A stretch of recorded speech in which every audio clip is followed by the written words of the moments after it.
Lord of the Mysteries. Chapter 1301, New Life. Through the eyes of mystery prying, Bernadette saw that the interior of the dark red baldachin was empty. Nothing was there. All she could see were shadows that usually shrouded things in reality. She was unable to prophesize anything from it. Having no choice but to look away, she followed her intuition and made the invisible servant walk towards the other end of the open area, which was also part of the primitive forest filled with towering trees. As the invisible servant couldn't be too far away from her, she silently followed behind while wearing the invisibility hat. She unhurriedly passed through the area where all the creatures on the island were gathered. Here, the sky seemed to be perpetually gloomy, one permeated by a faint blackness. Time passed quickly. The invisible servant entered the forest that blotted out the sky with the tree branches and everything before it suddenly dimmed. Right on the heels of that, the nearly transparent, cold, and undetectable eyes of mystery prying saw through the dim environment. There were pale white corpses placed in between the trees. Skulls and rotting corpses hung down from many branches. They consisted of dragons, avian creatures, and some had 8 legs, while others were strange giant trees that occupied every empty spot in the forest. At a glance, Bernadette seemed to have arrived at a cemetery. A scene naturally surfaced in her mind. It was a scene of supernatural beings giving birth to their descendants before they died, thus passing on their beyonder characteristics to them. And these creatures would struggle towards this region in the primitive forest from every direction, in search of an unoccupied spot.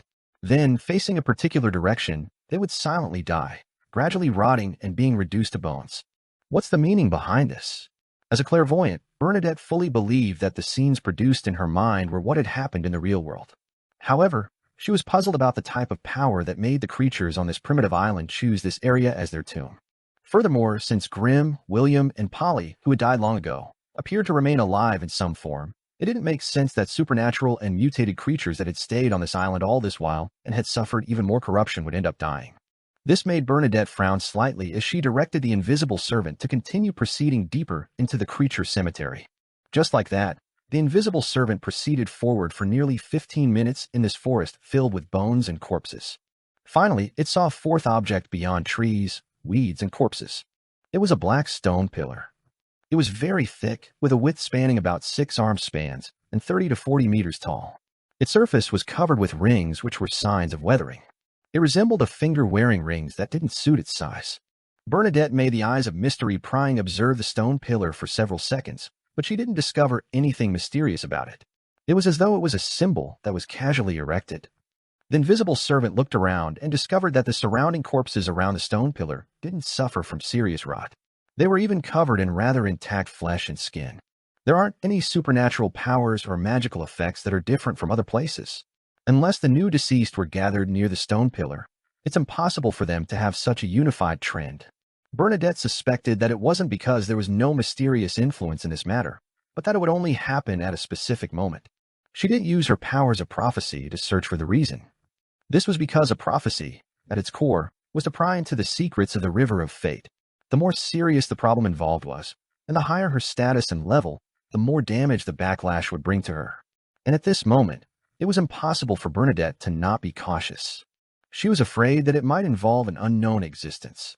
In addition, this hadn't caused any harm to her. She didn't have to take the risk to make a prophecy. After searching for a while to no avail, the invisible servant continued forward, attempting to pass through the cemetery and head to other regions of the forest. Just then, Bernadette heard a rustling sound. It was the sound of a breeze passing through the vegetation, tidal wave in the void. Ever since she landed on this strange island, this was Bernadette's first time feeling the wind. Subconsciously, she made the invisible servant look back at the black stone pillar. In the eyes of mystery prying, the corpses around the stone pillar began to rot and shed one by one. New flesh and blood grew out like they had their own spirituality, and their skin slowly covered this harrowing scene 1 inch at a time. This change lasted for less than 10 seconds before stopping. A small number of the corpses no longer showed any signs of decay. It looked like they had just died. In the next second, a mutated curly-haired baboon and a wolf with 8 legs wobbled to their feet. Their fur was slightly white and their skin was slightly dry, their eyes dull and cold. Then the 2 originally deceased creatures each got their bearings and left the cemetery from different spots. Bernadette's gaze froze as she watched this. Her brows raised slightly as she finally understood why the creatures on this island had struggled to come to this area before dying and why they had to die here. Here, death, an endpoint, didn't mean entering the state of eternal slumber, but rather a new beginning. Furthermore, this wasn't the resurrection of a zombie or skeleton that a spirit guide was capable of. It was a new life with a certain will and vitality, a distortion and disorder of the world's underlying rules. In addition, it seems to contain some mystery from the Black Emperor's resurrection. However, those who obtain new life aren't in a proper state. They're even closer to zombies. Such revivals are very problematic. Klein, who was above the gray fog, also saw this scene and had many guesses. Of course, this was under the premise that the Emperor had fundamentally left his last mausoleum here and exerted some form of influence here. As he thought about it, Klein rejected this idea. This was because, before the Emperor became an angel, this primitive island had a similar situation. The dead Grimm was proof. Yes, the exact details that happened back then might not be the same as what's happening now. Perhaps, compared to the past, it has already been distorted and disordered. Klein nodded gently, prepared to bless and protect Bernadette at any time. Bernadette also came up with a guess. She didn't allow the invisible servant to stay in its spot to wait for a new tide of life. This was because she had foreseen a development. After being repeatedly affected by the new tide of life, the invisible servant would oddly develop some sort of sentience and come alive. In addition, it wasn't that the invisible servant hadn't done any investigation prior to this, but it had ultimately failed to discover anything special about the Black Stone Pillar. Bernadette didn't believe that it would gain anything new by remaining here. In such a situation, it was better to establish a basic understanding of the primitive island rather than alarming an unknown existence due to a deeper study. Many a time, there were problems that eluded one in the beginning, but the answer might be nearer to the end. This was thanks to the experience that Bernadette had accumulated over all these years. The corpses on the trees and branches gradually grew fewer as the invisible servant moved forward. During this process, Bernadette discovered another phenomenon.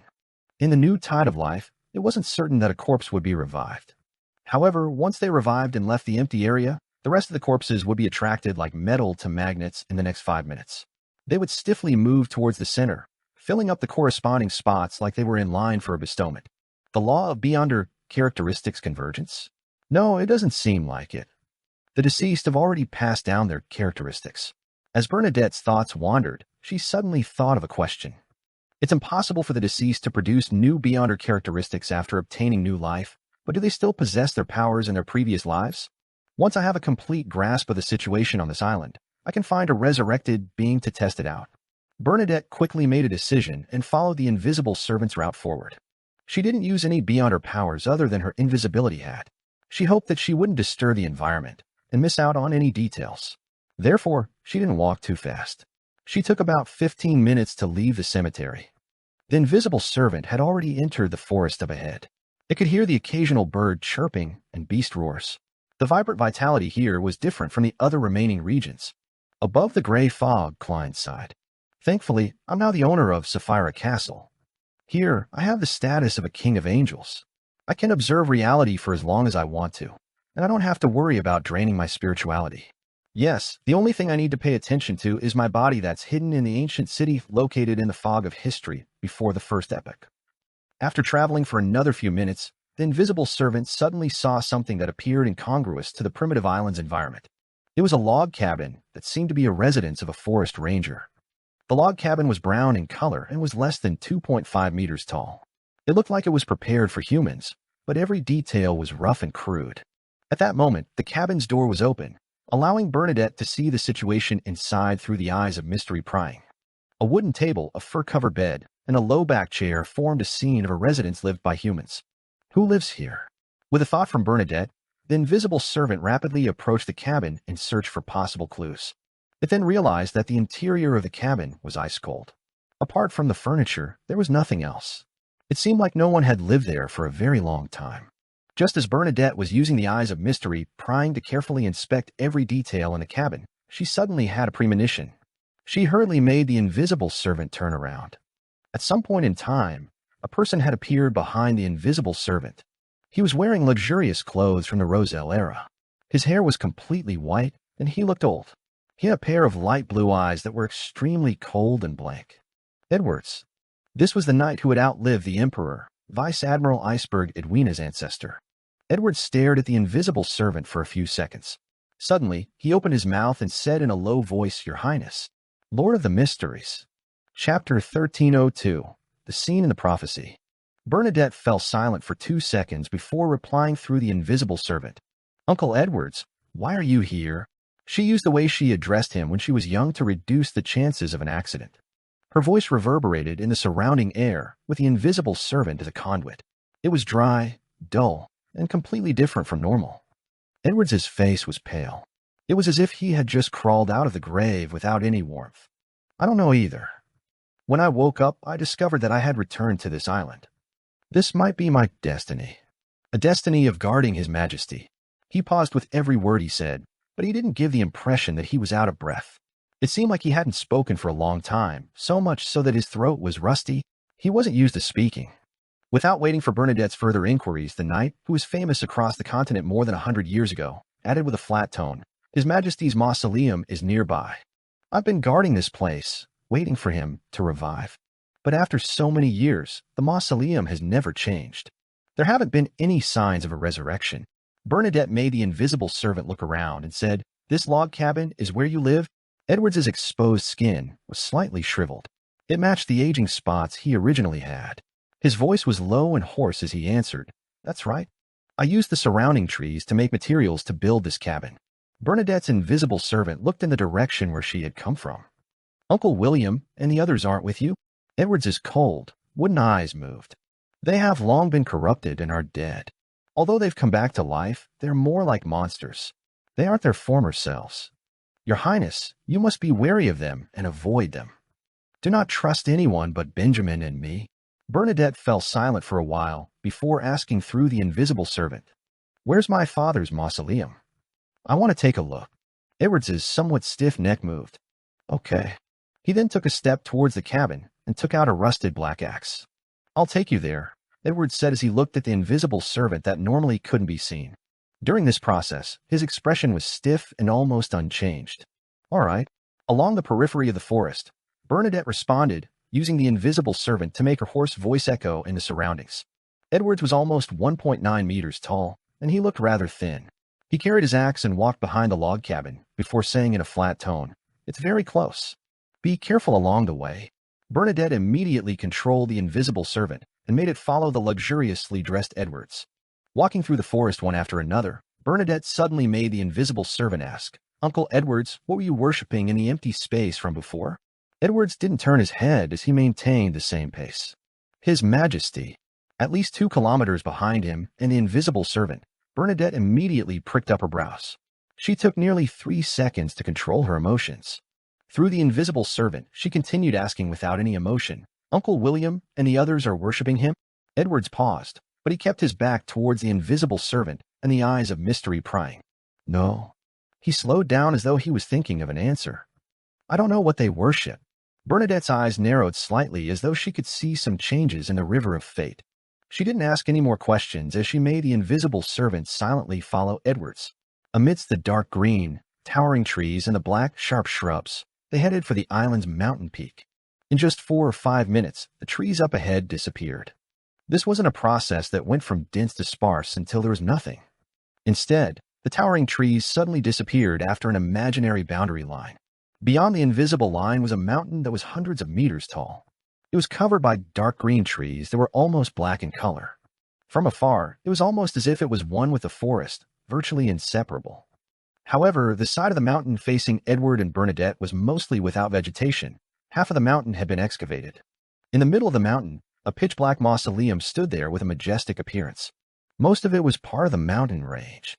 A small portion of it had signs of man-made constructions and polishing. It truly expounded on what it meant to be a mountain mausoleum. Thus, the mausoleum didn't look like the common pyramid. Instead, it looked more like a towering mountain. It wasn't exactly symmetrical, but it was definitely majestic. Perhaps the mausoleum itself had influenced its surroundings, or perhaps Edwards had cleaned the area. Its surface was void of weeds, nor was it covered with vines commonly seen in other mountains. This allowed Bernadette to see the various texts and symbols engraved in the mausoleum through the eyes of mystery prying. She saw the heavy 30-meter-tall stone door that seemed to be prepared for giants. Bernadette wasn't unfamiliar with those words and symbols. She didn't take much time to recognize them as either the civil code that was created by her father, the new social trends that he had established, or even some design drafts of some invention. Just as Bernadette was carefully examining it, Klein, who was above the gray fog, was completely certain that this was the last mausoleum left behind by Emperor Roselle. This was similar to the mausoleum he had seen in the Tudor ruins. It had the majesticness and distortion traits of the Black Emperor. After walking out of the primitive forest and passing through the invisible boundary, they arrived near the mausoleum. Edward stopped. He half-turned his body and aimed his pale face and cold eyes at the invisible servant. He said without any change in his voice, "Don't go in. It will interrupt the resurrection." Bernadette frowned slightly and thought for 2 seconds before using the eyes of mystery, prying to lock onto the mausoleum. Then her blue eyes that resembled the sea became extremely deep, like the surface of the sea before a storm. Under such circumstances, her eyes clearly lost focus as her vision turned blurry. She was prying into the secrets of the River of Fate and making a prophecy for what would happen next. Klein tapped the long modeled table and increased the probability of her success. He then prepared himself to resist the corruption of the cosmos. Of course, the latter wasn't necessary, because Bernadette had a grade 0 sealed artifact that she could control. Bernadette raised her right hand the next second. Her skin instantly turned as white as snow. Her lips turned as red as blood, and her hair was as black as ebony. An illusory, ancient mirror appeared in her hands. This was Snow White of her fairy tale magic. Bernadette had used it to enhance the success rate and accuracy of her prophecy. Silently, she saw a scene. The majestic and solemn dark mausoleum visibly shook as the tall, heavy stone door opened. Then a huge black arm stretched out from the stone door. The style of this arm was close to that of the trees on the island. From its color and state, it looked more like a part of a shadow. However, it wasn't a thin layer, but was instead filled with flesh and blood. It looked extremely strange.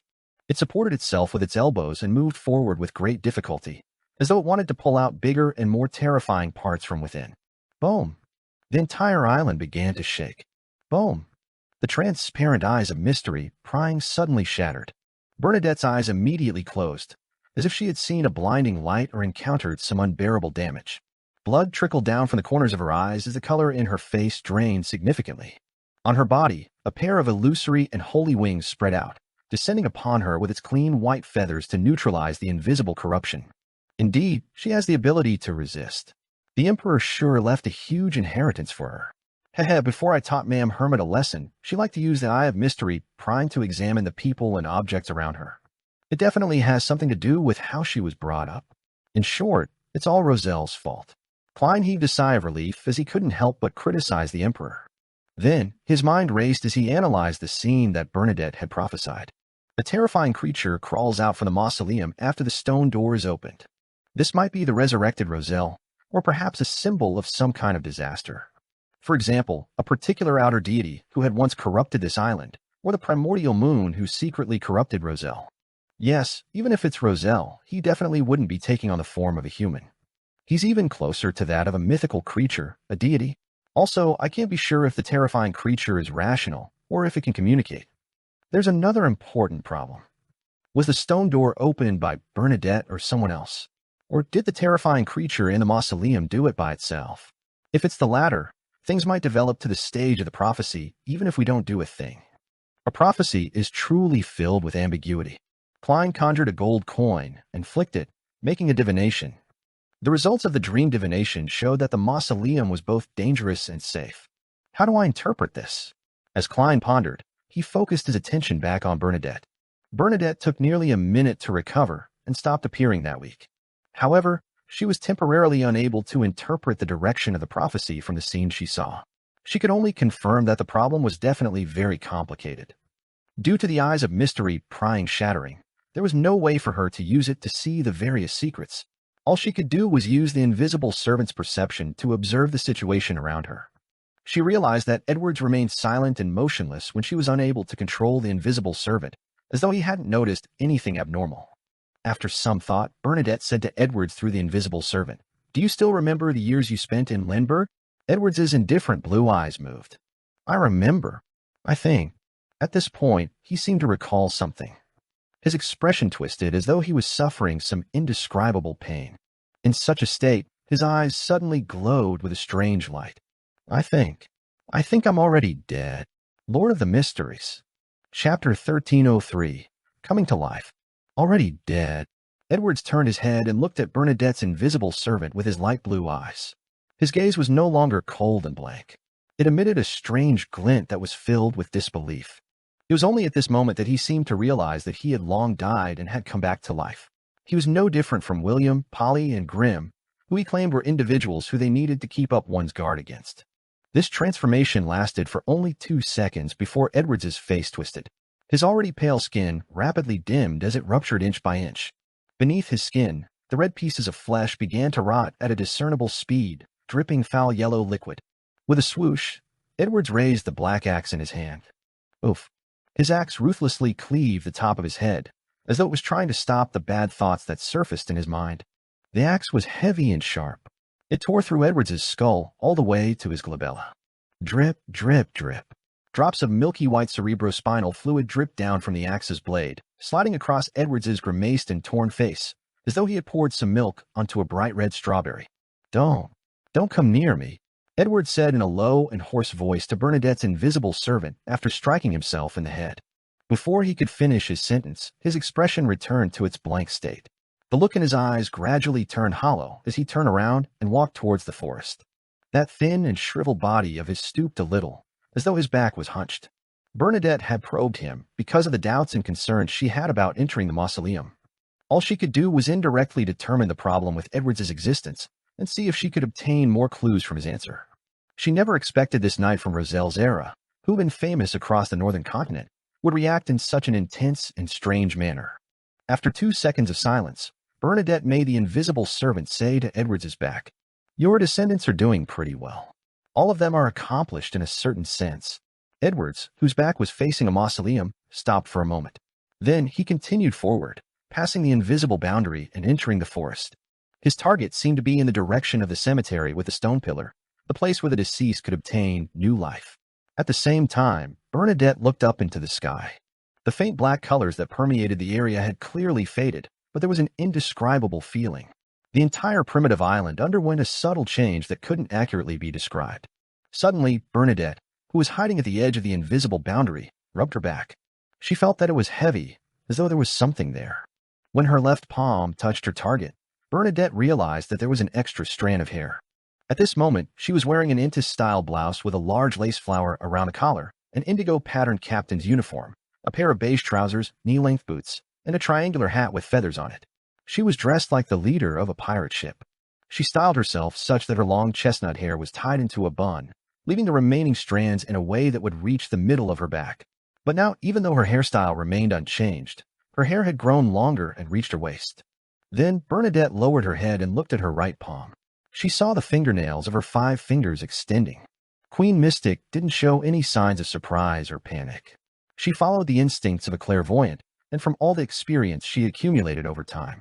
She took a few steps forward, and through an invisible boundary, she completely left the primitive forest and entered the empty area where the Black Emperor's mausoleum was.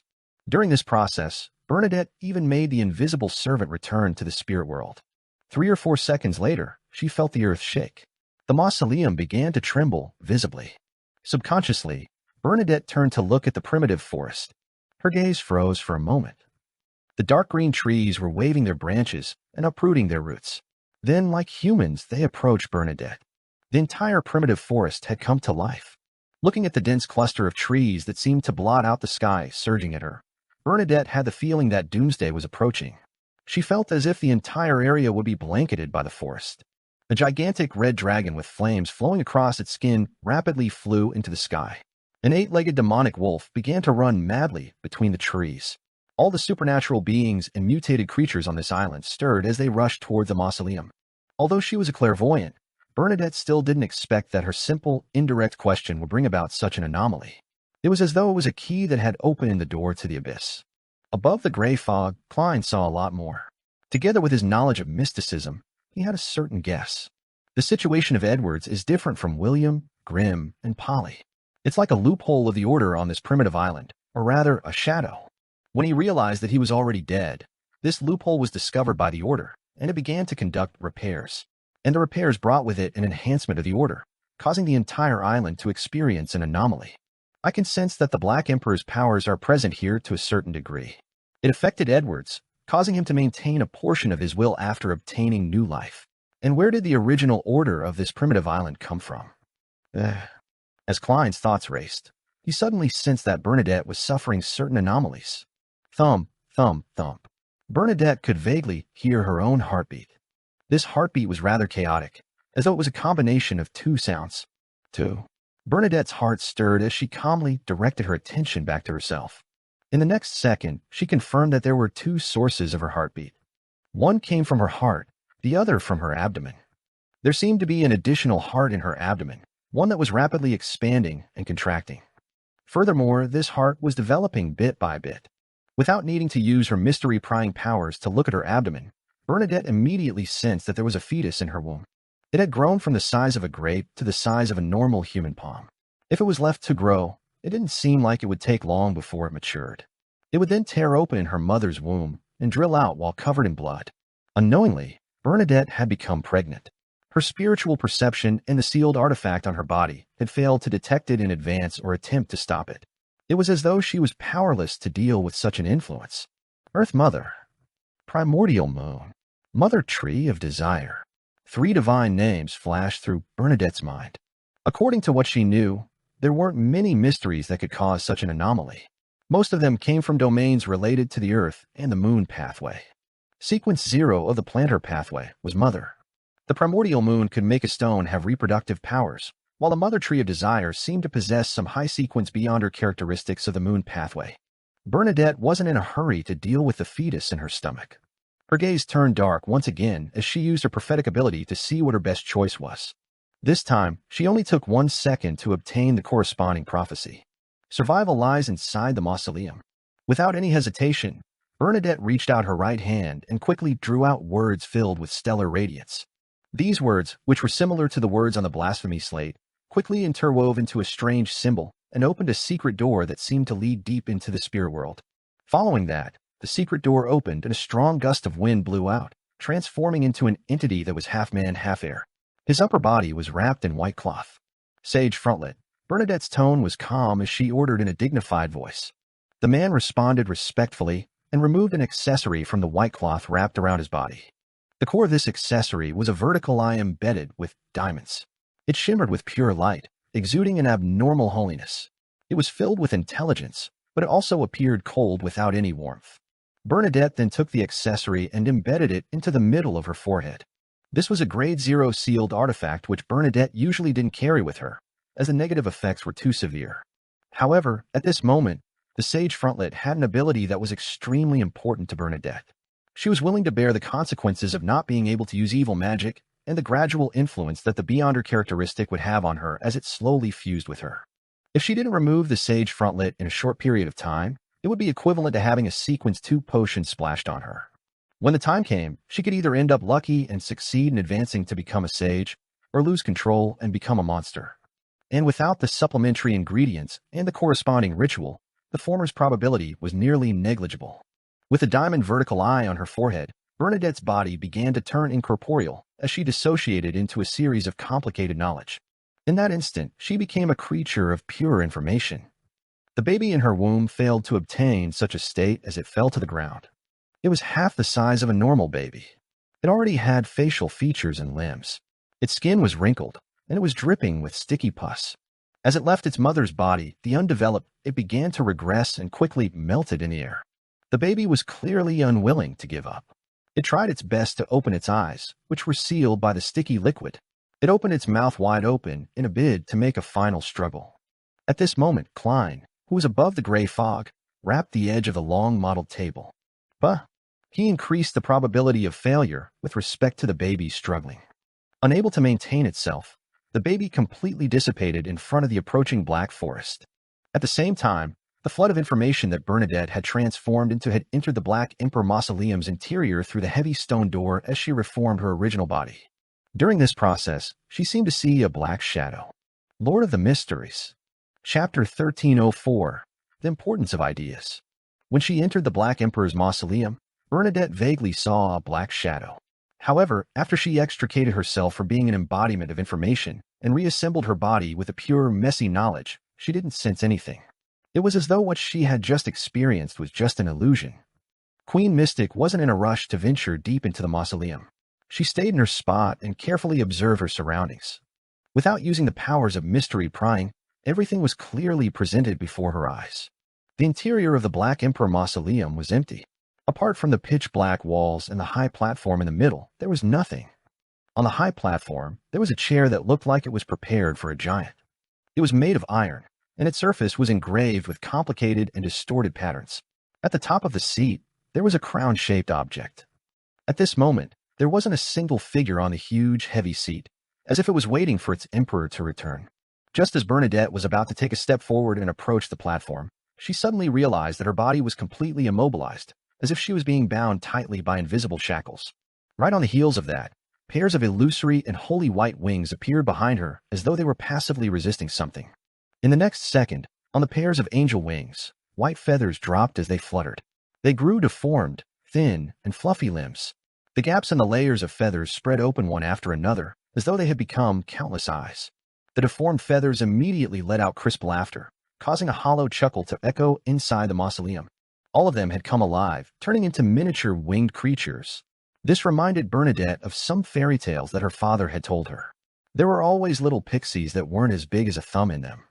As this thought flashed through her mind, Bernadette felt her right eye itch. The eyelashes of that eye grew rapidly, turning into tiny arms that took root on her face, trying hard to pull her eyeball out. I see it. I see it. The veins in Bernadette's right eye protruded as they let out a childlike voice as though they had gained sentience and consciousness of her body. This was also a form of new life. Almost at the same time, Bernadette's left ear suddenly drooped down and covered her ears. I don't want to hear it. I don't want to hear it, the ear shouted with a sharp voice. If she didn't use her spirituality, Bernadette would definitely imagine that she had a young maiden by her side, one that was covering her ears, stamping her feet, and screaming. Without cushioning anything, the sage frontlet in the middle of her forehead automatically left her body and floated into the air. The surface of the vertical eye, embedded with diamonds, instantly flashed with countless cold beams of light. It was as though numerous tiny eyes had grown out of it. Each eye reflected Bernadette. The sage frontlet had also obtained a certain living characteristic. Just as the Grade 0 sealed artifact was about to awaken and affect its target, a pale white, slender, illusory palm reached out and grabbed it. The sage frontlet's living characteristic rapidly dispersed, as though it had reached the end of its life. The ice-cold and pale hand that clearly belonged to a woman came from behind Bernadette. At some point in time, a figure with only an upper body appeared. This figure grew out of Bernadette's back. It was almost transparent and rather illusory. She was wearing the same clothing as Bernadette, and she was wearing the same feather, triangular hat. Her blue eyes were like the projection of the ocean. It was like Bernadette herself, a part of her spirit that had drilled out of her body. However, there was a pale white face mask on Bernadette's half-body phantom.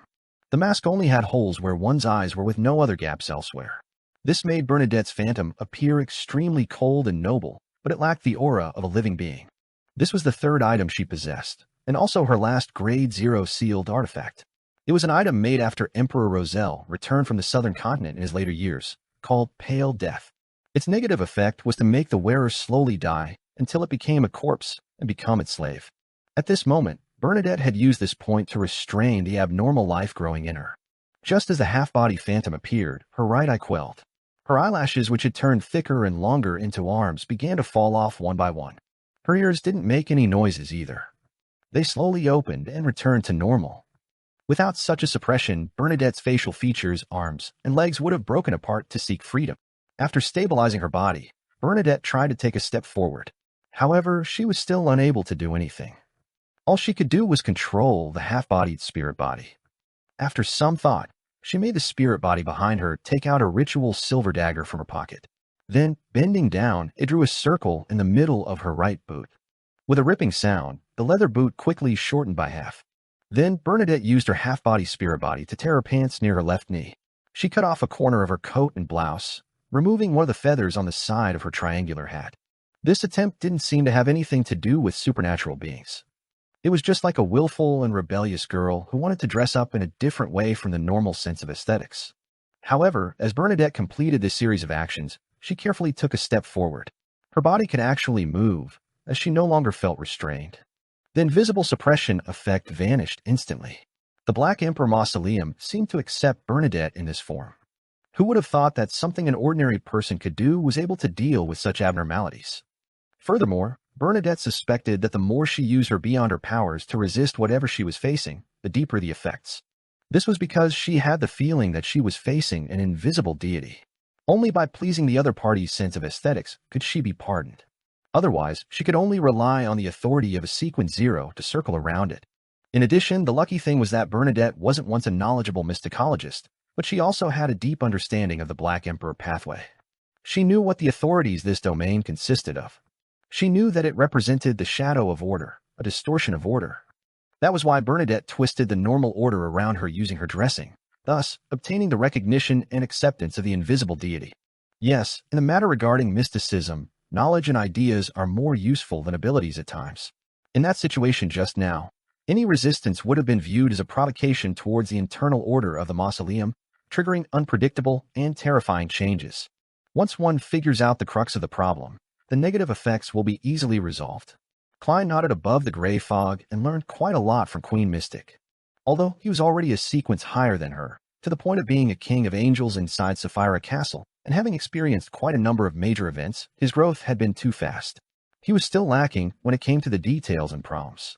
Now was the perfect time to make up for the deficiency through observation. After taking a step, Bernadette began to follow her spiritual intuition and walked toward the huge, empty chair on the platform. 1 step, 2 steps, 3 steps. Suddenly, a breeze blew past her neck. This cold wind made Bernadette's body turn numb. At that moment, she felt a black shadow appear behind her. Silently, her long chestnut-colored hair parted, revealing a pair of eyes on her scalp. It was a pair of eyes without any eyelashes. They were almost transparent, cold, and heartless. Eyes of mystery prying. The pair of eyes turned slightly and saw that the shadow-like curtain in a mysterious world showed clear signs of distortion. However, it didn't notice the shadow, nor did it find the source of the cold wind. Just as Bernadette attempted to close the eyes of Mystery Prior and lower the possibility of an accident, the cold and sinister breeze suddenly appeared in her mind. Her thoughts became active as she became increasingly out of control. She was unable to direct her thoughts in the required manner. This seemed to be a trend that couldn't be changed, one that led to chaos. Without any hesitation, Bernadette grabbed the few seconds of thought she was capable of. She let the half-body spirit on her back remove the pale white mask. Then she put pale death on her face, while the half-body spirit retracted into her body and fused with her. From this second onwards, Bernadette's thoughts would gradually die along with her body. However, her thoughts could not help but stir and turn chaotic. Both of these conflicting conditions offset one another, forming a weak and delicate balance that helped Bernadette regain her ability to think. To Bernadette, compared to the beyonder effects of pale death itself, its negative effects were even more effective at this moment. Maintaining the balance, Bernadette took a few steps forward. During this process, she always felt that there were shadows hovering around her, but she couldn't find them no matter how hard she tried. After thinking for a few seconds, Bernadette's blue eyes darkened once again, losing focus. She tried prophesying the consequences of her choice. Soon, a corresponding scene appeared before her eyes. After putting on the sage frontlet again, she once again transformed into pure and complicated information streams, using it to circumvent the obstruction and head to the high platform in the middle. However, just as she approached, the flood of information suddenly disintegrated. It lost its order and formed several Bernadettes built on different tenets.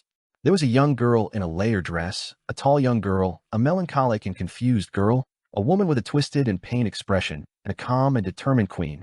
The prophetic vision instantly disappeared, and Bernadette's eyes instantly regained focus. At this moment, she saw the black shadow. It was standing right in front of her, no more than a fist away from her. That face formed from pure shadow completely occupied her vision. Lord of the Mysteries. Chapter 1305, That Black Shadow. The moment Bernadette saw the black shadow, she instinctively clenched her right hand and conjured an ancient spear. From the tip of the spear to its handle, it was dyed with crimson red balls. It emitted a strong destructive aura, as though it could harm a true deity. Spear of Longinus. This spear had once appeared in an ancient era that couldn't be traced back, stained with the blood of a great existence. At this moment, it had descended into the Black Emperor's mausoleum through mystical reenactment. However, when Bernadette thrust it forward, she failed to achieve any effects because the tip of the spear was directed at her back. Despite wanting to attack the black shadow in front of her, the spear of Longinus had strangely thrust backward. The area had been affected by disorder or suffered some form of distortion. Above the gray fog in the palace, Klein noticed the black shadow when it appeared in front of Bernadette. He didn't hesitate to raise the staff of the stars in his hand. He didn't wait this time, unlike his prior observations of Queen Mystic's actions before, where he would consider if he would provide her with protection. This was because the level of danger of the Black Shadow sounded off alarms within him. He was an angel of the seer pathway after all. More importantly, Bernadette could sense the Shadow's existence after entering the Black Emperor's mausoleum from time to time. As for Klein, he was unable to find clues through the true vision provided by Sapphira Castle. This undoubtedly meant danger and terror. When all the gems embedded in the Black Cane lit up, the sound of melodious bells resounded in the area where Bernadette and the Black Shadow were. Gong.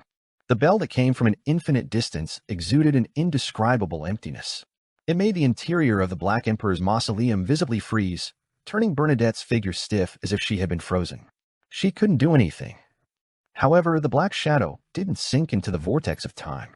As though situated in another world built with completely different fundamental rules, the Shadow continued moving forward in between the contradictory of two rivers of fate, one filled with raging torrents and one that was almost completely still. This only made it appear to slow down, in no way affected by the illusory bell. This was the first time Klein had encountered such a situation after he gained the ability to replicate powers. Although the Beyonder effects he had replicated with the Staff of the Stars were lacking compared to the original version, it would still be able to show a certain level of authority that wasn't easy to ignore regardless. However, the Black Shadow's slow movements gave him a second chance to try again. This time, he activated the Staff of the Stars' powers and moved Queen Mystic out of the Black Emperor's mausoleum. He wanted her to first conclude what she experienced before considering entering again. Gems flashed on the tip of the staff, and Bernadette, who was almost about to make contact with the Black Shadow, disappeared into thin air. In the next second, she appeared tens of meters away, appearing near the high platform in the mausoleum. The Staff of the Stars' teleportation was disrupted. The destination had been distorted, turning everything extremely chaotic. The experienced Bernadette didn't feel any fear or panic because she was stuck inside the Black Emperor mausoleum.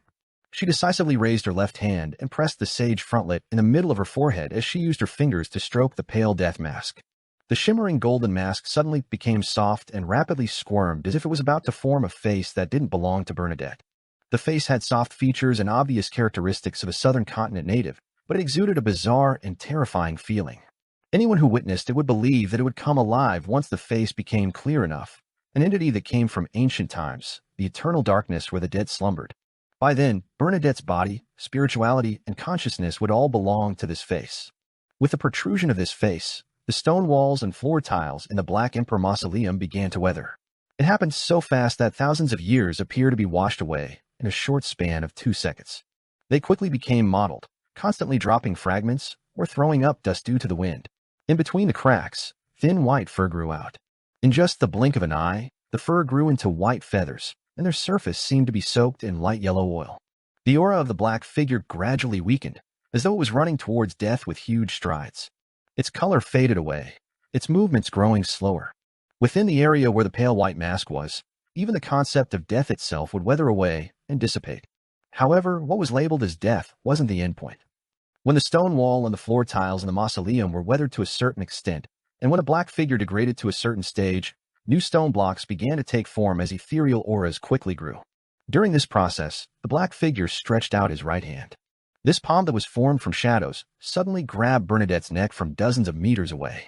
This wasn't fulfilled by extending the arm, but distorting the concept of distance for an instant. 45 meters became equivalent to 45 centimeters. The dark palm didn't exert too much strength, but it made Bernadette feel cold. Under such coldness, she realized that she couldn't use the 2 Grade 0 sealed artifacts of the Sage Frontlet and Pale Death. Typically, as long as she injected her spirituality into it and gave the corresponding thoughts, the sealed artifacts on her would react in the correct manner, creating different effects. But now, the silent process and rules had been disrupted and distorted. No amount of thoughts that Bernadette willed were able to stir the sealed artifacts. It felt like she was speaking to the air. Klein, who was above the gray fog, didn't waste any time after failing to teleport Queen Mystic away. A series of complicated symbols and magic labels quickly formed in his mind. He wanted to replicate a secret sorcerer's space concealment. He planned on separating Bernadette's location from the Black Emperor's mausoleum and concealing it to help Queen Mystic escape her current predicament. In fact, it might have been more appropriate replicating the fairy tale magic Peace Blossom source. However, considering how Bernadette was formerly a mysticologist, Klein felt that it was better to use space concealment. Otherwise, it might expose some of the fool's secrets. As for where he had learned space concealment from, it naturally came from the recently advanced verse. Previously, in the name of the world Gehrman Sparrow, Klein had rented Lamino's travels. He had also requested Miss Magician to record the corresponding powers. Then he released and recorded it while summoning the complete Lamino's travels from the fog of history again and again. It didn't take long for him to grasp the knowledge and technique, allowing him to replicate spatial concealment.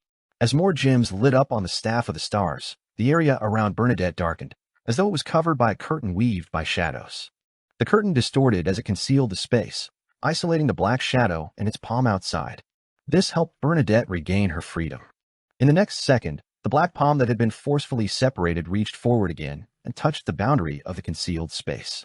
In an instant, transparent vortex-like door appeared in the abnormal void. Or rather, the secret door that originally existed appeared autonomously and opened up in front of the black palm. All concealed space had a door, but the location of the door depended on the creator's thoughts. The palm formed by the shadows rapidly passed through the open door and entered the concealed space. It grabbed Bernadette's neck and once again disrupted the connection between Queen Mystic and her sealed artifact, distorting the corresponding order. At the same time, the black figure raised its head and looked at the top of the mausoleum. It seemed to be studying Sapphira Castle and Klein through layers of space and fog. Klein's eyelids twitched instinctively. He sensed that the shadow had a certain understanding of where he was and felt that it was distorting something. Klein's expression unknowingly turned abnormally heavy. The different gems on the staff of the stars lit up at the same time. He wanted to attempt to steal the corresponding beyonder powers of the other party. Only by doing so would he have the chance to restrict the black shadow. And in order to increase the success rate of stealing his target's powers, Klein turned his left palm and tapped the edge of the long modeled table. However, his theft failed. He didn't even get anything. His target had long since escaped the lock-on, despite just standing there. Klein's gaze froze. Then he saw the black figure flash and enter the concealed space, closing the distance between it and Bernadette. It distorted my true vision, causing the situation I saw to be from 1 or even 2 seconds ago. The thought flashed through Klein's mind as he made a preliminary judgment on the previous failure. He then decided to summon Willa Septon's historical projection to get him to reboot the area. At that moment, Bernadette, who was unable to use her sealed artifact, grew white illusory swan feathers on her back. This was her fairy tale magic's ugly duckling. It could make Bernadette reveal an incomplete mythical creature form while maintaining her clarity of mind. She could use it twice a day, with each use lasting 15 seconds. At this moment, her thoughts went wild again. They started to boil and become more chaotic. This caused her ugly duckling magic to be cut off before it could even show its effects. Almost at the same time, she saw the black shadow stick to her body. It was sticky like a viscous, corrosive liquid that seeped into her body. Bernadette's eyes darkened as she suddenly sensed something. She grabbed the final moment of lucidity and opened her mouth slightly, speaking in a fluent Chinese accent. Home. The black shadow's infiltration paused for a moment. Its upper body slowly rose as it looked at Bernadette. Lord of the Mysteries. Chapter 1306 Seal. The black figure froze as it released its grip on Bernadette's neck. It was as though it was staring at Queen Mystic with its non-existent eyes. A dry, hoarse voice echoed in the concealed space. Home. This voice was filled with hesitation and confusion, as though it was seeking confirmation. It was as if it had come from another world. The corrosion that Bernadette encountered vanished. Her connection with the sealed artifact was instantly restored. Pale death once again ate at her vitality, little by little. This helped her resist the chaos in her thoughts, maintaining her basic clarity and rationality. Just as she was about to say something, the black figure suddenly stretched out its palm. But this time, it didn't strangle Bernadette's neck, but instead, it pushed her hard. Following this push was the collapse of the concealed space. It was a voice filled with pain, as though it was resisting something. Leave. As the voice echoed, the black figure vanished. In an instant, it appeared on the huge, black, high-backed chair in the middle of the platform. 2 cracks appeared on its face, as though 2 asymmetrical eyes had grown out. However, the eyes didn't have any pupils. It was blood-colored. Right on the heels of that, another crack appeared beneath the 2 eyes. They too were filled with a pure, blood-red light. This allowed the black figure to finally open its mouth. It faced Bernadette as obvious sounds of pain resounded around it, as though it was resisting something. Leave this place. After being pushed out more than 10 meters away, Bernadette easily found her footing. However, she didn't follow the voice's order by leaving the Black Emperor's mausoleum. She stood there, staring blankly at the central platform. As she looked at the black figure, Her expression revealed an unspeakable sadness. She could sense and now confirm that the black figure was her father, the man who called himself Caesar Roselle Gustave. In the next second, more cracks appeared on the black figure's body. They ruptured from top to bottom, blooming blood-red flowers in different parts of his body. This made Roselle look like he was left with a shadow that wrapped around a blood-red object that emitted pure light. When Klein saw this scene above the gray fog, he naturally thought of the crimson moon high in the sky. At that moment, Roselle seemed to have transformed into a shadow. He wanted to block the crimson moon, but openings ruptured from his body, allowing more and more moonlight to shine into the real world. When these openings were connected together, the black shadow would completely split apart and give birth to a brand new crimson moon. When that happened, something extremely terrifying would definitely happen. At that moment, Roselle's black figure turned much more illusory, as though it had become an illusion. This made him look like he had been isolated in another world. There was an invisible barrier between him and the real world. Then, Roselle raised his right arm with great difficulty and pinched his forehead. The frequency at which blood-red cracks appeared on his body instantly decreased to a nadir. However, the eyes that had already appeared blinked repeatedly. However, this didn't bring any negative effects on the surroundings. It was as though it was just a simple change of order. The new growth of blood-red cracks was constantly being distorted to its original state of only having gradual activity. After completing this, Roselle raised his head and looked at Bernadette, who was dozens of meters away. He said with a hoarse voice, "You really have become an important figure in the mysterious world. You managed to come here alone. Come over, let me see how my little princess has grown." Bernadette's eyes reddened as she took a step forward. Roselle laughed again. "Back when I made sketchbooks, textbooks, and invented all kinds of small games for you, you were just a tiny midget. Now you're able to save your poor old father. I remember that you liked the clothes I designed for you when you were young. Unfortunately, you can't wear layered dresses after you're an adult." The Emperor rambled on, as if he had arrived in his twilight years and was someone who enjoyed reminiscing about the beautiful past. Bernadette walked faster and faster. Above the gray fog, Klein frowned indiscernibly. Suddenly, Emperor Roselle lowered his head and said with great force, "Stop." His voice carried an indescribable pain. Bernadette was stunned for a moment before she slowed down and stopped. She looked at the dark figure, and her eyes gradually revealed an indescribable sadness. Roselle raised his head again and coughed lightly. "Didn't you really want to ask why the Black Emperor's mausoleum has to be engraved with the order one implemented and the style that one ushered? In fact, this wasn't necessary. I just wanted to let anyone who sees it remember my greatness." Before he could finish his sentence, the Emperor gripped the armrest by his side tightly. He suppressed his voice and said in extreme pain, "Don't come near me. I've been corrupted." The sadness in Bernadette's eyes deepened. Her guess had finally been confirmed. At that moment, the red cracks on Roselle's face began to turn chaotic. They closed and opened randomly with no signs of having a unified will. The Emperor took the opportunity and straightened his body. He looked at Bernadette and shouted with great difficulty, "Seal me, seal." Queen Mystic Bernadette repeated the words silently. Her blue eyes quickly turned moist as a faint mist enveloped them. Even though she had lived for many years and was no longer the little girl she had been in the past, she was still unable to contain her emotions. However, she didn't ask for the reason, nor did she hesitate. With just a slight struggle, she firmly raised her right hand and pressed it on the pale white metal mask.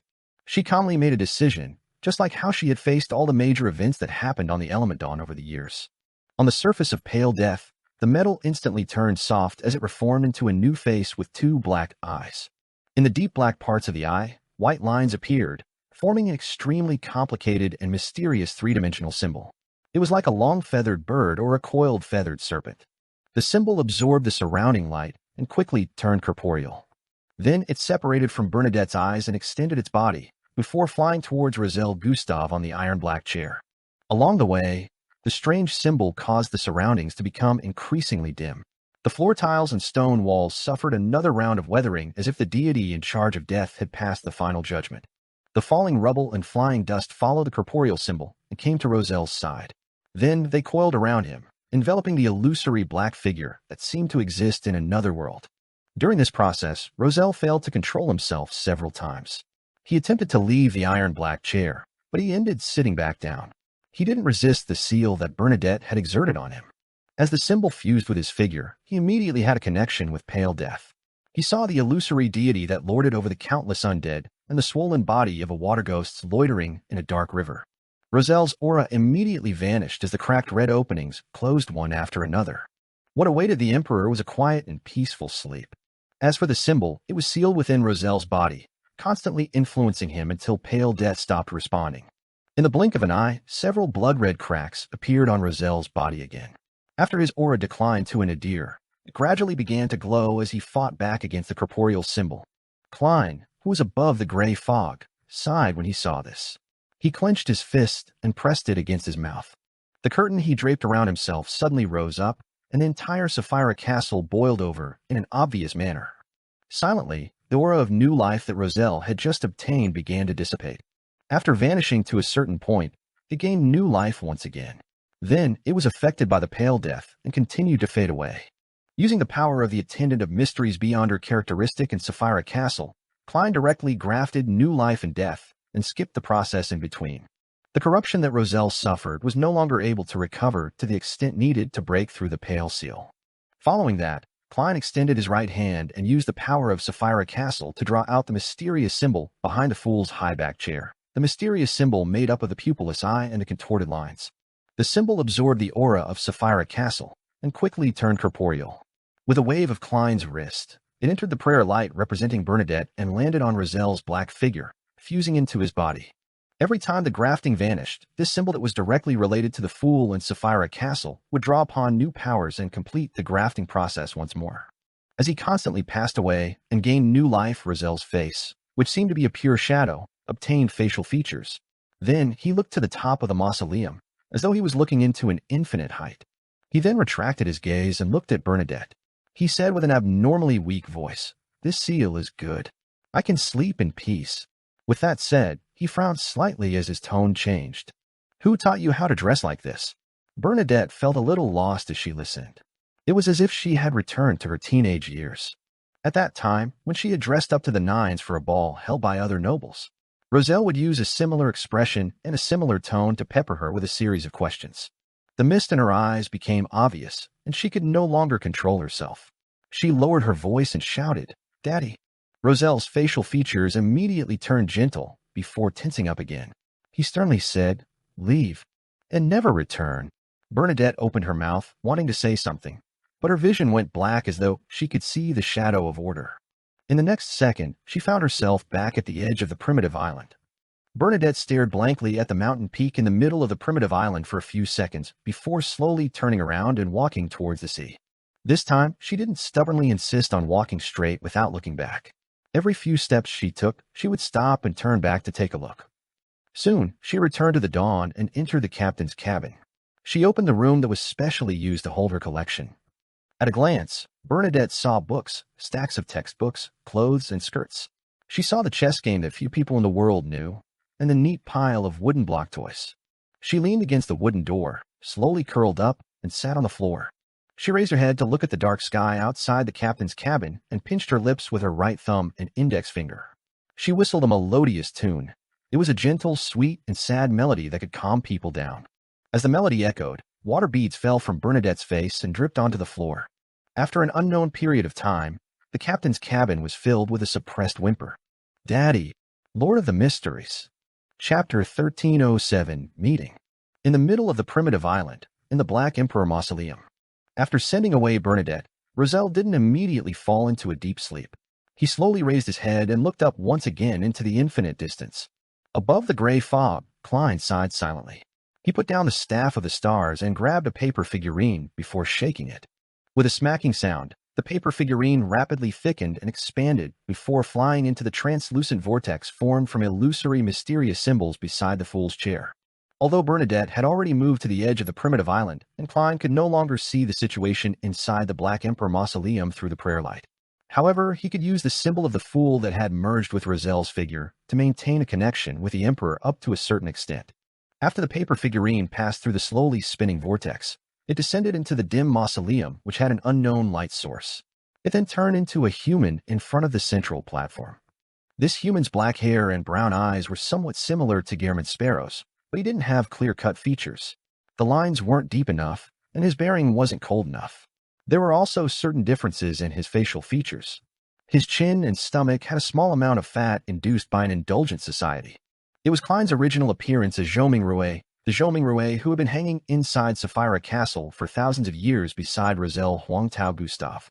Roselle wasn't surprised by his appearance. With one hand on the armrest, he leaned forward slightly and said, "You're here." "I'm here." Klein nodded indiscernibly.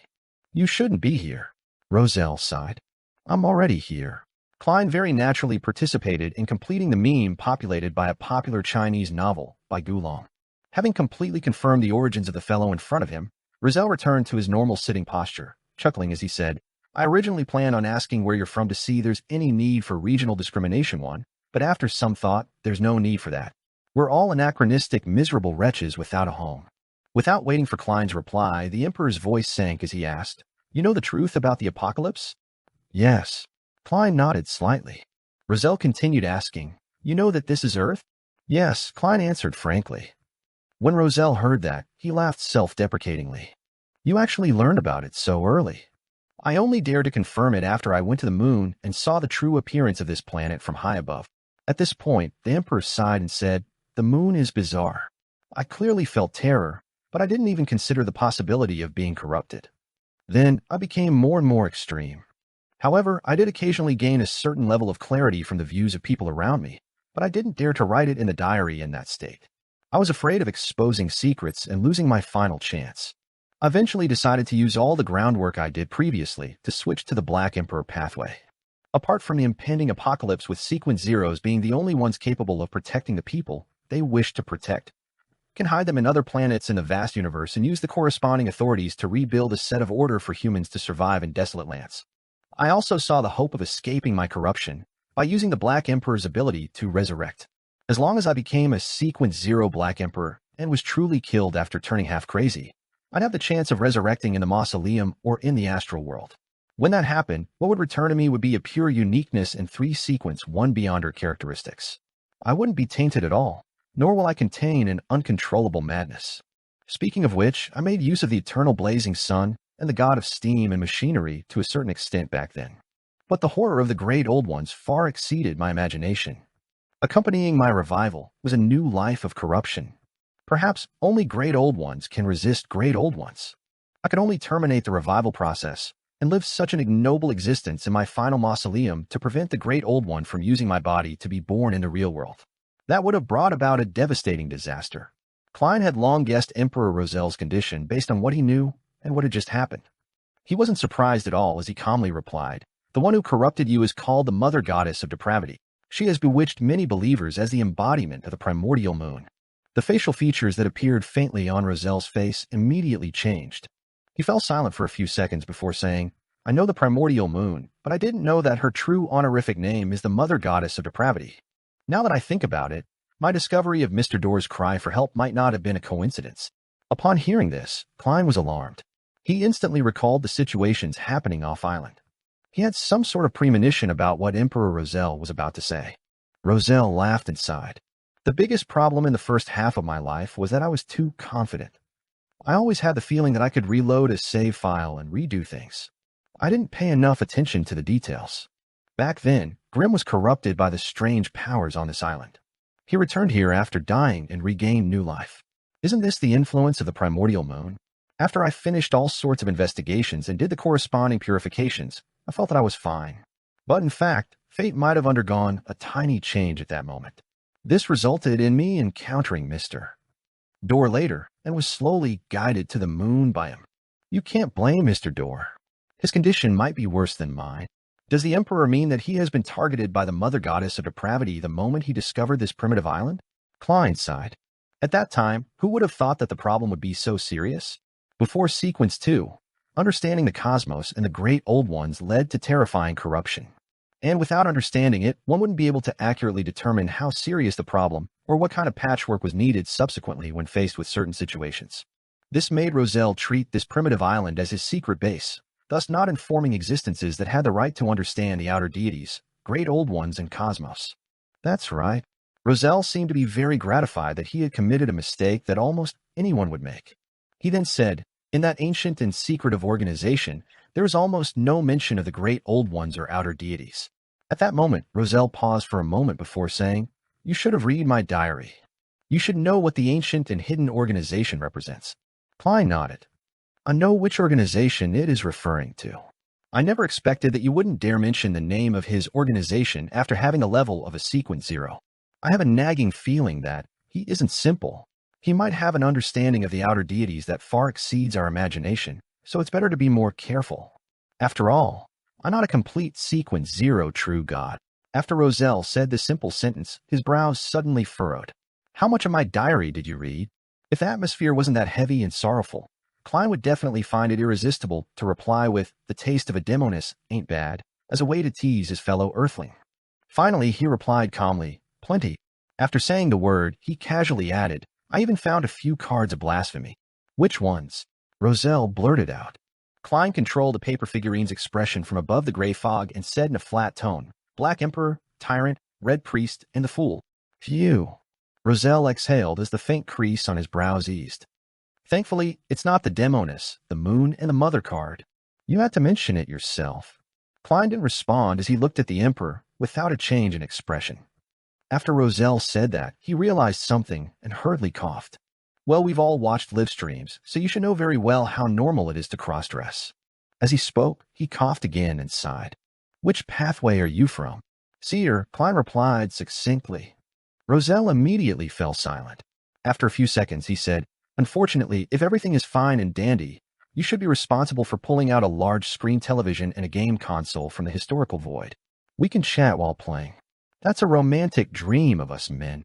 Unfortunately, there's no electricity. I have to rely on you to invent it. Klein didn't voice out his thoughts. He maintained his tone and said, I hope such a day will come. Then he pulled the topic back on track. I'm very curious why the card of blasphemy you created can't even be found by deities. Such a level of anti-divination and anti-prophecy is amazing.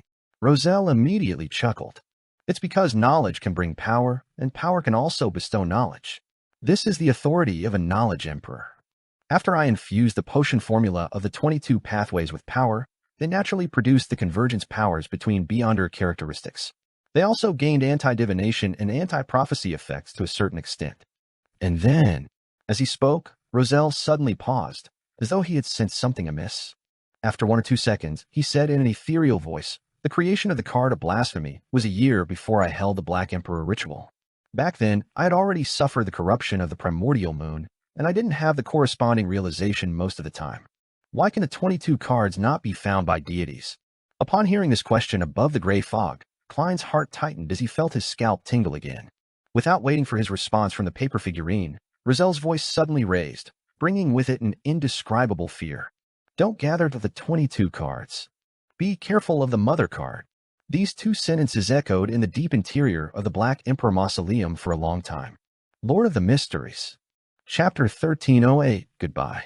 Above the gray fog, Klein's pupils instantly widened as he subconsciously looked down at the long modeled table in front of him. There were 4 cards of blasphemy with different patterns on the back. At that moment, he felt a little scared and relieved. He felt as though he had been wandering about on the edge of the abyss while blindfolded, but he never fell. If he had done his best to gather all the card of blasphemy, or had obtained the mother card, with the way how he liked to put the different cards in his body to obtain the corresponding levels and special characteristics, he might have already been corrupted by the mother goddess of depravity, or be pregnant with something. However, I'm not Roselle. Even if I have the mother card, I probably wouldn't have done so. Furthermore, in order to prevent the deities from finding it, cards of blasphemy are extremely difficult to gather. It's almost impossible to gather all of them. From the looks of it, this is a casual arrangement made by the mother goddess of depravity. If anyone were to unfortunately obtain the mother card, they would become one of the latent dangers in this world. Klein retracted his gaze and continued using his stand-in paper figurine substitutes to look at Roselle Gustav, who was sitting on the black iron seat. At that moment, Roselle raised his body slightly. His voice was sometimes low and sometimes high-pitched. Everything has godhood in them. The oldest one is still alive in everyone's bodies. Klein frowned slightly. He didn't know if the one speaking was Roselle or the crimson moon in his body. Not only did he have a certain level of understanding regarding such secrets, he had also personally experienced it before. Thus, he wasn't that horrified or panicked. He only recalled the teachings of the Aurora Order he had seen in the past. They promoted the belief that the Creator was omnipresent and existed in every living being's body. Therefore, all living beings had godhood. Once godhood reached a certain concentration, they could become an angel. And the current Orthodox deities are nothing more than slightly stronger angels. To ordinary people, as long as one was able to grasp that the essence of life was a spiritual travel and tempered one's mind, strengthen one's spirit, and find their own godhood, as well as fuse with more godhoods, one would be able to escape their mortal coils and become an angel. Back then, I felt that a cult like the Aurora Order had a complete set of mysticism and religious canon, just like the Orthodox churches, but now I can interpret the truth underlying these words. From a certain point of view, it's true. The only problem is that after fusing with more godhoods, they might no longer be themselves. The true creator actually placed the deepest secrets of this world into his teachings. Isn't he afraid that a believer might suddenly have an epiphany and learn of the underground corruption, eventually becoming a vessel for the oldest one's revival? This hangman really is a little crazy. He doesn't have much rationality most of the time. Klein mumbled inwardly as he waited for Roselle to say more. 2 to 3 seconds later, Roselle, who had been in a cycle of slumber and the obtaining of new life, sat back on his iron-black throne. He panted and didn't say a word. Klein then controlled the paper figurine to say, "Which of the words that you have just said should be trusted, and which one should I be wary of?" Roselle chortled. "Consider the answer yourself." Isn't that how you seers like to speak?" He didn't wait for Klein's reply as he continued. "When I created the Pale Death Mask, I sensed something. The death of the fourth epoch might not have completely perished. He might have left a hidden trump card for being revived. It might involve the river of eternal darkness. Death will definitely not die so easily." With that said, Roselle looked at Klein, who stood at the foot of the platform. Indeed, only by choosing the seer, apprentice, or marauder pathway can a transmigrator enter Sapphira Castle. By the time I figured out this factor, it was already way too late. I don't know if you want to become a great old one or not, nor do I know if this requires a ritual. I can only tell you that this is definitely more dangerous than becoming a deity, countless times more dangerous. Perhaps the existence who stored us and threw us back into the real world is waiting for you there. The only suggestion I can give you is to communicate with the genie of the magic wishing lamp before you make any attempts. Genie? Using the grudge between him and the celestial worthy to obtain certain assistance? Klein nodded slightly and said, "Okay." After hearing his answer, Roselle sighed and said with a smile, "If you really can become a great old one, you can consider saving me. Only a great old one can resist a great old one."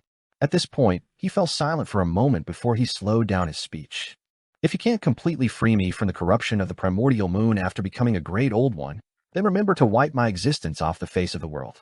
Destroy this mausoleum, support the creation of a new Black Emperor, and prevent me from ever being revived." The light inside the mausoleum seemed to dim a little. Klein fell silent for 2 seconds before saying, "I won't forget that." Roselle fell silent. After a few seconds, he laughed self-deprecatingly. "Of course, before that, you should try to save me a few more times." Such a sense of humor didn't make Klein smile. Instead, it made his heart sink even more, making him unable to speak. Roselle didn't continue the topic as he recalled. "My wife passed away a long time ago.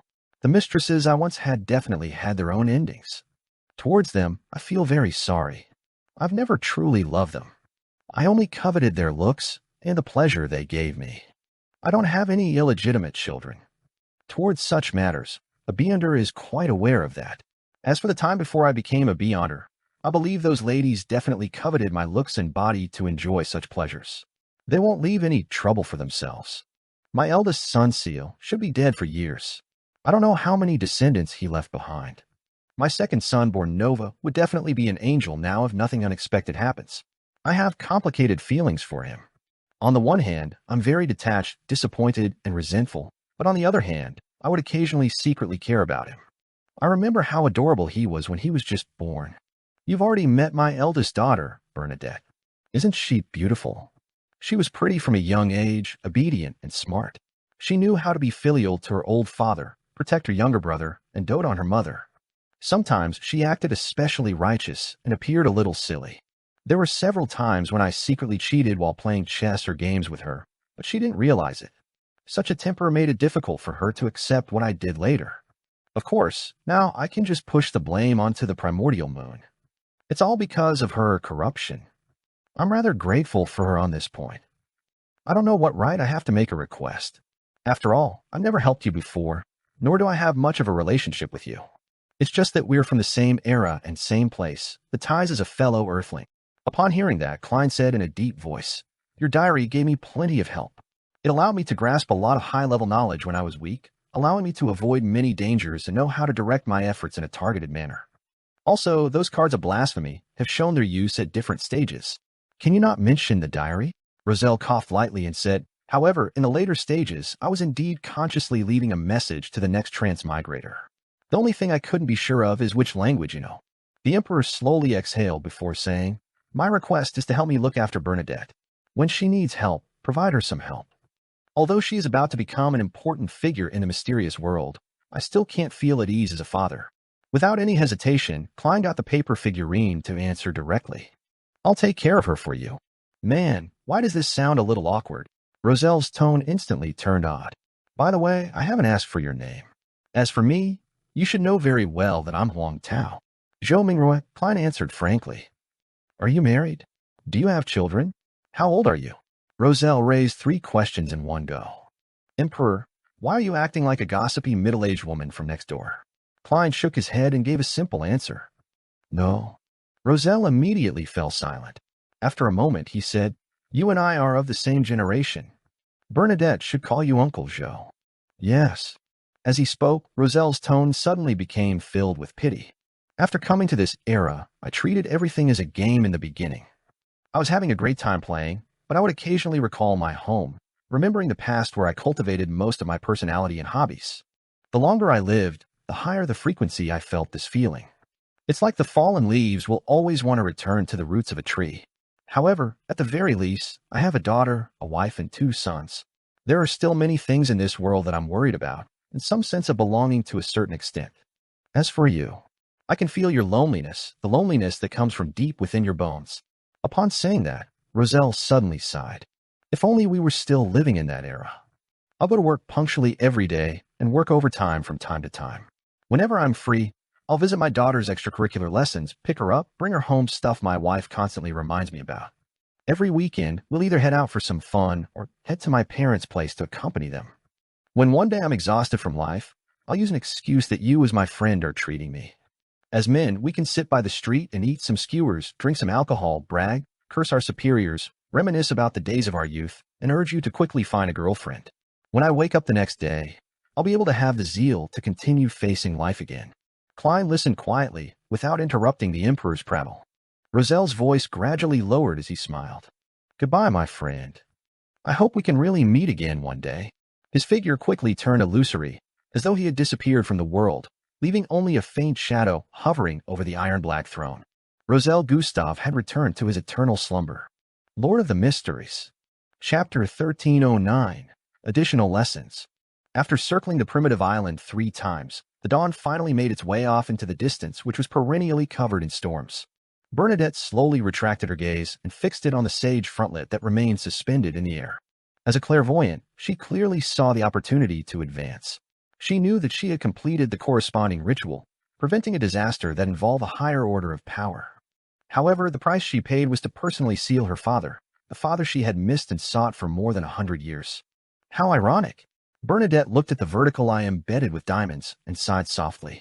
After leaving Intis, she had 2 big wishes. First, she wanted to investigate the truth behind a matter and see if she had misunderstood her father. Second, she wanted to follow her father's footsteps and see if there was a possibility of reviving him. Bernadette had already fulfilled her first wish. The truth was that she had indeed misunderstood her father. This curtailed her pain and conflicted feelings. Her hatred for her father had completely dissipated, but it also added to her guilt. With this kind of guilt and yearning all this time, she tried her best to fulfill her second wish, but the outcome wasn't pleasant. If there hadn't been any hope from the beginning, she might not have had such a huge reaction. However, she had clearly seen the light and seen her father, but she had no choice but to personally place him into a state of slumber. After a moment of silence, Bernadette's slightly unfocused eyes became clear again. She no longer hesitated and no longer blamed herself. She no longer had all kinds of negative emotions. She firmly raised her right hand and drew out ancient words that shimmered with a stellar radiance in the void. She summoned the spirit world creature who was half man, half wind, and she retrieved the sage supplementary ingredients from it. As for the rest, as there was no need for them to be specially preserved, they were in the collection room of the dawn. Not long after, Bernadette used pale death to shatter the sage frontlet. She concocted the potion that could allow her to advance to sequence 2. Looking at the bubbling sage potion with each bubble containing a transparent eye, Bernadette firmly raised her right hand and brought the glass bottle to her mouth. She knew that what she needed at this moment wasn't sorrow, nor corny emotions, but determination and the will to forge forward. This was because if she wanted to help her father, Emperor Roselle, escape the corruption and completely revive, she needed a higher sequence and greater strength. Because of this, she was willing to bury the pain in the deepest part of her heart and not let it affect her mental state. It was only when there was no one around at night that she could retrieve it and savor it alone. With the sage potion entering her mouth, Bernadette's body turned illusory at a discernible pace. She broke down into thick and complicated knowledge, changing into an existence that was a flux of information. The entire dawn, as well as the surrounding winds, storms, lightning, seawater, and waves, all lost their sense of reality. It was as though they had been restored to the most fundamental blocks of information. For most of Sequence 3 Beyonders of the Mystery Prior pathway, such a state was extremely dangerous. If one's willpower wasn't strong enough, their luck wasn't good enough, and they weren't prepared enough, the knowledge that they had transformed into would be infiltrated by all kinds of information within seconds. They would be washed away, assimilated, and thus quickly lose consciousness. They wouldn't be able to reassemble their bodies, turning into a very strange and difficult monster to deal with in mysticism. A knowledge demon. This was also known as an information creature. Bernadette had relied on the sage frontlet and had previously transformed into a flux of information on several occasions. Although it was limited to 2 to 3 seconds and didn't last too long, it was still considered experience. At that moment, she tried her best to maintain her consciousness and establish a connection with the information produced in the spirit world by preventing a high-level disaster. The information had a clear imprint belonging to her, and it involved a very high level of power. It was exceptionally solid and couldn't be dispersed by other information for short periods of time. It helped her to stabilize her consciousness and slowly gather the dissipating flux of information around her body. During this process, Klein, who was above the gray fog, tapped the edge of the long modeled table with the help of the prayer light. He used a miracle invoker's ability of changing the probability of certain developments and actions to a certain extent, and he bestowed Bernadette with a certain amount of good luck. Time ticked by. There were several times when Bernadette wavered on the border of losing consciousness, but in the end, she managed to tide through it. She gathered all the information that belonged to her and began to reconstruct her body. At that moment, she gradually felt the concern Admiral of Stars Catlia had for her. She felt the members of the Element Dawn and her crew making their daily prayers. This stabilized her condition better, allowing her to resist the ancient will that was slowly developing in her body. At this moment, a series of secret information came from nowhere. Taking the opportunity while Bernadette was reforming her body, it attempted to fuse with her. This was interference from the hidden sage. As an embodiment of this world's knowledge and information, as a quasi-sequence zero existence of the mystery prior pathway, the hidden sage had a certain influence on Beyonders of a lower sequencer than him. Without giving Bernadette the chance to use the pale white mask, the curtain draped over Klein gently rose. Space-time distorted around Bernadette, completely isolating her from the outside world. Even information couldn't be interchanged. Grabbing this sudden moment of peace, Bernadette completely reassembled her body and used her own anchors to balance out the terrifying will that was surfacing in her body. At that moment, she had truly become a Sequence 2 angel of the mystery prior pathway, an important figure in the mysterious world that could be addressed as a secret existence. Right on the heels of that, she saw the distorted space around her return to normal. She saw a series of hidden information surging towards her. She stretched out her right hand and grabbed the information with ease, extracting the useful information contained within. Just as Bernadette was about to return to reality from the spirit world, an orange light suddenly bloomed in front of her eyes. The light instantly condensed into a fat elder with a short white beard. The elder smiled and said, "Ma'am, I'm Orange Light Hilarion." Orange Light? Bernadette was puzzled. She didn't understand why Orange Light Hilarion had suddenly appeared in front of her. They hadn't interacted much before. As the leader of the Element Dawn and a former mysticologist, she wasn't unfamiliar with the 7 lights of the spirit world. She even knew how to pray to 7 lights, as well as the ritual needed to receive the corresponding advice. She knew that the 7 lustrous lights were a symbol of the spirit world, and they contained endless knowledge of different domains. They were definitely at the angel level. Orange Light Hilarion added with a smile, "A great existence wants me to inform you of the knowledge regarding the great old ones, the outer deities, and the cosmos, so that you have a relatively accurate grasp of the state of this world and the corresponding corruption." "Which existence is it?" Bernadette asked, puzzled and cautious. She had vaguely guessed the answer, but she still found it quite unbelievable. After all, The seven lights in the spirit world were also important figures in the mysterious world. Even if a sequence 0 true God wouldn't find it easy to get them to do their bidding. Orange Light Hilarion chuckled and replied, "The greater ruler above the spirit world. The great ruler above the spirit world." Bernadette repeated the honorific name, and her thoughts raced. Hilarion glanced at her and smiled. "He also has another title. Mr. Fool." Somewhere out at sea, the future which was cruising on a safe sea route, Catlia suddenly jolted awake from her dream as her forehead was covered in cold sweat. In the dream just now, she saw the queen lying on the ground drenched in blood. Her chest was torn open, and a baby-like monster crawled out of it. As a mysticologist who had advanced with a drop of the snake of fate's blood, Catlia believed that her dream wasn't without any reason. It was definitely a premonition. It was obvious that the dream she had wasn't pleasant. While feeling uneasy, Catlia sat up and put on her cloak. She attempted to pray to Mr. Fool, hoping that this mighty existence would give her some hints or to protect the queen. Soon, a scene appeared before her eyes. Queen Mystic Bernadette walked out of the spirit world and returned to Dawn, allowing the ship to gradually distance itself from the nameless island. Catlia immediately heaved a sigh of relief and sincerely thanked Mr. Fool. After finishing her prayer, she opened the window of the captain's cabin in joy, causing starlight to condense into a long bridge that reached the deck. She put on her heavy glasses and walked along the resplendent bridge of starlight to the deck, where she proceeded to stroll leisurely in the quiet night. When she arrived at the bow of the ship, Catlia saw Frank Lee tinkering with bottles. "What are you doing?" Catlia subconsciously frowned. Frank looked up and said with a bright smile, "My ideas encountered a setback, so I can't proceed any further for now. I asked Nina to get me some soil from the bottom of the sea to study the microbes in it." With that said, Frank said with a look of anticipation, "When I have my next vacation, I'd like to go to the depths of the North Sea or to the poles where it's a world of ice and snow. There might be many ancient microorganisms buried beneath a thick layer of ice there, from the 4th epoch, the 3rd epoch, or even the 2nd and 1st epoch. This will bring me plenty.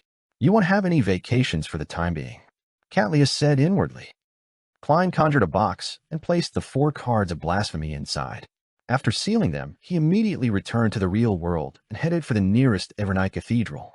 He planned on informing the Evernight goddess in the form of a prayer of the hidden dangers of the card of blasphemy, reminding her to pay attention to such problems. He didn't want the Earth Mother, Lilith, to obtain the Mother card or the Moon card. Lord of the Mysteries. Chapter 1310, Envoy. The prayer hall in the Evernight Cathedral was as dark as before. Only the holes on the walls allowed some light to seep in, like stars in the night. Klein sat in a corner that wasn't eye-catching. He took off his tall hat and began praying like a pious member of the congregation. He simply mentioned how Roselle had revived in his last mausoleum and focused on the corruption of the primordial moon. He deliberately emphasized that, in order to prevent the crimson moon within him from being born in the real world, Roselle had chosen to terminate the process of having his Black Emperor uniqueness in 3 sequence 1 characteristics returned to him. At the end of the prayer, Klein pointed out the hidden dangers of the cards of blasphemy, and he expressed his concerns about the whereabouts of the Mother card and the Moon card. In fact, Roselle only mentioned the need to be careful of the Mother card and didn't mention the Moon. However, Klein knew that the 2 pathways of Earth and Moon belonged to the Mother goddess of depravity. Therefore, to be cautious, he specially added the Moon card. This was also the main reason he was worried about Earth Mother Lilith. Compared to most of the 22 pathways, the high-sequence Beyonders of the Planter and Moon pathway had a huge advantage. That was that they didn't need to worry about the primordial one from awakening in their bodies. They didn't need to worry about dissociation from approaching the world underground. This was because the Beyonder characteristics they possessed didn't directly come from the primordial one, which led to no corresponding mental imprint. However, if they were to directly go underground and enter the Chaos Sea, no matter who it was, they would encounter corruption. It was just that the extent would be different. This advantage was very likely due to the fact that the sanguine ancestor Lilith was more special than the other ancient gods. After all, she didn't need to divert a large part of her energy to resist the will of the primordial one awakening within her. And back then, the invisible barrier protecting this world was still sufficiently sturdy, separating the Mother Goddess of Depravity and the other great old ones from Earth, making it difficult for them to exert too much of an influence on the situation inside. But with the passage of time, this advantage gradually became a problem. As the underground corruption became weaker and weaker, the invisible barrier also became weaker and cracks began appearing. Under such circumstances, Earth Mother Lilith's situation became worse. This was because she was facing the intrusion of the mother goddess of depravity that was ever increasing in potency and terror. In this aspect, the original creator, the oldest one, who was dead, was definitely inferior to the living mother goddess of depravity. Considering how outer deities who had transcended sequences had an influence on beyonders from their own pathway, Clyde felt that he couldn't afford negligence on such matters. After he finished his prayer, he waited for nearly 5 minutes. After confirming that there was no response, he stood up, put on his wandering magician's tall hat, and walked out of the cathedral that belonged to the Evernight. To him, this was mainly a disclosure obligation.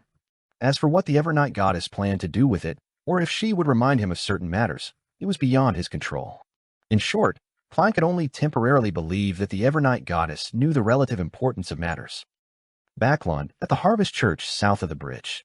The top-hatted Emlyn White got off his carriage and looked at the sun covered by the clouds and mist. On the way to the entrance of the cathedral, he gently rotated the ring on his left hand, as if to flaunt his identity. The ring was semi-translucent in color, as though it was made from light red amber. There was a blood-red gem embedded on its tip, a reward Emlyn had received a long time ago, Lilith's ring. After becoming a demigod, Emlyn could suppress the effect of bloodthirst from the ring to a certain extent. Every day, he only needed to drink 3 bottles of human blood to be immune to the corresponding negative effects. Therefore, in order to showcase his special identity as the ancestors blessed, he began wearing this ring permanently. After entering the Harvest Church, Emlyn automatically removed his top hat. At this moment, Cosme, Ernst, and the other sanguine in Backlund, who were waiting for Bishop Utravsky, stood up one after another. Looking down at the aisle, they greeted softly, "Good morning, my lord." Emlyn looked ahead and nodded indiscernibly. "Is Mistral still not here yet?" "Count Mistral set up a chapel at home," Ernst simply explained. Emlyn didn't comment on this. He walked forward and casually said, "He will still have to come when Mass is held." He looked around before saying, "Where's Bishop Utravsky?" "The bishop is waiting for you behind." "The church's envoy has arrived." Ernst controlled his facial expression as he answered Emlyn's question politely. "The church's envoy." Emlyn rotated the light red ring on his left hand and walked to the back of the cathedral. Soon, he saw Father Utravsky and the slightly curly black-haired envoy of the church with a tall nose and deep eyes. "This is the Archbishop, His Grace Loretto." Father Utravsky introduced the envoy to Emlyn. He stood by the window, blocking most of the light. "Good morning, Your Grace," Emlyn replied with the etiquette of the Church of Earth. Loretto smiled and spoke in rather awkward Loanese. "There's no need to address me as Your Grace. Although you aren't an archbishop, you have the status of an archbishop. From today onwards, you will be a hierophant, high-ranking deacon of the church. You will be in charge of the sanguine matters in Backlund." Without giving Emlyn any time to digest this information, Loretto continued, "I came to Backlund under the Holy See's orders. I'll tell you everything that needs to be taken note of within the church.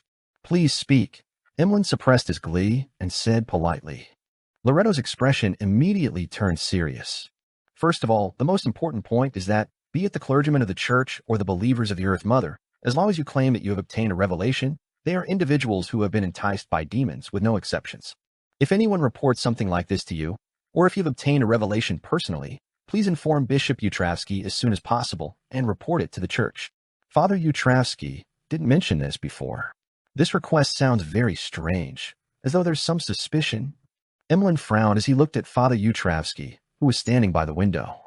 The bishop never said anything about taking note of such matters. Before he finished his sentence, Emlyn suddenly realized that he came off as criticizing Bishop Utravsky, but he couldn't find any better explanation in his haste. Almost at the same time, he understood what was odd about what Archbishop Loretto had said. This was telling everyone that the Earth Mother you sensed isn't the real Earth Mother. This is saying that a large number of the revelations us sanguine received from the ancestor are fake. It's from demons or evil gods. The look in Emlyn's eyes sank as he tried to maintain his composure. At this moment, Loretto didn't mind and smiled. "Bishop Utravsky didn't tell you, because he didn't know either." Father didn't know. In that instant, Emlyn actually felt a little sympathetic towards Bishop Utravsky. He felt that as a Phasacian, a hierophant who had changed faith in his later years, he had been ostracized by the other members of the Church of Earth. Sensing the change in his gaze, Loretto added, "That's because he's a blessed. He doesn't need to care about the temptation of demons and evil gods." Bishop Utravsky nodded and said calmly, "The revelations of Earth Mother are in her Holy Bible, in those lines of teaching. Anything other than that is heresy." Emlyn was somewhat puzzled, but he couldn't think of any question. He grunted and said to Loretto, "Then what is the second point that needs paying attention?" Loretto made his expression turn serious. If you receive a revelation, don't blindly believe it. Please immediately seek confirmation from Bishop Utravsky. Why? Emlyn was puzzled. This was basically telling him that the only response he would receive was either from evil gods or demons. Loretto deliberated over his words and explained in detail. In this world, there are many evil existences. They will pretend to be deities and bewitch the clergyman in an act of enticing believers. That's because the two main pathways of the Church of Earth Mother are related to life. Therefore, the effects they receive are more severe than the other churches. From time to time, there are people who will take the wrong path and attempt forbidden life experiments, thus slowly degenerating. In order to prevent such a development, we reorganized the church a long time ago under the guidance of the Mother's will to establish the system of a favored and blessed. Favored and blessed. Emlyn's understanding of the Church of Earth was limited to the Holy Bible and part of the Scriptures. He was momentarily at a loss. He had never taken the initiative to ask Father Utravsky about the Church of Earth Mother. Loretto glanced at Emlyn and nodded slightly. The favored are clergymen who have won a mother's favor and are from the two pathways of earth and moon. The blessed refers to people who have obtained the mother's blessing and are from other pathways. The latter is less affected by the demons and evil gods. It can help us verify the authenticity of the revelations. Under such circumstances, even if it's a decree issued by the Holy See, there has to be at least a second-in-command blessed. Otherwise, it can be regarded as null and void. As he spoke, Loretto took out a document and unfolded it in front of Emlyn. Apart from what the Archbishop had just said, it included the details of him accepting the mission and appointment as an envoy. At the end of the document, there were a few names. The first was from the Holy See of the Church of Earth, Matriarch Roland, and the rest were all names that Emlyn didn't know. He barely recognized the last one to be Father Utravsky. Father Utravsky's handwriting is really ugly. As Emlyn mumbled to himself, he began to have a strong sense of doubt regarding the favored and blessed system. Why were the blessed less enticed by evil gods or demons? Why were they able to verify a revelation, but the favored couldn't? As his thoughts raced, Emlyn suddenly noticed a detail. The blessed aren't from the two pathways of earth and moon. Therefore, the problem didn't lie in the favored, but the two pathways themselves? Emlyn vaguely felt that his guess was the truth. Lord of the Mysteries. Chapter 13:11, New Mission. Emlyn vaguely sensed that there might be some abnormalities in the two beyonder pathways of Earth and Moon, but he didn't ask Archbishop Loretto about it directly. He doesn't seem like he would answer. It's better to wait for the next tarot gathering to ask the world, the hangman, and the others. Emlyn nodded indiscernibly, indicating that he already knew the difference between a favored and a blessed as he muttered to himself. He didn't consider seeking Mr. Fool's answer because he felt that there was no need since the corresponding problem wasn't too important. After all, the Sanguines dukes, marquises, and counts were still alive and well, and there hadn't been any particularly negative news regarding the Church of Earth Mother. At the same time, his previous guess also made Emlyn connect these to the influence of the primordial moon, an existence which was perhaps an evil god or a high-level devil in disguise, had on the moon pathway. He had once caused many Sanguine who had prayed to him to lose control, turning into monsters that only knew how to mate and reproduce. Emlyn suspected that this was one of the evil existences that sent the fake visions and revelations. With no more questions from him, Loretto put away the document in his hand and thought for a moment before saying, "This is the problem that requires special attention. In addition, I hope that you can set up 3 to 5 Beyonder teams in Backland.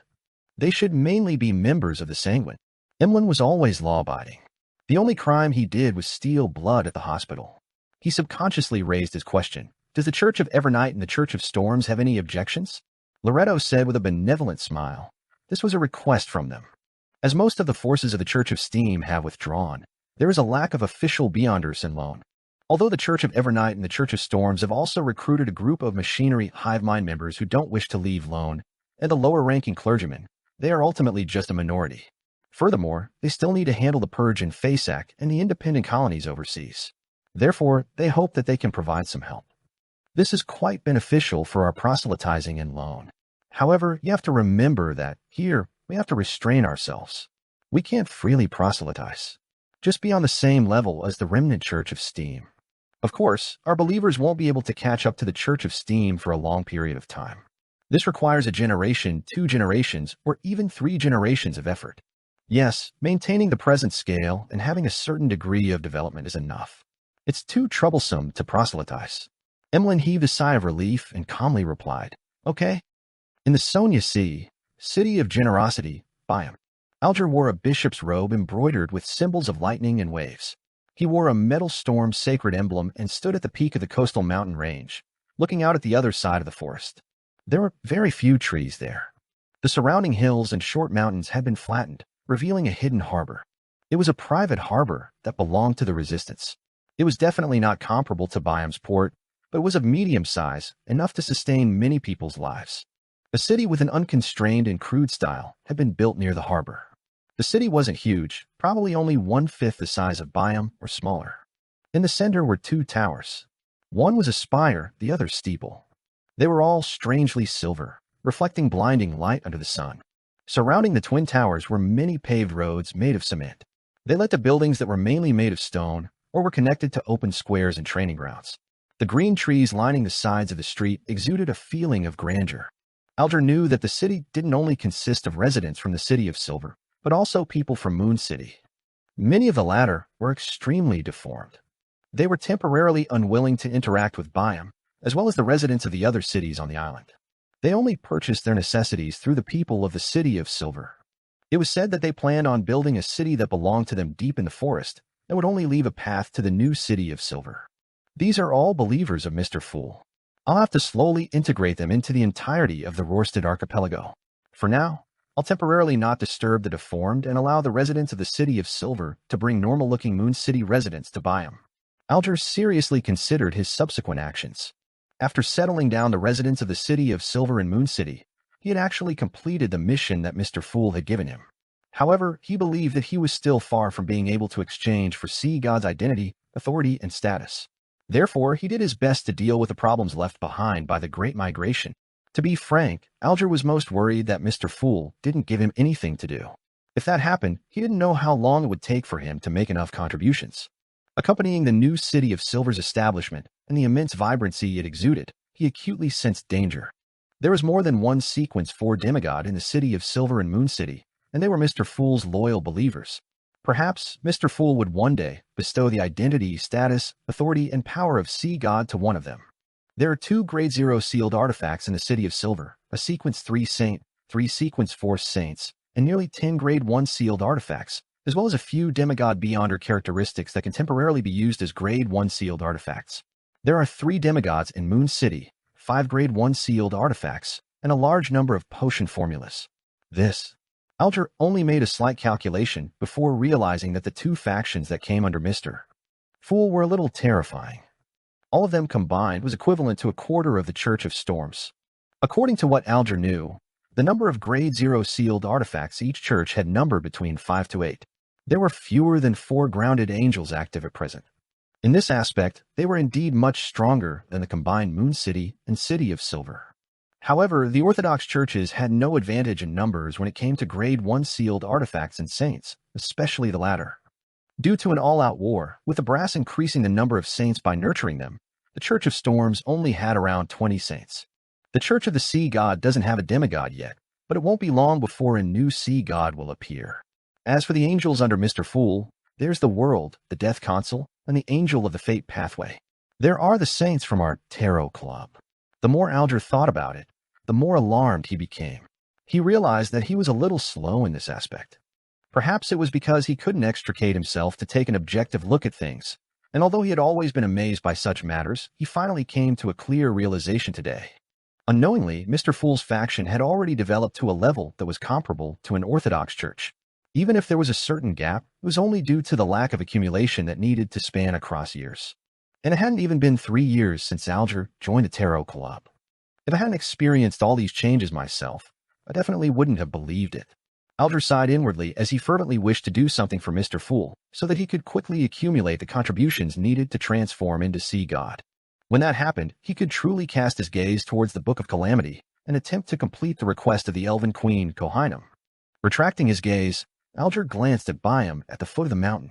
He saw that this city, which hadn't suffered any serious damage in the war, had once again lit up. It could also be called the most prosperous city in the Sonia Sea.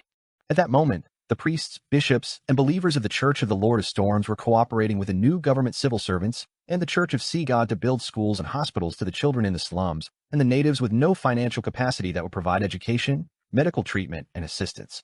As Alger watched the people walking along the streets like ants and the colorful buildings that were different from the vast majority of Lone, the corners of his mouth curled up slightly before he wiped away his smile. He narrowed his eyes, unsure what he was experiencing or enjoying. At that moment, a grayish-white fog suddenly appeared in front of him. Following that, he saw the ancient palace and blurry figure in the middle of the fog. He heard Mr. Fool's words. A mission. Monitor a man named Verdu Garcia. Along with the revelation, plenty of miscellaneous information rained down and drilled into Alger's mind, allowing him to know the exact situation of Verdu Garcia. He was a member of the Abraham family that had concealed his identity. He had recently left Desi County and had come to the Rorstad archipelago. Alger was thrilled. He bowed his head respectfully in response. By your will. Klein knew that Verdu Garcia Abraham had left the northern continent and was heading to the Rorstad archipelago, as Dorian Gray had mentioned this when he prayed. He knew very well that the person named Verdu yearned to save Mr. Dor so that the King of Angels could return to the real world. The reason why Klein had gotten Miss Magician to inform the Abraham family of one of the rituals that helped Mr. Dor escape was because the trust between the two parties was insufficient. If he were to hide it or lie by saying that an angel needed to be hunted for the ritual, the Abraham family would definitely suspect Furs and make her continue contacting Mr. Dor and try to confirm it through other means. Once they discovered anything, Klein would lose control of the Abraham family, preventing him from nipping the problem in the bud. If it had been a few years ago, Klein wouldn't have been too worried about such problems. However, as the apocalypse approached, the infiltration of the outer deities would only increase. It was possible that a member of the Abraham family would come into contact with a corresponding item or believer and obtain the correct ritual. Therefore, Klein believed that the ritual that was extremely difficult to complete could be used to effectively gain the trust of the Abrahams, allowing them to deepen their faith in Mr. Fool and become more devout. Then he could monitor the extreme ones among the devout and grasp their trajectories, and interfere with them in time. Lord of the Mysteries. Chapter 1312. Fully Automatic Wishing Machine. Mid-Seashire, Limon City. Jasmine wrapped a scarf around her face and exited the apartment. She had heard that the annual Limon Carnival had begun, so she wanted to visit it at the municipal square. Because of the war last year, the carnival hadn't been held. This had greatly disappointed Jasmine. After that, she suffered the greatest trauma in her life. From then on, she hid at home and didn't dare to go out. Perhaps it was because she had been confined at home for too long, one that was very cramped. Jasmine had been eager to go on the streets recently. She wanted to walk around just like she did in the past. As she turned her gaze, she saw her reflection in the large glass window by the side of the street. Her figure was pitch black without any other color. Her long dress reached her ankles, and the veil of her hat covered half of her face. From the bottom of her eyes to her neck, there was a scarf wrapped several times around her neck. Both of her hands were wearing a pair of knitted gloves.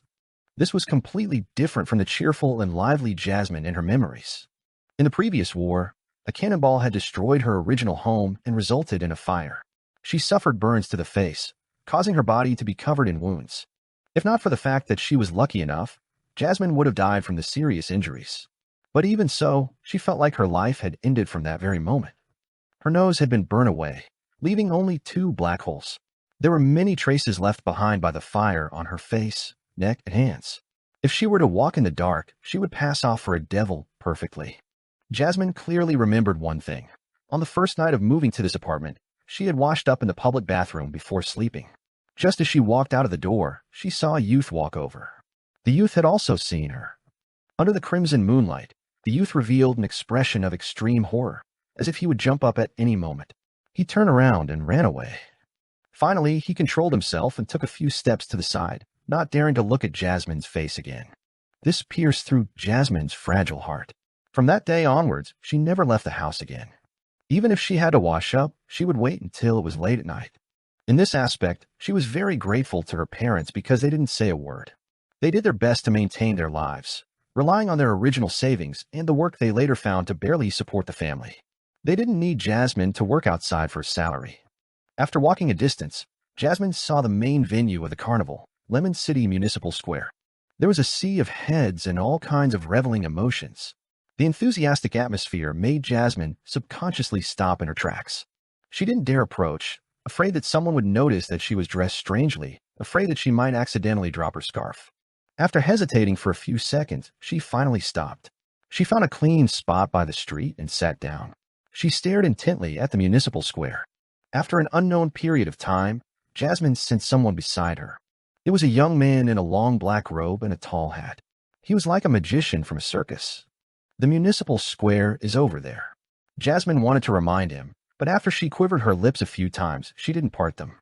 She didn't dare to speak to anyone. However, the young man took the initiative to walk over.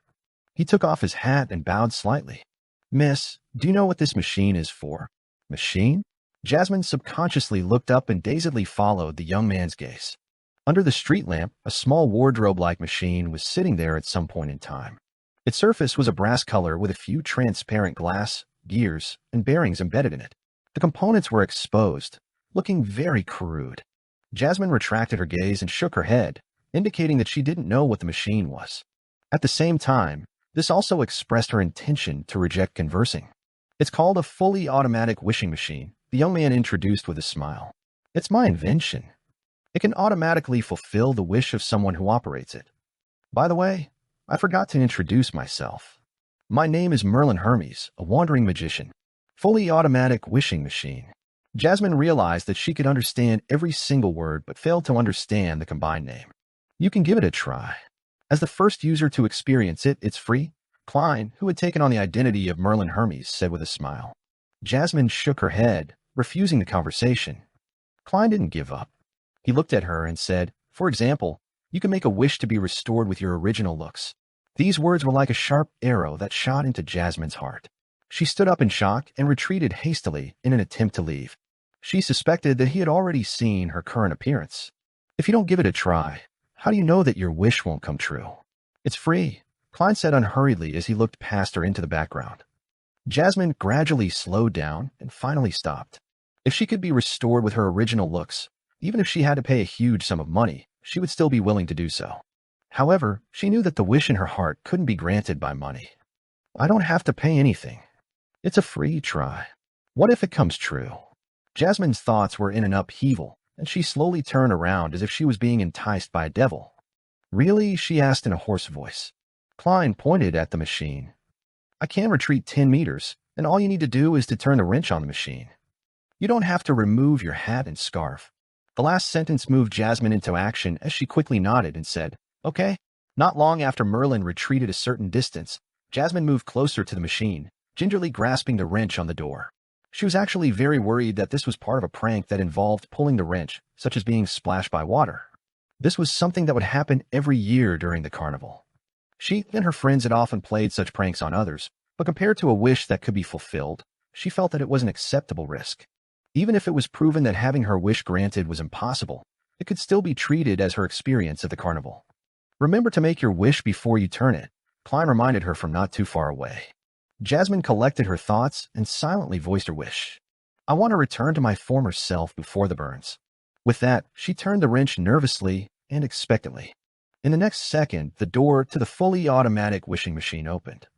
A normal wooden cane reached out and tapped Jasmine's forehead. What Jasmine didn't notice was a golden ring embedded with rubies that appeared on her hand. When the wooden cane retracted back into the fully automatic wishing machine, the golden ring with the rubies disappeared as well. As the gears turned, Jasmine saw the machine's door slowly close. That's it, she thought blankly. She didn't experience the feeling of having her wish fulfilled, nor was she being pranked. Everything seemed so strange. "Congratulations. Your wish has been granted." Klein walked back and clapped gently like a witness to a magical event. "My wish has been granted. How is this possible?" Just as this thought flashed through her mind, she suddenly felt something beneath her scarf. The spot where there were only 2 black holes left had been propped up. Jasmine slowly raised her hand and touched her face, clearly sensing the presence of her nose. And the quality of her breathing proved this point. She suddenly turned around, her back facing Merlin Hermes. She walked to a shop by the side of the street and cast her gaze at the glass window. Then she removed the scarf covering her face. Eyes that weren't big, a nose that wasn't too well defined, and her lips that weren't too full. The freckled face of a girl was reflected on the window. Jasmine subconsciously raised her hand and covered her mouth. Her eyes glistened. After a few seconds, she raised her arm and wiped her face with her sleeve. She turned to look at Merlin Hermes and said, "Are you a god?" "I'm just a magician who likes to create miracles." Klein smiled as he pointed at the machine beside him. "The thing you should thank the most is that the fully automatic wishing machine. Fully automatic. Jasmine's emotions stirred as she subconsciously repeated. Klein nodded and said, yes, a fully automatic wishing machine that can operate without any external help. You can understand it as a gas meter.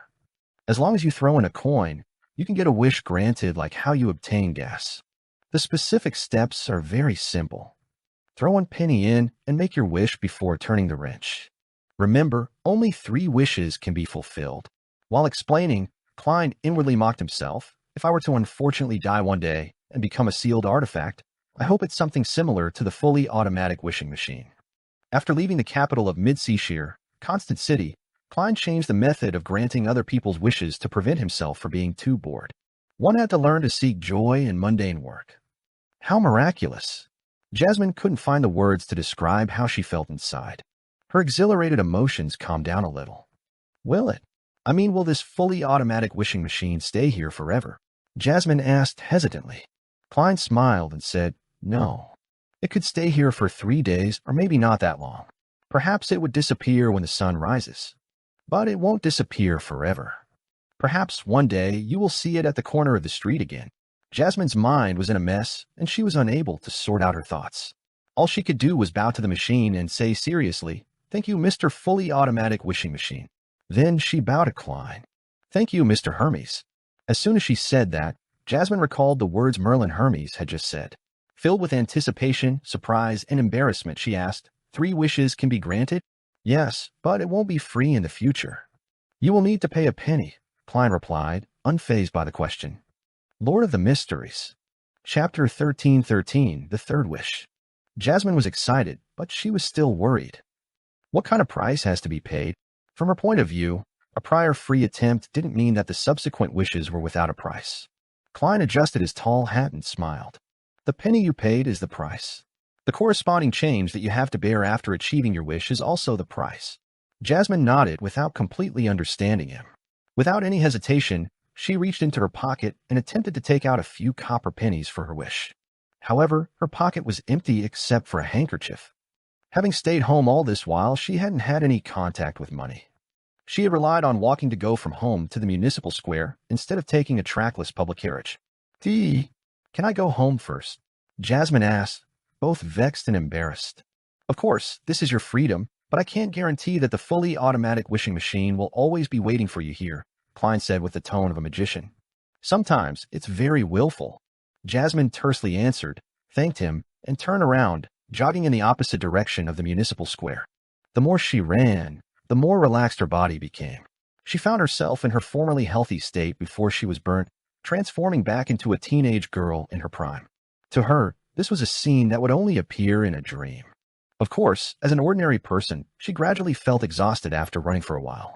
She had no choice but to slow down and begin walking slowly. The cool night breeze blew, revealing resplendent stars peeking through the clouds high up in the sky. The trees by the side of the street swayed gently and scattered the swaying shadows on the ground. All of this was so quiet and beautiful. Jasmine only felt her body and mind relax, and all her worries disappeared. This was the first time she was in such a good mood ever since she was injured. Unknowingly, a smile appeared on her face. After walking for about 5 minutes, she suddenly heard someone shout her name. Jasmine. Jasmine turned her head and saw a familiar face. It was her former neighbor, Mrs. Hamill. Good evening, Mrs. Hamill. I haven't seen you in a long time. Are you going to the carnival? Jasmine, who wasn't wearing a scarf, said with a heartfelt smile. Mrs. Hamill was a woman with a head of white hair.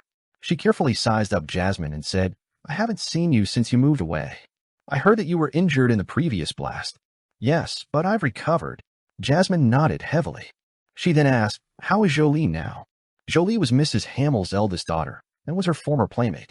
Mrs. Hamill's expression instantly wore a shade of gloom. The Phasacians did unspeakable things to her, and she ended up dying. Jasmine was taken aback, thinking back to her experience while feeling sad. A Phasacian soldier had rushed into her house in an attempt to do unspeakable things to her, but he only gave her a kick and left when he saw her disfigured face. Poor Jolie. Jasmine sincerely tapped her chest 4 times in a clockwise fashion, outlining the stars. It was only after she heard what had happened to her friend that she realized that she might have been relatively lucky. After bidding farewell to Mrs. Hamill, Jasmine walked back to her apartment. When she got home, she felt much better, and her mood was back to normal. She started to look forward to the expression her parents would have when they saw her appearance restored. They probably wouldn't keep the pain deep in their hearts and pretend that nothing has happened. They would definitely cry with joy and hug me. Jasmine took the key that was hanging around her neck like a necklace, and as she thought about it, she opened the door. The room was dark. None of the candles or the gas wall lamps were lit. On the bed outside, light and heavy snoring could be heard from her parents, forming a contrast with the bustling municipal square. They're asleep. Yes, they've been working hard. Jasmine gently closed the door and walked to her parents' bed. With the crimson moonlight shining in through the window, she cast her gaze over. Daddy has a lot of white hair, and his wrinkles have deepened. Mommy keeps frowning when she sleeps. Her face is flaking. It's dry and coarse. Only then did Jasmine realize that she hadn't seriously looked at her parents' faces for a long time. She didn't know that they had aged so much. Before the war, her father was an accountant with a pretty good income. They could afford to rent a terrace house and allow his wife to not work so as to focus on taking care of the family. But now he could only work at textile factories and do all kinds of strenuous labor.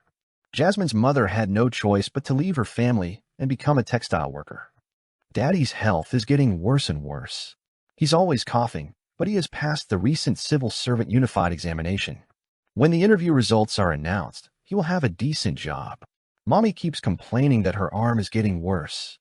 Jasmine looked at her parents intently and didn't wake them up. She had already thought of her second wish.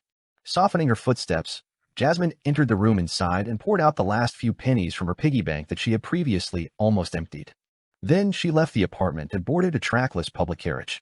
She was afraid that the fully automatic wishing machine would be gone if she delayed any further. At that moment, there were a lot of passengers on the public carriage. Most of them were heading to participate in the carnival. Jasmine looked around and saw that there were no seats, so she had no choice but to support herself as she stood on the aisle, squeezing with plenty of people. 10 minutes later, she reached her stop and turned into that street. When the brass color machine embedded with a few pieces of glass appeared before her eyes, Jasmine silently heaved a sigh of relief and quickly approached. During this process, she surveyed her surroundings and didn't find the magician by the name of Merlin Hermes. It really is fully automatic. There's no need for him to be by my side, Jasmine muttered in puzzlement. She didn't waste any time. She took out a penny and placed it inside the fully automatic wishing machine. I wish for my parents to be healthy again. I hope that my family will become rich. Jasmine softly voiced her wish. She closed her eyes and waited for the miracle to happen. In the next second, she heard the clanging sound as though a coin had rolled out from the fully automatic wishing machine. Jasmine opened her eyes in shock and looked ahead, only to see that the penny she had just put into the machine had landed on a small tray around the coin slot. This wish can't be fulfilled. A wish can't contain too much content.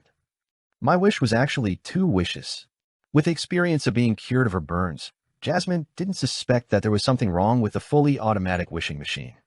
She thought seriously and stuffed the penny into the coin slot. Then she lowered her head and made a wish softly. I hope my parents are healthy again. This time, she heard a soft knock sound out from the fully automatic wishing machine. Tuck. Seeing that the copper coin remained inside the machine, Jasmine knew that her wish had been fulfilled. She couldn't wait to go home and check on her parents' situation. Suppressing her excitement, she inserted another penny. She had originally planned on making her family wealthy, but remembering that her father was basically going to become a civil servant in Limon City and that her family income was guaranteed, she couldn't help but have other thoughts about it. When she was 10 years old, she already knew that she wasn't good looking. It wasn't that people around her would despise her and say that she wasn't good looking, but amongst her playmates, there were 2 rather beautiful girls. This allowed them to be accorded with greater treatment and experience the kindness of the world. Such a comparison only served to make Jasmine inevitably dream of becoming prettier as she grew older. But reality proved that dreams could only be dreams. However, this time her dream could turn into reality because she had a miraculous fully automatic wishing machine in front of her. If I can make myself beautiful, I can find a good husband, and I can improve my family situation. Jasmine seemed to have heard the devil whispering in her ear. She closed her eyes uncontrollably and made a wish. I wish to become extremely, extremely, extremely beautiful. She used extremely thrice to accentuate the beauty she wanted. Just as she finished speaking, the door to the fully automatic wishing machine opened once again. A silver-white mask was pushed out and covered her face. Jasmine quickly opened her eyes and happened to see the mask disappear. At the same time, she felt something connect to her. She turned around in anticipation and once again walked to the shop by the side of the street. Using the light from the gas lamps and the glass on the window, she saw her current appearance. For a moment, Jasmine couldn't describe the exact changes in her facial features and outline. All she knew was that at this moment even she was mesmerized by her beauty. Her nose had become sharper, and her lips had become fuller. Her eyes became bigger and limpid. Her skin was as tender as milk pudding. She only had slight similarities to her previous self. Is this a miracle? Jasmine couldn't help but let out a heartfelt sigh of amazement. She looked at herself, intoxicated. It took her great effort to finally retract her gaze before bowing at the fully automatic wishing machine. Following that, she walked towards the public carriage stop. On the way, eyes kept turning to look at her. Bang! A man, who was too focused on her, slammed into a gas lamp post. Jasmine pursed her lips into a smile. Without a word, she boarded the trackless public carriage. There were still many people on board, and all the seats were taken. Just as Jasmine was trying her best to find a spot, several men lifted their buttocks and straightened their bodies. They looked at her and smiled. "Miss, you can sit here." Jasmine was momentarily stunned. She hadn't expected to receive so much kindness. She didn't decline and sat down. She smiled at the man who had given up his seat. "Thank you." The man's expression became extremely animated as he said humbly, "This is what a gentleman should do." Jasmine still retained the habits from when she was previously cooped up at home, so she didn't say anything else. She quietly sat there until she reached the stop near her apartment. Then she got off the carriage. After a few steps, she suddenly felt that someone was looking at her. She quickly turned her head to look. It was a drunkard. He was staring at Jasmine with an indescribably disgusting look. Jasmine jumped in fright and briskly walked to her apartment. However, the men she met along the way revealed similar looks, as though they could turn into beasts at any moment. At that moment, Jasmine felt as though she was walking in the wilderness. Lord of the Mysteries. Chapter 13:14. Miracles are only for a moment. Previously, Jasmine enjoyed the gazes from the men, but now, all that was left was anxiety and horror. She hastened her footsteps again as though she was being chased by phasations. Finally, before the men could get close to her, she rushed into the apartment and got rid of them. Phew. The girl patted her chest and secretly decided to stay out less at night. Only then did she realize that extraordinary beauty had its disadvantages. After calming down, Jasmine went up the dimly lit stairs to the third floor and returned home.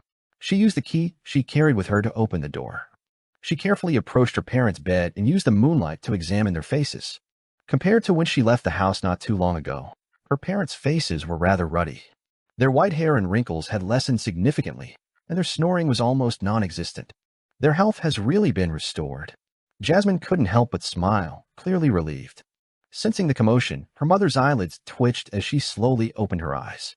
Jasmine held her breath and restrained her smile, preparing to give her mother a surprise. Her mother sat up and looked over, her expression suddenly becoming extremely terrified. "Who are you?" asked the woman with a shrill voice as she shoved her husband forcefully. "Who am I?" Jasmine was stunned by the question and didn't know how to answer the simple question. At that moment, her father woke up as well. He looked at the beautiful girl in front of him with suspicion and vigilance. "Get out. Otherwise, I'll call the police." Jasmine's mother left the bed and picked up a candle stand beside her, using it as a weapon. "We don't welcome burglars." Jasmine's father rather politely issued an order for Jasmine to leave. He knew that he had to do his best not to pressure the burglar. Otherwise, it easily led to extreme responses from the other party. If not for his wife and daughter, he wasn't too afraid of fighting the burglar. But now his entire family was at stake. Jasmine finally snapped out of her daze and hurriedly said, "Daddy, Mommy, I am." Before she could finish her sentence, her mother started to shove her repeatedly as she was pushed out of the room by her father. No one cared about what she said. Under such circumstances, no one cared. Thud. The door to her apartment closed before her very eyes. It left her feeling lost and helpless. She wanted to knock on the door and use the key she carried with her to prove her identity, but at that moment, she heard her mother shout to a patrolling police officer downstairs, "There's a burglar, a burglar, burglar. Daddy and Mommy don't recognize me anymore. Will they think that I've murdered myself? Will the police believe the fully automatic wishing machine?" Jasmine's heart tightened, and she subconsciously decided to leave the apartment first to avoid the police. She would then find her father and mother to explain to them carefully at dawn and use their common memories to convince them. Tap, tap, top. She bowed her head and, under the watchful gazes of her neighbors, walked down the stairs and rushed out of the building. She ran all the way to a nearby alley and avoided the approaching police officer from the main street. Gasping for air, Jasmine stopped in her tracks. Tears uncontrollably rolled down her face and fell to the ground. Suddenly, a hand reached over and covered her mouth, dragging her to a secluded corner of the alley. "How much?" "I'll pay however much it costs." A voice filled with drunkenness rang in Jasmine's ears. It was as if he had mistaken her for a prostitute and could no longer resist her allure. Jasmine tried her best to struggle, alarmed, afraid, and desperate. Just as she was about to break down, the drunkard released his hand. "Miss, are you all right?" A hoarse male voice sounded. Jasmine dashed away from the drunkard before turning around to see a police officer in a black and white checkered uniform. He. As Jasmine spoke, she began to cry. The policeman looked at her sympathetically and said, "We will take legal action on him. However, miss, you'll need to return to the police station with me to record your statement."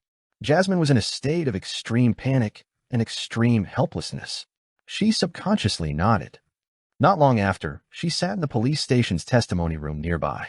Facing her was the same police officer and his colleague. The policeman deliberated over his words and asked, "So you're telling me he didn't ask you if you were a prostitute and you didn't do anything that might come off as soliciting customers?" He was worried that his words would hurt the beautiful girl in front of him. Jasmine held a coffee cup and lowered her head to take a sip. "Yes, I just reached the alley. All right, let's end it here. Miss Jasmine, can you tell us where your house is? We will get someone to send you back." Another policeman tried to get in her good books. Recalling his parents' reaction and the disgusting gazes, Jasmine couldn't help but shudder. She said in tears, "I had a quarrel with my parents and can't return home for the time being. Perhaps you can take me to the nearest hotel." At this point, she remembered that she was only left with a few pence. There was no way she could stay in a good hotel, and the cheap motels were practically dangerous to her. The first policeman was taken aback. "Okay." On the way to the nearest hotel, the policeman hesitated several times before finally saying, If you plan on becoming a street girl, you can come to me. There's no need for you to go through that much effort." Upon hearing this, Jasmine felt on the brink of mental collapse. It was just different from when she first saw her face after the fire. This made her feel extremely insecure, and she remained silent. Fortunately, the police officer didn't force her and sent her to the entrance of the nearest hotel. "There's no need to go in with me. I'll go by myself." Jasmine rejected the policeman's suggestion of sending her to her room. After the police officer left, she quickly walked out of the hotel without completing the check-in procedures. She wanted to go to the municipal square, to the place where the fully automatic wishing machine was to cancel her previous wish. Such beauty was terrifying. After taking a few steps, Jasmine removed the scarf around her shoulders and wrapped it around her face in layers, just like how she left her home that very night. Back then, there were still burn scars on her face. Her missing nose and damaged lips made her look like a devil. When she arrived at the municipal square on a trackless carriage, she entered the street once again and saw the brass fully automatic wishing machine. Jasmine's heart immediately calmed down. She quickened her pace and arrived in front of the machine. Then she was at a loss. She didn't know how to cancel her last wish. Your first wish was a free trial, and it wasn't counted in the 3 wishes. So you have one more wish. Jasmine suddenly heard Mr. Merlin Hermes' voice. She turned her head and saw that across the street, under the dim yellow light of the street lamp, the magician wearing a tall hat was looking calmly at her. Good. Jasmine hurriedly took out a copper penny and inserted it into the fully automatic wishing machine. "I hope my previous wish is canceled," she said with her eyes closed as she gripped the wrench and spun it. Tuck. She heard the dull thud once again. When she opened her eyes, she rushed to a nearby shop. She stopped in front of the glass window and removed the scarf wrapped around her face. She saw herself again. She was no longer a pretty girl. Jasmine instantly relaxed and instinctively turned her head to look at the fully automatic wishing machine, but found that it had disappeared along with Mr. Merlin Hermes. "Praise the lady." "Thank you, Mr. Hermes." Jasmine sincerely tapped her chest 4 times in a clockwise manner. She used her last copper penny to head home on a trackless public carriage. Along the way, no one gave up their seats to her. When her figure vanished from the street, Klein appeared again, holding a silver mirror with ancient patterns. "Great Master, why didn't you add the line that excessive greed will only turn something good into something bad, or wishes always have a price? This will make the whole matter seem even more philosophical. It will be elevated into a fable." On the surface of the mirror, silver words appeared. Klein smiled and said, The biggest problem was that I couldn't use normal methods to satisfy her extremely, extremely, extremely beautiful wish. I can only adjust her looks to a certain extent. Therefore, I had no choice but to use one of the effects of a sealed artifact that originated from a demoness to graft it onto her. That resulted in her stunning beauty and terrifying charm. This made the surrounding men unable to resist her. The sealed artifact belonged to Zio, a relic of demoness Charmaine. Due to a problem with Zio's storage abilities, Charmaine's Beyonder characteristic fused with the box containing it, becoming a sealed artifact with shockingly negative effects. This caused Zio's younger brother to look at the box strangely. In order to resolve this problem, Zio made a wish for Mr. Fool to seal the item for her. After saying that casually, Klein looked at the magic mirror. Rhodes, are you consoling me? No, the main problem was that she's too greedy. If she only wanted to become beautiful and didn't add so many extremelies to the wish, then the result would have been pretty good. On the surface of the mirror, silver words quickly appeared. Indeed, that will be within the extent that can be achieved by Lai. Klein nodded and said to Rhodes, Lai's adjustments can indeed be permanent, but it's a structure that is ultimately different from the original muscles, skin, and bone structure. After more than a decade, when she's gradually showing signs of age, the adjustments and the differences will slowly magnify, making her face appear rather strange and stiff.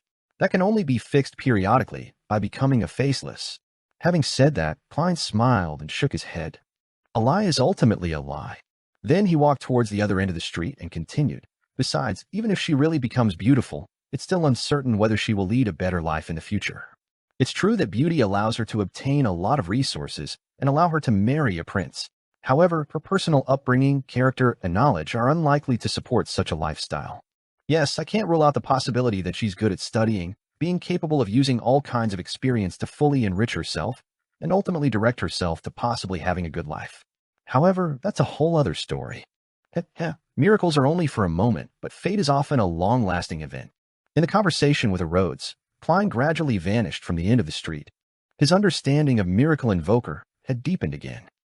After returning to her family apartment, Jasmine didn't attempt to open the door. She used a lot of courage to knock on the door.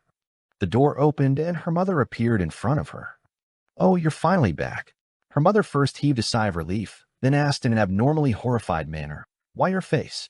Jasmine forced a smile and said, I've been cured by Mr. Who's good at creating miracles.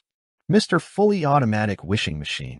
Just as her parents suspected that their daughter had been influenced by demons, a few policemen in black and white checkered uniforms walked up the stairs and came over. Leading the policeman was a lady. She had light blue eyes and a smile that quietened others. Miss Jasmine, we have some questions for you, the lady said politely. Lord of the Mysteries. Chapter 13:15. Summary Report. Jasmine felt that she should have been afraid, but she found it difficult to have much strong emotions facing the female police officer in front of her. She felt like her body and mind had unknowingly settled down after crying for a long time. She looked at her parents who had a complicated expression and asked hesitantly, Okay, what questions do you have? The female policeman with the rank of superintendent pointed at the door and said, Let's talk inside. She didn't get Jasmine's parents to leave. She only ordered the two police officers with her to guard by the door.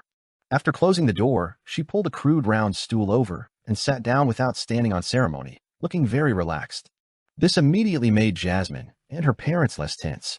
You may call me Ma'am Gray. The officer introduced herself and pointed at another chair in the bed. Have a seat. When everyone in the room found their seats, she smiled at Jasmine and said, I received a report saying that there are some incomprehensible things happening around you. For example, a male's desire for committing sexual assault had far exceeded normal standards. This doesn't mean that there are no bad people or criminals among them, but the ratio is too high, so high that it's strange. At this point, she swept her gaze across Jasmine's face. From what I know, you were seriously injured during the fire and was permanently disfigured. But now I can't tell any of that. What do you have to say about this? Jasmine's heart tensed up again. She didn't dare hide anything and said in a panic, I went out tonight to the municipal square to attend the carnival. While I was passing by a particular street, I encountered a wandering magician who called himself Merlin Hermes.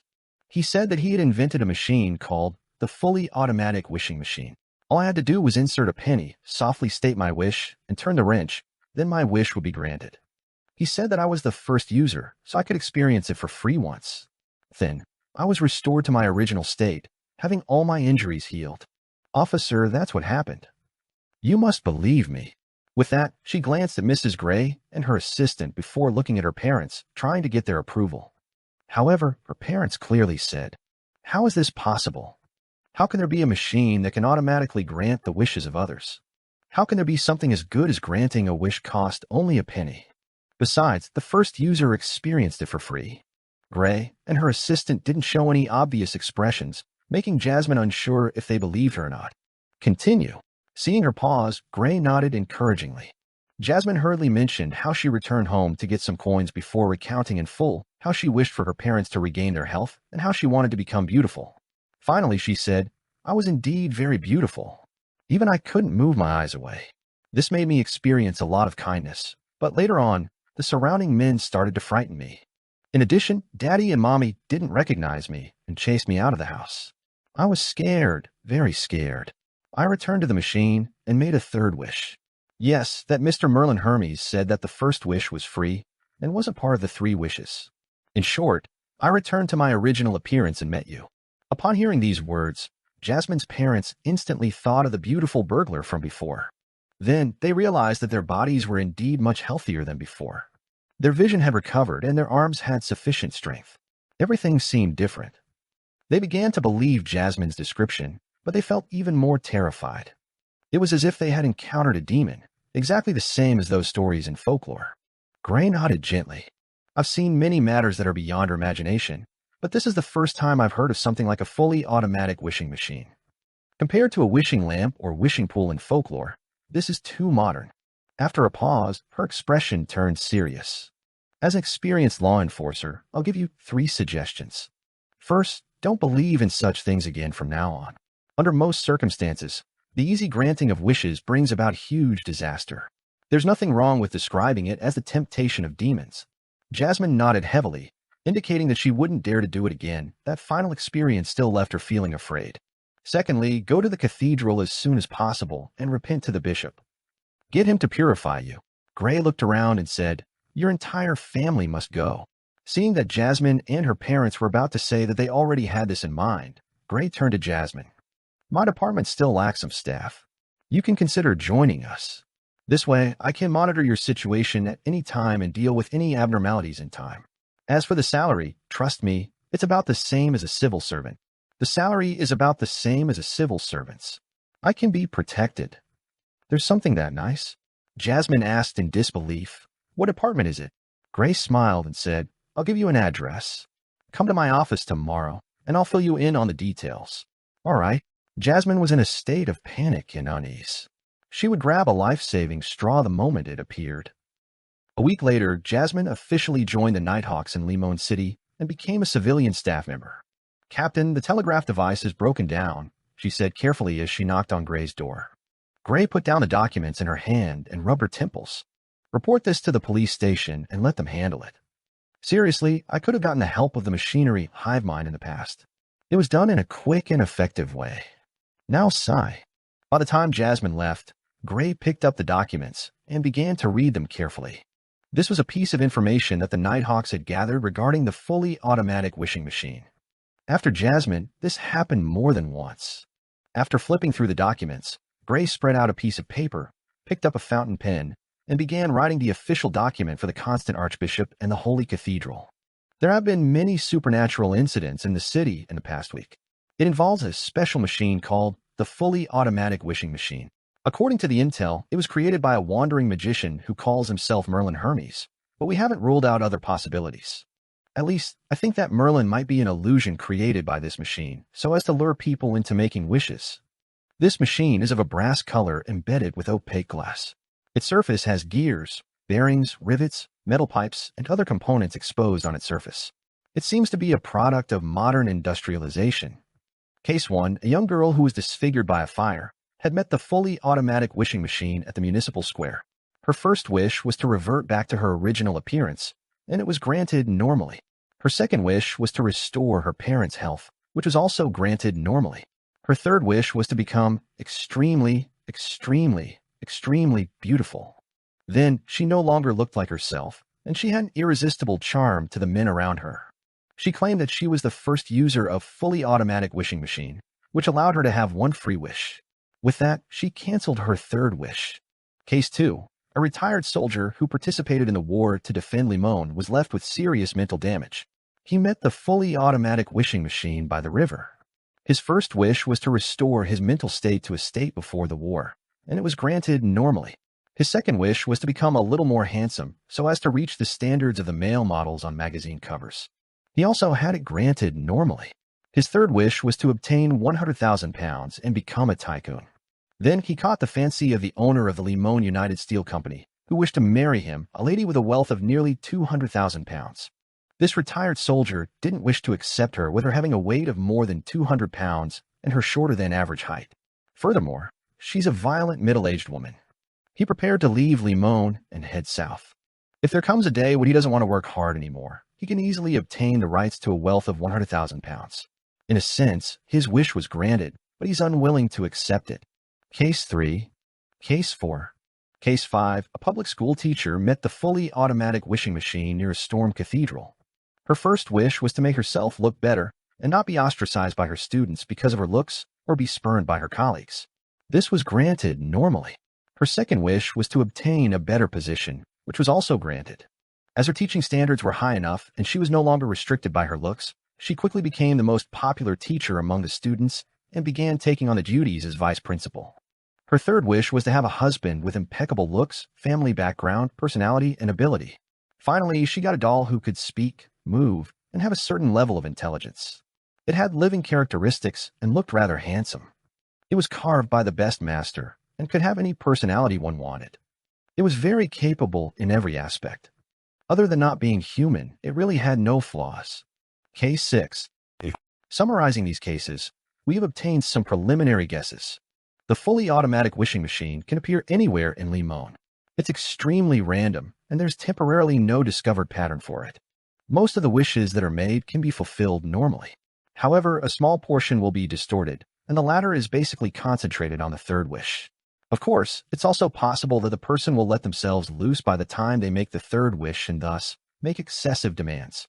The wishes it granted were mostly related to appearance, but covered a wide scope. It was almost omnipotent. The frequency of its appearances is also irregular. This is a classic example of a mystical item that needs to be sealed. Furthermore, it clearly exceeds the grade of a Grade 2 sealed artifact. I hope the Archbishop and high-ranking deacons will personally deal with it, or give an effective sealing method. On the steam locomotive out of Limon, Klein observed his digestion of the Miracle Invoker potion. Lord of the Mysteries. Chapter 13:16, An Unknown City.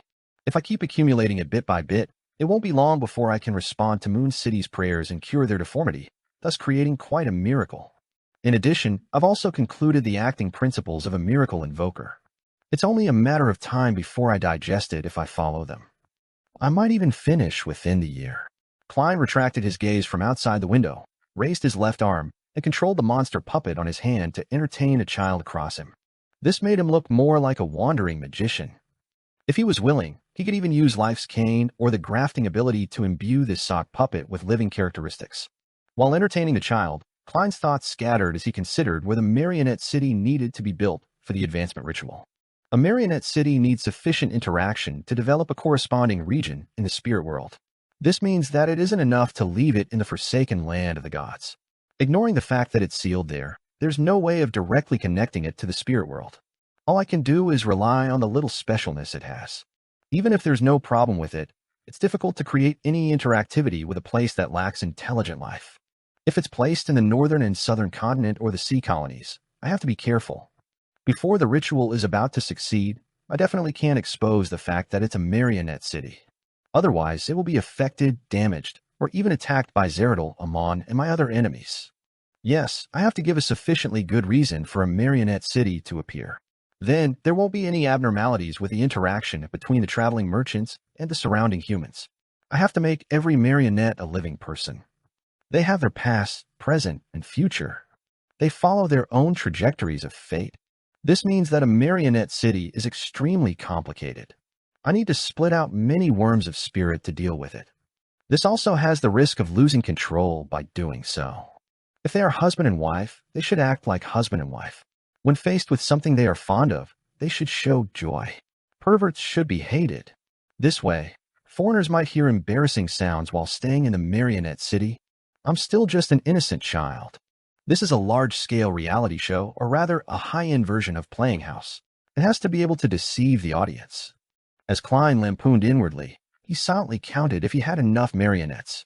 Previously, he had gone to the forsaken land of the gods several times and converted a large number of them. There were all kinds of monsters that might not have Beyonder characteristics. He also consciously controlled batches of rats, cockroaches, mosquitoes, and flies, hoping to make a more uncommon side of the city real enough. I'm barely able to support a small city, so just a few more visits to the forsaken land of the gods would do. Just as this thought flashed through Klein's mind, a scene suddenly appeared in front of him. At the top of the giant king's court, which was bathed in the light of dusk, the open door slowly and heavily closed. This was like a pair of invisible hands closing the entrance to the forsaken land of the gods. Klein's eyes darkened as he vaguely guessed that this scene meant that the true creator was about to seal off the forsaken land of the gods again. This was the prophetic power that came from his angel-level spiritual intuition and premonition for danger. It was about to happen a few minutes or a few seconds later. Did the true creator capture him on? Or has he already given up? He once again sealed off the forsaken land of the gods. Does he not want others to enter again? Isn't this too petty? Klein mumbled inwardly, feeling a little disappointed. Of course, he barely had enough marionettes. Even if he lacked them, he could make up for it at sea. Backlund, Empressboro. Audrey had just changed her clothes and sent away her maidservants. Just as she was about to leave, she saw Susie walk in. What's the matter? You should be out on your stroll at this time. As an experienced spectator, Audrey immediately sensed that something was amiss. During this period of time, she had been busy making use of the influence she had in a few foundations to help the workers, farmers, and injured veterans with their hardships. She had allowed them to wait for a new job opportunity or for their plantation's production in a new season. She had a lot less interaction with Susie than usual. At the same time, Audrey was secretly guiding the workers of lower socioeconomic status from the various unions in Backlund to gather their strength together. Her previous experiences made her understand that counting on the kindness of the upper class wasn't reliable or long-lasting. A single person appeared puny and powerless in the face of the government, nobles, and powerful merchants. Only by summoning the combined strength of a large number of civilians could a balance be formed. The Lone Kingdom had unions in different industries a long time ago, but the upper echelons of these associations were easily bribed.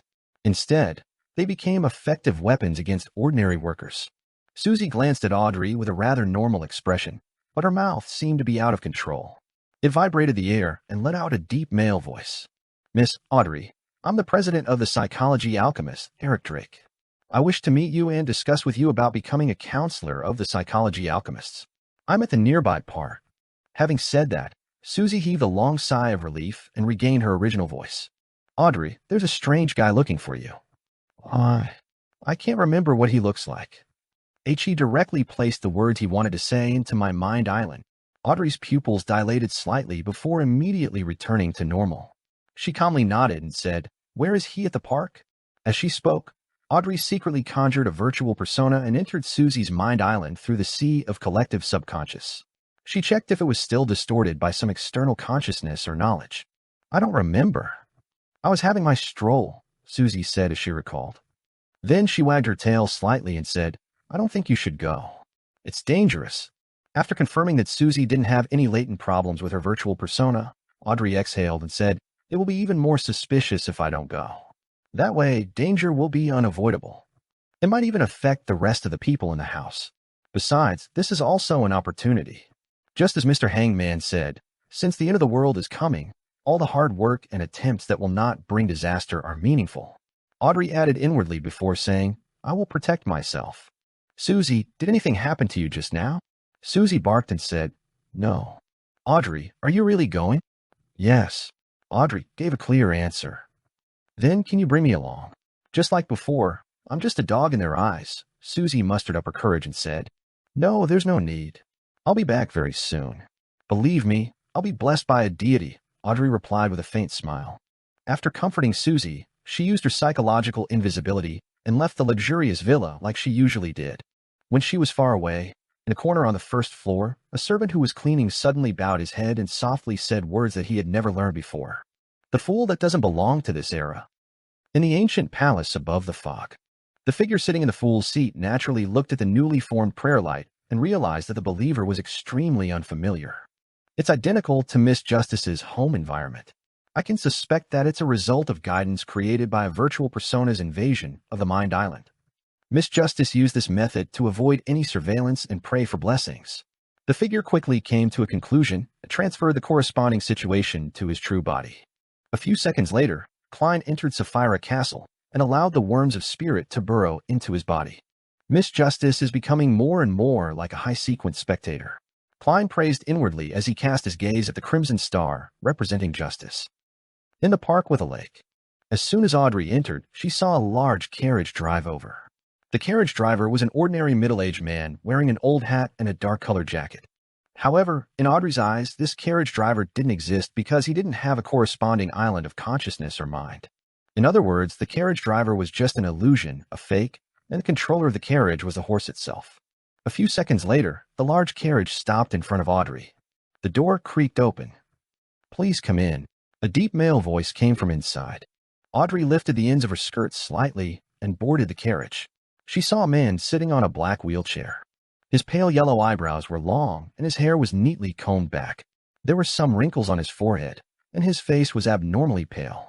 "Mr. Derlau, aren't you already dead?" Audrey recognized the man in front of her and expressed her surprise perfectly. To a spectator, death only represents the end of one's identity. In other theatrical plays, "I'm still alive," the elderly gentleman, who was sitting in a black wheelchair, replied with a smile. Apart from the former royal family's medical consultant, the former chancellor of Backlund Medical School, I'm also king of the Black Throne Barrows Hopkins at sea. I'm the famous hermit, Eric Drake, etc. "Then how should I address you?" Audrey asked politely as she watched the door close automatically from the corner of her eye. The old gentleman stroked the wheels on both sides of his wheelchair and said, "You can call me Mr. President, or you can continue calling me Mr. Derlau." He then pointed to the seat on the left side of the carriage. "Have a seat. Let's head somewhere first before discussing you becoming a counselor of the psychology alchemists." Audrey nodded slightly and calmly sat down. Without hiding anything, she cast her gaze out of the window and was surprised to find that in the blink of an eye, the park had turned into an unfamiliar city, one that was shrouded in darkness. The city was filled with extremely mysterious and beautiful buildings that gave off a dark feeling. There were gentlemen wearing top hats and trench coats, as well as women in complicated and dark dresses. As Audrey swept her gaze, she saw a gentleman with short black hair beside a carriage, revealing sharp canine fangs in his mouth. This was a werewolf. Lord of the Mysteries. Chapter 13:17. Pride? "What is this place?" Audrey asked without much change in her expression, as though she was asking about the location of the Baltanite. Paulie Derlau, who claimed to be the president of the psychology alchemists, cast his gaze out the window as well. He smiled and said, "This is the city in everyone's heart. It's present wherever there are people." Audrey nodded in thought. "In other words, you can enter this place from any corner of human society?" Derlau stroked his wheelchair and said, "That's right." He didn't explain further and instead pointed at the pedestrians outside the carriage. "Everything here has a corresponding psychological symbol. They are called bestial desire." Bestial desire. Audrey repeated the words silently. As she maintained her dignified posture, she cast her gaze even further. Among the pedestrians, there were werewolves, as well as walking upright bears. There were cats with lazy expressions, and there was a strange man with a face of a spotted spider, a huge mouse with red eyes, a python with its tongue sticking out, and a canine creature that studied every creature that passed it by with eyes filled with a desire to mate. They were either wearing a top hat and trench coat or an exquisite and complicated long dark dress, doing their best to imitate humans in every detail, but they were unable to truly resemble a human. The carriage traveled through the darkness of the night, traveling between pedestrians and all kinds of Gothic buildings. Soon, they arrived at a cathedral in the middle of the city. The cathedral was more than 80 meters tall, propped up thanks to the numerous black columns. Each pillar was embedded with a certain number of skulls. Some of them came from humans, while others came from different creatures. However, their empty eye sockets were tilted downwards, as though they were observing at every living creature that entered the cathedral. Just like most buildings here, every detail in the cathedral could be said to be exquisite, but they formed the elements that leaned towards nightmare, horror, terror, and mystery. After getting off the carriage, Audrey saw a grand but empty hall through the main door. In the depths of the hall stood a huge cross. Curled around the cross was a grayish-white dragon statue. Unlike ordinary cathedrals, there were no pews for believers to pray, nor were there places for candle stands. However, in front of the dragon statue, there was a small, long table. On both sides of the long table were 5 seats, and the seats at both ends were empty. Polly Derlau wheeled himself to the end of the long table, where the seat of honor was. Then he pointed to his left. "Please take a seat." Audrey slowly followed behind him. She looked around and casually pulled out a chair before sitting down. She wasn't too close to the president of the Psychology Alchemists, nor was she too far away. She perfectly showed her vigilance and didn't show any signs of guilt. Polly Derlau raised his hands and clasped them together before placing them on the surface of the long table. "Miss Audrey, I have something to ask you. Please speak." Audrey turned her head slightly and responded with her green eyes. Derlau nodded slightly and said, "I would like to know how you advanced the sequence for Manipulator. Where did you get your potion formula and Beyonder characteristic?" Audrey replied frankly, "It was from a deal. A client wished to receive the help of a spectator demigod and had paid the Manipulator potion formula and Beyonder characteristic as an advance." Derlau immediately laughed. "That actually happened. These generous conditions resemble a father finding an excuse to give his daughter a present. Can you tell me exactly what kind of help you provided?" "Kill another demigod." In this matter, control of one's mind was rather crucial. Audrey simply explained. Her attitude was very calm, as if she was talking about the homework given to her by a teacher. Derlau's long and fluffy eyebrows twitched as he said, "And you succeeded? The results are obvious enough." Audrey gave an answer rather tactfully. Derlau sized her up and realized that the noble girl on his left was a manipulator who could kill other demigods. Audrey read his thoughts and added, "I was just one of the participants." Derlau nodded and said, "Do you know where the client's manipulator potion formula and Beyonder characteristic came from?" "He didn't tell me straight with regards to this question." Audrey gave an answer with a sentence she had long planned out. "Eh? Can you tell me who he is?" Derlau asked after some deliberation. Audrey had been guarding against the other party's virtual persona from infiltrating her mind island. However, she had yet to notice anything abnormal since the beginning. This made her suspect that the other party didn't need to infiltrate her mind. All he needed to do was observe the fluctuations of the surrounding sea of collective subconscious to understand her true thoughts. She didn't make any attempts to hide and calmly replied, "This concerns an agreement between us. I believe honoring one's promise is a moral standard that the entire world approves of. And in mysticism, this comes into play at a deeper level." Having said that, Audrey took the initiative to say, "If you can't really trust me because of my inability to mention this, I'm willing to accept this. I can only remain an ordinary member and use my contributions in exchange for the psychological research materials that are available to me." Derlau smiled when he heard that. Everyone has their own secrets. This is very normal. What I need to assess is whether your secret will affect the safety of the entire Psychology Alchemists. He looked deeply at Audrey and said, "Then can you tell me how you got to know such a client?" "I remember that I once reported that before joining the Psychology Alchemists, I'd already come into contact with some people in a mysticism circle and got to know a few Beyonders." Audrey said a truth that couldn't be any truer. As for what the real logical order to the answer was, it was another matter. Furthermore, the matter regarding Vin Rambise's disappearance, which stemmed from the investigation of Furs and Zio, was something both parties had never talked about but had definitely acknowledged. Derlau retracted his hands from the table and placed them by his chest.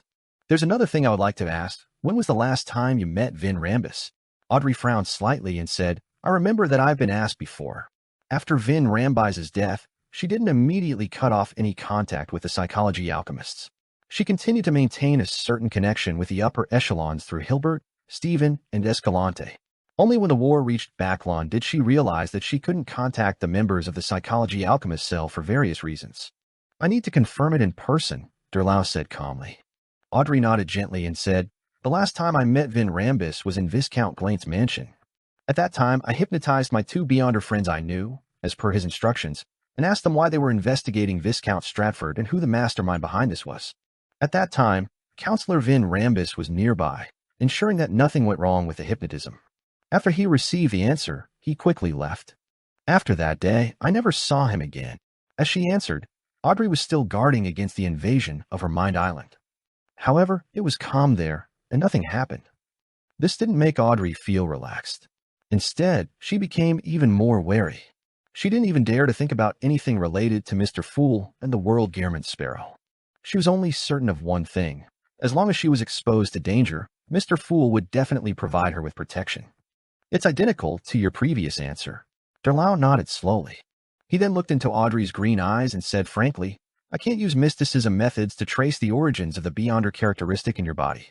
This means that the person who provided it has an unimaginable existence behind him. Audrey nodded slightly but forcefully, expressing that she agreed with his assessment. I can't force you to not cooperate with other Beyonders or make deals. It's unrealistic. I just hope that you can promise not to reveal anything about the psychology alchemist to anyone. At the very least, when you wish to entrust certain missions to others, you have to package them and hide the secrets, Derlau said calmly as he retracted his gaze.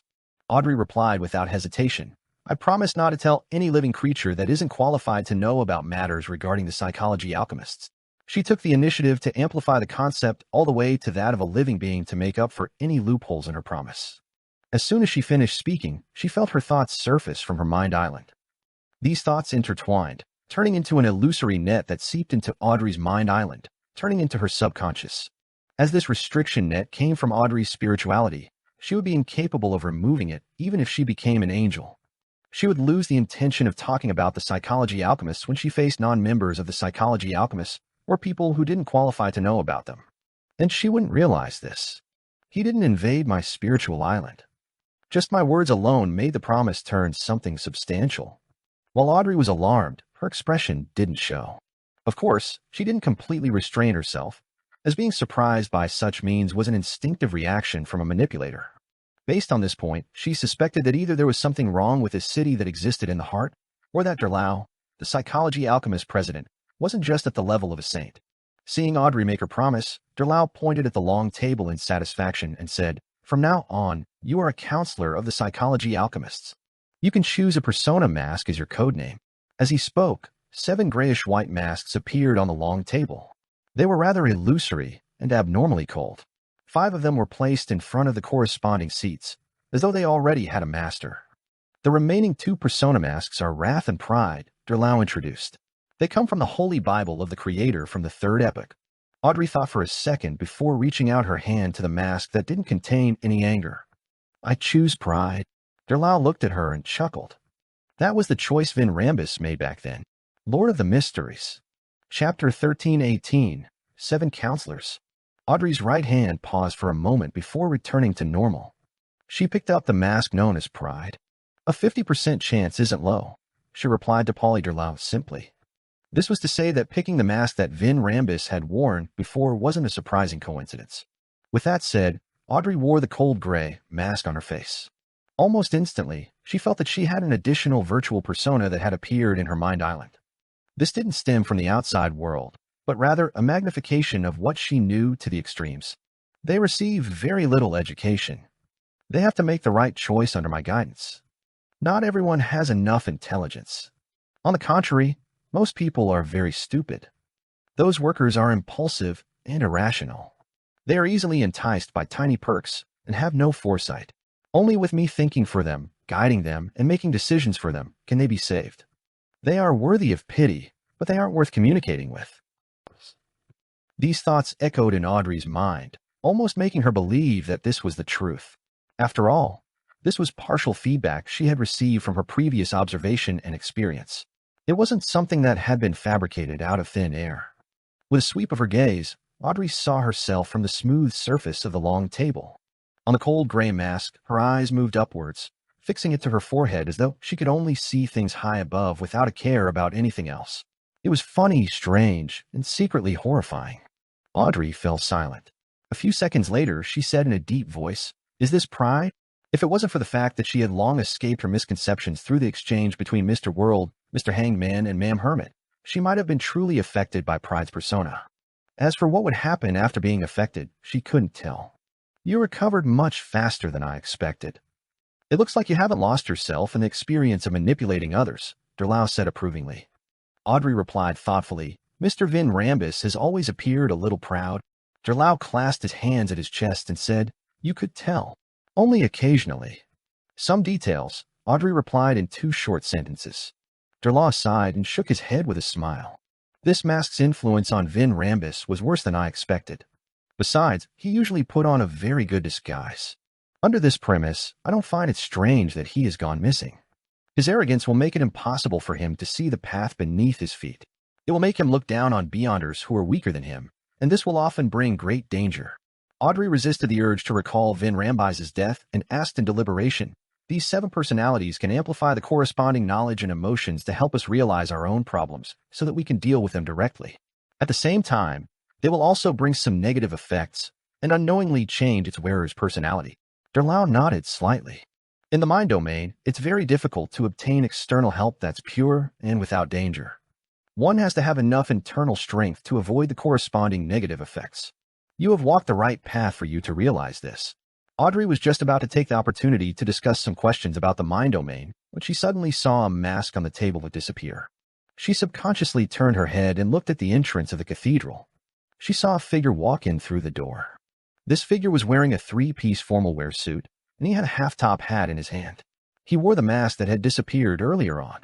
The mouth on the mask was opened wide until it reached close to the ears. Its mouth remained open, as if it wanted to swallow everything that its eyes could see. "This is one of the counselors of the psychology alchemist, Mr. Gluttony." Derlau did the introductions. Following that, the remaining counselors of the psychology alchemist arrived one after another. They were Mr. Lust, Ma'am Greed, Miss Sloth, and Mr. Envy. As a senior spectator, Audrey was the first to notice the difference in their masks. Greed was similar to a gluttony. Her mouth reached her earlobes, but it wasn't open. Furthermore, her eyes were closed. Lust was similar to pride, but its eyes were different from ordinary people. They had sunk to the middle of their noses, as though they were looking at people from the bottom. Envy's eyes, ears, nose, and mouth were slightly slanted and had a gloomy temperament. Sloth's eyes were tightly shut, and its mouth naturally drooped, giving off the feeling that the wearer was sleeping. Seeing all the counselors present, Derlau smiled and said, "Let's wait for another friend. He will be the 7th counselor." 8th, I forgot to count myself." Just as he said that, a figure entered the cathedral's main door. This figure wore a shirt, vest, a black trench coat, and a half-top hat. At a glance, he was a rather fashionable gentleman. However, after some observations, Audrey realized that there was a huge rabbit under the human clothes. Its eyes were bright red and its fur was snow white. The rabbit walked inside, one step at a time, and stopped at the side of the long table. It happened to be beside Audrey.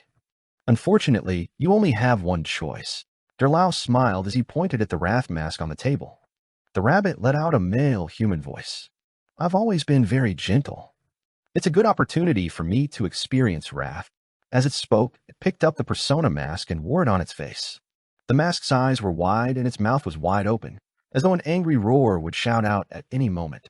After Mr. Wrath sat down beside Audrey, Derlau clapped his hands and said, "I formally introduce the 2 counselors who will be joining our council. This is Miss Pride. This is Mr. Wrath. They are both demigods and have deep attainments in the domain of the mind. In addition, Miss Pride will be in charge of the greater backland area of the Lone Kingdom." Upon saying that, Derlau looked at Audrey and said, "You might not be aware, but we are rooted in the masses of psychologists, psychiatrists, and the corresponding aficionados. Our strength is mainly concentrated in large cities, and not small cities and villages. Therefore, every counselor is responsible for a city and the surrounding area." Then, Derlau continued, "Mr. Wrath is in charge of the Lemberg capital, Ashara. Mr. Lust is in charge of the Intis capital, Trier. Ma'am Greed is in charge of the Fasak capital, St. Milam. Miss Sloth is in charge of the Fainapotter capital, Fainapotter city. Mr. Envy is in charge of the Intis Republic's Tilisai city. Mr. Gluttony is in charge of the Lone Kingdom's Constant city." After the introduction, Derlau added, "Our psychology alchemist's mission is exploration, discovery, and research. We do not care about affecting the scope, member numbers, resources, etc. Therefore, we do not have any counselors in the Fog Sea, the Berserk Sea, the Sonia Sea, and the Southern Continent. Of course, there will often be members who go out to the sea to explore the ruins of the Southern Continent in search of ancient history. I forgot that I'm the king of the Black Throne on the 5 Seas. St. Milam, Constant, Tilisai. Nearly half of the counselors of the psychology alchemists are in the mid-seashore region." Audrey acutely sensed a problem. She came from a noble family and had received good education since she was young. She was no stranger to the geographical location of every city in the northern continent. She knew that Fasak's St. Milam, Lone's Constant, and Intis's Tilisai were big coastal cities of mid-seashore. Although they couldn't compare to the 3 major cities of Backlund, Trier, and Fainapotter city, each of them was quite large. Furthermore, there were many medium-sized cities around them. This made the mid-seashore coast become the most vibrant economic zone in the northern continent, an area with the biggest population. Under such circumstances, it wasn't too surprising that the focus of the psychology alchemists was placed on mid-seashore. Audrey generally didn't think that the psychology alchemists weren't too interested in expansion. After the counselors got to know each other, Derlau turned his head and said to Audrey, "Miss Pride, due to the war, Backlund psychology alchemists suffered great losses. We have lost contact with many of the members. I will give you a specific list in the future.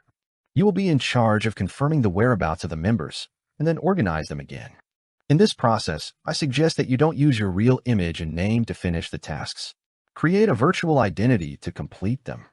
Vin Rambus didn't do well in this aspect. "I think he's a little too proud." Audrey nodded slightly and agreed. Derlau retracted his gaze and said, "The second thing to discuss today is the whereabouts of the Mind Dragon in Eastchester County of the Lone Kingdom. The dragon-worshipping customs of the Heartlark Village haven't been weakened in the past 2 years. I suspect that the Mind Dragon is still influencing it in some way. Perhaps we can use it to find its whereabouts. Who is willing to handle this matter?" After raising the question, he recalled that the newly joined Miss Pride and Mr. Wrath didn't have enough knowledge of the corresponding situation. He simply explained the explorations the psychology alchemist had previously done, as well as the problems that his entire archaeological team members encountered. Audrey had actually participated in some matters in the early stages. Now that she had a suitable reason to intervene, she couldn't help but feel her heart palpitate. It wasn't that she really wanted to hunt the Mind Dragon, but rather, she wanted to communicate with it and grasp more knowledge and secrets of the Mind Domain. However, she wasn't in a hurry to raise her hand. As a counselor participating in the council for the first time, she would rather miss an opportunity than be eager to showcase herself. "This is Lone's matter. It's not suitable for us to interfere." Mr. Lust surveyed the area and said, "Unless Miss Pride and Mr. Gluttony don't have the time for it." Audrey waited for a few more seconds. Seeing that the Gluttony didn't say anything, she looked at Derlau and said, "I will try to investigate, but I need more detailed information." Lord of the Mysteries. Chapter 1319. Life-Preserving Incantation. Seeing that Audrey was willing to attempt the investigation mission, Derlau nodded and said, "I'll give you the detailed information later, but I have to warn you that this matter is rather dangerous. You must not be careless." Upon saying that, Derlau paused for a moment and said, "If you encounter an accident, and you can't solve it by relying on yourself, you can try to say a name. This will bring you salvation." "What name?" Audrey asked as she had a guess in mind. Derlau's expression immediately turned solemn. "It comes from the Holy Bible of the Third Epoch's creator. It involves the highest mystery of the Mind Domain, and it has a close relationship with something of the psychology alchemists. It's Adam." Adam. Audrey didn't find it surprising at all, but she showed her puzzlement on the surface, as though she didn't know what this name meant. Derlau didn't explain and instead said, "As a counselor, you should be in charge of a Grade 1 sealed artifact. However, you and Wrath have just joined the ranks, so there must be an observation period first.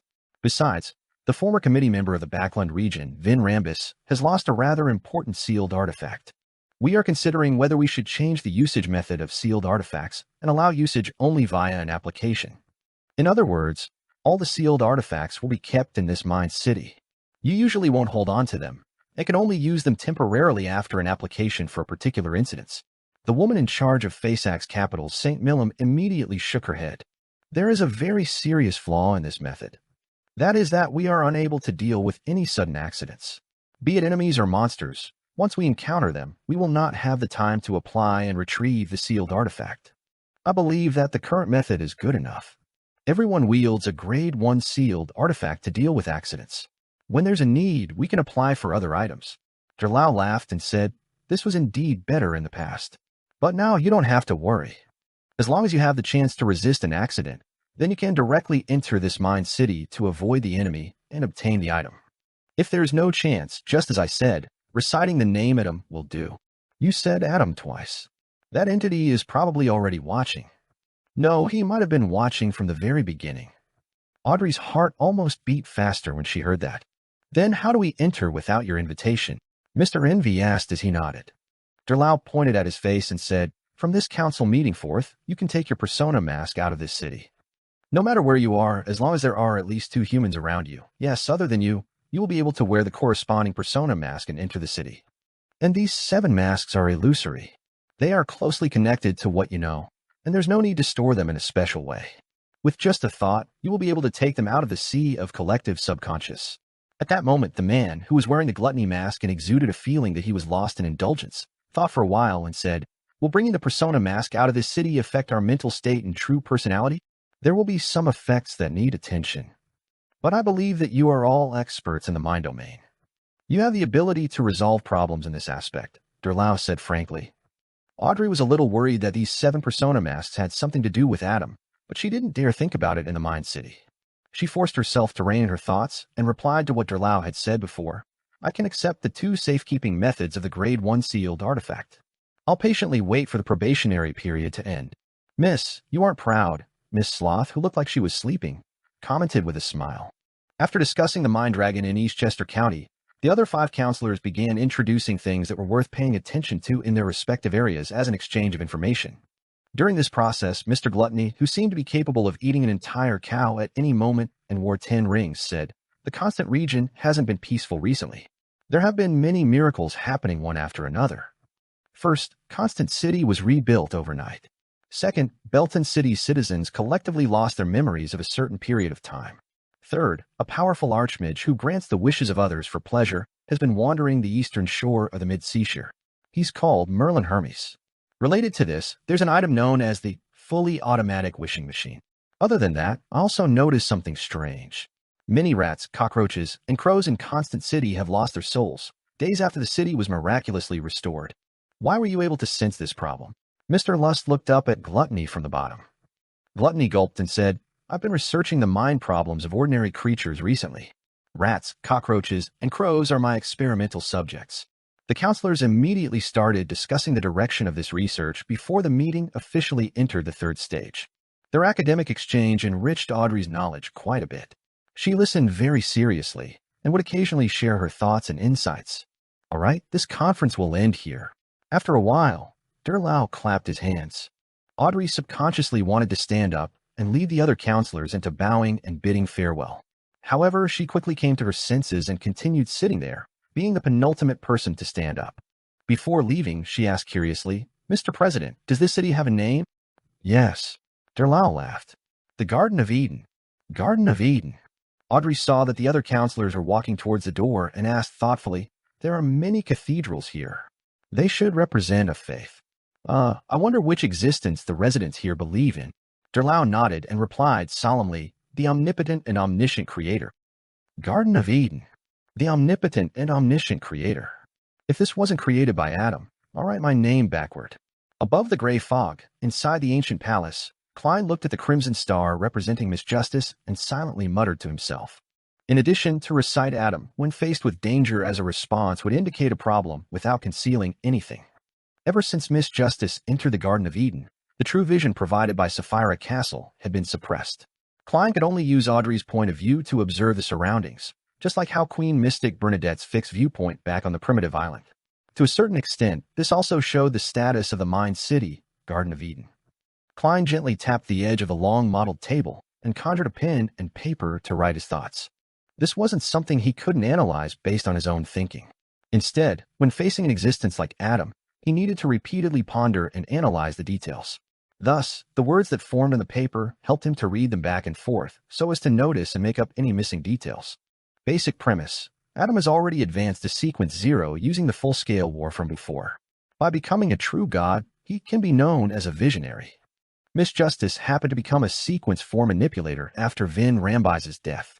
She may be able to convince others, but she can't convince Adam. What does Adam want? Setting up a sequence 4 saint doesn't match his identity as a visionary unless he has another ploy up his sleeves. His real target is the Mind Dragon, or is it me who's backing Miss Justice? Care and vigilance must be enhanced on this matter. We must not be careless.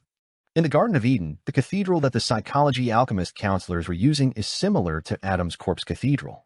However, it's only a little similar. The stone columns on its exterior are inlaid with several skulls. There's no corresponding layout inside, and the color is dark black and very gloomy. What does this mean? What does that grayish-white dragon coiling around a huge cross symbolize? The first step in resurrecting the Creator has been successful. Adam is already a visionary.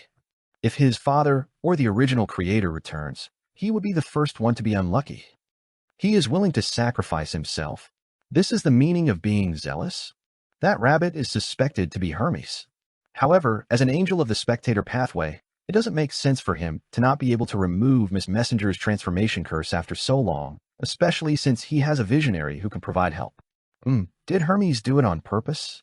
Yes, the president of the psychology alchemist, Derlau, mentioned that to the spectator, death only represented the end of one's identity. He can still participate in other theatrical plays and other aspects as another identity. By combining them together, does this mean that once the spectator pathway reaches sequence 3 or sequence 2, they can separate the identities they once held and make them become living people? And even if these identities were to die, it wouldn't lead to the deaths of their real bodies. It does look like the preamble to becoming a visionary. The rabbit that Hermes turned into after being cursed was separated as an identity which later directly participated in the psychology alchemists? What does he want to do? Back then, when the Twilight Hermit Order communicated, he was sitting beside the Emperor. After Klein was done writing, he put down his fountain pen and carefully read the contents a few times, his heart clouded with mystery and puzzlement. In the end, he could only decide to continue observing and be vigilant. And at this moment, Audrey had already taken a carriage she used, exited the Garden of Eden, and returned to the park in Empress Borough with the man-made lake. She wasn't in a rush to pray to Mr. Fool, hoping that there would be a better way to seal the pride mask. She returned to her luxurious villa as though nothing had happened. Lord of the Mysteries. Chapter 1320, Mind Mail. Susie was sitting by the door, waiting for Audrey to return. At that moment, the golden retriever immediately went up to her as soon as she saw her approach. She even gave a rather talented showcase of her acting by barking and wagging her tail. She didn't ask on the spot. Instead, she kept accompanying Audrey back to her bedroom before asking in concern, "Is it over?" Audrey tersely acknowledged, indicating that there was no problem.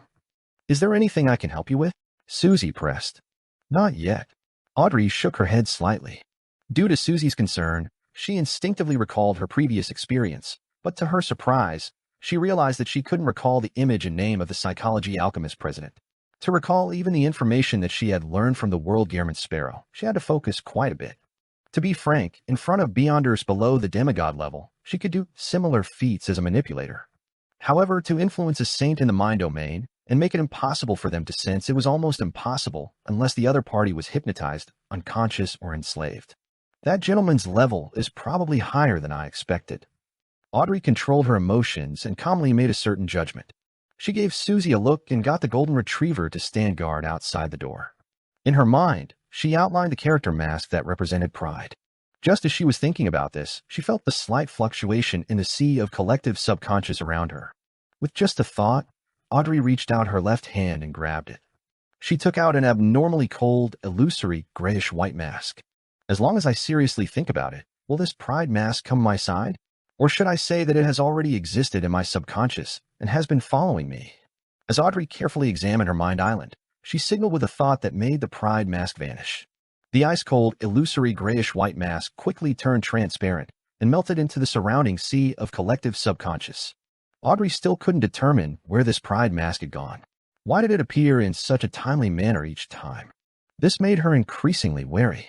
She decided to pray to Mr. Fool and make the wish of sealing the mask. Just as she was thinking of doing a few more experiments to obtain more knowledge from pride, she saw the sea of collective subconscious begin to resonate without using her manipulator beyond her powers. A beam of light came from afar as it grew larger and more obvious. Finally, it turned into an illusory letter. This letter stopped in front of Audrey's mind island, as though it was searching for a path to complete the delivery. Audrey naturally wouldn't let any foreign object enter her mind world. She hurriedly reached out her left hand and touched the illusory letter. Seeing that her fingers were about to touch the surface of the letter, Audrey suddenly stopped. Her experience and intelligence told her at the same time, don't touch anything in the mysticism world rashly. This was especially so for the mind domain. Otherwise, it would easily lead to corruption and produce mental problems. With this in mind, Audrey produced a virtual persona and put on the black long-veiled glove, Hand of Horror. After making the necessary preparations, she reached out to grab the illusory letter and watched as it peeled away its outer layer and flipped over one page at a time. This was all the information related to the Mind Dragon in Eastchester County. To use the sea of collective subconscious to transmit information, the higher-ups of the spectator pathway are truly amazing. As a manipulator, Audrey had been trying her best to maintain her initial yearning towards the mysticism world. It was a pure and innocent pursuit of dreams and magic. This was one of the ways to prevent herself from losing herself in the manipulating experience of things, and not be assimilated by the sea of collective subconscious. After flipping through all the information, Audrey let the illusory letter melt into the sea of collective subconscious. She was still in no hurry to pray to Mr. Fool. According to her previous arrangements, she went out to be busy over other things. At dusk, before the banquet at home began, she found some time to quickly make a prayer in her bedroom and make a wish. In the next second, Audrey saw the grayish-white pride appear from the sea of collective subconscious in front of her. The illusory feeling slowly vanished as a tiny amount of metallic luster flashed. For some reason, this persona mask had a certain substantial feel to it, as though it was bordering between illusory and realism. This meant that it was isolated from Audrey's mind island in a physical sense. Of course, it also lost the ability to return to the sea of collective subconscious. Audrey held pride and attempted to remove lie that had turned into an emerald necklace, overlapping the two together. Just as she had expected, the half-illusory, half-real pride embedded itself into lie, turning into a blob of patterns that roughly looked like a human face. In the future, I'll use this method to carry it with me. I won't allow the persona mask to have any contact with my mind or body until I need to use it. Audrey's mind raced as she sincerely thanked Mr. Fool. She then left for the banquet hall. Along the way, she met her father, Earl Hall. Good news. Earl Hall laughed. Audrey didn't hide her surprise. Alfred's coming back. This was her other brother. You actually guessed it, Earl Hall said in surprise. In the next half of the year, he will return to Backland as a general. Half a year? Susie is already a dream walker. Audrey thought for a moment and asked, Father, when are we returning to Eastchester County? As the war had just ended and there were many things in the kingdom that needed to be done, the nobles didn't return to their respective fiefs during New Year's. They remained in Backland all this time. It was already the end of February. Earl Hall nodded and said, about April. In the ancient palace above the fog. Mind meld. Be careful of viruses, don't click on them without thought. As Klein sighed, he threw the curtain that represented the attendant of mysteries beyond her characteristic back into the junk pile, allowing it to cover all the items there. He had just fulfilled Miss Justice's wish using the grafting ability he named. He connected the illusory concept of the persona mask to an ordinary metal mask, and he gave the Worms of Spirit, who were on duty at Sapphira Castle, in order to recharge the powers from time to time to prolong the grafting effect. From the description of Mr. Gluttony from the Psychology Alchemist, Zeradol seems to have found Constant City. I have to be even more careful. Klein tapped the edge of the long mottled table with his finger, causing Worms of Spirit to appear from his body. His figure vanished from Sapphira Castle. Winter County, Amantha Mountain Range, Cathedral of Serenity. Leonard obtained a document from the Pope. This was the first thing he was responsible for after becoming a high-ranking deacon. After returning to his room, Leonard leisurely leaned back and placed his feet on the desk. Then, he opened the document in his hand and began reading. A wandering magician, Merlin Hermes, grants the wishes of others for pleasure. The newly rebuilt Constant City. Fully automatic wishing machine. Sequence 4 of the Seer Pathway is Bizarro Sorcerer. Sequence 3 is Scholar of Yore, and Sequence 2 is Miracle Invoker. Leonard read until he suddenly fell silent. After a few seconds, he suppressed his voice and asked, "Oh man, how many angels of the Seer Pathway are active across the land?" Palaz Zoro scoffed. This is acting. There should only be one Miracle Invoker who still needs to act. You should know who I'm talking about. Leonard looked at the information in his hand again and mumbled, he's having quite a good time. He had already decided that the main purpose of this mission was to act as a night watcher and digest his potion. He could also travel in passing. As for handling the matter, what mattered was to find a reasonable explanation. After flipping through the thick documents in boredom, Leonard retracted his feet and stood up. He was going to retrieve a Grade 1 sealed artifact that a high-ranking deacon like him could own. To other saints of the Church of Evernight, this was quite a headache. This was because the negative effects of sealed artifacts weren't easily endured. It was even more so when one needed to carry them for a long period of time. However, if one chose a holy artifact that was more compatible with him, there would be a problem of powers overlapping. As for Leonard, he didn't need to worry about this problem. As long as the sealed artifact he was interested in had a living characteristic, he could get Old Man's help. By parasitizing it with a Worm of Time, it significantly reduced the negative effects of the sealed artifact, making it as obedient as the Word of the Sea. Therefore, the main thing to choose is its powers. Leonard whistled and walked out of the room. Monday afternoon, in the ancient palace above the gray fog, dark red beams shot out, materializing into different figures. Derek hadn't needed to count his heartbeat for a long time. All he needed to do was take a look at the wall clock and calculate the time difference with Backlon to know how much longer before the tarot gathering happened. At that moment, he stood up with Miss Justice and the other members of the tarot club. He bowed to the end of the long bronze table and said, "Good afternoon, Mr. Fool." After taking their seats and paying their respects, Emlyn glanced left and right and said, "I want to know if there's something special about the planter and the moon pathways compared to the other pathways." After raising the question, he didn't hide it and instead added frankly, "I recently learned that the internal system of the Church of Earth is different from other normal systems. It's split into two categories, favored and blessed." After Emlyn finished his simple description, Alger, Catlia, Leonard, and company looked at each other, unable to provide a reasonable explanation. Of course, every member present, including Derek, could tell that the internal system of the Church of Earth was abnormal. At this moment, they heard a soft sigh. This sigh seemed to come from an era more ancient than ancient. It came from Mr. Fool, who sat at the end of the long mottled table. Lord of the Mysteries. Chapter 13:21, The Six Special Pathways. The Fool Klein slowly surveyed the area. He didn't provide an explanation to everyone as they had expected.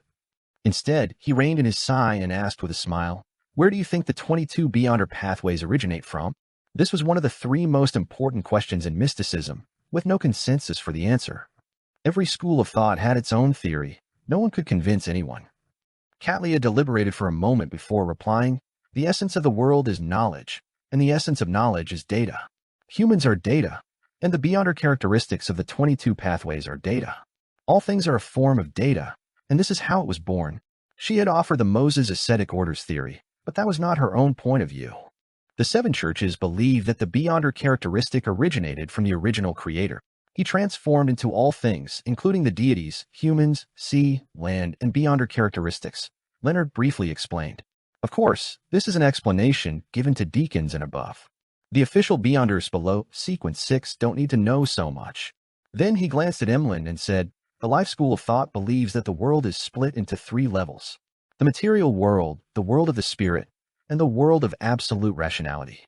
Beyonder characteristics are the projections of certain things from the world of absolute rationality into the material world and world of the spirit. Therefore, characteristics can't be destroyed. It only reassembles.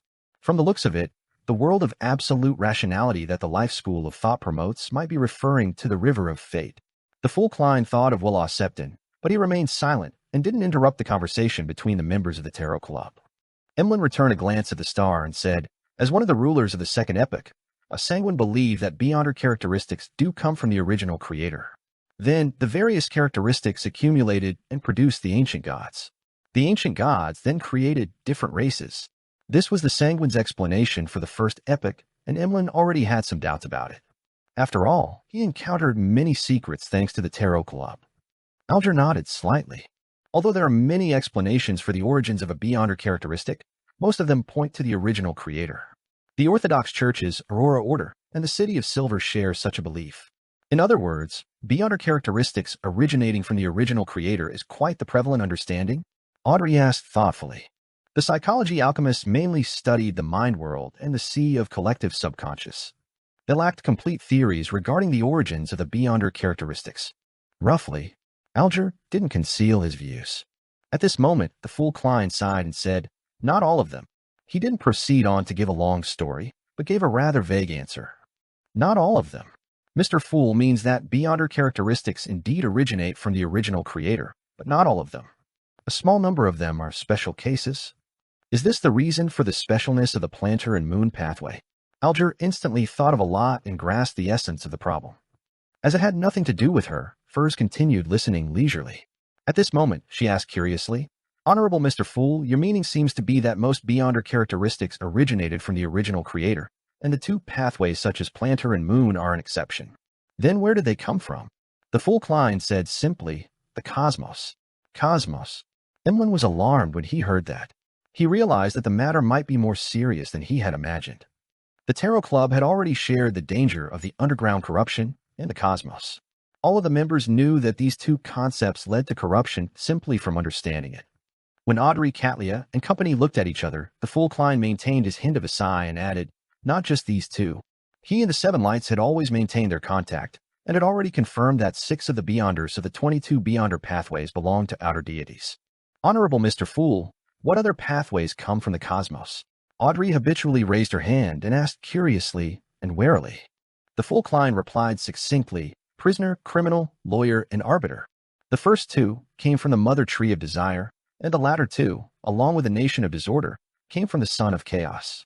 Chaos gave birth to order, and order came with its own shadow. Arbiter. Furs turned her head in surprise and glanced at Zio. She had just thought that this matter had nothing to do with her. She could only watch and not worry about it. Who knew that the trouble was right at her doorstep? Zio frowned slightly and looked at the end of the long bronze table. Honorable Mr. Fool, I usually don't sense any abnormalities, nor have I received any divine epiphanies.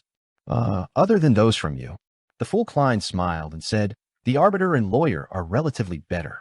According to his understanding, the influence the son of chaos had on both the arbiter and the lawyer pathway wasn't deep. It was incomparable to the mother goddess of depravity's influence on the moon and planter pathways, and the mother tree of desire's influence on the criminal and prisoner pathways. This outer deity had gone silent, as though he had disappeared. Furs and Zio secretly heaved a sigh of relief. At the same time, they became more wary of the future. With Mr. Fool not explaining further, Emlyn composed himself and said, the uniqueness of the planter and moon pathway comes from the cosmos. The divine epiphanies I sensed are likely a form of corruption. Alger looked at Mr. Fool at the end of the long mottled table. Seeing that he had no intention of speaking, he nodded and said, probably so. This is a test for me. Emlyn sighed and said, I've already grasped the names of the high-sequence potions of the planter and moon pathway. I'm somewhat puzzled about two of them. After becoming a sanguine earl and a high-ranking deacon of the Church of Earth, he obtained the corresponding clearance to access plenty of information that he had never been able to. Seeing the other members of the Tarot Club look over, the World Gehrman Sparrow raised his hand to pinch his chin. Emlyn thought and said, the moon pathway is as follows. Sequence 3, High Summoner. Sequence 2, Life Giver. Sequence 1, Beauty Goddess. The planter pathway is as follows. Sequence 3, Pallbearer. Sequence 2, Desolate Matriarch. Sequence 1, Nature Walker. What I don't understand is that the names of the two potions, Beauty Goddess and Desolate Matriarch, have certain gender inclinations. What are your thoughts on this? For a moment, no one from the Tarot Club spoke. They looked at each other and thought of a possibility. A few seconds later, Audrey controlled her gaze and said in deliberation, I remember that sequence 7 of the assassin pathway is called Witch. Assassins who consume this potion become witches. This is a test for me. Emlyn's lips moved slightly, unable to say a word. When he learned the name of the potions, he already had a certain premonition, but he wasn't willing to accept it. He hoped that he could obtain another explanation from the Tarot Club. Don't worry. You have a low chance of becoming an angel. Even if you can, you won't have the chance to be a beauty goddess. Klein mumbled inwardly, but he didn't say any words of comfort. Everyone fell silent. Leonard coughed and took the initiative to say, I'll share some matters. He spoke at a moderate pace regarding Merlin Hermes, the rebuilding of Constant City overnight, and the fully automatic wishing machine. As he spoke, he shot a glance at the World Klein. The corners of Klein's mouth twitched as he made the World Gehrman Sparrow look ahead. I'll be leaving the eastern coast of Mid-Seashire soon. These were all done by Mr. World. Can he already create such miracles? As expected of an angel, a hymn. Audrey recalled the information the psychology alchemist counselor, Mr. Gluttony, had shared. She was both surprised and impressed. She didn't use her spectator's powers to conceal her reaction. This was because everyone had expressed the same emotions, except for Mr. Starr, who clearly knew about it. Merlin Hermes. Wandering magician. Furs noted the name deep down and secretly decided to distance herself from this name whenever she heard it in the future. This didn't mean that she was still afraid of Gehrman Sparrow, but she knew something. It definitely wasn't safe around Gehrman Sparrow. Something would always be happening in some way or another. Of course, an instinctive sense of fear was inevitable. It was just like how a seed of fear sown when one was young would remain even when one became an adult. Granting wishes for pleasure. Fully automatic wishing machine. Is this the World Gehrman Sparrows acting? Alger and Catlia had similar thoughts simultaneously flashing through their minds. Then they thought of something. Ever since some time ago, Mr. Fool had made everyone pray to him in the form of a wish before granting them. He is helping the world digest the potion, or is it that he and the world are from the same pathway? After he awoke, he also exhibits similar characteristics. Little Son said before that Mr. Fool's actions were a miracle, allowing the city's residents to directly move from the forsaken land of the gods to outside Biome City. With the fact that the world Gehrman Sparrow is still acting, this shouldn't be something he can do. Alger nodded indiscernibly as he made a guess about the pathway Mr. Fool was in. About to leave the eastern coast of Mid-Seashire? Then my investigation will be even easier. I can just come up with a simple conclusion. At most, I can just directly report that Gehrman Sparrow has become a miracle invoker and is acting. Anyway, the people who should know are already aware. Leonard mumbled silently and didn't ask further. At this moment, the world Gehrman Sparrow looked around and asked, "What do you know about the King of the Black Throne, Barrows Hopkins? Lord of the Mysteries." Chapter 13:22. Hold off on something unresolvable. Upon hearing the world Gehrman Sparrow's question, the other members of the Tarot Club had three reactions. Who is that? I seem to have heard of him. He's one of the four kings. Who is that? Why haven't I heard of him before? Oh, I forgot to ask about the psychology alchemist. I was planning on using a more tactful method to seek some suggestions. The first reaction came from Alger, Catlia, and Furs, who had lived at sea for a period of time. The second reaction came from Leonard, Emlyn, Zio, and Derek. The third reaction belonged to Audrey alone. Getting no answers, the world Gehrman Sparrow didn't ask further. His main goal was to use this as a reminder for Miss Justice to bring up the matter for discussion in a way that could bypass the promise she made. Of course, if Miss Justice were to seek help from Mr. Fool, Klein would also use grafting to temporarily connect the bindings formed from her subconscious to a paper figurine, providing her with a period of time that she could freely recount things. This was also a high-level application of paper figurine substitutes. With Klein's current level, he could easily do it within Sapphira Castle. If he were in the real world, he would have to rely on the worms of spirit above the gray fog to control the curtain and provide responses. At that moment, Audrey thought for a moment and said, "Do you still remember that I once pursued the whereabouts of a mine dragon and went to a place where they had customs of worshipping dragons?" Alger, Catlia, and company nodded. Only Leonard and Zio expressed their lack of knowledge of this matter. As this wasn't an important matter, Furs didn't mention it when she first briefed Zio of the general knowledge. After that, she was frightened by Angel of Imagination Adam, and rarely talked about the secrets shared by the Tarot Club in the real world. Audrey deliberated for a moment before continuing, "It's been almost 2 years. A secret organization that doesn't trust me too much suddenly mentioned this matter, and has entrusted me with further investigations. They said it's a form of observation. What motives do they have?" She didn't think it was a coincidence. Emlyn recovered and laughed. This should be a test. To him, he was still very far from reaching Sequence 1 Beauty Goddess, and he had no intention of transferring to the planter pathway. Therefore, he didn't need to worry about the corresponding problems for a long period of time. There's no need to worry too much about it. Emlyn's ability to say the word test shows how much he has improved. Of course, this is also because the Sanguine has done too many similar things to him, having to trouble Mr. Hangman into telling him that this is a test. The Fool Klein was very satisfied with Emlyn's answer. Of course, he didn't believe that the answer was correct. He only felt that Emlyn's ability to think up to this level was already pretty remarkable. Audrey said disapprovingly, "I suspect that they already know that I'm problematic. They even know where my problem is and which faction is involved. There's no need to test me further." After leaving the Garden of Eden, she had been thinking a lot. She remembered that Mr. World had once said that the Twilight Hermit Order wanted a war that would sweep the entire world. Based on the current situation, this goal has been achieved in the past year. In other words, the Twilight Hermit Order or Angel of Imagination Adam must have used this opportunity to gain quite a number of benefits and experience the corresponding growth. And before that, Mr. Fool informed them that Adam was ever closer to the level of a deity. Combining all this information, Audrey had a preliminary judgment that Angel of Imagination Adam had a high chance of already reaching the divine throne and becoming a Sequence 0 visionary. Even if he wasn't there yet, he wasn't too far. If such a deity who wielded the mind domain cast his gaze over, Audrey didn't believe that her secret could be hidden. At present, she could only console herself that the leader of the Twilight Hermit Order, the mastermind behind the psychology alchemists, wouldn't place too much importance on a Sequence for manipulator. On the one hand, she had made all sorts of preparations to deal with the possible accidents. Perhaps that organization is trying to figure how many members we have in the Tarot Club and what their identities are, Emlyn replied with a smile as he continued on his train of thought. Audrey thought for a moment and nodded. That possibility can't be ruled out.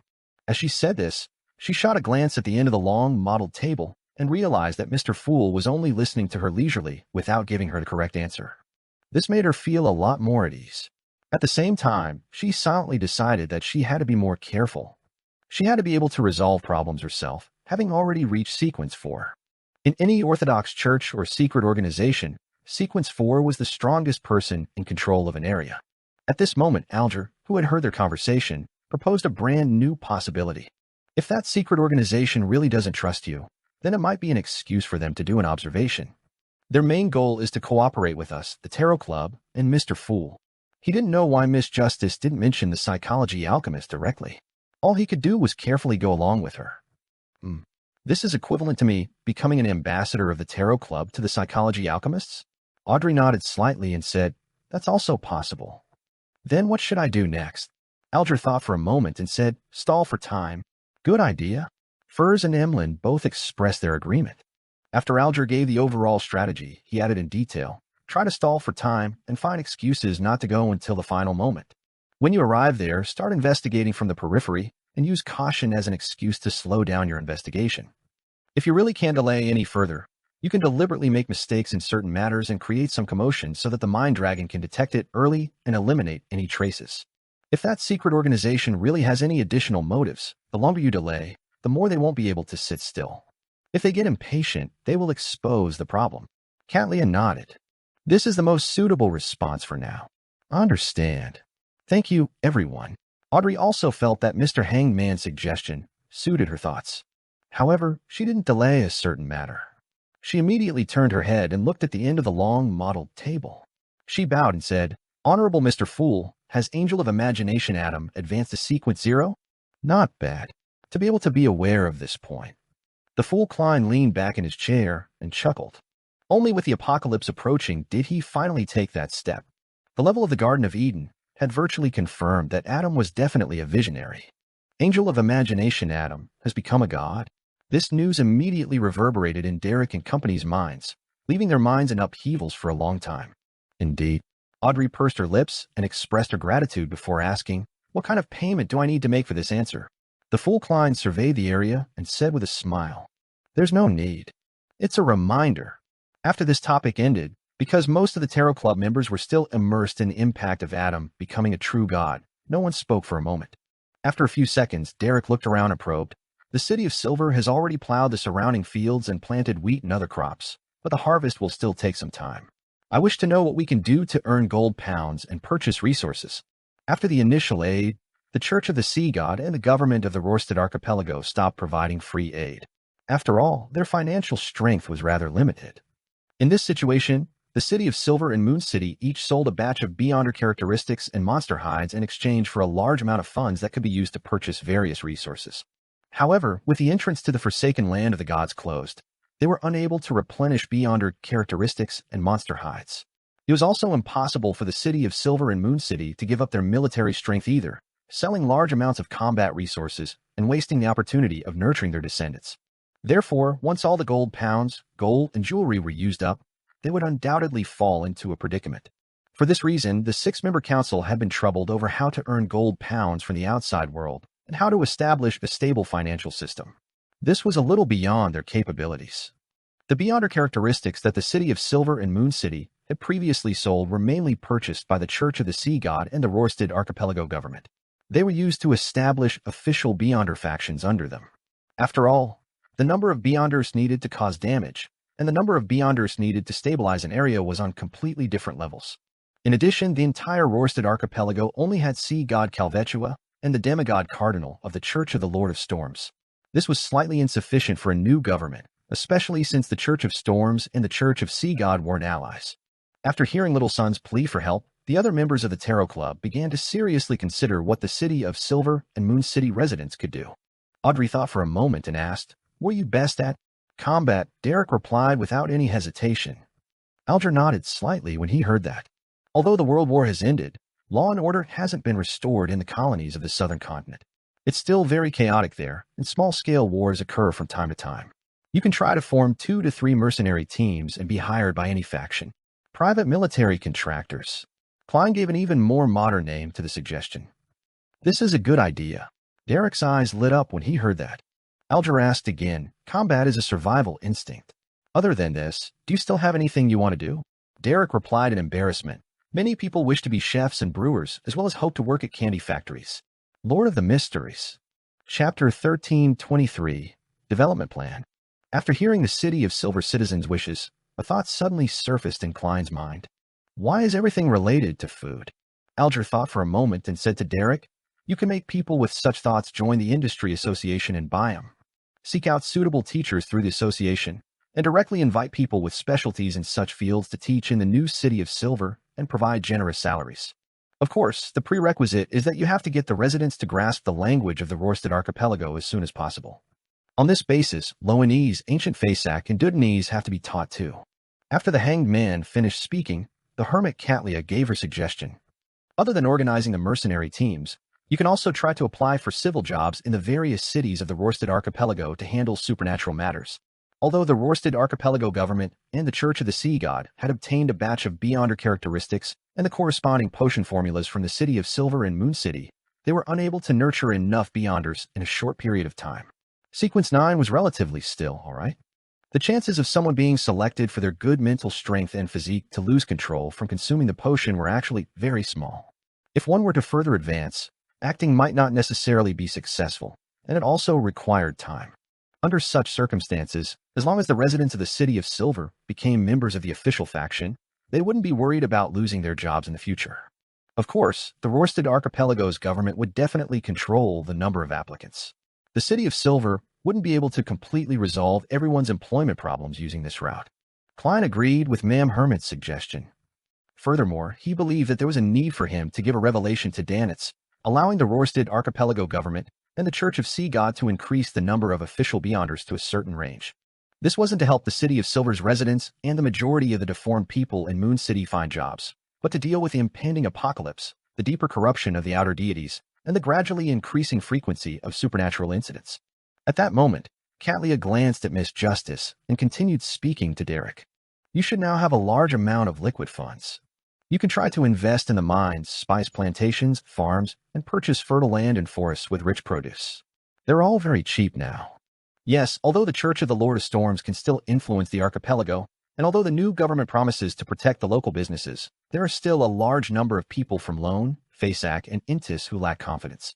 They wish to cash out and return to their countries as soon as possible. That oracle named Danitz recently bought a spice plantation." Derek recalled what he had heard before and immediately felt enlightened. Katlia's suggestion gave others inspiration. Audrey immediately added, "When negotiating, it's best if you invite some professional lawyers. If not, you'll be fooled easily. Well, if you think there's a need, you can bring along a psychoanalyst from the city. Also, you have a medium-sized port that can develop the corresponding economy. While the official Beyonders of the Rorstad archipelago's government and the Church of the Sea God are lacking in generation knowledge, you can set paid classes designed for outsiders in the new City of Silver savant schools.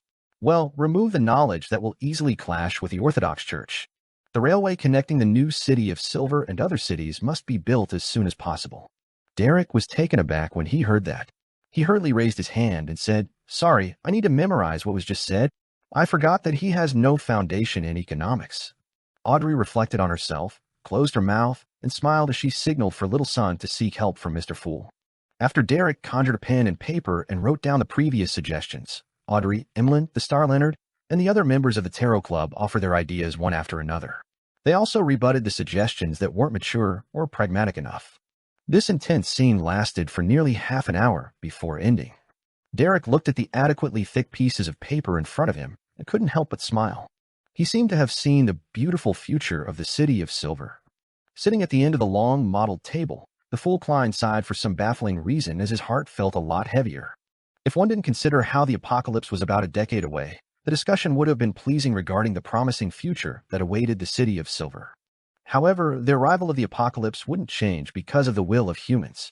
Even saints and angels couldn't do it. Looking away from the paper in front of him, Derek deliberated and said, "We have already built the temple and cathedral meant for Mr. Fool. We wish to proselytize to various cities in the archipelago. What do we need to pay attention to?" Alger frowned slightly and said, "Have you written a holy Bible? Have you designed the order of Mass and prayer details?" "Yes." Derek nodded heavily. That was based on his knowledge of the miracles Mr. Fool had shown, combined with the religious scriptures left behind by the Creator. Furthermore, the City of Silver had also prayed to the Fool seeking his thoughts on the matter. His attitude was a tacit agreement. Has the internal system of the church been set up? Alger continued asking. Derek subconsciously looked at Mr. Fool, who was shrouded in layers of grayish-white fog, and turned around. Currently, it's following the internal system of the other churches. The chief of our 6-member council will hold a role of archbishop, and a number of enthusiastic citizens have been appointed as bishops and priests. The City of Silver didn't set up an organization to deal with Beyonder matters within the church, since most of them were Beyonders, and there were already the corresponding organizations in place previously. Aldrich saw that Mr. Fool didn't object nor agree. He controlled his desire to teach and nodded slightly. You can try that out first. He paused for a moment before saying, however, there are 2 things to take note of. First, don't badmouth the other churches, lest there be conflict. Second, it's to respect the current oracle. In the absence of a leader appointed by Mr. Fool, the oracle is the representative of a deity. Third, don't engage in religious harassment during proselytizing. Besides, I have serious doubts about the eloquence of the bishops and priests of the City of Silver. I'll need to get Danitz to find professionals to train them. The fool Klein, who was listening quietly, muttered inwardly. He didn't express his opinion on the Holy Bible written by the City of Silver, because it was a little awkward, but if he objected to certain descriptions, it would also damage the fool's image. With this in mind, Klein couldn't help but lampoon. Perhaps one day, when Septon reads the Holy Bible of the Church of the Fool, he would blurt out in surprise, "When did I become an angel under the fool?" Then Leonard's grandpa, the awakened Mr. Azek, and Miss Messenger, who has been trying hard to recover, will add, "What? Me too." After the conversation regarding the City of Silver and Moon City came to an end, Catlia looked around in anticipation and said, "Which of you has a sequence 3 Beyonder characteristic of the Mystery Prior pathway?" She had already digested the Mysticologist potion for quite some time, but she had only obtained the potion formula from the Moses Ascetic Order. She was still far from obtaining the Beyonder characteristic, or the main ingredients. Although she was one of the 10 key members of the Moses Ascetic Order, the corresponding resources became more valuable the higher the sequence. Even an ancient organization wouldn't squander them freely. Furthermore, Catlia came from the dawn and was less affected by the hidden sage, so she wasn't that trusted in the Moses Ascetic Order. To Catlia, who had already digested the potion a long time ago, using the Snake of Fate's blood to advance to a mysticologist, sequence 3 should have been a relatively easier stage. However, she was bottlenecked by the ingredients. It might not even be possible for her to obtain one for years or even more than a decade. Hence, she had no choice but to seek help at the Tarot Club. Derek recalled the demigod characteristics that the City of Silver had and slowly shook his head. At that moment, the World Gehrman Sparrow said with a hoarse chuckle, "I suggest you ask Queen Mystic directly." Bernadette had already become a Sequence 2 angel. If she had an additional clairvoyant Beyonder characteristic in her, she could attempt to separate it. Of course, Klein couldn't be certain that the sage potion that Queen Mystic consumed contained the previous Sequence 3 and Sequence 4 characteristics. Ask the Queen. Catlia got some clues from the world's answer and suspected that something had happened to the Queen. Okay. She controlled the urge to ask. Klein continued controlling the world and said to Ma'am Hermit, "I have a long-term mission. Help me collect information regarding the hidden sage's sudden coming back to life. You can raise the corresponding remuneration now, or you can wait until there's a need in the future." Klein was still puzzled over this matter. Although it could be described as a uniqueness suddenly coming to life, it should have happened a long time ago if it was possible. Catlia thought for a moment and said, "That wouldn't be an issue." After another round of exchanges, the tarot gathering ended, and the members returned to the real world. In the captain's cabin of the future, Catlia nudged the heavy glasses on her nose bridge and thought about how to write the letter to the Queen. During this process, she strolled to the window and saw Frank Lee promoting the alcohol-free volcano beer brewed by sea microorganisms to the crew. He really has the drive. Just as Catlia sighed, she suddenly frowned. At the Tarot Club just now, Mr. Fool mentioned that the planter and the moon are 2 rather special pathways. They come from the cosmos, and they are prone to corruption. The divine epiphanies they receive are questionable. Frank is a Beyonder of the planter pathway. Besides, he once complained that the Church of Earth Mother didn't understand the true will of the Merciful Mother. Catlia's eyes that were blocked by the heavy lens narrowed slightly. Lord of the Mysteries. Chapter 1324, Handling. After staring at the deck below, Catlia left the captain's cabin and walked to the cabin's entrance. She waited until Frank Lee carried a bucket of alcohol-free beer over. "Captain, do you want a cup?" Frank raised the large bucket of beer with one hand. Catlia shook her head firmly and asked in a seemingly casual manner, "Is this the will of the benevolent mother?" "No," Frank said rather seriously. "I just feel that drinking liquor that has been altered by a modified sedative isn't good for the body." I hope that they'll be able to accept this drink that has no alcohol inside, other than the smell of alcohol. Of course, this is only a preliminary result, and it doesn't involve liquor. After all, can't use distillation to enhance its taste. Cattleya was momentarily at a loss for words as she nudged the heavy glasses on her nose bridge. After 2 seconds of silence, she said, "Do you hear the benevolent mother's voice or divine epiphanies?" "No." Frank didn't think much of it as he shook his head. Phew. Cattleya secretly heaved a sigh of relief. At that moment, Frank casually added, "The benevolent mother's will is in the ears of the wheat, in the milk of cows, in the growth of mushrooms, and in every corner of nature. One can feel it without the need to experience the divine epiphany." Cattleya's gaze immediately shot towards Frank's eyes. She didn't find any signs of madness, only pureness. Without another word, she nodded slightly and walked forward. She crossed Frank Lee and arrived on the deck. After taking in the sea's vista for a few minutes, Cattleya returned to the captain's cabin. She unfolded a letter and wrote, "I wonder what's your take regarding Frank's actions? He claims that he doesn't obtain any divine epiphanies and believes that the benevolent mother's will is hidden in every nook and cranny of nature." This was a letter to Gehrman Sparrow. Cattleya believed that just by adding such a question, he would be able to understand what she was implying. After folding the letter, she took out a gold coin and began to summon the terrifying messenger. "Ma'am, Hermit wrote me a letter immediately after the tarot gathering ended. It shouldn't be related to the hidden sage. It can't be that fast." Klein was on a cruise ship, traveling on the Tussock River. Wearing a black robe, he took the letter from Miss Messenger's mouth and opened it. He finished reading all the content with a glance. "This." Klein frowned slightly. Perhaps it was because Frank had shown enough danger and madness in his usual behavior that he had actually neglected the possibility of this druid being affected by the mother goddess of depravity. Frank had once been placed on trial by the Church of Earth Mother for a forbidden experiment, and then he was placed on a wanted list. If Earth Mother hadn't been corrupted, and the Church of Earth's operations were rather normal, then it means that they believe that Frank is problematic. However, if there's concrete evidence, Frank, who went to the court, probably wouldn't have lived. Klein's mind raced as he attempted to find clues based on his understanding of Frank. There's no problem with irrelevant actions. The prayer posture and his usual prayer gestures are different. It's just like how when the Beyonders of the Church of Evernight pray, they won't draw 4 stars on their chests at times. At most, they'll just go through the final motions. Apart from this small problem, there's something wrong with Frank in every aspect. He's like a child raised by the mother goddess of depravity. As these thoughts flashed through his mind, Klein had 2 contradictory guesses. Either Frank's corruption was very hidden, making it impossible for the Church of Earth Mother's tribunal to be certain, or he wasn't affected by the mother goddess of depravity at all. It was purely because he had a mental problem that made him look like a blessed of an evil god. Regardless of which guess it was, Klein believed that the subsequent development wouldn't be good. He remembered very clearly that Frank's mushroom experiment had a breakthrough because he had been given an assistant who believed in the primordial moon. And the primordial moon was one of the manifestations of the mother goddess of depravity. That also meant that from that moment forth, regardless of whether Frank had any problems in the past, he could very well have entered the eyes of the mother goddess of depravity. This wasn't a good thing. Of course, I can't eliminate the possibility that Frank is excessively crazy, causing the mother goddess of depravity to just look away. Klein mumbled in amusement, hoping to make the best out of it. This was nearly impossible. The horror and strength of a foreign god wasn't something a demigod could understand.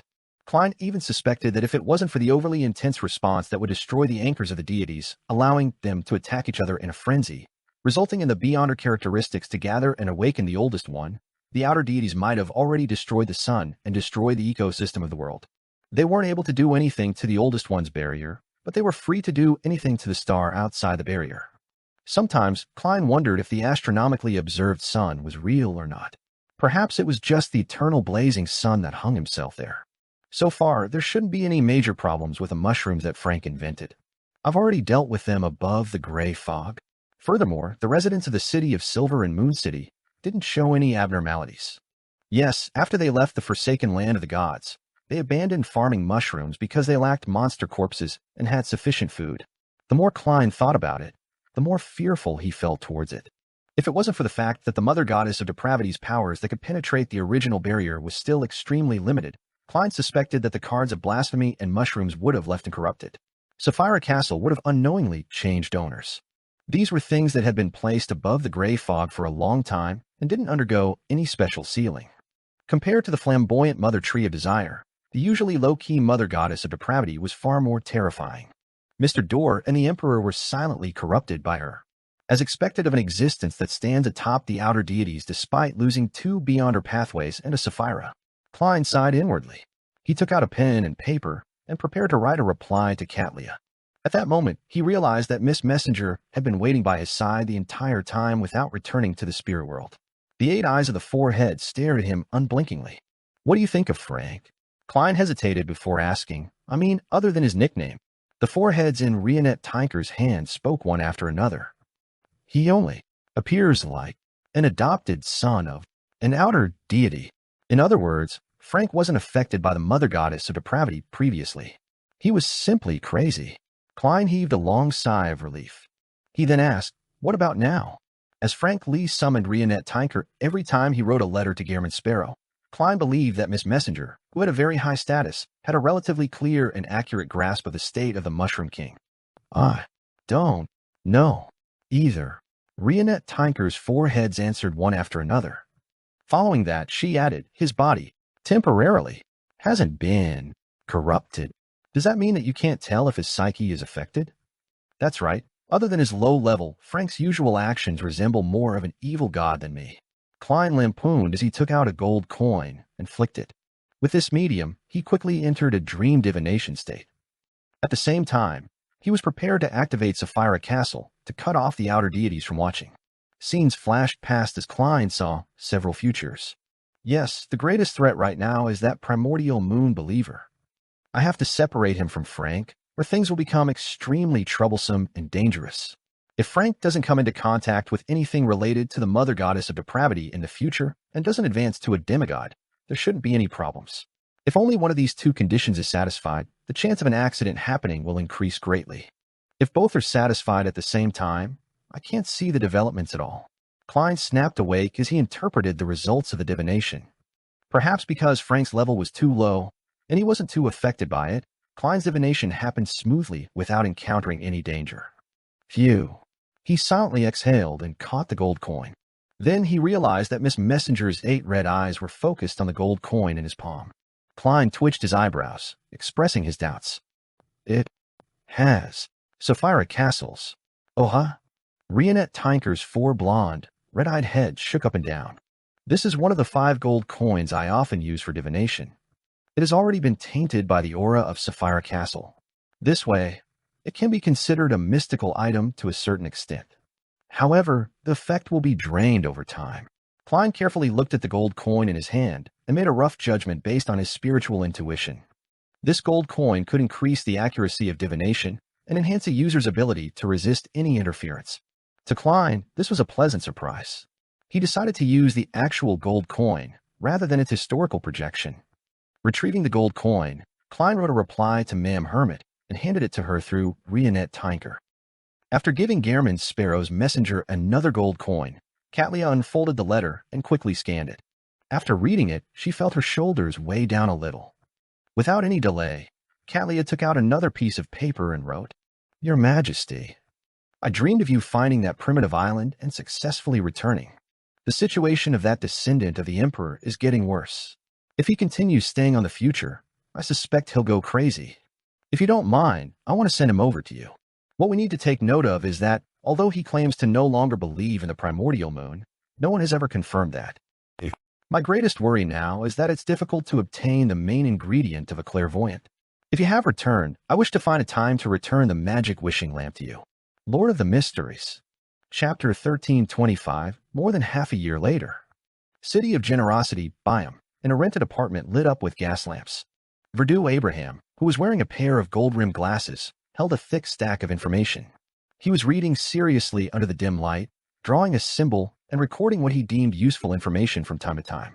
He left Lone and came to the Rorstad archipelago mainly to avoid being watched by Dorian and his other family members and focus on studying mysticism. He wanted to find an effective way to save ancestor Bethel Abraham, or rather, reduce the difficulty of the known ritual. However, he hadn't made any headway after half a year. It was as though he had no other choice other than hunting a bizarro sorcerer, a parasite, and a secret sorcerer. This made Verdu rather depressed, but he was clear about how dangerous a Grade 0 sealed artifact was. Even if he was willing to sacrifice himself, he was unable to truly control it. He was unable to guarantee the final outcome. And the most important thing was that he couldn't find any bizarro sorcerers or parasites. They were all saints that were hard to track, with styles that were known for being strange and bizarre. Phew. Verdu put down the stack of documents in his hand and muttered silently, "Don't tell me I can only place my hopes on the fool like Dorian and the others?" Upon thinking of the fool, Verdu couldn't help but frown. This was because there were more and more half-giants promoting the fool's faith in Byam City, so much so that even he, who rarely went out, heard of it. This made him suspect if he had arrived near the headquarters of the Church of the Fool. If it wasn't for the mysterious knowledge that was spread in secret in the Rorstad archipelago was far beyond Verdu's expectations. Many of them were things that the Abraham family didn't know of and were extremely useful. He would have left Byam last month and headed for the southern continent. "I can't stay here any longer. I need to buy ship tickets to East Balam as soon as possible."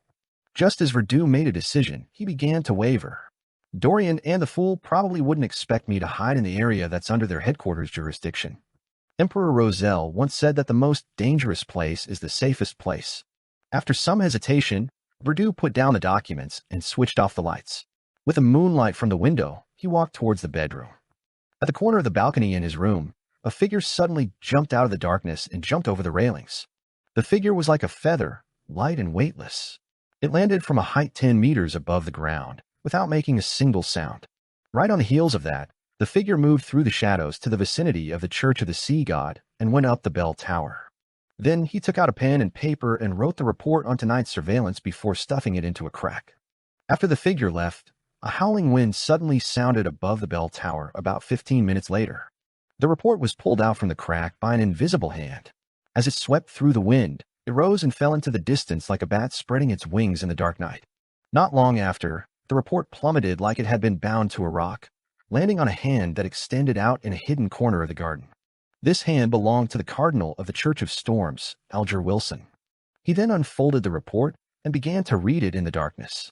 He was completely unaffected by the lack of light. Even in the dark sea, Alger could see everything around him clearly. Verdu is becoming more resolute in his intention of leaving Byam. Alger nodded indiscernibly as he came to a conclusion. Over the past half a year, he had been monitoring this member of the Abraham family according to Mr. Fool's instructions, but he hadn't noticed anything abnormal about him. After Verdu left the Rorstad archipelago, his mission would be completed. However, Alger didn't wish for it to end just like that. He believed that he hadn't made enough contributions. All he did was simply monitor a Sequence 7 Beyonder without any special characteristics. The Hermit had already obtained a Sequence 3 Beyonder characteristic from Queen Mystic and had gathered the corresponding supplementary ingredients and was busy preparing the ritual. This made Alger deeply stressed. Of course, he had also done many things according to Mr. Fool's intentions, but even he felt that there was a huge difference from doing those tasks with the identity, status, and strength of Sea God.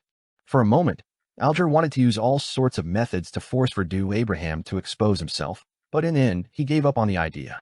This was because he couldn't be sure of Mr. Fool's attitude towards the target. Previously, when the City of Silver and Moon City sold Beyonder characteristics and potion formulas, Alger had purchased some from the Tarot Club. He had used it to secretly nurture a team of Beyonders who were loyal to him. This was how he had people monitoring Verdu. Currently, this less than 10-member team was mostly at Sequence 9, while only a small number of them had been promoted to Sequence 8. As for where Alger had obtained the money for purchasing Beyonder characteristics and potion formulas, the answer was very simple. As a cardinal of the church diocese, Alger could easily save some money for himself. And during that period of time, the minerals, farms, spice plantations, and factories in the Rorstad archipelago were sold at below intrinsic value. As long as one had the funds to buy them, they could earn a lot after a short period of time. More importantly, the Church of Storm's headquarters was quite interested in the Beyonder characteristics and potion formulas sold by the City of Silver and Moon City. They provided a large sum of money for their purchase. The go-between was without a doubt the Cardinal of the Rorstad Diocese, Alger Wilson. It was understandable that some losses were inevitable during such situations. Reining in his thoughts, Alger decided to sell some mysticism knowledge in Byam's Beyonder circles through his shadow guards. He wanted to bait Verdu Abraham and keep him in the vicinity for as long as possible. The main reason is that the City of Silver's preaching has frightened that gentleman. Alger shook his head and muttered inwardly. He then destroyed the report in his hand and walked back into the cathedral. The sky had just lit up, and a young man walked out of the hotel, leisurely enjoying the scenery of Byam's morning. He had just bought the Tina beverage that was packaged with a fruit shell when he suddenly felt a huge shadow appear beside him. The youth turned his head and looked up bit by bit, only to find a 2.5-meter tall half-giant walking over. "Excuse me, sir. Do you have a moment to talk about our Lord and Savior, Mr. Fool?" The half-giant bent his back and tried his best to make his smile appear amiable. The youth drank a mouthful of Tina and pointed to the side. He smiled and nodded. "Sure, but not here." He then walked to a place where they wouldn't be in the way. The seemingly oppressive half-giant followed warmly. "Go ahead." The youth didn't hide his curiosity at all. The muscular half-giant's expression turned solemn. "My lord claims to be the Fool. In the past, the present, and also in the future, he is the great ruler who dominates the spirit world. He is also the king of yellow and black who wields good luck. He is also the landmark when every living being seeks eternal life. My lord lives above the real world and the spirit world. His benevolence spreads across heaven and the land. There are a total of 6 angels under him. The angel of Mercury is the embodiment of fate, my lord's most cherished angel. The angel of death has followed my lord for the longest period of time and is the consul of the underworld. The angel of redemption is my lord's bugle, the messenger of his revelations. The angel of life is the crystallization of wisdom itself, the indestructible spirituality that resides in everyone's body. Upon hearing that, the youth laughed. "Your lord is really impressive. He actually has so many angels to serve him." "Not only that," the half-giant replied gently. "There's also the angel of retribution beside the Lord's throne. He is the Lord's lightning, the Lord's rage, and the Lord's palm. It's the judge of all the fallen and the ones who aren't chaste. In contrast to the angel of retribution is the angel of time. He is a king of ancient times. He eventually submitted to my lord and now strikes the bell of heaven." "Impressive, impressive." The youth sincerely sighed. Upon hearing such a response, the half-giant couldn't help but smile. Then he described the various miracles that Mr. Fool had performed as succinctly as possible. Finally, he said, "It's already been 15 minutes. I won't waste your time. If you're interested, you can go to the Fool's Cathedral on 16 Phillip Street. This is the biggest cathedral in Byam City. The rest are still in planning." The young man nodded. "I'll pay a visit if I'm free."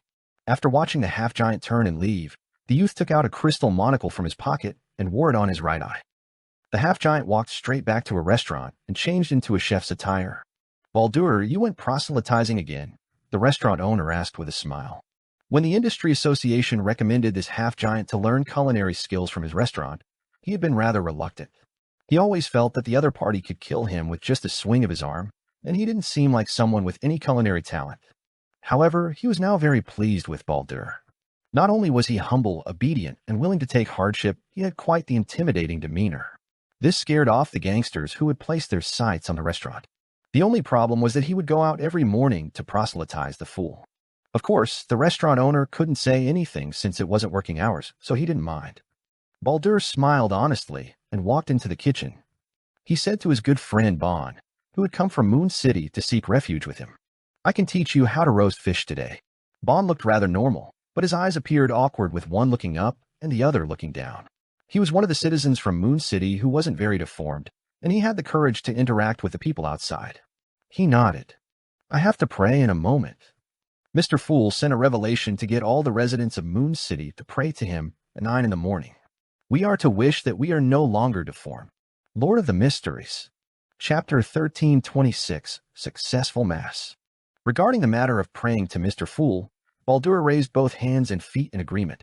He didn't have any intention of pressing Bon. He prayed for more than a minute after waking up in the morning and before sleeping at night. He would thank Mr. Fool for bringing the pure sunlight delicious food and a life of no despair. "All right, I'll prepare the ingredients for today first." Baldur smiled as he nodded at Bon. A few minutes later, he brought many bags of ingredients into the kitchen, as if he was carrying a few rolls of curtains. At this moment, Bon found a chair and sat down. He sincerely prayed to Mr. Fool. "The great ruler who controls the spirit world, the Fool that doesn't belong to this era, I wish to be blessed by you. I hope that you can fulfill my wish of escaping from my deformity. In the cathedral on Phillip Street, in several areas in Byam, in the new city of Silver, and the new Moon City that was located in a forest, prayers echoed softly simultaneously. The extremely self-conscious Xin, Russ, and company vaguely guessed that Mr. Fool was planning on granting such a wish. As they prayed, their bodies trembled, unable to control themselves. They yearned to be like normal people. They were also looking forward to the bustling and lively biome. They yearned for the grilled fish made from a secret recipe, the candy factories, and delicacies from all over the world. They yearned for a life to drink, chat, sing, and dance. In the ancient palace above the gray fog, the fool Klein, who was sitting at the end of the long bronze table, saw bits of pure light light up one after another, forming a majestic sea of stars in front of him.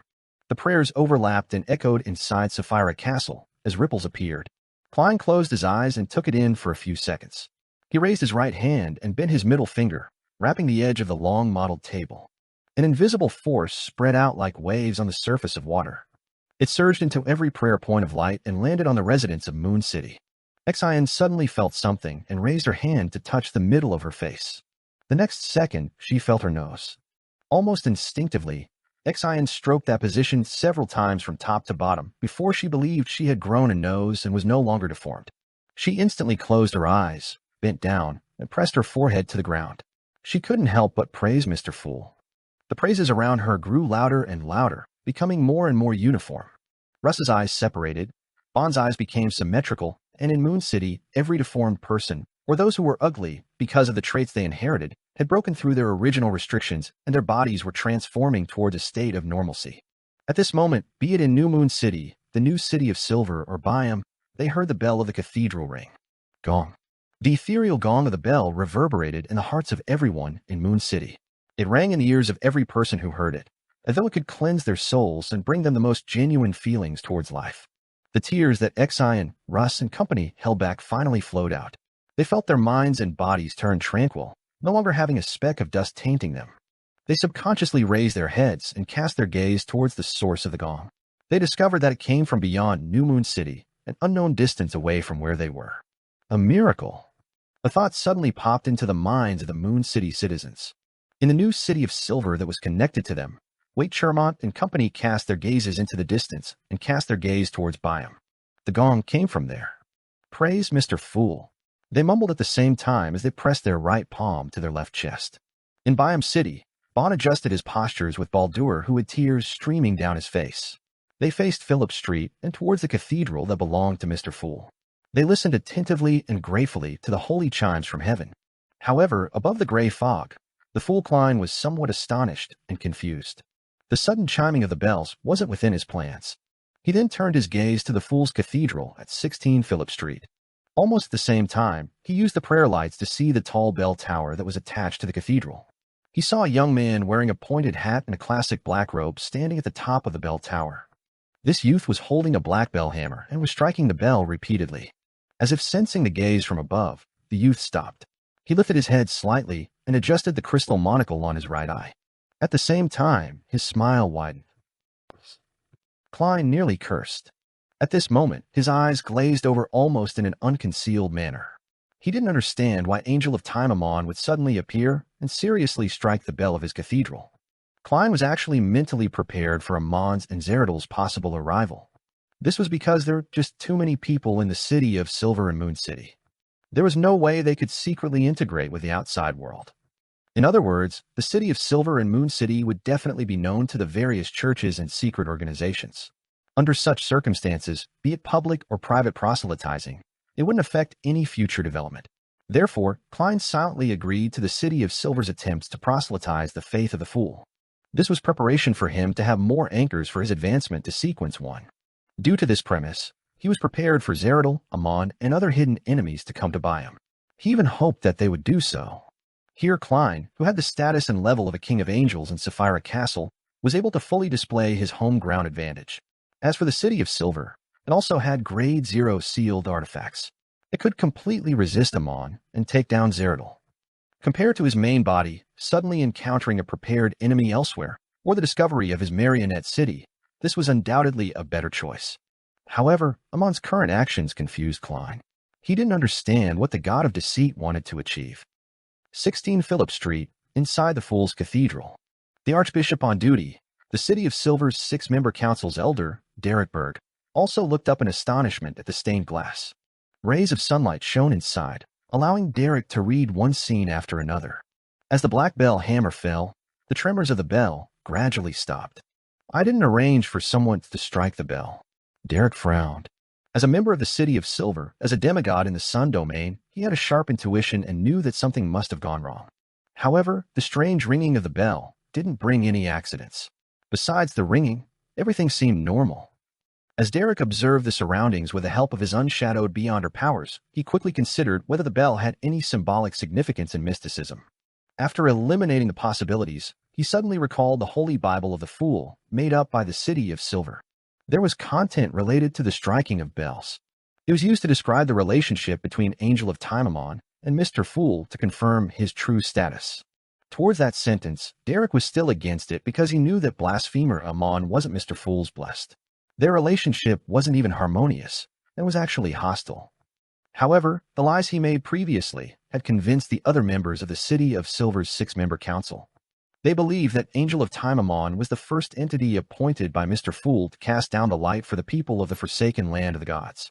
It was because he had parasitized Derek, which had resulted in the subsequent changes, all the way until hope descended. Derek had wanted to explain, but he was embarrassed. That would only bring up too many lies, making him lose his image with the other elders of the 6-member council and citizens of the City of Silver. It was just like Miss Justice had said before, a social death. Finally, he chose to delay any actions, hoping that Mr. Fool would take a look at the Holy Bible. If there was anything inappropriate with the descriptions, he would definitely send a divine revelation to change the views. To his surprise, Mr. Fool didn't say anything and silently agreed with the contents of the Holy Bible. Could it be that Amon is striking the bell? Derek was momentarily dazed as he found it too unbelievable. He hurriedly lowered his head and began praying, reporting this matter to Mr. Fool. Above the gray fog, inside Sapphira Castle. Before Klein could eliminate Amon, the other party suddenly turned transparent, transformed into a beam of light before vanishing from the bell tower. What does this fellow want? If his father is the Emperor and not the ancient sun god, then I can reasonably suspect that he is striking a death knell for me. As Klein checked if there were any almonds lurking in the bodies of the City of Silver and Moon City citizens, he analyzed Amon's motives without any clue in mind. Just as he was about to use divination to see clues, Derek completed his prayer. Holy Bible, Holy Bible. The corners of Klein's mouth twitched as he summoned from the junk pile the Holy Bible that the City of Silver had sacrificed to him. Previously, he had only flipped through a few pages, but he was too embarrassed to continue reading it. He took on a position of burying his head in the sand. Of course, he wasn't careless in this aspect. He was still extremely cautious. He used divination inside Sapphira Castle to confirm that the Holy Bible wouldn't bring him any harm. With this premise, he allowed the City of Silver to use this Holy Bible. He slowly took a deep breath and reached out his right hand. He flipped the scriptures page by page. His facial muscles began to twitch, and the corner of his lips uncontrollably parted. Klein flipped faster and faster. Finally, he saw the last page. Klein suddenly closed the book and threw it back onto the junk pile. After this miracle in Moon City, yes, the potion has mostly been digested. The Marionette City will have to step onto the stage of history. Klein observed his condition without expression and nodded indiscernibly. Ever since he had gained preliminary control of Sapphira Castle, he could receive digestion feedback from the real world. Lord of the Mysteries. Chapter 1327, 3 Plans. As for the Marionette Town, Klein had been thinking about how to build it a long time ago. He had already come up with 3 plans. If he eliminated any interference from external factors, his best choice would be somewhere in a certain country of the northern continent. He would allow his Marionette Town to rise up overnight. Furthermore, he would connect it to the surrounding cities through railways, rivers, and roads. This way, the Marionette Town would have large numbers of outsiders arriving on a daily basis, and it would create a very strong interaction with the surrounding areas. On the one hand, a town without a city nearby would definitely purchase grain, salt, cloth, ores, sugar, and other daily necessities. On the other hand, it would also produce its own products, which could be sold to neighboring cities, towns, and villages. Under such a situation, merchants, workers, tourists, and other groups would go back and forth frequently. At the same time, they would interact more with the Marionette Town's residents. Under the influence of all kinds of interactions between the parties, it wouldn't be long before the town of Marionettes could produce a corresponding region in the spirit world. Once the lives of the residents became more detailed and real, Klein could consume the potion to advance to sequence 1 attendant of mysteries. This would take less than 3 months. But the problem was that this approach couldn't be kept confidential. In the present era, to have a town suddenly pop up was something that couldn't be hidden from people. Soon, there would be civil servants, the police, and reporters coming to investigate. And after that, the interactions between the parties would also make more and more people know and understand the city. This was a problem that couldn't be resolved through illusions unless the town of marionettes didn't interact with the surrounding cities, towns, and villages, and had relatively minor interactions. However, that wouldn't meet the requirements of the ritual. When news of the marionette town spread, Klein would undoubtedly be targeted by Zeradal, Amon's true body, and his other enemies. When the time came, the destruction caused by others would definitely be easier than him protecting it. He could only migrate his marionette town elsewhere. This would cause the interactions generated in the early stages to be for naught, just like what the dark demonic wolf had experienced. Therefore, Klein had only listed down such a plan, so he basically wouldn't choose it, unless a certain visionary was willing to provide help, making all the living beings in the northern and southern continents naturally believe that there was indeed a town there, one that hadn't suddenly appeared. Considering the influence of various external factors and his beyonder powers, Klein's best choice was to establish the town on an uninhabited island that deviated from the safe sea route and was sufficiently well hidden. He would then use Sapphira Castle to give it anti-divination and anti-prophecy properties. At the same time, Klein would use the curtain to graft some roads, rivers, and railways to somewhere outside the marionette town, making a stop for random groups of people during their journeys. This couldn't be kept completely confidential, but once the strange phenomenon spread and attracted Zeradal's and Amon's attention, Klein could easily remove the original grafting randomly and switch the entrance. Under such a strategy, the movement was limited to the entrance, not the marionette town itself. The effects of various interactions in the spirit world could be preserved without being interrupted. The ritual could steadily proceed as planned. Of course, there was a big problem with this plan. It was that the interaction would be limited and couldn't influence matters at a daily level in all its aspects. In addition, the frequency and intensity of the interaction wouldn't be too high. If he chose this plan, it meant that Klein had to spend more than half a year or even a year on the ritual. If he wanted to be safe, forcing every marionette's fate to have a beginning and an end, the ritual would take at least 50 years. However, there was also a way to get around the limitations. Once the rest of the ritual's requirements were met, he could deliver a meteorite strike, an earthquake, or a volcano eruption to the town, causing all the marionette's fates to come to an end in the real world. It was something that happened in real life and was rather reasonable. In this radical and conservative proposal, Klein had another solution. It was to replicate a city and make the marionette correspond to the residents of the city and be mapped one-to-one. For evil miracle invokers, they could wipe out the original city and use their marionettes to replace its inhabitants. Those who had a kind heart would hide the city and ensure a supply of goods. The reason as to why one didn't convert the target city into marionettes was that it already had a corresponding region in the spirit world. Without being a newly born one, it didn't meet the requirements of the ritual. With the curtain formed by the attendant of mysteries beyond her characteristic, Klein could make a better choice, graft a city at a particular stage to his marionette town. This meant that his town of marionettes had become the dark side of the city. In the corresponding period of time, outsiders would encounter marionettes and not real people. Once that period of time passed, they would leave the town of marionettes and return to the real world to deal with real people. During the process, Klein would send his marionettes to act as an outsider and maintain interactions with a corresponding real person, allowing the real outsiders to return to the real world without any gaps. In other words, there were two different lives playing out in the same city at the same time, but no one could notice that. Occasionally, some people would think that some details weren't right, but would find it inexplicable and might just ignore it. This was rather in line with the characteristic of an attendant of mysteries, and it had a certain level of concealment. Of course, this plan also had its problem.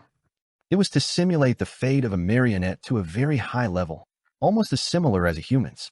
Without its own independence, it would cause the ritual's effects to fail. Klein tapped the edge of the long modeled table with his fingers, and was in a dilemma over the second and third plan. After a few minutes, he did as his heart willed, cowardice, and chose the second plan. He would rather spend more time than affect the fates of the innocent. Back then, Zeradal and Antigonus likely chose the third plan. Klein sighed and prepared to return to the real world. At this moment, he looked at the junk pile and considered whether he should send a revelation to change the descriptions in the City of Silver's Holy Bible. To a deity, the Holy Bible wasn't anything too important. Its best use was for its convenience to spread its teachings and increase the number of anchors. Klein had long come to a conclusion from the revelation of Evernight, the Book of Storms, and the contents of the various Orthodox Church's holy Bibles.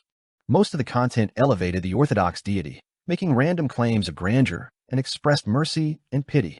In ancient times, the impression the believers had of the deities would indeed have a negative impact on the deities. But now, with the use of symbols instead of statues, this latent problem no longer existed. At the very least, the Evernight goddess, the Lord of Storms, and other deities openly declared that they were parts of the Creator's original body. They weren't worried that it would exacerbate the awakening of the oldest one. In other words, if there really was a problem with this aspect, Klein believed that the Evernight goddess would definitely have changed the corresponding description. She would have changed the description of being one of the eyes of the Creator to a child spawned by him. It too enjoyed a very high status. At the same time, the believer's acknowledgement of certain matters wouldn't have any burden on the deities themselves in a mysticism sense. Otherwise, Amon would have secretly helped Klein, or rather, prepare a batch of believers for the former Sapphira Castle to lure them into forming the belief that the Angel of Time was the manifestation of the Lord of Mysteries. With the aid of an instinctual response that met the requirements, he could establish enough connections with Sapphira Castle and open a back door. To a deity, the Holy Bible only had two important components other than for spreading the faith. Firstly, it was a description of the authority and honorific name of the deities themselves. If there were any mistakes, it would lead to the prayers of the believers pointing to an unknown target. Not only would it be dangerous to the believers, but it would also cause the deities to lose their anchors. Secondly, any descriptions that involve the other churches would easily attract conflict. As for the angels and saints, the deities actually didn't pay them too much mind. The ones that cared were the angels and saints themselves because they needed to obtain a certain level of anchors through this. Therefore, the Holy Bible's descriptions of angels and saints were detailed enough. They had authority and honorific names, making it easier for different believers to choose and be immersed. In addition, this wasn't enough to form a stable anchor, because it was under the faith of a deity. In order to resolve this problem, the Orthodox churches would define certain cathedrals to different guardian angels and guardian saints and clearly differentiate them. Due to this knowledge, Klein didn't pay much attention to the Holy Bible. After he finished reading the description about his authority and honorific name, he stopped continuing out of embarrassment. He only used divination to confirm that the contents wouldn't result in a conflict with the Orthodox churches. After some thought, he gave up the idea of directly sending the revelation to change the Holy Bible and decided to use a gentler method. During the Tarot Club's exchange, he could use the World Gehrman Sparrow to guide the son into adjusting his understanding of the situation, turning the parts involving the Angel of Time to Palaz Zoroast, allowing the corresponding content to be fixed without causing any suspicion in the City of Silver. Byam, Verdu Abraham had obtained quite a bit of mysticism knowledge in a few Beyonder circles. He lit up the gas wall lamp and carefully read it in the night. Towards the end, he suddenly read a piece of news that he had never understood before. Bansi Harbor is a place filled with mysticism powers. Its connection with the spirit world and the astral world is beyond imagination. Even with the Church of Storms directly destroying the harbor, it still can't completely eliminate the abnormality of its existence. Many mysticism researchers are purchasing items related to Bansi at a high price. Bansi. Verdu muttered to himself silently, suddenly having a strong interest in the harbor. He began considering if he should buy some items from Bansi and do a thorough study of them. After all, the spirit world was related to teleportation. The astral world and the cosmos involved wandering, and might involve Mr. Dor Bethel Abraham's method of escaping. Perhaps, if I have the chance, I could go to Bansi to take a look. Verdu nodded indiscernibly. Lord of the Mysteries. Chapter 1328, The Preparations Needed. The initial preparations for building a marionette town were rather boring and tedious. At the very least, Klein believed so. In the ancient palace, Klein sat on the high-back chair belonging to the fool, holding a fountain pen. There were ordinary pieces of paper with the name, age, and the fate of every marionette. As he made the worms of spirit emerge from his body, they formed avatars beside him. Some Kleins sat on the ground, while others occupied the 21 seats other than the fool's. Some conjured beds and lay on them. Then, they summoned different books from the junk pile and started reading them seriously. The books included, but were not limited to, How to Brew Wine, Train Dispatching, Dessert Making Compendium, A Clergyman Prepares, Gas Wall Lamps, Gas Meters, and all kinds of family machinery repair, Desilicacy, Harbor Management, Foundations of Law, Ladies' Aesthetic Magazines. These were specialist knowledge that different marionettes needed to grasp. Only by doing so would they be able to act their roles well, allowing him to be realistic in every aspect. Even if they were to engage in a deep conversation with outsiders, they wouldn't expose any problems.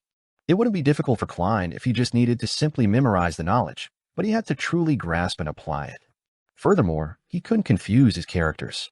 He couldn't let a burly and strong switchman with a low income be talking about the wonders of a particular skincare product, or which silk cloth was flawed.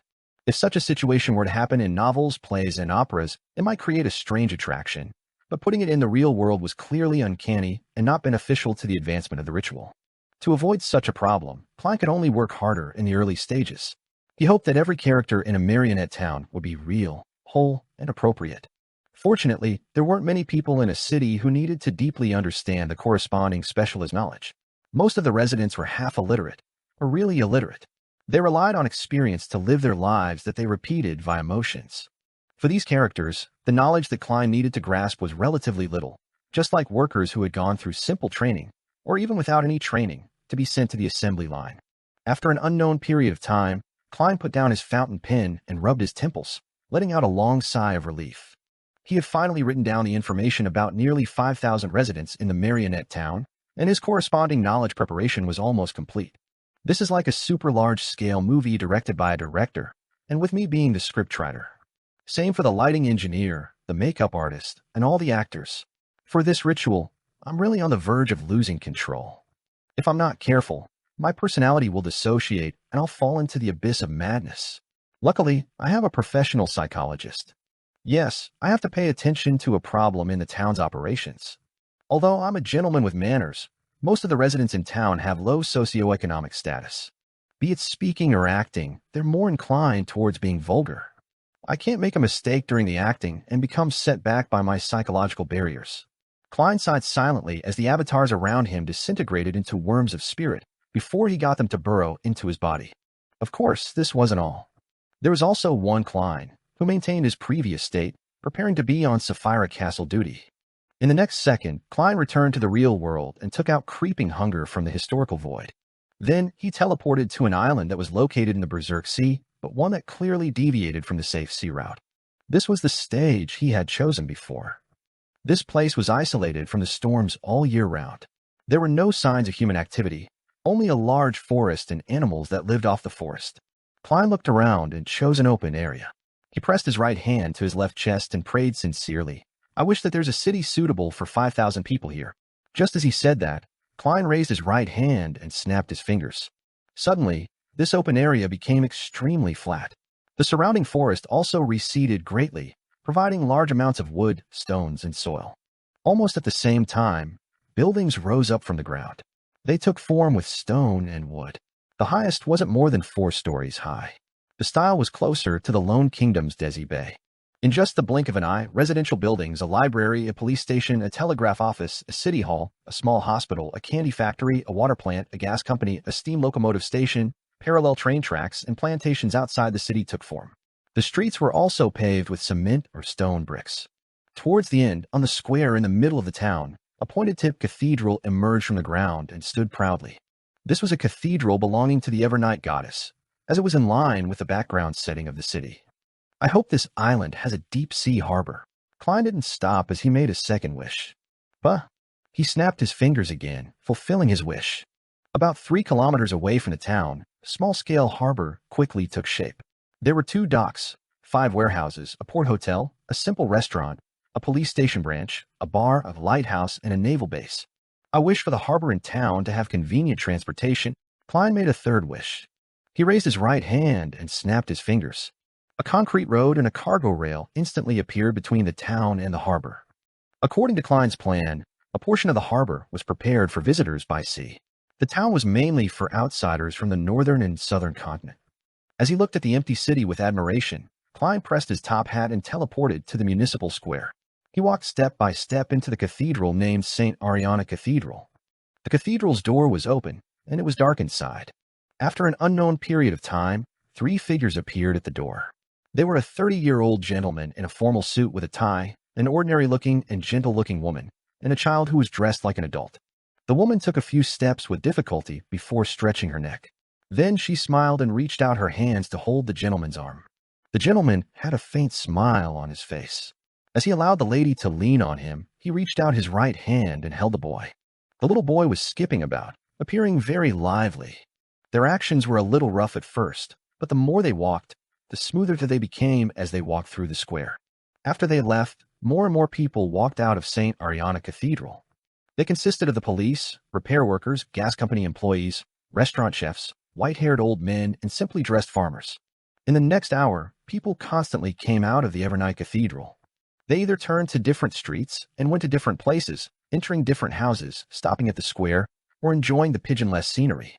During this process, the number of people that came out had exceeded the limits of the cathedral's capacity, but there seemed to be no end to the people, as though the interior was connected to another city. After another 15 minutes, the entrance of St. Ariana Cathedral finally fell silent. However, there were rats, cockroaches, moths, ants, flies, and mosquitoes creeping outwards. Finally, a colorful window at the top of the cathedral opened. White pigeons flew out and landed in the middle of the square. The people who would stay there came to life completely. Some teased the pigeons, others looked for hawkers, while some played a 7-string guitar, and others smiled as they conversed with their friends. A man wearing a top hat and a trench coat and carrying a cane left the municipal square. He came to the other side of the town and stopped in front of a wooden board. He took out his tools and wrote the name of the town on the wooden board. Yarnum. After some thought, the man wiped away Yarnum and wrote another name. Utopia. Backlund, inside the Hall family's luxurious villa. Alfred has already boarded the cruise ship back to the northern continent. Audrey didn't hide her surprise. It was September 1352. In the past half a year, Audrey didn't spend too much effort to make her father give up the thought of returning to Eastchester County for the first half of the year. This was because there was a pressing need to rebuild Backlund and Constant City. The kingdom's political scene also needed a new balance. Earl Hall had too many things to handle and wasn't in the mood for a vacation. Therefore, whenever Earl Hall was put in a difficult spot, she just needed to take the initiative to say that she was willing to remain in Backlund and return to Eastchester County in the next 6 months to have things develop as she wanted and receive praise for her. As for the Psychology Alchemists, they didn't rush her either. Up to now, the Psychology Alchemist Council meeting had been held 3 times. It was mainly to communicate their research results and the various information of the areas under their jurisdiction. Only Ma'am Greed had asked about the clues to the Mind Dragon twice. To be frank, if Mr. Fool hadn't reminded Audrey to take note of the rabbit, Wrath, and the easily forgettable president, she would definitely find the conference interesting. Mr. Rabbit had plenty of ideas, but she remained as vigilant as ever. Yes, the liner has already left the harbor. Earl Hall smiled and nodded. When Alfred arrives in Backlund and completes the necessary social intercourse, we will return to Eastchester County for fox hunting. Autumn was the best time to hunt foxes. Audrey tersely acknowledged. All right. As a major general in the army, Alfred didn't follow the naval fleet to Desi Bay. Instead, he led his adjutants and squires and boarded a steam-powered sailboat hybrid for Pritz Harbor. After traveling for nearly 2 days, they encountered a storm in the Berserk Sea. As the ship shook violently, the sailors on the observatory saw some light through their telescopes. It came from a lighthouse. Author's note, I wrote in detail 3 plans in the previous chapter because I felt that the 3rd plan was most impactful, but it's impossible for Klein to undertake it with his character, so I had to unfortunately give it up. I specially wrote it out for all of you to have a sense of what's the most bizarre and mysterious method. Lord of the Mysteries. Chapter 1329, A Night Without Any Abnormalities. The liner passed through the storm and approached the lighthouse. A small-scale harbor entered the sights of the captain, sailors, and passengers through the gloomy rain. A short while later, a man in his 30s, who was wearing a blue uniform and holding onto a black umbrella and a glass lantern, appeared at the dock. He used rather uncommon actions to guide the liner to more. As the man watched the gangway lower, he opened his mouth and shouted, Hey matey, where do you come from? After most of his voice was swallowed by the wind, his voice successfully reached the liner's interior and entered Alfred's ears. Do you know what this place is? Alfred looked carefully at his adjutant and squire. He wasn't wearing a general's ceremonial attire. Wearing a black trench coat that was commonly seen in Backlund, his dazzling blonde hair drooped down casually, and his blue eyes looked like a deep lake in a forest. The adjutant, who had neatly combed his hair to the back, first shook his head to indicate his uncertainty before he explained, The storm from before made me lose my bearings. At this moment, the captain held an umbrella and came to the shipboard. He answered the man, We left East Balham 2 days ago, and unfortunately encountered a storm. What harbor is this? The man's eyes darted around for a moment. Without giving a direct answer, he shouted, Wait a moment, will you? He then turned around, holding the umbrella and the lantern as he ran towards the buildings near the dock. This reaction was beyond the expectations of Alfred and the other passengers, but it wasn't strange for the experienced ship captain, first mate, and others. They had encountered many abnormalities at the ports along the Berserk Sea. This made them patiently wait for subsequent developments. 5 to 6 minutes later, the man led a lady over. The woman didn't have an umbrella and was wearing a hooded raincoat smeared with Donningsman tree sap. As the two of them approached the liner, under the watch of the armed sailors, they climbed up the gangway to the deck. At such a distance, most of the passengers finally saw what the two of them looked like. The man had brown hair and brown eyes. His skin was rough, and it was obvious that he was of a lower socioeconomic status and had suffered the elements. The woman was in her 20s, and her eyes were limpid green. She had long, flaxen hair. A few wet strands clung to her face, making her appear pure and charming. This was a rather pretty lady with a wild temperament. "Hi there, this is Utopia Harbor," the man impatiently introduced. "I'm Theodore, the interim port captain." As he spoke, he laughed, as though he was happy that he had invented such an amazing position. Of course, the ship captain knew what a so-called interim port captain meant. He didn't take it to heart about this sudden happiness of a small fry. He frowned slightly and said, "Utopia Harbor? Why haven't I heard of it?" Theodore looked at him and said, "What you said is quite common. If it weren't for that landlubber hurricane, you might never come here." Without waiting for him to say anything else, the lady rushed forward and said, "Utopia isn't on the safe sea route. Usually, only people who understand these waters and know of this place will come here for supplies. So the main clientele of this harbor are pirates?" How could the ship captain not be able to tell what she meant? And in times like this, tacitly acknowledging things without exposing them provided protection to both sides. He tersely acknowledged and said, "And you are?" "My name is Tracy." The lady smiled. "I'm the owner of the Harbor Hotel, and also its receptionist and attendant." She surveyed the area and said, "It's quite a heavy storm, and the ship will be bumpy. It's not a wise choice to stay in there to rest. The hotel will provide you with stable beds, warm water, clean food, warm blankets, and an environment that will remind you of home. It's only 10 pence a night. I'm referring to the price of a single room. Other than that, you guys can still drink at the nearby bar and enjoy our warm hospitality." Clearly, this lady was here to solicit for business. The captain was rather alert and didn't respond directly. He nodded and said, "I can't decide on behalf of the passengers. They are free to choose for themselves. Of course, as captain, I will stay here with my crew." Tracy maintained her smile and said, "I'll wait at the hotel for guests who are willing to disembark." She seemed to have received a certain amount of education. She wasn't as hot and spirited as the women at other ports who spewed vulgarities with every sentence. Tracy turned around and was about to return when Theodore approached her and said with a sullen expression, "You have to thank me for telling you the news immediately." As he spoke, his right hand pressed against Tracy's, but before he pinched hard. "Bah." Tracy swatted away his hand and chided, "You're a jerk who should be ked by a donkey." She took a few steps forward and left the liner by the gangway. Theodore shook his hands and cursed with a smile, "Be ****. This scene suddenly moved many passengers on board. To them, the biggest flaw on the ship was that it was boring, and there was a bar at the harbor. This meant that they could meet cheap street girls who were unlike those from the northern or southern continent. There were local street girls with their unique local charm. If one was lucky or willing to spend a lot of money, one of them might even be able to sleep with that spirited beauty with an attitude. Instantly, many passengers packed their luggage and prepared to head to the harbor hotel. Upon seeing this, Alfred's adjutant asked, "General, are we getting off the ship?" Alfred shook his head slowly. "We don't know anything about this place. We have to be careful. Staying on the ship is the best choice." The adjutant had no objections to this. He asked worriedly, "What about those who have already alighted?" "That's their choice." Alfred looked out of the window expressionlessly. "If an accident happens, we can only keep more people safe. If it's not serious, then we will be able to resolve it easily." With that said, he turned to look at his adjutant and squire.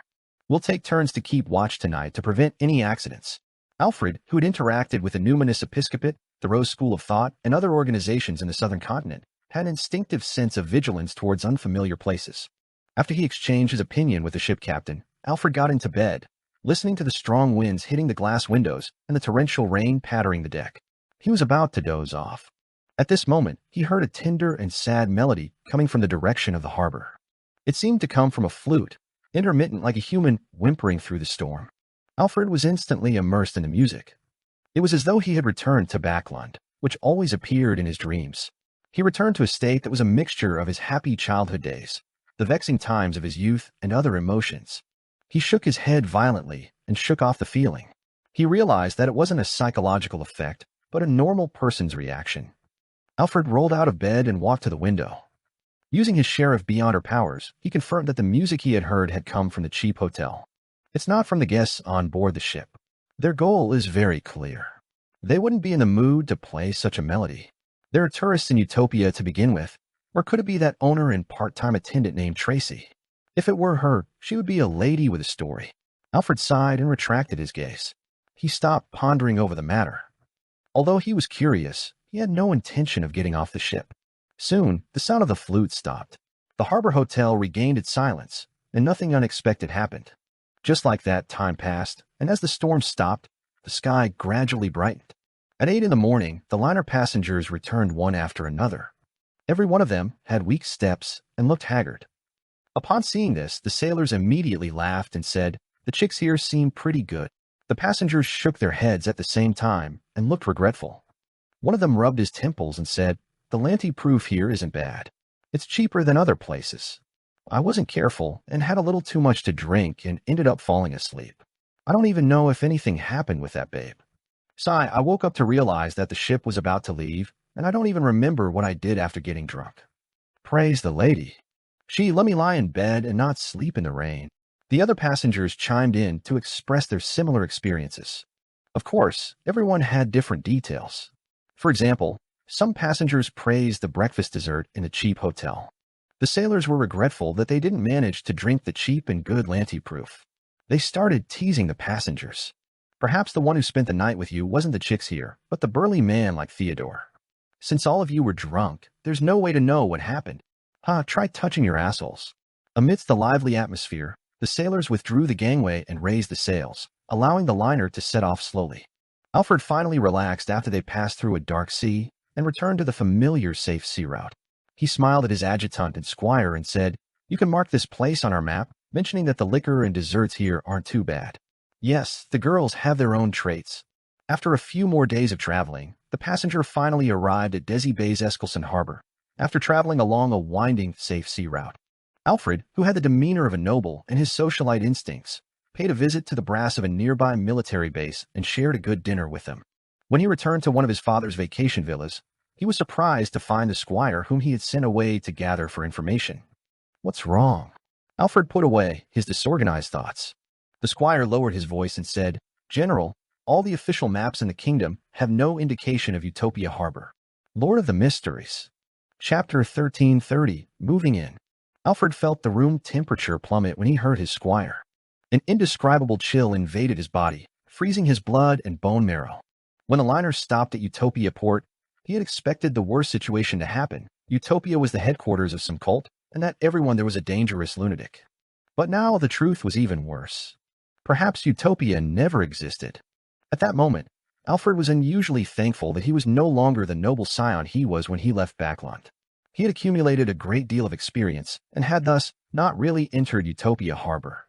Under the gaze of the adjutant and squire, the major general paced back and forth with a solemn expression. He calmly instructed, "Draft up a telegram and report to MI9 about what happened in Utopia. At the same time, request the local official beyonders to immediately take action and contact the captain to list down all the people who entered Utopia Harbor. If necessary, pay each of them a visit and confirm if there are any problems." "Yes, sir." His adjutant immediately stood at attention and saluted. After the adjutant walked out of the study, Alfred said to his squire, "Bring up the typewriter from downstairs. I want to write a detailed report." His plan was to first use a telegram to report the key information to the brass and not delay the initial actions necessary. Then he would reveal more details with a confidential document and provide more information for the military brass to make a decision. Wendell walked into a second-class carriage with one hand on his top hat and the other carrying a suitcase. He wasn't even 30 years old. His sideburns were deep black and his brown eyes were calm. He didn't have any unique features that anyone could remember, but he exuded comfortable vibes. A few months ago, he was still a Fana Potter intelligence officer who was active in Desi Bay and had contributed greatly. Now that he was a Sequence 7 Beyonder, he was part of MI9's Internal Affairs Department. Today, his goal was to send a confidential document to Backlund and personally hand it into the hands of MI9's director. After sitting down, Wendell bought a newspaper from the paperboy and leisurely read through it. This was just a superficial act. In reality, he began to use his Beyonder powers to illustrate portraits of the passengers around him, remembering all their characteristics, making meticulous and perfect preparations for any accidents that might happen later. Chew. The steam locomotive was chugging forward as the scenery outside sped past the windows. A few hours later, Wendell cast his gaze out of the window with some anxiety. The sky was already filled with dark clouds. A storm was about to descend. This meant that the steam locomotive would stop at a station ahead of time to tide through the storm. It might only continue its journey the next morning and not reach its designated location. In Wendell's opinion, this would undoubtedly lead to more risks due to a deviation in his expectations. However, it was beyond him. He couldn't change the weather like the sea god, who was promoted by the Rorstad Archipelago's new government. The only thing he could do was pray to the Lord of Storms. Reality proved that praying was useless most of the time. By the time the sky turned dark, the station in front of them had already sent a light signal to get the train to slow down and stop. Chew. The steam engine whistled again, and the train slowed down. Finally, it stopped at an unfamiliar platform. In the next second, near the steam-powered train's head, the mechanical door opened. The train conductor stood at the entrance and shouted to the staff on the platform. What happened up ahead? Heavy rain. Visibility is 0, the white sideburn employee answered loudly. Just as he finished speaking, a muffled thunder sounded, causing everyone to tremble as they sensed the incoming storm. Damn it, the train conductor cursed. Which station is this? As it wasn't a normal stop, he didn't really know which station he was at. After all, the schedule he was in charge of didn't stop at every station in the past. Utopia. It's a small station. You can arrange the rest yourself, the staff shouted and ran towards the other end of the platform with a glass lantern in hand. I have to give the train behind a signal. The train conductor had no doubts about the staff's attitude because this was a normal dispatch process. Otherwise, an accident between two steam locomotives would happen. He could even be certain that the other staff members of the Utopia station had already sent a telegram to the other stations to warn them.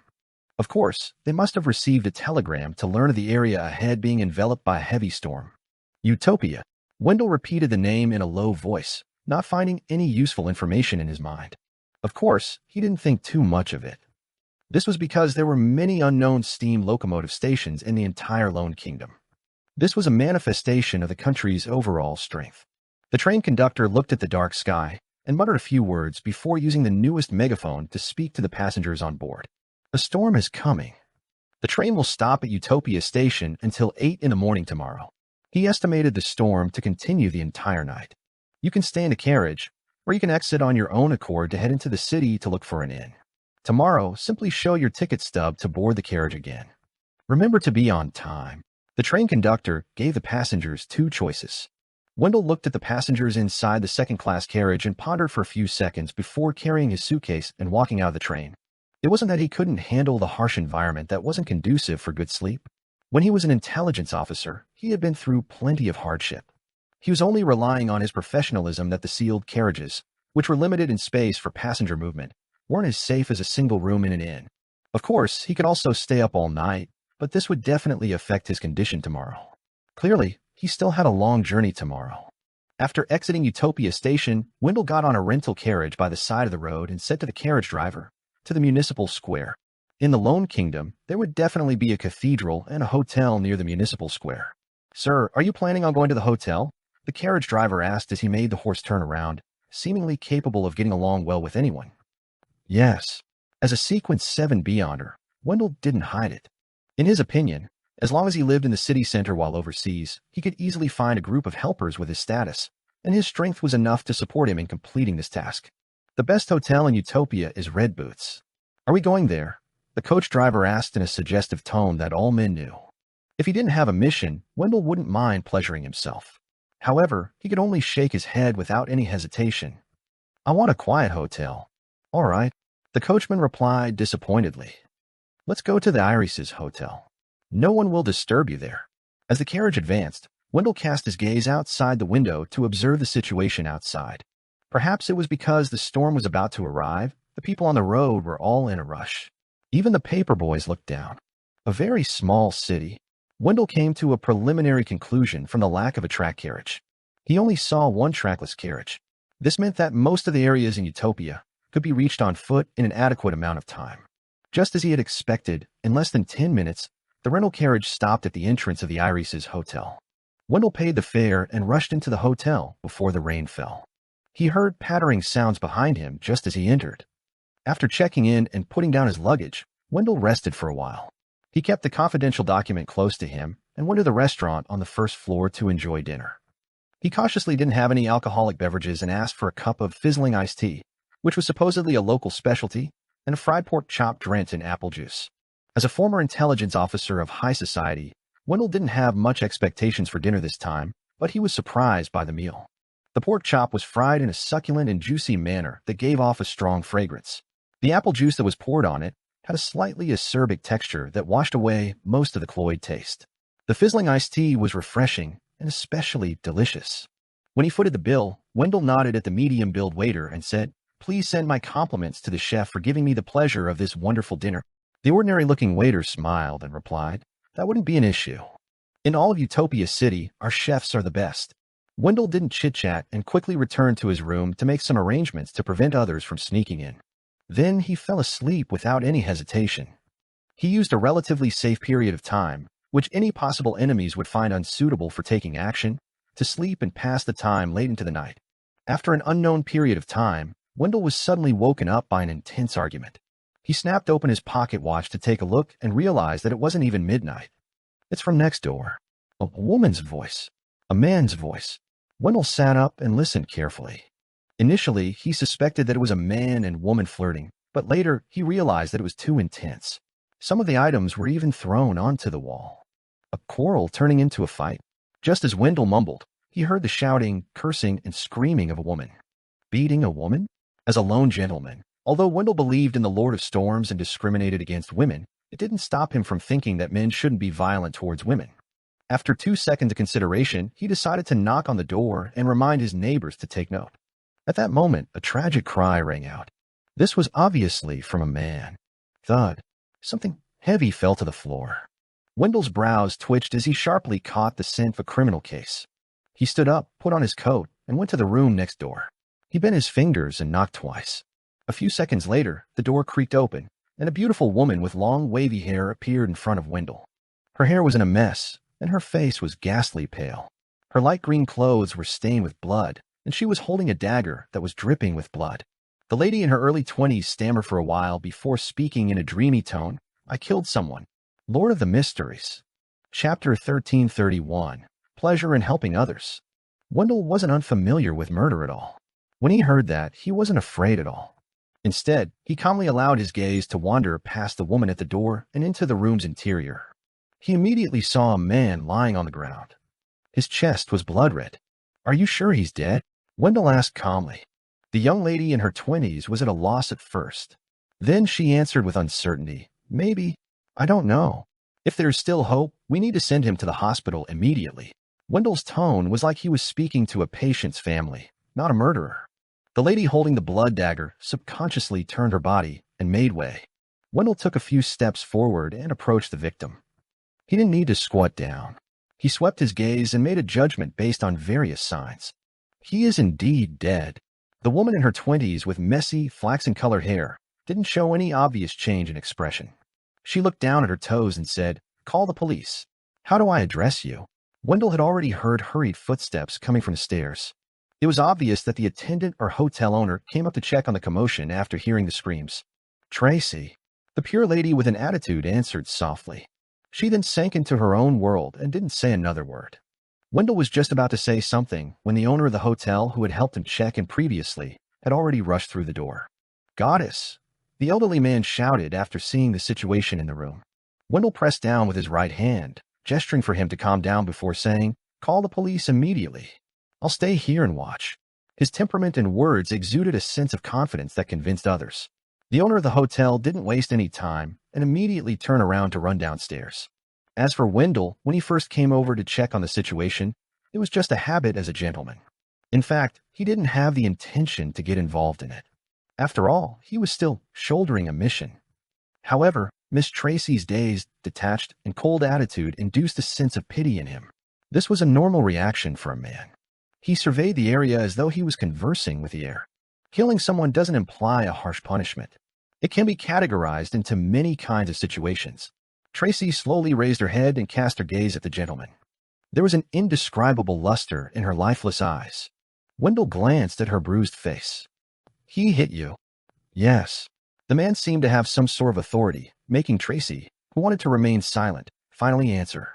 Wendell looked down at the dagger that was no longer dripping blood. Was it you who brought it here, or him?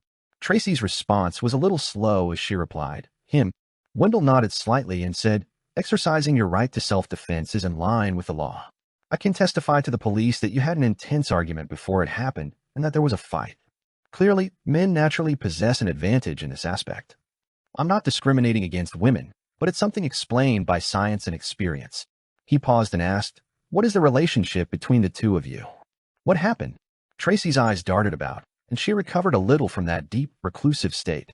She seemed to be answering a policeman's question as she said with a look of hope and sorrow, I am his mistress.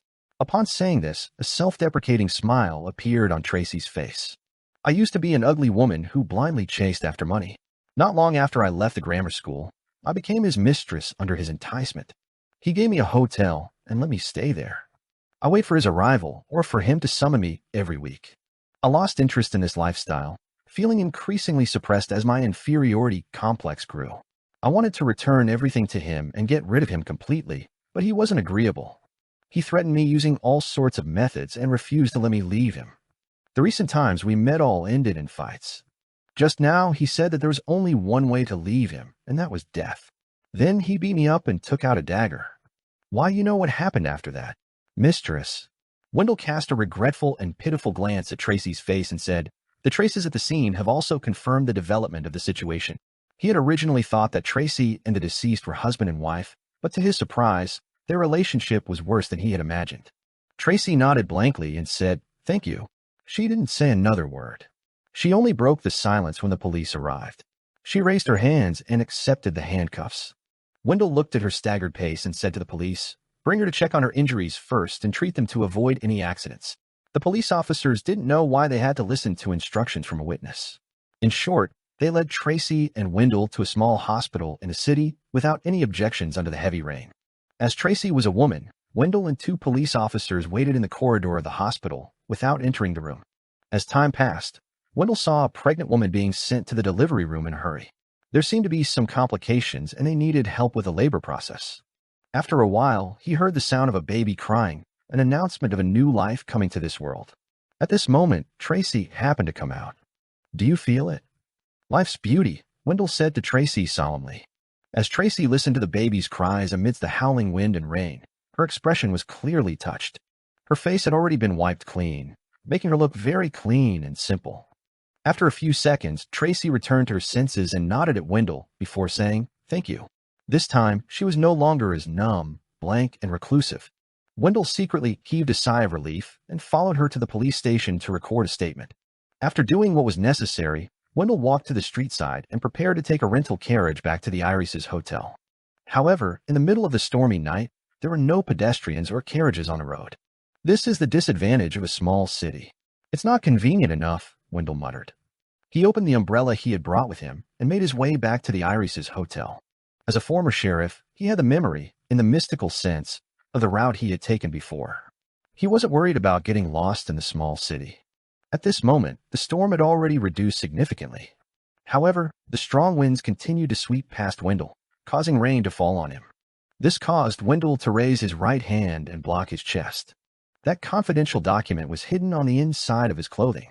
Wendell had previously kept the document close to him even when he was sleeping, not allowing it to be separated from him. For this reason, he had already developed a habit. As long as he had the corresponding self-reminders, he wouldn't turn over once he fell asleep. After walking for about 15 minutes in the small town of Utopia, Wendell saw the Iris' hotel. At that moment, his top hat and clothes were drenched due to the strong winds. This made him a little worried that the confidential document would be damaged by the water. Strictly speaking, I've already violated the rules of the mission, but how could I not help a lady like her? This is what a gentleman should do. Wendell was slightly vexed, but he didn't regret it at all. After entering the room, he immediately removed his jacket and took out the document, placing it on the table. The envelope containing the document was already visibly soaked. There were quite a few places that seemed to tear with a little force. Wendell immediately rang the bell and called for an attendant to ask for a gas stove, hoping to raise the temperature in the room and accelerate the air-drying process of the sealed document. In the process of waiting, he realized that the silence expected from the middle of the night wasn't there. It was as if the screams and the police's arrival had caused the tenants and nearby residents to wake up without being able to fall asleep. The howling winds lessened significantly, and Wendell could hear children crying, married couples arguing, the sound of a wooden violin being played, intermittent sobbing, the footsteps on the stairs, and the occasional sounds of discussion that were sometimes suppressed and sometimes raised without realizing it. He didn't have much thoughts about this lively scene. He just felt that they were noisy. It prevented him from calming down. After a while, the attendant brought over a coal stove. Wendell relaxed and asked casually, "Do you know that Miss Tracy?" The thin attendant shook his head. "No." He then added, "I heard that she's a local, but I've been living outside in the plantations outside the city before this year. What do you know about her?" Wendell asked subconsciously. "She comes to our hotel 3 to 5 times a month with the dead man." The waiter suddenly sighed. "She's not happy at all." Wendell was silent for a few seconds before dismissing the attendant and returning to his desk. Seconds ticked by as the envelope outside the confidential document gradually dried up. At this moment, the inside and outside of the hotel had become relatively quiet. Only the sound of rain falling and the sound of the windows being rattled by the winds could be heard. Wendell was full of spirit as he recalled everything that had happened. He sighed for Miss Tracy's life and flipped the envelope. At this moment, he realized that some damage had appeared in the bottom part of the envelope, revealing the piece of paper inside. Wendell frowned, knowing that he was about to be punished. Of course, the punishment wouldn't be too heavy, as if the document to be distributed was confidential enough, he wouldn't be the only one to dispatch it. Wendell had originally planned on maintaining the present state and declaring the damage during the handover. However, when he swept his gaze, he saw a word on the document through the hole. Utopia. Wendell's nerves tightened, and he felt as if the sound of the wind and rain outside had suddenly stopped. Lord of the Mysteries. Chapter 1332. Shocked in the middle of the night. Why is the confidential document that I'm dispatching mentioning Utopia? What's so special about this place? Many thoughts flashed through Wendell's mind as he heard a buzzing sound. At this moment, he felt as though he was going to fall sick from overexertion. Wendell quickly forced himself to calm down. He carefully recalled all the experiences he had encountered after coming to Utopia, and he discovered that there were no problems with every detail. They were all things that he might encounter in daily life. The only thing that made him uneasy was that his arrival was too coincidental. It was common for the steam locomotive to stop at the last minute due to a storm, but to stop somewhere related to the confidential document in his hand couldn't be explained away with coincidence. Wendell stared at the confidential document on the table with a solemn expression. He hesitated as to whether he should open them and read them carefully. Perhaps it's just a passing mention of Utopia. My actions will severely violate internal affairs. Perhaps this is a report of a certain intelligence agent secretly investigating Utopia. The contents will decide whether I survive to a certain extent or die. After struggling for a while, Wendell looked out the window at the dark night sky and reached for the document. Only by being alive could one consider the punishment. Having made up his mind, Wendell swiftly removed the envelope outside and flipped through the typed files inside. As he read, his hand trembled slightly. He felt a chill run down his back. Even the burning furnace didn't help. No matter which angle he read it from, the confidential report in his hands indicated that there was something wrong with Utopia, the entire town. This might be a city that didn't exist in the real world. Wendell felt his mouth go dry, as though he had heard the footsteps of death slowly approaching him with a sickle. Instinctively, he wanted to get up, but in the end, he controlled himself and didn't react rashly. This was because he could feel pairs of eyes staring at him in the darkness outside, the room upstairs, and the corridor outside. What should I do? Up till now, nothing abnormal happened. This means that if I didn't know anything, it's possible that I'd be safe and welcome daybreak. I've read through a lot of information, and if I rashly show that I already know about the strange environment around me, it would only cause danger to erupt ahead of time. However, I can't just not do anything and leave my fate to luck. Wendell recalled all the dangers he had experienced before and quickly made up his mind. He was prepared to immediately return to the steam locomotive and stay far away from Utopia to a certain extent. At least, most of the people there were normal, while the city was full of danger. Of course, Wendell couldn't just run back like that. He had to act normal, as though he had left the hotel in the middle of the night to return to the steam locomotive station. Amidst his thoughts, Wendell put away his confidential report and stood up calmly. He put on his coat and put on his top hat.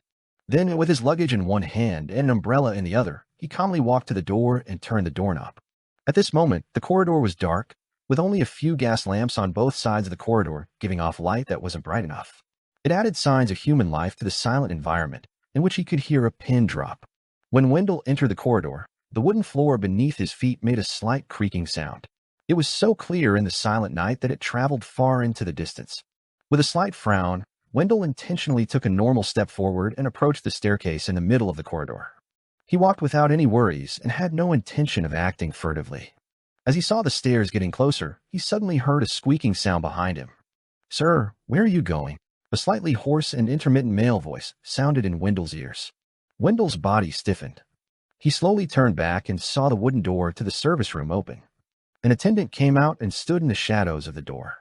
He quickly smiled and said calmly, "I have an important item on the steam locomotive.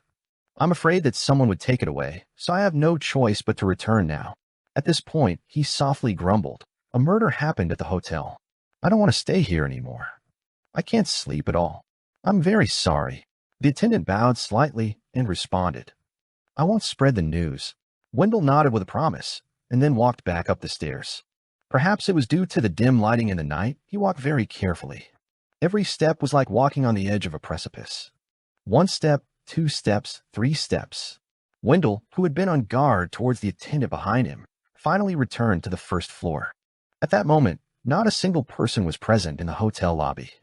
All the items were hidden in the darkness, and the faint light from the outside cast a blurry silhouette, just like monsters eager to devour people. Wendell looked ahead and walked through the dark lobby before reaching the door. Just as he pushed open the door and went out, he suddenly heard some rustling sounds behind him. It was as if there were rats moving around, or it was as if someone was approaching him with light footsteps. The back of Wendell's head went numb, but he held back his impulse to make a dash for it. He raised his head normally and looked up at the sky, which had already stopped raining. Then he inhaled the cold, fresh air and made his way to the steam locomotive station. He quickened his pace, looking like he was afraid of the night and eager to end this journey. As he walked, Wendell saw a signboard from the corner of his eye. Utopia Telegraph Office. The telegraph office. Perhaps I can try sneaking in and send an emergency telegram to the Backlund headquarters in Eskelson military base. That way, I can look forward to the rescue from demigods. If I'm really trapped here and unable to leave, this will be the only way to save myself. Wendell thought for a moment before taking a few steps diagonally, arriving at the entrance of the Utopia Telegraph Office. He wasn't in a hurry to find a place to sneak in. Instead, he focused his attention and listened to the movements inside. Following that, he heard intermittent sounds of heavy breathing. This made Wendell occasionally feel that there was no one inside, and at times he felt that there was more than one person inside. Suddenly, the sound of breathing stopped. All of Wendell's hair stood on end. His intuition told him that a figure was standing quietly behind the door of the telegraph office. Without any hesitation, Wendell immediately gave up the thought of sending a telegram. He walked past the door and continued proceeding forward. For the rest of the journey, even a gust of wind left Wendell trembling in fear. He was afraid of encountering an unknown danger. Time passed slowly as Wendell experienced the torment. Finally, he reached the entrance of the steam locomotive station and saw that the door was tightly shut. He couldn't enter. This wasn't a problem for Wendell. He first passed the umbrella to his left hand that was carrying his luggage, then went to the side and found a wall. With a press of his palm, he rose into the air and easily flipped over. After landing his feet firmly on the ground, Wendell heaved a sigh of relief and began walking towards the platform at an unhurried pace. At that moment, an inaudible sound of footsteps could be heard behind him. "What are you doing here?" A deep and hoarse voice rang out. Wendell's toes tightened as cold sweat broke out on his back. He didn't hesitate. As he prepared to get violent, he made his body turn slowly and stiffly. The first thing that entered his eyes was a classic glass lantern, followed by the staff member from before.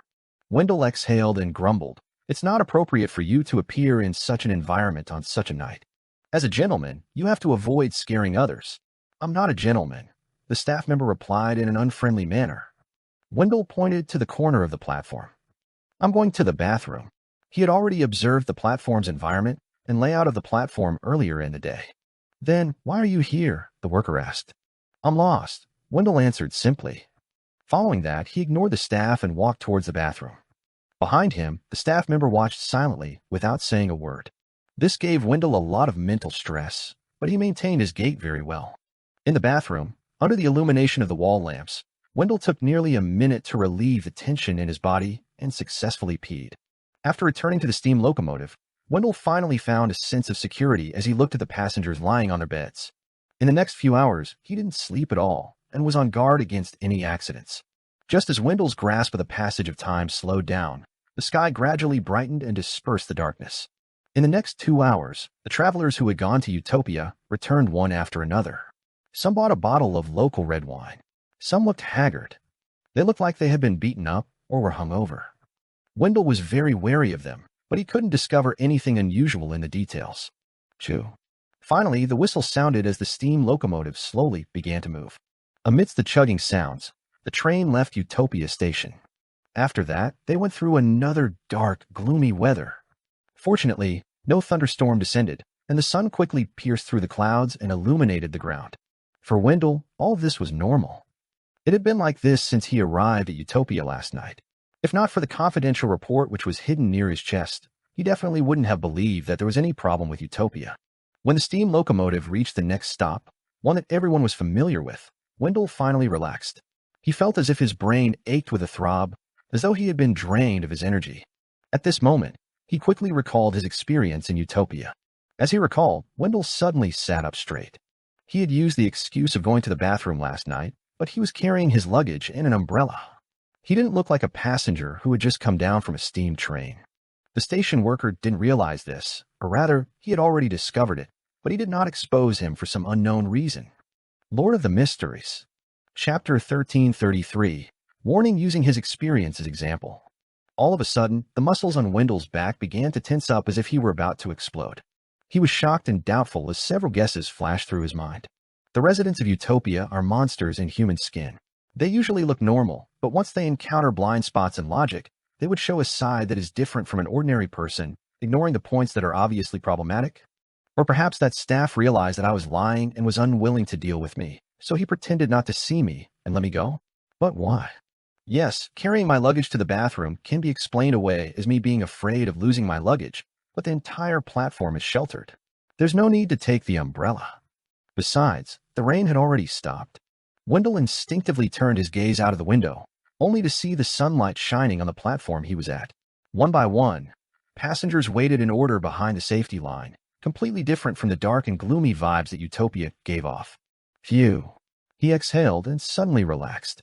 This isn't Utopia. I've already left. Wendell murmured to himself as he wiped away the cold sweat that had seeped out from his forehead. When he recalled his oversight earlier, it was as if he had fallen into a nightmare that he couldn't wake up from no matter how hard he tried. After a while, Wendell stood up and decided to smoke at the platform to ease his mood. The tobacco comforted him greatly, allowing him to recall his past experiences in Utopia. During this process, he gained inspiration from his encounter. Maybe it's because I sincerely helped Tracy, so that staff member intentionally ignored my problematic actions and let me go? Compared to the entire population of Utopia being monsters hiding underneath human skin, Wendell was more willing to accept this explanation. At this moment, from the corner of his eye, he saw the conductor talking to a group of people in a corner. Wendell took a few steps forward, trying to hear what they were saying. With the help of his hearing that transcended the normal limits of hearing, he vaguely heard the conversation from a distance that wouldn't incur suspicion. Last night, the station. Utopia doesn't exist in the kingdom. Please keep it a secret. Wendell's brows twitched slightly. Based on the description of the document near his chest, he roughly understood what the train conductor was talking about. They were saying that the kingdom didn't have a station known as Utopia at all, and last night, the steam locomotive had gone missing. At that moment, a strong sense of horror surged through Wendell's heart again. He felt that it was his greatest blessing to be able to leave Utopia alive. Alfred spent nearly a week before returning to Backlund from Eskelson Harbor. This was because he had visited the family of his deceased comrades, his old friends, the elders who had returned to their fee for vacation, and some of his family's business partners along the way. This is even more tiring than participating in battle, Alfred grumbled to his father, Earl Hall. Earl Hall smiled and pointed at the staircase. Return to your room and get some rest. We'll talk in the study later. He was quite satisfied with the mental state and progress of his second son. Alfred surveyed the area and asked with a smile, "Where's the most dazzling jewel of Backlund?" He paused for a moment before adding, "What about Hibbard?" Earl Hall laughed and said, "Audrey went to her foundation and will only return in the afternoon. She kept complaining that you couldn't provide her with a definite schedule, preventing her from knowing when you would arrive. Hibbard is now a cabinet secretary. He's very busy." Alfred nodded and returned to his room to take a shower. He changed into a shirt, vest, and formal suit. "I prefer East Ballam's casualness." He looked into the mirror and smiled at his adjutant. "This outfit makes you look more like a noble," his adjutant said as he handed him the document in his hand. "General, this is from MI9. Me 9. Alfred thoughtfully destroyed the seal on the envelope. "There's a result regarding the investigation of Utopia that quickly." Before he could finish his sentence, he pulled out the document and flipped through it. During this process, Alfredo flipped through the pages slower and slower. In the end, he read it again from the first page. The main content of this investigation was divided into two parts. The first was regarding the MI9 member who had dispatched Alfred's report. He had accidentally entered Utopia and witnessed a murder case. He managed to forcefully escape in the middle of the night and return to the steam locomotive. The second was that the railways in Desi Bay, which led to Backlund, didn't have a stop named Utopia Station along the way, nor was there a harbor known as Utopia in the Berserk Sea. The subsequent investigators didn't find any traces. The two cases didn't exceed the limits of Alfred's imagination. What surprised him was the criminal involved in the murder. Her name was Tracy. She was the owner of a hotel. She had received middle-class education and graduated from grammar school. After that, she became a mistress of a businessman. Recently, she was trying to free herself from this identity. This was identical to the owner of the harbor hotel, Tracy, that Alfred had met. Every detail matched. As a result, Alfred determined that the culprit behind the murder was Tracy, the beautiful woman who had received a certain degree of education, who was able to produce sad music in the middle of the night. Is this her backstory? Alfred muttered to himself silently. This made the residents of Utopia seem very realistic. It wasn't what Alfred had expected, an illusion. In other words, after the outsiders left, the inhabitants of Utopia continued to lead their own lives. They had their own love, hatred, pains, and sorrow. They had all sorts of experiences. Apart from Utopia seeming to not exist in the real world, it was similar to any ordinary town in the Lone Kingdom. Perhaps Utopia is real. Everyone there is real. However, if one wants to enter the town, they have to be in the right place at the right time. Alfred nodded indiscernibly and put away the investigation report he had received from MI9. To him, even if this matter ended here, he had no intention to investigate further. One had to know that, in the southern continent, there were countless bizarre incidents and phenomena. If one was too curious, it would only bring him greater danger than he imagined. After adjusting his clothes and mood, Alfred came to his father's study and knocked on the door with his curled finger. "Come on in." Earl Hall's voice rang out. Alfred tidied his blonde hair, pushed the door open, and sat down. Earl Hall smiled at him and said, "You're already a man." "No one would say such words to a man," Alfred replied without any reservations. "In my heart, you're still that rebellious youth," Earl Hall said with a smile. "You're already a Sequence 5 Beyonder." Alfred replied with a double entendre. "Yes, I am a real knight." Earl Hall nodded and suddenly sighed. "You should have experienced a lot of hardship. From what I know, no matter if it's the potions or war, they will bring serious damage to people, from their bodies to their minds. Everyone undergoes a lot of pain in their lives," Alfred said with a sigh. He used a Lone-styled euphemism. After a pause, he added, "Compared to when I left Backlund, my present state is even better. As long as I grasp a method properly, I don't need to worry too much about the impact of the madness at my level." Earl Hall didn't continue on this matter and instead said, "Your sister has also become a Beyonder." "Oh." Alfred was shocked at first, but then he remembered something. He said with some annoyance, "I thought she just changed her hobby." "From the looks of it, Audrey's adventure had a little bit of your help," Earl Hall said, seemingly enlightened. "I hope you could talk to her about how dangerous, crazy, and painful it is about the sequence potions. Let her remain at her current level." Alfred replied without hesitation, "I'll do it." In the evening, in Audrey's small study room. "Alfred, why are you looking for me?" Audrey, who had changed into home clothes, led Susie and opened the door for her brother. She had been waiting for her brother for a few minutes. "I have something to warn you of." Alfred walked into the study and casually pulled a chair over. Audrey smiled and pointed at the golden retriever. "Do you need Susie to leave?" Alfred couldn't help but smile as he looked at the obedient golden retriever who was sitting by the side, her eyes filled with a look of sentience. "There's no need for that. I believe it won't eavesdrop on our conversation." Audrey casually corrected him. After the noble girl sat opposite him, Alfred sighed inwardly. After not seeing her for a few years, his younger sister was no longer as tender as before. Regardless of her looks or temperament, she had already reached a level that brought about amazement. She was no longer the little girl from the past. Alfred retracted his gaze and asked casually, "I heard that you became a Beyonder?" "Yes." Audrey nodded frankly. Alfred had originally planned on asking what sequence she was, but after some thought, he felt that it was too direct. It was easy for her to flare up, so he deliberated over his words and said, "You should be a Beyonder of the Spectator pathway, right? The Rainbow Salamander has similar powers." The Rainbow Salamander was a gift from Alfred to his sister. After Audrey gave an affirmative answer, Alfred joked, "Can you do treatment in the mind domain now? Most Beyonders, including me, need help in this aspect." "Yes, I forgot to tell you that I'm already a Sequence 5 disciplinary paladin of the Arbiter pathway." Audrey pursed her lips and smiled. "I'm a qualified psychiatrist who has undergone professional training. You can verify this with father and mother.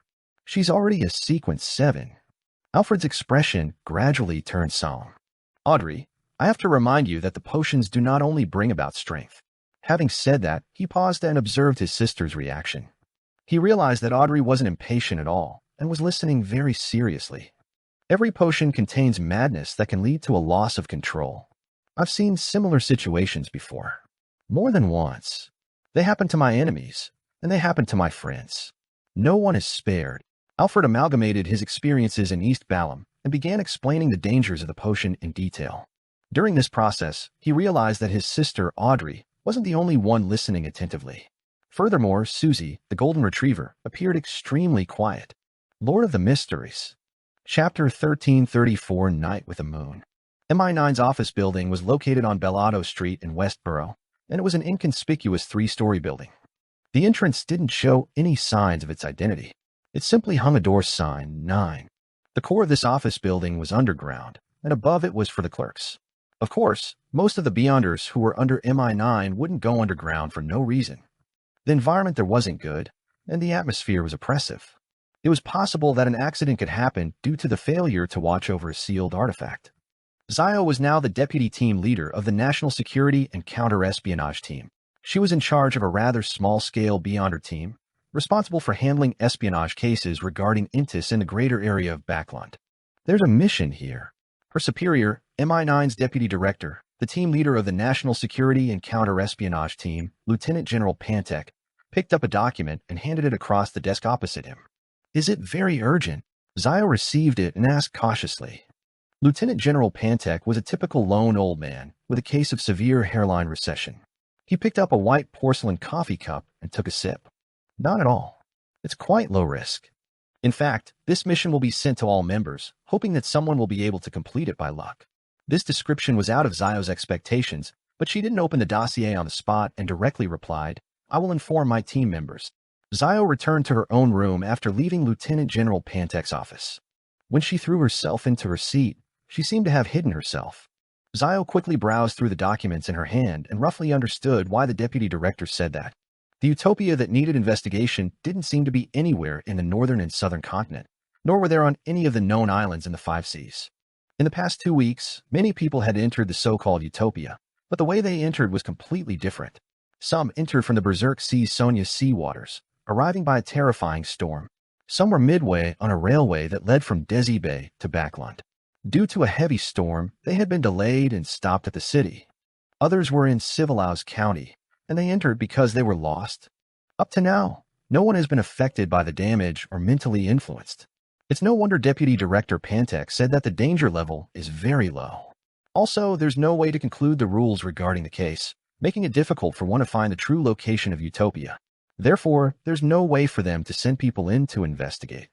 Yes, I can only tell all members of the situation and hope that one of them will chance upon Utopia and carefully gather information in secret when they are there. Zio put down the documents in her hand and stood up regretfully, preparing to inform the Beyonders under her. She was regretful that the mission was so difficult that she almost couldn't see hope. This made her unable to accumulate more merit points. In the past half year, Zio had been very busy every day in order to deal with the pending apocalypse. As she dealt with MI9's matters, she completed all the missions Mr. Fool had given her, so as to accumulate contributions on both sides in exchange for the formula and Beyonder characteristics of the Imperative Mage formula and Beyonder characteristic, to fulfill the wish of becoming a demigod. And up till now, Zio was still lacking a little on both fronts, especially in MI9. If she didn't make any significant contribution, Zio couldn't see any hope. If not for the generous salary from MI9 and all kinds of benefits that came with it, and how she could rely on her status and identity to monopolize a large amount of information so as to help her complete the missions given by Mr. Fool, Zio yearned to resign and become a bounty hunter again. That way, she would have more freedom. I can ask about this case at the next tarot gathering. Perhaps Mr. World will have some clues. As Zio thought, she pushed open the door to the room where her team members were. After assigning the Utopia mission, Zio specially instructed, if the situation isn't right, even if you have the chance to enter Utopia, you can give up immediately. The town of unknown authenticity hasn't shown any danger. Perhaps it's because it hadn't been triggered. After busying herself for a while more, Zio finally ended her day in exhaustion. She returned home before 7:30, and she had dinner with her mother, her brother, and Furs. She enjoyed a limited amount of relaxation. At midnight, she washed up and walked to the bedroom window. She grabbed the curtain and prepared to draw it. During this process, Zio naturally cast her gaze outside and discovered that the crimson moon in the sky had already turned bigger at some point in time. Furthermore, the color had clearly deepened as though it was flowing blood. Blood moon? Zio suddenly turned her head and looked next door in concern. She was a little worried about her good friend's condition. However, she quickly recalled that Furs was a sequence 4 demigod and no longer feared the effects of the full moon ravings. In the room next door, Furs was lying in bed, taking the blood moon outside. As she endured the pain of her head being pricked by needles, she heard Mr. Dorr say, although going from sequence 3 to sequence 2 is indeed a qualitative change, going from an incomplete mythical creature to a real mythical creature, I believe that sequence 4 to sequence 3 has a qualitative change as well. It can even be said that sequence 3 is the best level in a Beyonder pathway. At this level, there is no need to rely on external forces to resist the madness and the inclination towards losing control. There is no need to endure the torment every second and minute. They will also possess Beyonder powers that completely exceed that of an ordinary person. They will be more godlike than they are human. Furthermore, they can obtain a small number of anchors and stabilize their mental state. If not for the fact that most Sequence 3 Beyonders don't have long enough lives, with it being difficult for them to live to more than 500 years old, I believe there won't be many saints who have the motivation to advance to an angel. Yeah. Furs nodded, indicating that she had already understood. At the same time, her forehead twitched slightly, and she yawned secretly. She was already a little accustomed to the pain from her direct conversation with Mr. Dorr. Mr. Dorr continued, the apprentice pathway's sequence 3 is Wanderer. This means that the spirit world can no longer trap you. You can enter the cosmos, travel the astral world, head to different planets, and see true dead silence, true barrenness, true magnificence, and completely different civilizations. Only after experiencing it for yourself will you understand how insignificant the world you live in is. Mr. Dorr briefly explained his experiences as a showcase of the magnificence and beauty of the cosmos, displaying the stateliness and charm of different civilizations. This made Furs fall into a trance. If not for the sharp throbbing pain in her head still reminding her, she would have even forgotten that the speaker was a dangerous king of angels. As long as you help me escape, I'll give you the potion formula and Beyonder characteristic of a wanderer and help you complete the ritual. Of course, this can be paid in advance. At the end of the full moon ravings, Mr. Dorr gave another promise. It really makes me look forward to it, Furs marveled sincerely. When Mr. Dorr's voice gradually weakened and disappeared, Furs suddenly pulled out the pillow at her waist and lay down. In less than 3 minutes, she fell asleep in peace. To her, the vast cosmos was indeed filled with charm. However, it also contained the danger of being corrupted just from knowing about it. She had no motivation to explore it. I'll consider it after touring all the places in the northern and southern continent and the 5 seas. In her sleep, Furs muttered almost silently to herself. At that moment, the blood-red moon outside the window had already faded. It returned to a light crimson color and wasn't full. A huge blood-colored moon hung on the edge of the cliff, illuminating the swamp below. The swamp was dark red and constantly bubbling, as though lava was boiling at the bottom of it. At a glance, there was no end to the swamp, like a vast ocean. But a stone fell from the edge of the cliff and into the swamp. In the next second, a bubble appeared and silently burst, producing a blood-stained infant. The baby staggered, swam towards the cliff, and attempted to climb up. But the stone beneath Emlyn White's feet shattered as he fell off the cliff and into the swamp. This sanguine Earl suddenly jolted awake from his dream. He looked around in horror and confusion. After confirming that this was his room, where there were many extremely familiar dolls of different sizes, Emlyn slowly exhaled and said to himself with a rather solemn expression, that dream wasn't simple. As a shaman king, he had a good understanding of a dreamscape.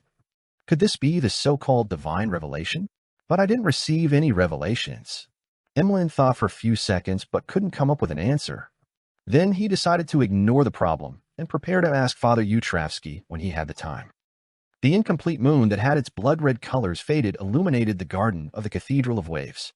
Alger reached out his hand to grab the note delivered by the gale and read it. Verdu is looking for a pirate ship or a smuggling ship to Bansi. Bansi Harbor had yet been rebuilt, and there were no liners from all over the world that headed there. Verdu, who treasured his limited teleportation opportunities, could only rely on extremely normal methods. Head to Bansi? Alger immediately frowned. He knew what Bansi meant, but he didn't understand why Verdu wanted to go to Bansi. There should be nothing there. No, even if the church has leveled Bansi, there's still something abnormal about it. Furthermore, the church didn't investigate what problems Bansi had hidden in the past. As a cardinal, Alger was qualified to read through some confidential documents, including the records of the actions that the Church of the Lord of Storms had done when dealing with Bansi.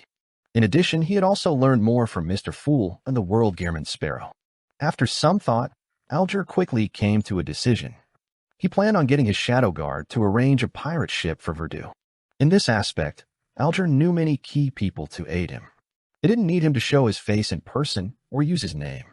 Of course, smuggling ships in the Rorstad Archipelago were often equivalent to pirate ships. Lord of the Mysteries. Chapter 1335. I'm sitting on the chair in a police station, looking at the mouths of two men in black and white checkered uniforms opposite me. It's like they're talking about something. The man on the left has a cold expression on his face, as if he has been through too many unfortunate events. The man on the right is a little inexperienced, and there's a hint of pity in his eyes. I don't feel any pain, nor did I regret delivering that final stab. At that moment, I even felt that I had been liberated. The warm blood that sprayed on my body was like salvation from a god. I only regret my fervent pursuit of money in my youth. I had sacrificed my dignity, my body, and my freedom. Over the past few days at the police station, I've had enough peace and quiet. I had the opportunity to ponder this question at a deeper level, far deeper than whatever that I've been thinking about over the years. Me having a weak will and being immature were the source of the mistakes I made. But they weren't the only reason. Ever since I was a child, all the education I received told me that working and striving hard is for that big house, those full floor-to-ceiling windows that let in plenty of light, to have more than 3 servants, to have a lawn and garden that I can call my own, to have silver-plated or even gold-plated cutlery, be able to host a banquet filled with delicacies, to run balls that are filled with melodious music, etc. The newspapers and magazines I'd read also told me over and over again that only those that showed a sufficient level of decency can be called middle class. They are the true pillars of support for this kingdom. They are people of high class, excellence, zero mediocrity, and integrity, while having compassion and knowledge. At the same time, they also told me what decency was. It's wearing a beautiful dress, matching expensive skincare products, cosmetics, and exquisite fashion handbags for different occasions. It was to attend concerts, high tea, and gatherings filled with class. And all of this translated means gold pounds, and gold pounds. I have to admit that pursuing a better life is instinctual for everyone. However, when the influences on a girl tells her in every aspect that, when the mainstream views of society are all about appearance, exquisiteness, and elegance, it's very difficult to not have her thoughts become influenced. I don't know what this phenomenon is called. I only know that if all of this can't be changed, then a tragedy like mine will continue happening, one that happens more and more often. When that happens, someone would definitely curse. Look at these gold-digging women, selling out their souls. Subconsciously, I turn around and see the beautiful and bustling world outside. I see the bright red blood flowing in this world. Miss Tracy, are you listening to us? A voice distracts my thoughts, coming from a slightly inexperienced policeman. I grin at him, not telling him I'm thinking about some philosophical questions. What a joke. A gold digger who sold her soul is actually thinking of such inane matters when she's being interrogated by the police. The policeman nods and says to me, Miss Tracy, you'll be put on trial soon. We'll arrange a lawyer for you. I'm sorry, we didn't manage to retain the witness. Just having his testimony isn't in your favor. It's okay, I say quietly to him. I will try my best to defend myself and repent for the crimes I have committed. I only hope that I can restart life anew. I think for a moment and curl the corners of my lips. I say to the 2 officers, can you borrow a few books from the library for me while I wait to go on trial? Yes, phenomena of sociology and education. At that moment, I see the 2 police officers in a daze and a hint of, yes, surprise. I sit at the far end of the model table and hear Miss Judgment describe the Utopia incident. After she finishes, I look around and hoarsely say, This is a ritual. Unsurprisingly, I see Miss Judgment's gaze freeze. I can sense Mr. Hanged Man and Miss Justice looking over with a hint of speculation in their eyes. At this moment, I can almost guess what they're thinking. They definitely suspect that this is the World Gehrman Sparrow's Sequence 1 ritual. And they are already long aware from the talks in the tarot gatherings that the existence of a Sequence 0 true God makes it impossible for a Sequence 1 to exist. Regarding this matter, I have already prepared an explanation. It is to let them think about the ancient sun god and his 8 kings of angels. Unfortunately, no one raises any questions. They may have already made the connection to the kings of angels, or perhaps they believe that the ritual involving Utopia is mainly to help Mr. Fool awaken further. I look at the lady who is lost in thought, and I ask after some deliberation, "Miss Tracy, where do your parents live?" "They've already passed away." The beautiful lady whose soul no longer belongs here replies with an ethereal voice. I lower my head and record it. "Do you have any other relatives?" The lady turns to look out the window and answers casually, "No." I exchange looks with my colleague and raise my voice. "Miss Tracy, are you listening to us?" The lady opposite me retracts her distant gaze and smiles at me. I don't know what she's thinking about. She's so quiet, like a flower blooming alone in the night. This analogy comes from an anthology of poems. My brother told me that reading poems makes me more charming. Of course, up till now, the poems have only brought mostly mockery. All the police officers believe that it's worthless. When I tell the lady opposite me about the trial, I see a faint smile on her face as she pleads us to borrow a few books from the library, ones that I believe are difficult just from the title. The smile and the names of the book combine together into an indescribable beauty. After sending Miss Tracy back to the temporary detention room, I pack up the materials for the case and prepare to pay a visit to the lawyer. It's something that had been predetermined long ago. I lean back in my chair and listen to the moon Emlyn describe his dream. After Father Utrowski's appraisal, this dream has been confirmed to have not originated from Earth Mother. This inevitably makes people cast their looks of suspicion at the moon, towards a state prior to being corrupted by the mother goddess of depravity. I'm nearly amused by my own thoughts. As an experienced seer, a master at deciphering dreams, I'm not held back by modesty. I frankly reveal what I know. The 3 possibilities are that this dreamscape is trying to bait you into exploring and pursuing something. To a certain extent, it can interfere with your fate. Secondly, this dreamscape hopes that you can interpret it deeply and understand it. Then, through this, corrupt you in an indiscernible manner. Thirdly, you are too worried about the matter of becoming a beauty goddess, so you dreamed that remarkably terrifying scene. The third possibility doesn't need elaborating on. The action needed for the first 2 possibilities are the same. Don't think about it, don't investigate. There's no need to leave Backlund. With that said, I see Emlyn nod without any hesitation. I know it's his way of handling things. A murder case? I browse the information on the case in my hand, and I use the changes in the tone of my voice to express my doubts. You should hire a senior lawyer. I'm just a solicitor, and strictly speaking, I don't have the right to represent anyone in court.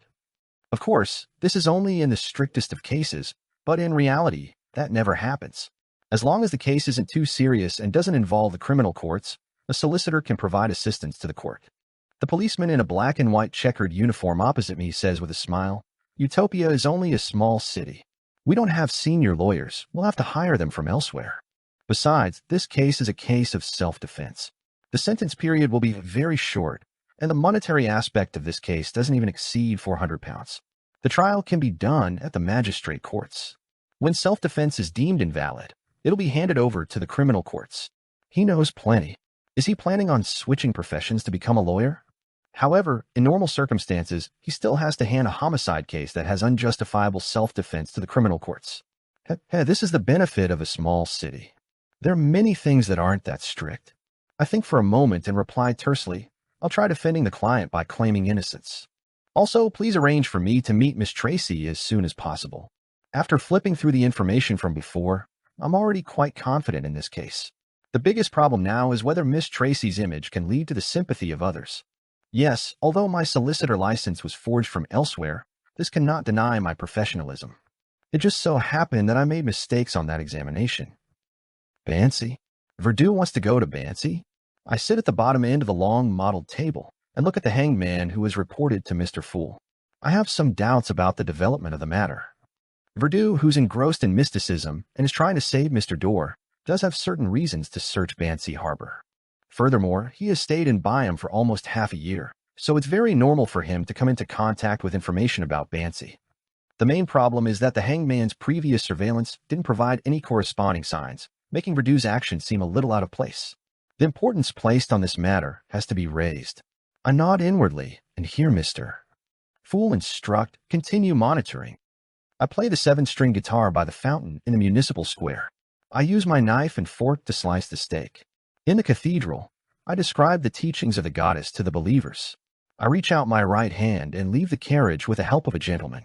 I get the new dress I have been eyeing for so long, and I can't wait to change into it. I stride forward with my 4 legs as I'm being chased by a child. I laugh loudly as I totter about and play with a dog. Suddenly, we tremble. We look up into the sky and see illusory, thin lines drilling out from our bodies. They extend to an infinite height, extending beyond the grayish-white fog. They extend into an ancient palace and land in the hands of a tall figure shrouded in fog. During this period of time, Klein's state had always been very strange, as though he had completely transformed into thousands of lives. Every clone had their own will, thoughts, knowledge, and fate. However, above this collective consciousness was a primary consciousness that held control. It constantly suffered all kinds of attacks, as though it could be assimilated by the sea of consciousness that had been formed autonomously at any moment. However, it eventually withstood the barrage of attacks, allowing Klein to maintain a certain level of clarity. His true body had been lying underground in St. Ariana Cathedral. His consciousness would occasionally rise and enter Sapphira Castle, and occasionally sink into his body. All the scenes that the marionette clones experienced constantly flashed in his mind like a dream formed from large amounts of fragments. Lord of the Mysteries.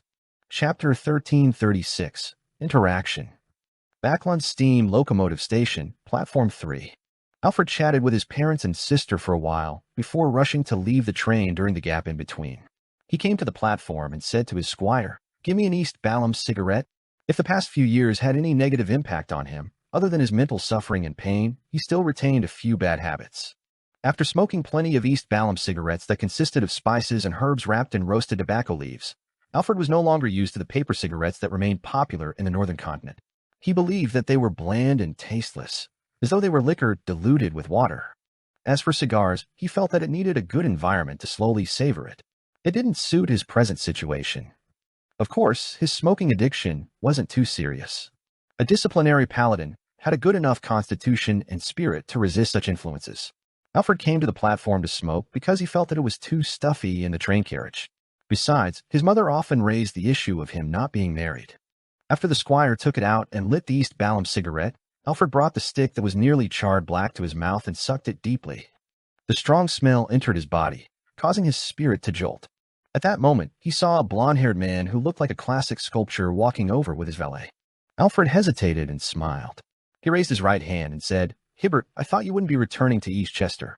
It was Earl Hall's eldest son, Alfred's brother, Lord Hibbert Hall.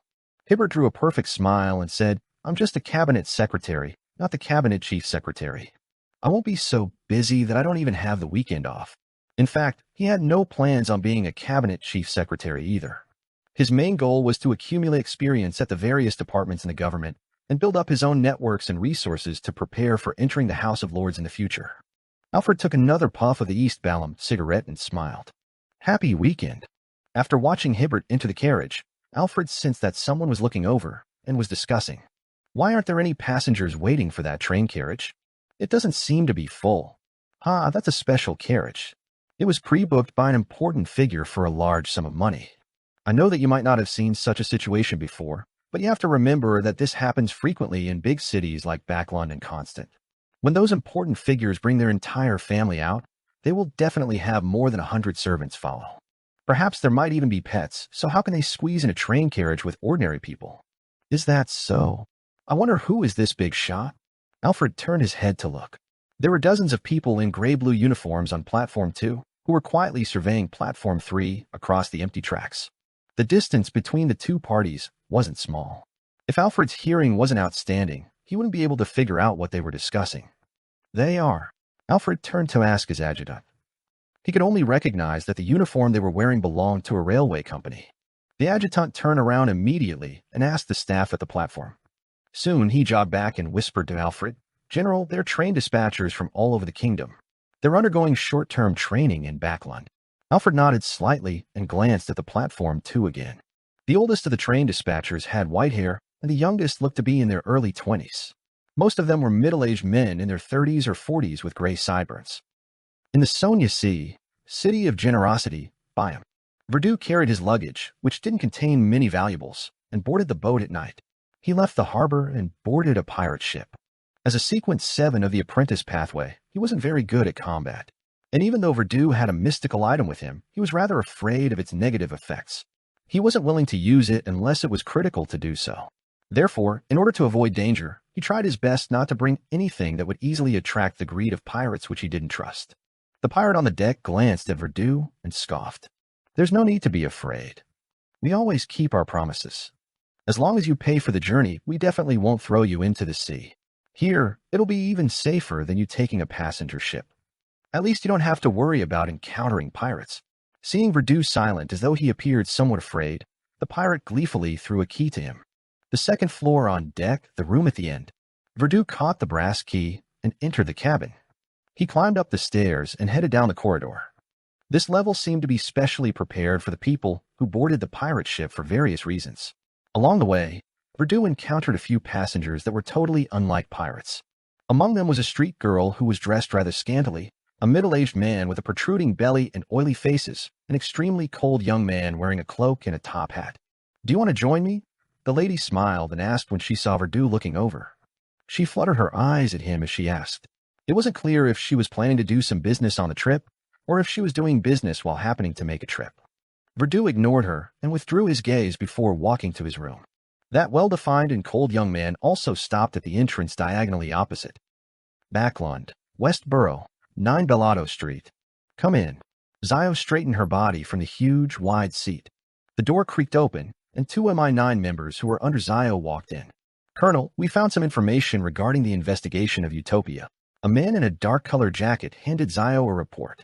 Zio was startled as she perked up. What is it? The man in a dark-colored jacket simply said, in the past few days, we took advantage of the free time we had from completing our previous mission to visit all the passengers in Backlund from that particular steam locomotive through our informants. Without a doubt, he was referring to the steam locomotive that had stopped at Utopia. Okay. Zio nodded and gestured for her subordinate to continue. The man in a deep jacket pointed at the report and said, we have preliminary confirmation that none of the passengers that successfully arrived in Backlund show any abnormalities. They're in good spirits and have no problems with their memories. However, we discovered something. At that time, not everyone returned to the train. According to two passengers, their neighbors chose to remain in Utopia. One was a lady who loves traveling and exploration. She has a deep love for foreign places. After witnessing the outstanding red wine desserts and unique fizzling iced tea in Utopia, she decided to give up on her original plans and stayed in this small, unique city for a while longer to discover even more wonderful things. The two passengers learned about this when they were chatting with her. Not only did they share neighboring seats, but they also chose to stay in the same hotel. They met in the morning. That hotel happened to be the same one our intelligence agent stayed in. It's called Iris's. Zio slowly nodded and said, have you investigated the lady's situation? What's her name? No, we can't be sure if she has left Utopia, answered the other MI9 member with a bushy goatee. Those two passengers only know that lady's name is Monica, but they don't know her last name or background. Zio tersely acknowledged. Your subsequent mission is to investigate this lady's background, find her family and friends, and confirm if she has returned. Yes, Colonel. The two MI9 personnel saluted and left Zio's office. Zio read the report they had submitted and sighed silently. Compared to her subordinates, she was actually closer to the truth of Utopia. She already knew that it was a ritual that had a certain connection with Gehrman Sparrow. However, she had no way of reporting this news to her superiors for credit. Without mentioning the origins of the information, Zio needed to consider whether Gehrman Sparrow was willing to let this news leak out. Perhaps I can try contacting Gehrman Sparrow and ask him for his opinion. Zio tidied her desk in thought and left MI9. After changing her clothes, she returned to East Borough and the bridge area. She headed to different bars, just like back in her bounty hunter days, to gather all sorts of information from different people. During this process, she asked about Utopia in passing, but no one had heard of it. Finally, Zio entered a bar located in the Backlund Bridge area and sat on a high stool. She said to the bartender, anyone suspicious recently? A lot of people are suspicious, but they don't have any bounty, the bartender replied casually. Zio circled around this topic for more information, and when done, she asked according to plan, "Have you heard of Utopia?" "I've heard of it," the bartender replied as he wiped the glass. Zio moved her gaze from the bar counter up slowly. She looked at the bartender and asked, "Where from?" "There was a guest who came earlier, and he controlled his drinking," the bartender said indifferently. "I promoted our specialty cocktail to him. He said that he has other things to do, so he could only drink a glass of beer. I praised him and asked where he came from. He said, Utopia." Wendell had just finished his breakfast when the doorbell rang. Through the peephole, he saw a police officer in a black and white checkered uniform standing outside. He opened the door in puzzlement. "Might I ask what's the matter?" Wendell asked politely. This house was a place he had been assigned to after coming to Backlund. This was because he would be staying in this city for quite some time, receiving internal investigations and monitoring. The police officer was still young and a little inexperienced. He was only in his early 20s. He forced a smile and said to Wendell, "Hello, I'm Biles, a police officer. There's a case that requires you to provide testimony in court." "What case?" Wendell frowned slightly. The young policeman named Biles said with a polite smile, "It's the Tracy homicide case in Utopia." Wendell's eyes widened. Lord of the Mysteries. Chapter 1337, A Chain Reaction. At that moment, Wendell felt his calves tremble slightly, as if he could no longer support the weight of his body. After leaving Utopia, he had anticipated the worst possible outcome, sudden death with no explicable reason. However, he never expected that he would meet someone from Utopia in Backlund, a real large city. More importantly, the visitor had even invited him to Utopia. To Wendell, this was an extremely scary nightmare. Him not experiencing a mental breakdown could only be attributed to his good mental fortitude. Keeping his composure, Wendell forced a troubled expression and said, "I've had plenty of things to do recently." The police officer named Biles immediately said, "The trial will happen in 2 weeks. Here's the subpoena." As he spoke, he handed the document to Wendell.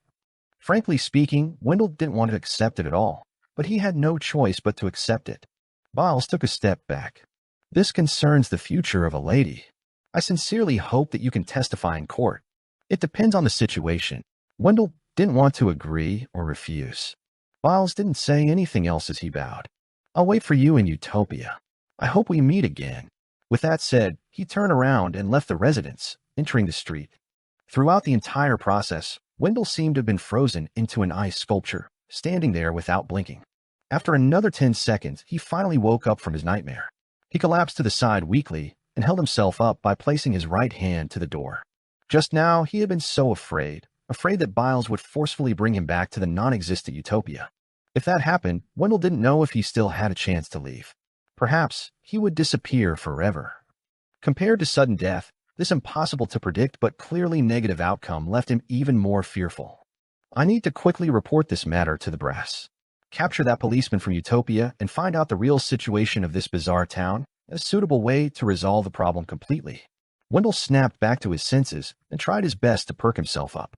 He prepared to inform the MI9 members who were secretly monitoring him. At this moment, he finally realized that there was a huge problem with his response. He didn't grab the opportunity to inform his monitoring colleagues with a hand gesture that the police officer who had visited him was problematic. He didn't try to stall for time either. Instead, he waited for the monitors to realize that something was wrong. He also didn't show his talent as an intelligence agent, asking surreptitiously Biles which hotel he stayed in Backlund and what day he was setting off by train.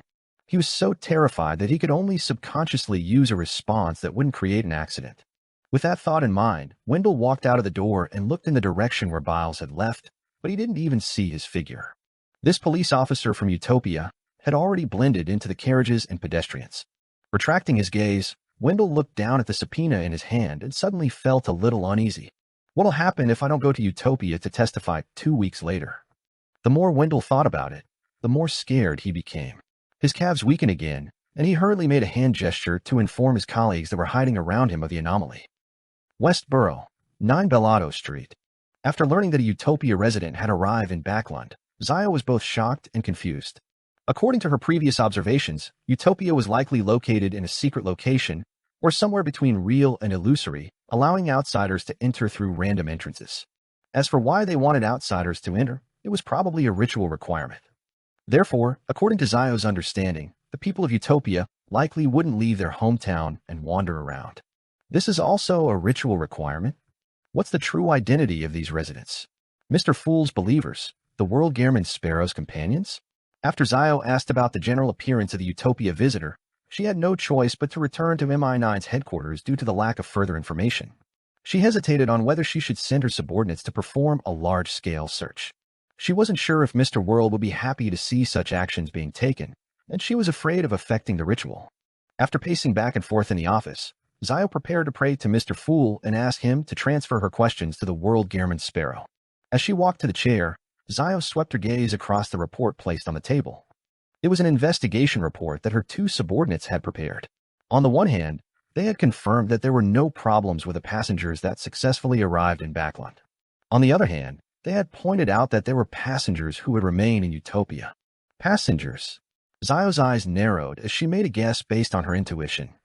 That Utopia inhabitants had their own goals in coming to Backland, and it wasn't for a random trip.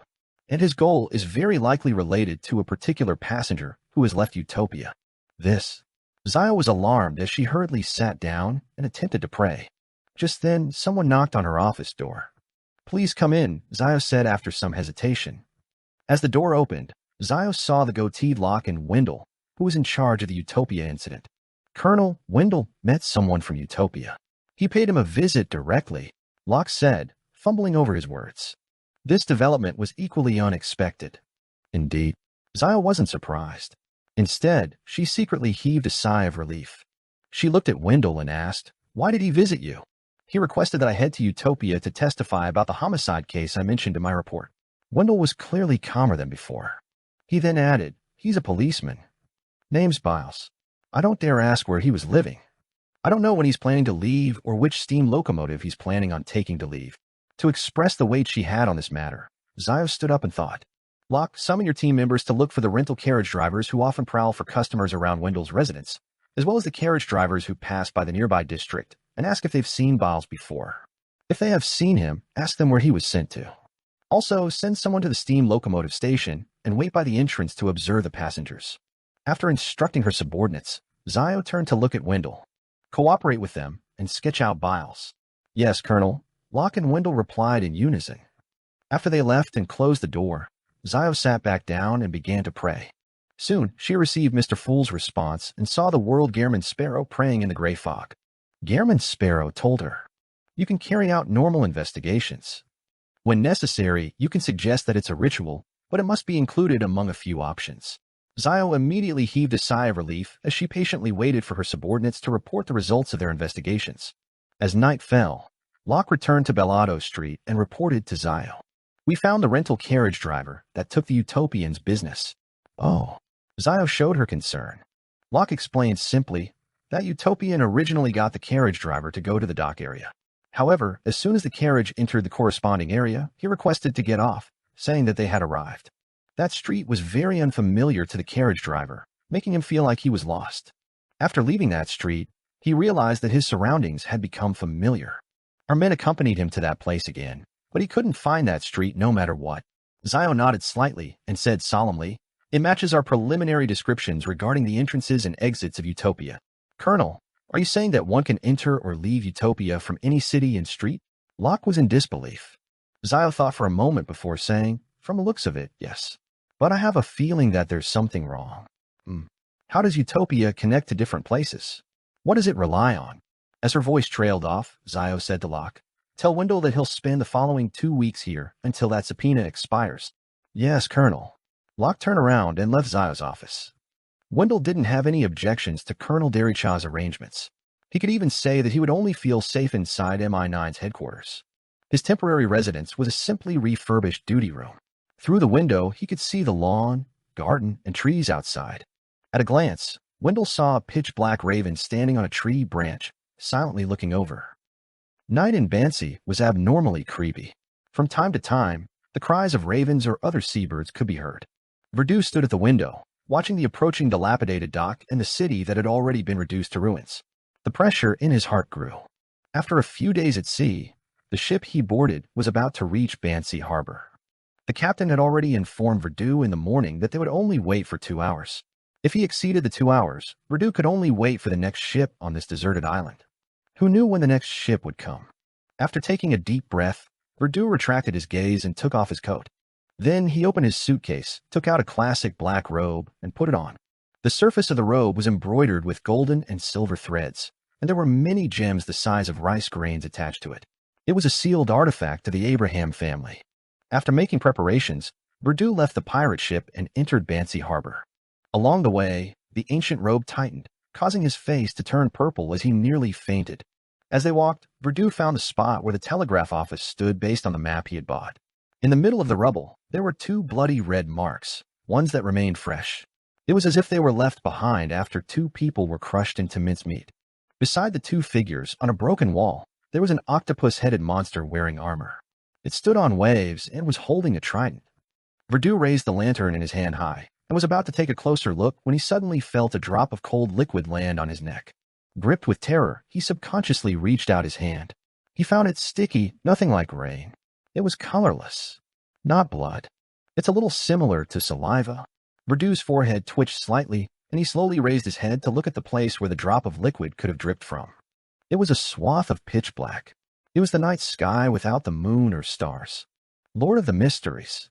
Chapter 1338, Exploration.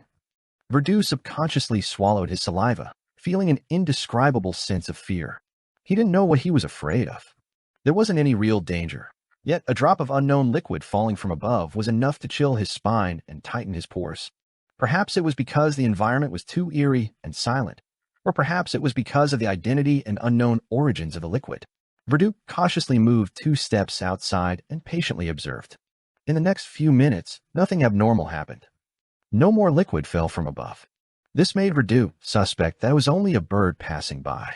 There was a freshwater fish from the island streams, or a sea fish in its mouth, and a slightly sticky liquid dripped from its surface. He calmed himself and then checked on the ruins of the telegraph office. 10 minutes later, Verdu confirmed that there were only traces of blood and simple murals that were related to mysticism. It was worth researching. He didn't rashly extract samples of the blood-colored soil or make copies of the strange mural. Instead, he took out a pure dreamy crystal ball from his pocket. As an astrologer, he naturally had to use his best techniques to confirm if he should take action. Holding the crystal ball in his left hand, his right hand touched the top of the crystal ball as Verdu entered the state of an astrologer. In the next second, the crystal ball shone brightly. Bang! It exploded and scattered shards in every direction. Verdu's gaze froze. He stood rooted to the ground, completely ignoring the pain brought to him by the shards piercing into his body. It exploded. It actually exploded. He muttered to himself in disbelief. The crystal ball shards that stabbed into his body didn't seem to break through the classic robe. At that moment, they fell without any blood on them. Of course, there were a few shards left on Verdu's jaw and face, peppering them with small wounds. Who is it? Verdu suddenly came to his senses and turned to face another direction. In the ruins opposite him, a figure walked out. It was the woman in scantily clad clothes from the pirate ship. She had hidden herself very well and wasn't discovered by Verdu. However, the explosion from the crystal ball gave her fright and made her react excessively, causing her to fail to maintain her hidden state. Verdu's injured face immediately twisted. "Why are you here?" The lady curled her lips and put on an indifferent attitude. "This is Bansi Harbor, not your home. Why can't I be here?" "I felt bored and came down to take a stroll, hoping to pick up some jewelry from the ruins." "Is there any problem with that?" She retorted with a few questions without any intention of distancing herself from Verdu. Verdu didn't argue with her. He took out the medicine and medical alcohol that he had prepared beforehand and treated his facial and chin injuries. He then pulled out the crystal ball shards and put them back into his pocket. He didn't want his blood to remain in such a strange place. Following that, Verdu pulled on an accessory on the classic robe. It was a door-shaped symbol formed from 3 rubies, 3 emeralds, and 3 diamonds. In an instant, the long robe tightened, accentuating the flesh on Verdu's body. Just as Verdu's bones were about to be crushed, his figure gradually faded and he disappeared. Then he teleported to the coastal mountain outside Bansi Harbor. The mountain had collapsed and turned into rubble. According to what Verdu knew, this was once the place where the Bansi residents used to worship the god of weather. It was also the main target of the Church of Storms. After the crystal ball exploded to warn him that the Bansi telegraph office was hiding an unknown danger, Verdu didn't dare to continue exploring the area or search for mysticism materials. He could only forcefully move to the next location. And this allowed him to escape the woman's tailing. As soon as Wilder's figure appeared, he bent down and took a deep breath. It was as if he had finally recovered from his suffocating state. At the same time, Verdú felt a sharp pain in his right rib, as if a bone had fractured. After taking several deep breaths, he endured the pain and walked a few steps forward with sweat on his forehead, arriving at the altar marked on the map. Without a doubt, the altar had been destroyed. There was only a glassified, slightly charred crater. There was gravel with different shapes scattered around it. The gravel had traces of being engulfed in fire and lightning to various degrees. After Verdú Abraham surveyed the area, he raised his right hand and waved his sleeve. With a whoosh, a small portion of the gravel was pushed away from the spot, revealing the ground beneath it. This was a trickmaster's wind trick. Verdú used it to replace the need for manual labor to fully ensure his safety. As the gravel flew, Verdú saw the charred ground. There were a few parts left in some areas that had extremely incomplete patterns, drawings, and symbols. Whoa! The sound of the wind grew more intense as it resonated in Verdú's ears, causing him to look up in surprise. The wind that could only blow small gravel had somehow turned into a hurricane. It even pushed him into a state of staggering about. Wild clouds gathered in the sky, as if a storm was brewing. Although he had heard that Bansi was a weather museum, he had never thought that the changes would happen so suddenly. For a split second, Verdú suspected that his wind trick had triggered a storm, or perhaps it had caused some changes to the cleared ruins of the altar. This guess made his forehead break out into a cold sweat. As the storm raged, Verdú saw the rubble in front of him fly up, revealing a boulder that was buried underneath. The surface of the boulder was crisscrossed with deep cracks, giving off a feeling that it would shatter once it was touched. At this moment, the wind had calmed down, but the heavy rain was still brewing. Thinking about how he was already in Bansi Harbor and couldn't afford to be scared off just like that, he mustered up his courage and approached the boulder covered in charred black cracks. He then took out a magnifying glass that was engraved with strange patterns, and he seriously checked the state of the boulder. 7 to 8 minutes later, Verdú put away the magnifying glass, a mystical item, and sighed in regret and dismay. He had already confirmed that there was nothing wrong with the boulder. It didn't involve anything related to mysticism. Verdú was about to retract his gaze and leave when he suddenly saw that at the interface of the boulder's bottom and the earth, bright redness seeped out. The bright redness gradually expanded, like blood flowing out. However, it didn't spread into a huge area. It was limited to a very small area. The two blood-red figures in the telegraph office's ruins instantly flashed across Verdú's mind. His scalp couldn't help but tingle. His lips quickly turned dry as he instinctively thought that this wasn't a good development. After swallowing another mouthful of saliva, Verdú raised his right hand and created another gust of wind, causing quite a number of miniature rocks to roll over to fill the bottom of the boulder completely, covering up the bright redness that seeped out. He didn't stay here any longer. He forced himself to activate teleportation again and headed for his final destination. This time, another one of his ribs fractured again, causing him to almost faint from the pain. In addition to the suffocation caused by the tightening, Verdú felt like he was hovering around the edge of death. He took several seconds to recover and cast his gaze forward. This place was also in ruins. A collapsed house covered the weeds. According to a pirate who had once explored the ruins of Bansi, there was an item here worth researching. It was an ordinary wooden door, but it was the only thing that remained intact in Bansi. The pirate didn't find anything special about the wooden door, so he got his subordinate to carry it in an attempt to move it back to the ship. However, they had only taken 2 steps when they suddenly collapsed. Dragging their spines, their heads separated from their bodies and rolled to the side. This frightened the pirate. He didn't dare to stay any longer and led the rest of the crew away in a hurry. Verdú didn't fully believe the story that the other party had told him. Although he hadn't experienced much life at sea, he knew that the sailors liked to exaggerate, often exaggerating something several times. However, even if it was an exaggeration, Verdú believed that the door was worth studying. After a round of searching, he discovered his target.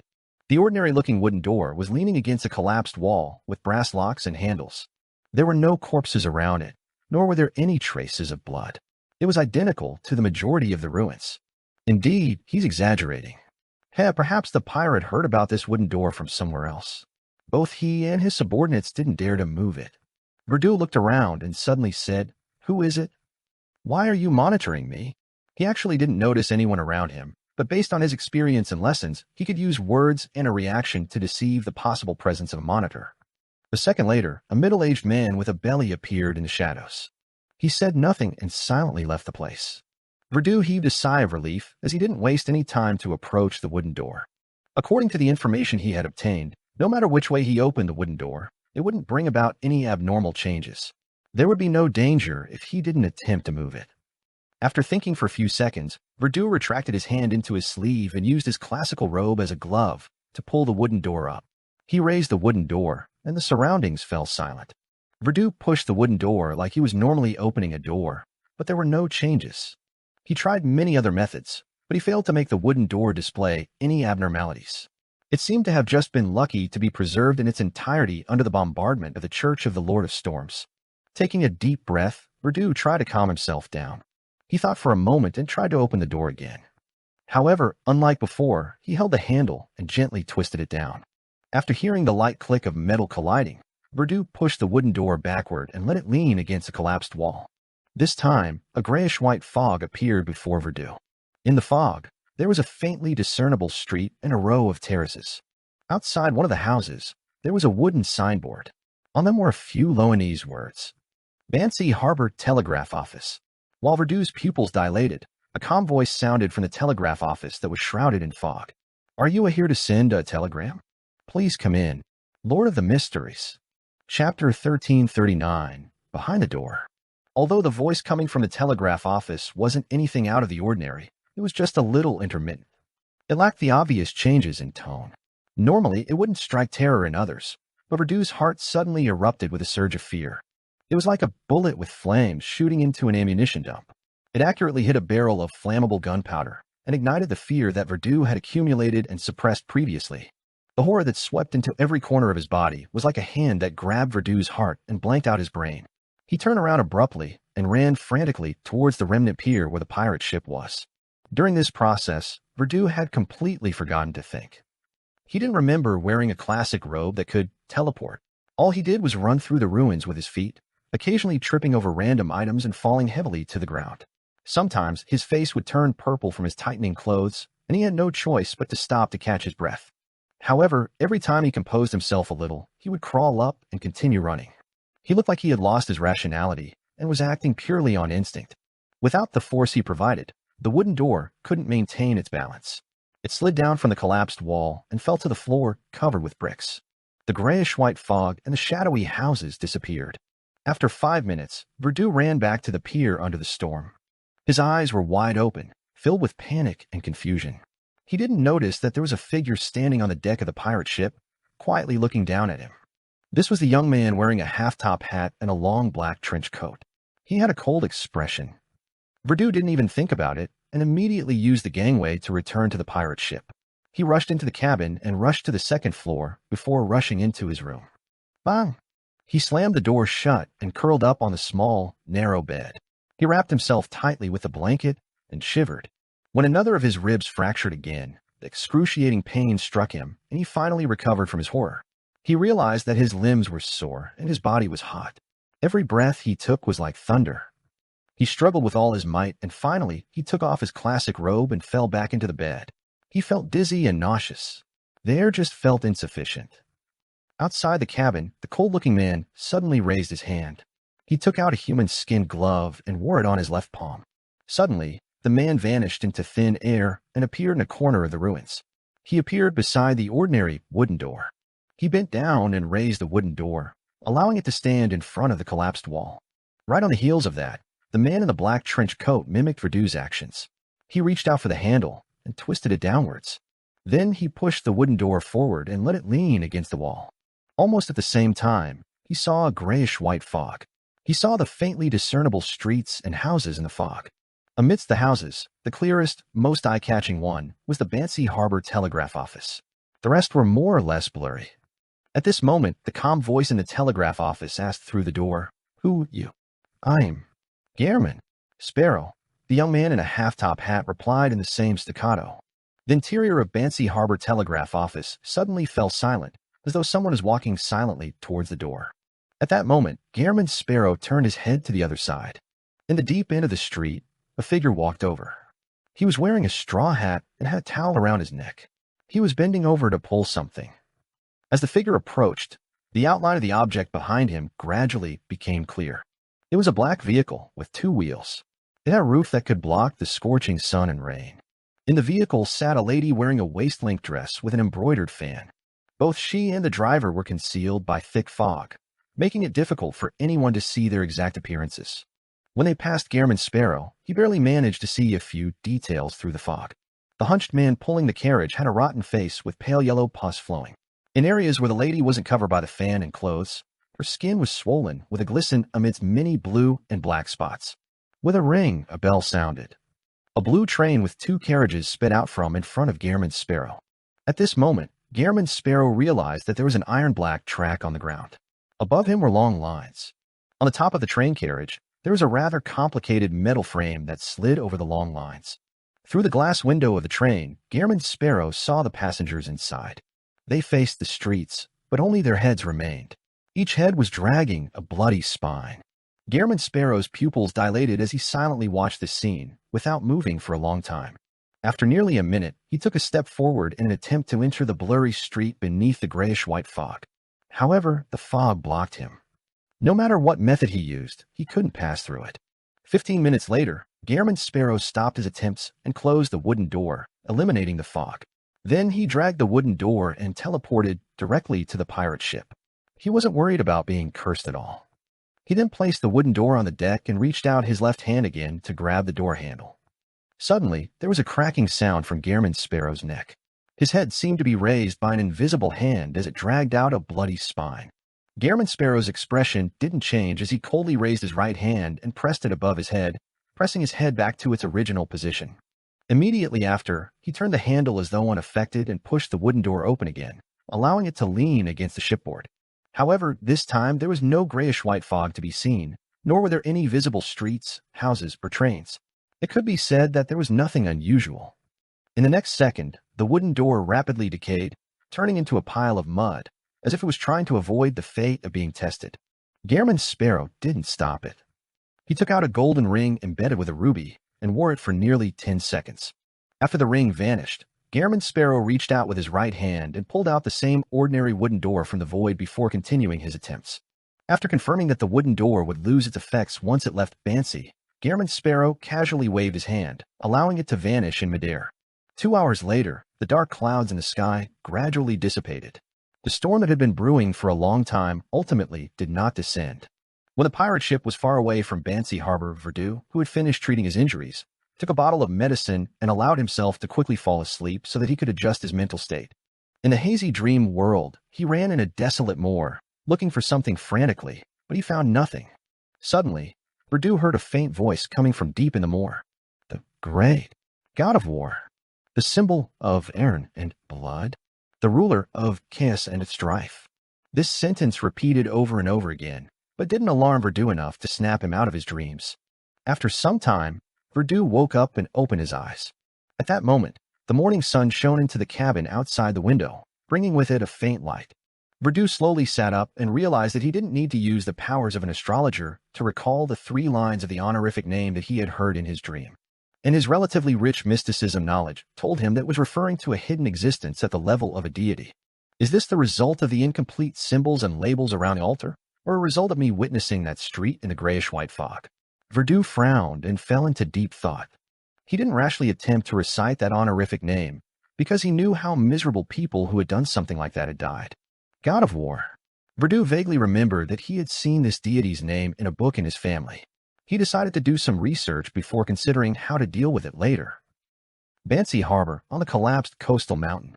Red, blazing white or orange flames emerged from the crevices of the gravel, forming a figure. This figure was wearing a black blood-stained armor, with a half-grown fiery red hair. He looked young and handsome. There was a blood-colored mark on his glabella that resembled a flag. There were traces of decay on his face.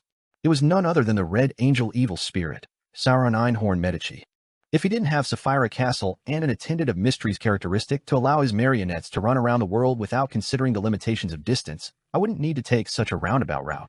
The Red Angel Evil Spirit sked, a mystery as to who he was speaking with. In midair, a raven landed on the top of a boulder. There was a circle of white on its right eye, and a human voice sounded from its mouth. You actually use him, and not him. This isn't like your style. The Red Angel Evil Spirit chuckled. That's because he wishes others to call him as him and not him. As he spoke, Sauron Einhorn Medici glanced at the raven. This form of yours looks cuter than your true self, don't you think? Lil Raven. The white-eyed raven replied without any hint of anger. Your mockery is just like you. Still living in the previous epoch. The red angel evil spirit smiled and said, the developments have been rather smooth and he has been fooled. However, I believe that even if he discovers it, he will probably turn a blind eye.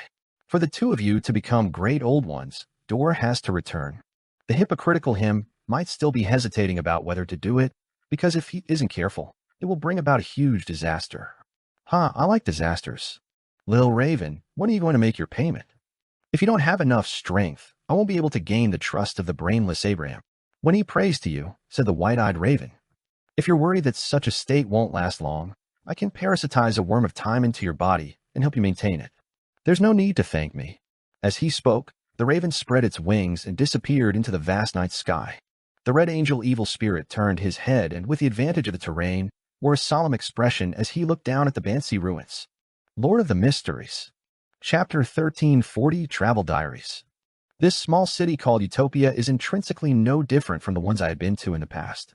Be it the folk culture, the people, or architectural style, it follows very closely to the standard loan styles. I've heard that the southern continent has many peculiar and unusual traditions. I hope that I can experience it myself one day. Of course, that's after East and West Balam's peace is restored. Speaking of which, the most special thing about this place is that the weather is always changing, and there's always a storm. As a result, most people have umbrellas and raincoats that are smeared with Donningsman tree sap. The hotel attendant told me that for a person of a certain income level, which also has a need to work outdoors, they would have to save quite a sum of money to purchase a raincoat. Otherwise, the sickness would only take more away. There are no meteorologists here. I have no idea why there are so many changes in the weather here. I can only guess that it has something to do with it lining the sea and being close to places with hurricanes.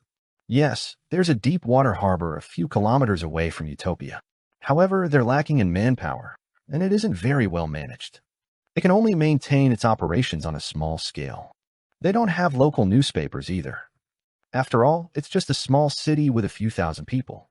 The paperboys mainly sell the Tussock Times, Desi Mirror, and Seawind News. The second reason I like this place is because many people in Utopia are optimistic and are very enthusiastic about life. When I wrote this down, a band happened to pass by outside the hotel. It's not a professional band, but a group formed purely from amateur enthusiasts.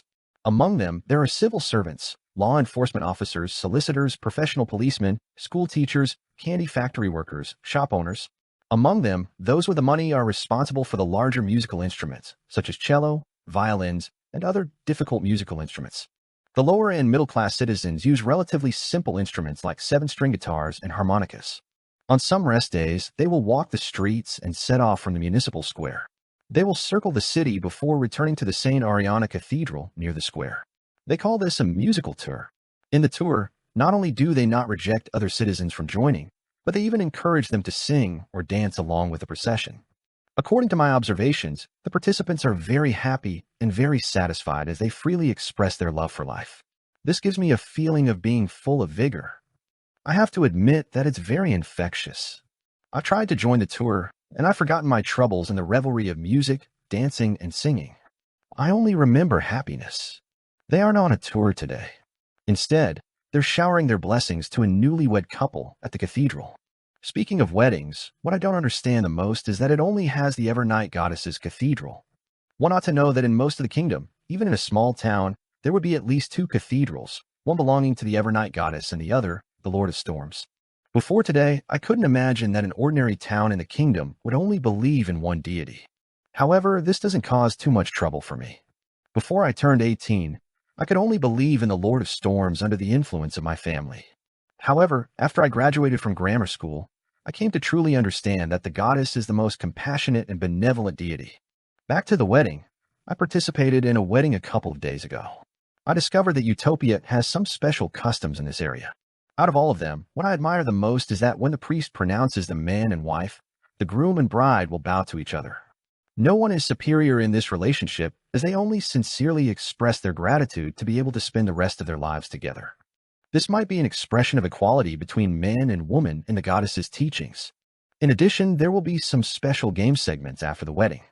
For example, let the groom and the bride publicly describe their love story.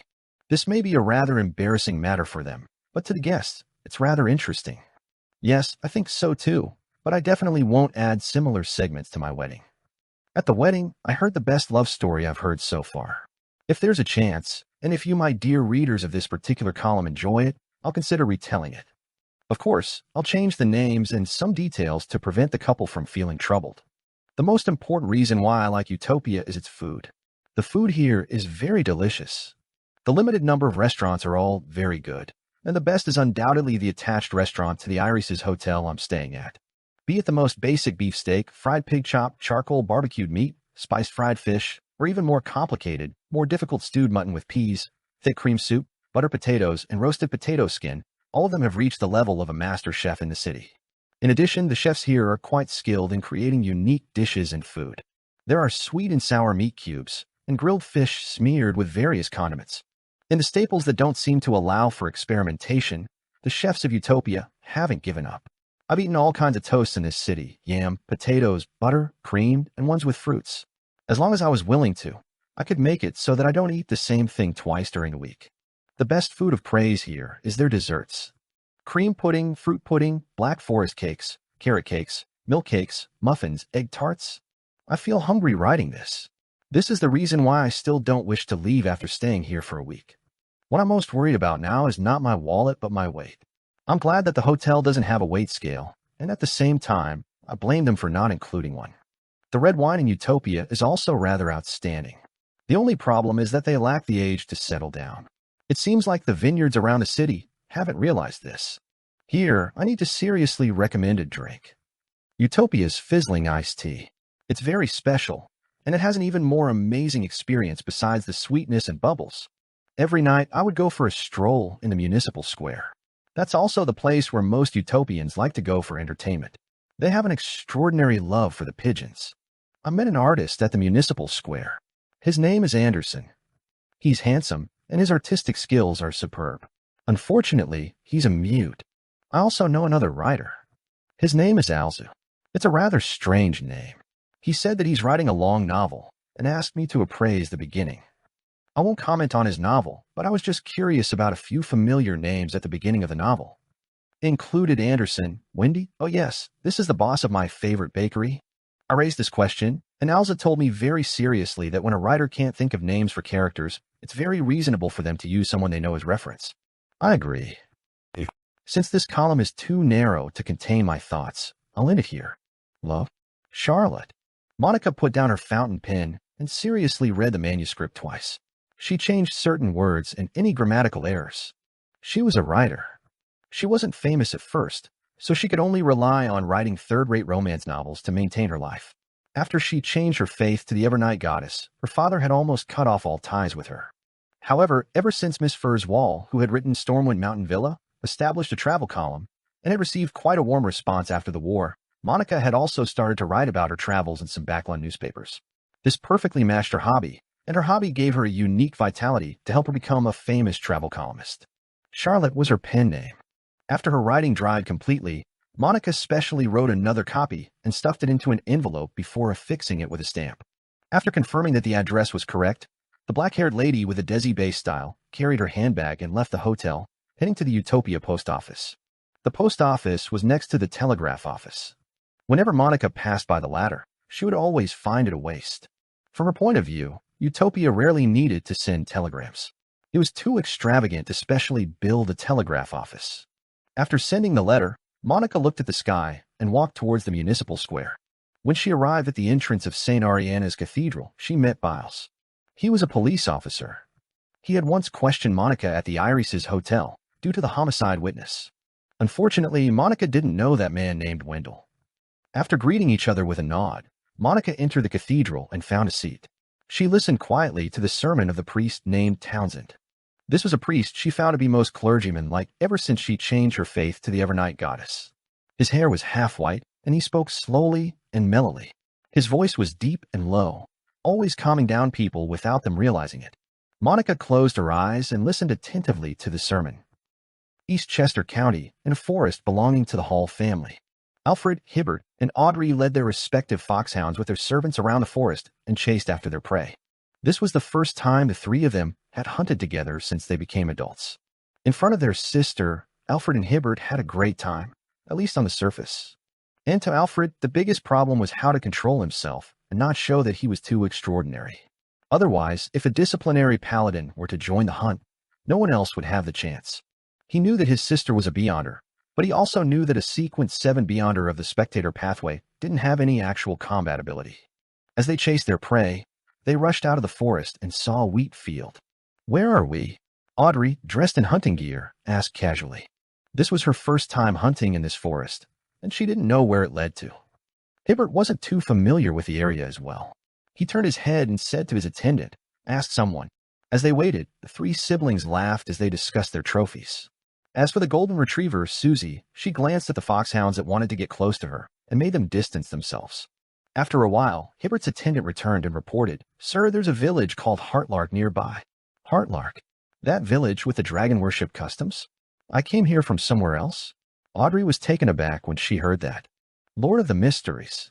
Chapter 1341. In the Dream. After regaining her senses, Audrey maintained her faint smile as she became wary.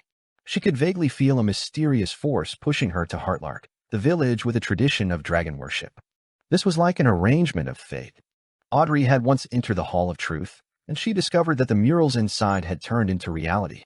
Furthermore, she knew that the Spectator Pathway's Sequence 1 was author. From this name, she had made some connections, so it was inevitable for her to suspect that something was amiss. At this moment, Hibbert laughed. "I've heard of this village. I remember that our family has a manor nearby." As he spoke, he looked up at the sky. "It's almost evening. Why don't we stay there and continue hunting tomorrow?" Alfred wasn't opposed to his elder brother's suggestion. To him, staying the night at whichever manor was essentially the same. He nodded and said, "Send someone back to inform father and mother." Audrey didn't say a word. Her green eyes turned slightly, and her gaze swept across the faces of her two brothers. Hibbert's brows immediately furrowed as he said, "I think it's best we return." This manor wasn't informed in advance, so they definitely weren't prepared. Perhaps there's no way for them to service so many horses, hounds, and servants. Besides, there's still an hour before the evening. There's enough time for us to return. When Alfred saw his brother change his mind so quickly, he wanted to act contrary to him. However, on second thought, he felt that what his brother said made sense. Considering that his sister was also here, he tersely agreed and said, "Then let's head back quickly." With that said, he didn't wait for Hibbert. Squeezing at the horse's side and brandishing the horsewhip, he led the way. Hibbert frowned, then relaxed. Without saying anything else, he led his sister, the group of attendants, servants, and hounds, and turned around, following the edge of the forest and returning to a manor on the other side. Audrey quietly followed behind him, not expressing her opinion on the development of the matter. Late at night, in a manor in Eastchester County, having used her manipulator powers to change the thoughts of her two brothers to prevent them from approaching Heartlark, Audrey lifted the velvet blanket and crawled into bed, entering a deep sleep. In her reverie, she suddenly sat up. She then looked around and saw the familiar dressing table and the bathroom entrance. She realized that she was still in the room, but the crimson moon outside the window was gone. There were no stars, only darkness. This isn't the real world. Audrey instantly made a judgment and inspected herself. Soon, she came to a conclusion. This was a dream. It was a rather strange dream that made her remain lucid. It's really here. Audrey didn't feel any panic. She was just a little vexed. She hadn't handled the development properly in the afternoon, which led to the problem extending to the manor where her parents were. In hindsight, she believed that she should have followed Hibbert's idea and headed straight to the family manor near Heartlark. Then she could reasonably arrange for Hibbert and Alfred to return here, leaving her to stay behind and wait for any possible developments. This way, even if anything happened, it wouldn't affect their parents, brothers, and most of the servants. However, at that time, her main goal wasn't to follow the arrangement of fate. As long as she could avoid Heartlark, she would try her best to avoid it. To her surprise, danger would, at times, spring on you even if you didn't seek it out. To avoid it and stall for time wasn't a universal solution. Audrey immediately got off the bed and stood barefoot on the thick carpet. She had already confirmed that, with her level of a demigod as a dreamwalker, she could directly escape this strange dream and return to the real world, avoiding the suspected invitation once more. After looking around, Audrey pursed her lips, removed the blue cloak hanging on the clothes rack beside her, and wore it. She took a deep breath and walked towards the door. During this process, a crimson star tattoo appeared on the back of her hand. The tattoo vanished as though it had never appeared. This was the mark left on her after her first entry into the ancient palace above the gray fog. For a very long time, it hadn't shown any special traits. It was only at the beginning of this year that Mr. Fool informed them that in situations in which they couldn't pray, they could use the triggering of the corresponding tattoo to skip the chanting of the honorific name. Simply put, this was a treatment that a blessed of a deity enjoyed. Of course, there was no way to transmit any information. It could only be used in critical situations, allowing Mr. Fool to cast his gaze over. And more importantly, the starlight crimson mark was rather eye-catching. It could be easily discovered by others and people who were secretly monitoring them. Therefore, under a situation where she needed to hide her uniqueness, Audrey was more inclined to use the various abilities of a manipulator to implant the idea of praying to Mr. Fool to some inconspicuous human nearby. She got them to complete the prayer at suitable times and locations and pray for her protection. At this moment, she believed that the owner of the dreamscape knew that she was problematic, so she felt that there was no need to go through all that trouble. All she needed to do was to hide the entity she was praying to. When she reached the door, Audrey reached out for the handle and gently twisted it before pulling it backward. The slightly dark corridor entered her vision. The main building of this manor had a history of over 100 years. Many places still had their former characteristics, especially the corridor section. It didn't have any gas lamps, and the walls were decorated with candle stands made of silver or copper. There were countless candles placed on them, emitting a dim yellow light that illuminated the entire corridor and creating all kinds of shadows. They gave a feeling that a phantasm might appear on the corridor at any moment. Even this has been replicated in the dreamscape. Audrey looked around and entered the corridor. As this thought flashed across her mind, a long, thick, pale yellow carpet appeared beneath her feet. Stepping on the carpet, Audrey followed her spiritual intuition and walked to the right. After taking 2 or 3 steps, she suddenly stopped. She felt as if there was something hidden behind the 2 tightly shut doors, giving her a strong desire to explore. This is Father and Mother's bedroom. That is Hibbert's room. That is Alfred's room. Audrey made a slight note of it and frowned. The ancient doors with relief were extremely mysterious under the dim candlelight. It made one eager to know what was hidden behind them. As her thoughts raced, Audrey suddenly understood what they represented in a dream. This was the door to the mind world. Behind each door was the mind world of their owner. In other words, after Audrey pushed open Alfred's door, she would see the various secrets hidden deep in his heart. By the same logic, she could pry into the secrets of Lord Hall and Lady Caitlin. She slowly retracted her gaze. Audrey closed her eyes and continued walking forward, preventing herself from being affected. After all her experiences, she gradually understood a principle. A demigod in the mind domain needed to control themselves and respect others. Under the premise that she could read people's true thoughts through their body language, facial expressions, and emotional fluctuations, if she wasn't satisfied, she could greedily explore the inner thoughts of others and dig out their secrets. In the end, she would suffer a backlash. This was a very simple principle. Everyone had some darkness in them in varying amounts or nasty thoughts. However, they had control over them, preventing them from affecting their actions. Under such circumstances, if a demigod in the mind domain still insisted on digging these thoughts and dug out the ugly parts under the mask, it was very easy for them to be disappointed in human nature, be tainted by all kinds of negative thoughts, gradually becoming crazy without realizing it. This was also one of the reasons why, despite spectators being able to placate themselves and treat corresponding mental problems, they were also one of the pathways who would easily go mad or lose their composure. They were both safe and dangerous. Therefore, Audrey established rules for herself to observe. She only did observations and read the minds of people she knew. She tried her best not to enter their dreams. This restriction didn't apply to strangers. If it wasn't necessary, she wouldn't enter the mind world of anyone. Following the corridor, Audrey, who was wearing a blue cloak, reached its end. She opened her eyes and cast her gaze at the room on the left. It was a half-open solarium. Pursing her lips again, Audrey held the door handle with her breathing steady. As the wooden door opened, the scene inside was gradually revealed. This was no longer a room. On the ground were round pebbles and bundles of bluish-black weeds. It was so dark deep within that space that one couldn't see clearly. Audrey slowly walked in and closed the door behind her. In the darkness, the silhouettes of some objects were quickly outlined. A huge stone pillar that was tens of meters tall stood there. There was a tall lizard-like monster situated above it. The monster was squatting at the top of the stone pillar like a tiny mountain. Its body was covered with huge grayish-white stone scales, and its eyes were pale-fold and vertical. This was a mind dragon as spoken in myths. With a whoosh, the two wings of the mind dragon spread open, almost covering the entire sky. Their bones were like metallic leaf veins, covered with a gray membrane with mysterious patterns. As Audrey looked up, the mind dragon emitted a buzzing sound. "You've been to Liveseed." Without a doubt, it used Dragonese. "City of Miracles, Liveseed. How does it know?" Just as Audrey had these two thoughts, she heard the mind dragon say, "Everyone's consciousness in one's heart will make a certain exchange with the sea of collective subconscious. And for a unique place like Liveseed, it likewise left a special impression in you. When your virtual persona roams the sea of collective subconscious and isn't too far from me, I can naturally sense this. This exceeds the limits of my abilities, and it's not something a dream weaver can do. This mind dragon corresponds to a sequence 2 discerner. He actually didn't directly control me." As Audrey's thoughts flashed, the mind dragon spoke again. "I'm sure you don't have any ill intentions at the moment." Audrey fell silent for 2 seconds before looking up and asking, "Aren't you worried that it's a trap?" Lord of the Mysteries. Chapter 1342. Simultaneously.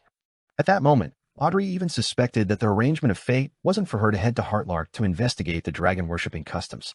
Instead, it was to make her realize that something was wrong, causing her to feel conflicted.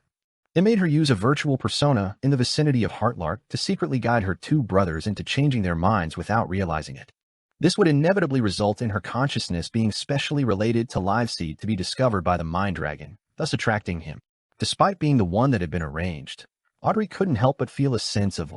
It had to be said that to achieve such an effect, one had to have an extremely high level of confidence in the reactions different people had. It struck fear into the bottom of her heart. After all, Audrey, a Sequence 4 manipulator, had felt that the development of the matter was in line with her expectations. She had completely fulfilled her wishes and wasn't alert at all. The Mind Dragon retracted its huge wings and looked down at the blue-cloaked Audrey. "This is a dream maze formed by many minds. Even if the one who set the trap personally descends, it will take some time to find this room. Besides, I won't stay long." Clearly, he had been wary of traps, but he believed that certain matters were worth the risk. Dream maze. This is beyond her power of a dream weaver, or perhaps the power after a qualitative change. Audrey reined in her thoughts and asked calmly, "What do you wish to know?" The gigantic grayish-white dragon buzzed and said, "My name is Aerihog, one of the 3 remaining ancient dragons."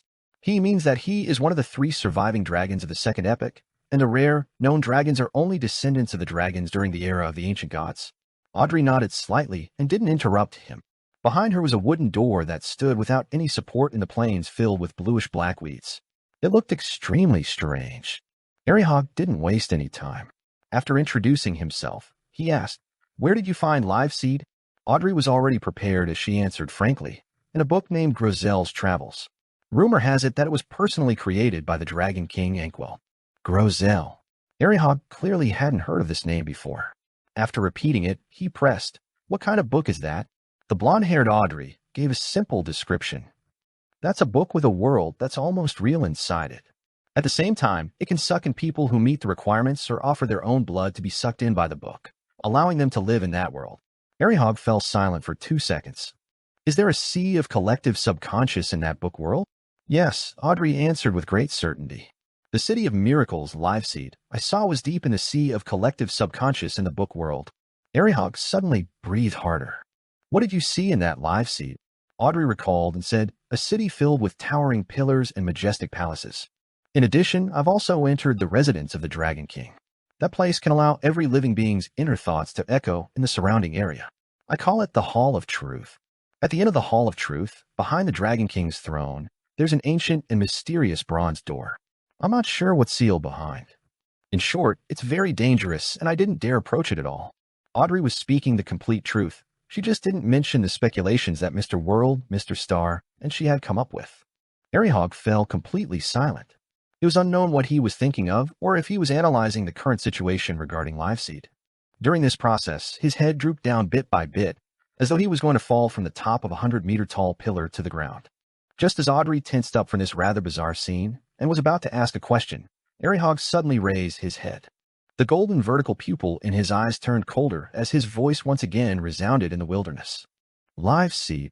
With a low rumbling of thunder, the things that were hidden in the dark behind Aerihog quickly became clear. In the gradually brightening scene, their outlines appeared. They were huge stone pillars that were more than 100 meters tall. They were either standing alone or collectively propping up numerous majestic and ancient palaces. These stone pillars and palaces were mainly grayish-white in color as they landed on the island-like foundations. It was identical to the City of Miracles live seed, which Audrey had just described. No, this was probably the City of Miracles live seed. Only then did Audrey realize that the ancient mine dragon, Arihog, was squatting at the top of the thickest, tallest stone pillar. At this moment, she could faintly feel a subtle change in Arihog.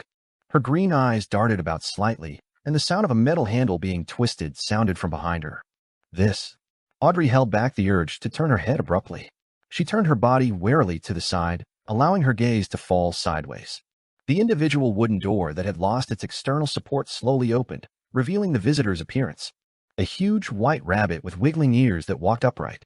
Above the gray fog in the ancient palace, a figure was shrouded in grayish-white fog. He sat at the fool's seat at the end of the long mottled table as he silently observed the crimson star representing justice. Backlund, West Borough, 9 Galado Street. The closer Wendell was to the end of the 2 weeks, the more he suffered from insomnia. He had to rely on medication to fall asleep. When he woke up, he was also restless and extremely anxious. He had lost all interest in food and only forced himself to eat the 3 meals sent by his colleagues to ensure his energy. He didn't know what would happen on the date of the trial, nor did he know if there would be an irreversible change in his body. This kind of fear towards the unknown often made him feel stifled. It was extremely tortuous. Sometimes, Wendell would even think that it might not be a wise choice resisting his return to Utopia. Based on his limited experience there, if he obediently returned to Utopia and testified in court, there was a high chance that he would leave safely.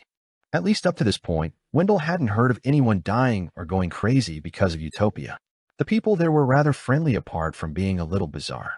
I'm just going to help. They should be grateful to me instead of being antagonistic. The more he thought about it, the more he felt that it would be more comfortable to face the danger. Of course, he had no doubts about MI9's protective capabilities. If it wasn't possible, he felt that he could only consider meeting the Lord of Storms early. Phew. Wendell exhaled and sat down on his chair. He casually picked up a novel to pass time. However, his frustration made it impossible for him to immerse himself in the plot. He flipped through the pages more frequently, and finally, he snapped the book close. He closed his eyes and prepared to take a nap. In a daze, Wendell seemed to return to Utopia and arrived at the court. However, the role he was in wasn't as a witness, but a member of the audience. Tracy was deemed by the judge to have provided insufficient evidence to support a claim for self-defense and had been transferred to the criminal courts. He saw this lady tearing up in a daze, her smile extremely miserable. Wendell woke up and stared silently at the wall lamp in front of him. He sat there motionless for a long time. If the problem is Utopia, and not the residents of Utopia, then me avoiding it might end up killing a poor lady. Wendell retracted his gaze. His resolve had wavered slightly, but he was unable to overcome the fear in his heart. With his hands on the table, he stood up and walked to the door. He planned to wander about MI9's headquarters to ease his mood. After leaving the room and taking a few steps forward, Wendell suddenly heard a colleague in the office discussing the related case of Utopia. Have you heard? The person who entered Utopia was a carriage driver. He sent a merchant from Utopia to the dock area, and with just taking 2 turns at a crossroads, he found himself somewhere unfamiliar. There's a need to warn all the carriage drivers in Backlund. Yes, it's best to draw a parallel between Utopia and the spies so that they can understand. The way of entering and exiting Utopia is really frightening. Yes? Sometimes, I even suspect that the entrance to Utopia might appear anywhere. There's definitely a limit to this. It's not as omnipotent as we imagine. Otherwise, I might find myself in Utopia just by paying a visit to the washroom. According to the current patterns we figured, this is theoretically valid. When Wendell heard that, his blood vessels on his forehead began to throb. He suddenly felt that even if he was in the headquarters of MI9, he wouldn't be that safe. Unless there's a demigod watching me the entire time, it's very difficult for me to avoid the fate of returning to Utopia. Perhaps, after I wash my hands and open the washroom door, I'll discover that it's the Iris's hotel outside. No, ordinary demigods might not be able to stop such a thing. This doesn't seem like it's something humans can accomplish. It's already extremely close to that of a deity. Wendell instantly panicked, unable to suppress the fear in his heart. He returned to the room and took out the subpoena from the Utopian court. Immediately following that, Wendell entered the washroom and held the document as he muttered in fear, "I'm willing to go to court to testify. I'm willing to go to court to testify." After repeating himself a few times, he reached out to grab the handle of the bathroom door. At that moment, a black raven flew through the ventilation hole like a ghost and landed in a corner of the washroom that no one would notice. In the next second, Wendell twisted the handle, pulled the door back, and opened the washroom door. It was no longer his familiar bedroom, but an unfamiliar lobby. Lord of the Mysteries. Chapter 1343, Weave Nightmare. I really returned to Utopia. Upon seeing the scene outside, Wendell felt a baffling sense of relief and ease. He no longer had any doubts about his choice to go to testify in court. It had to be known that he was in the washroom of MI9's headquarters. It was a place that was impossible to invade even with a fully armed army. Wendell slowly exhaled as he walked out of the washroom and towards the entrance of the lobby. Behind him, in a corner of the washroom where no one was paying attention to, the pitch-black raven had draped over a shadow-like veil, losing its physical presence. Even if one were to directly look at it, it would be difficult to discover it. Then, its body became more and more transparent as it rapidly dissipated until it vanished. At this moment, Wendell had already walked a few meters out of the lobby when he saw a police officer in a black and white checkered uniform. This was the young officer who had requested him to testify. Biles. I knew you'd come because you're a kind person. Biles smiled at Wendell. When he heard the compliment, Wendell's strung-up heart finally returned to normal. Then he instinctively turned his head back and saw that the bathroom that he had come out of had changed completely in style. It was no longer familiar to him. In the dream maze formed by many minds, the huge white rabbit that walked upright squeezed through the open door and entered the vast wilderness with the grayish-white pillars and magnificent palaces. Mr. Wrath, although it wasn't wearing the persona mask, its unforgettable characteristics were enough for Audrey to recognize him at a glance. This was out of her expectations, but it wasn't too surprising.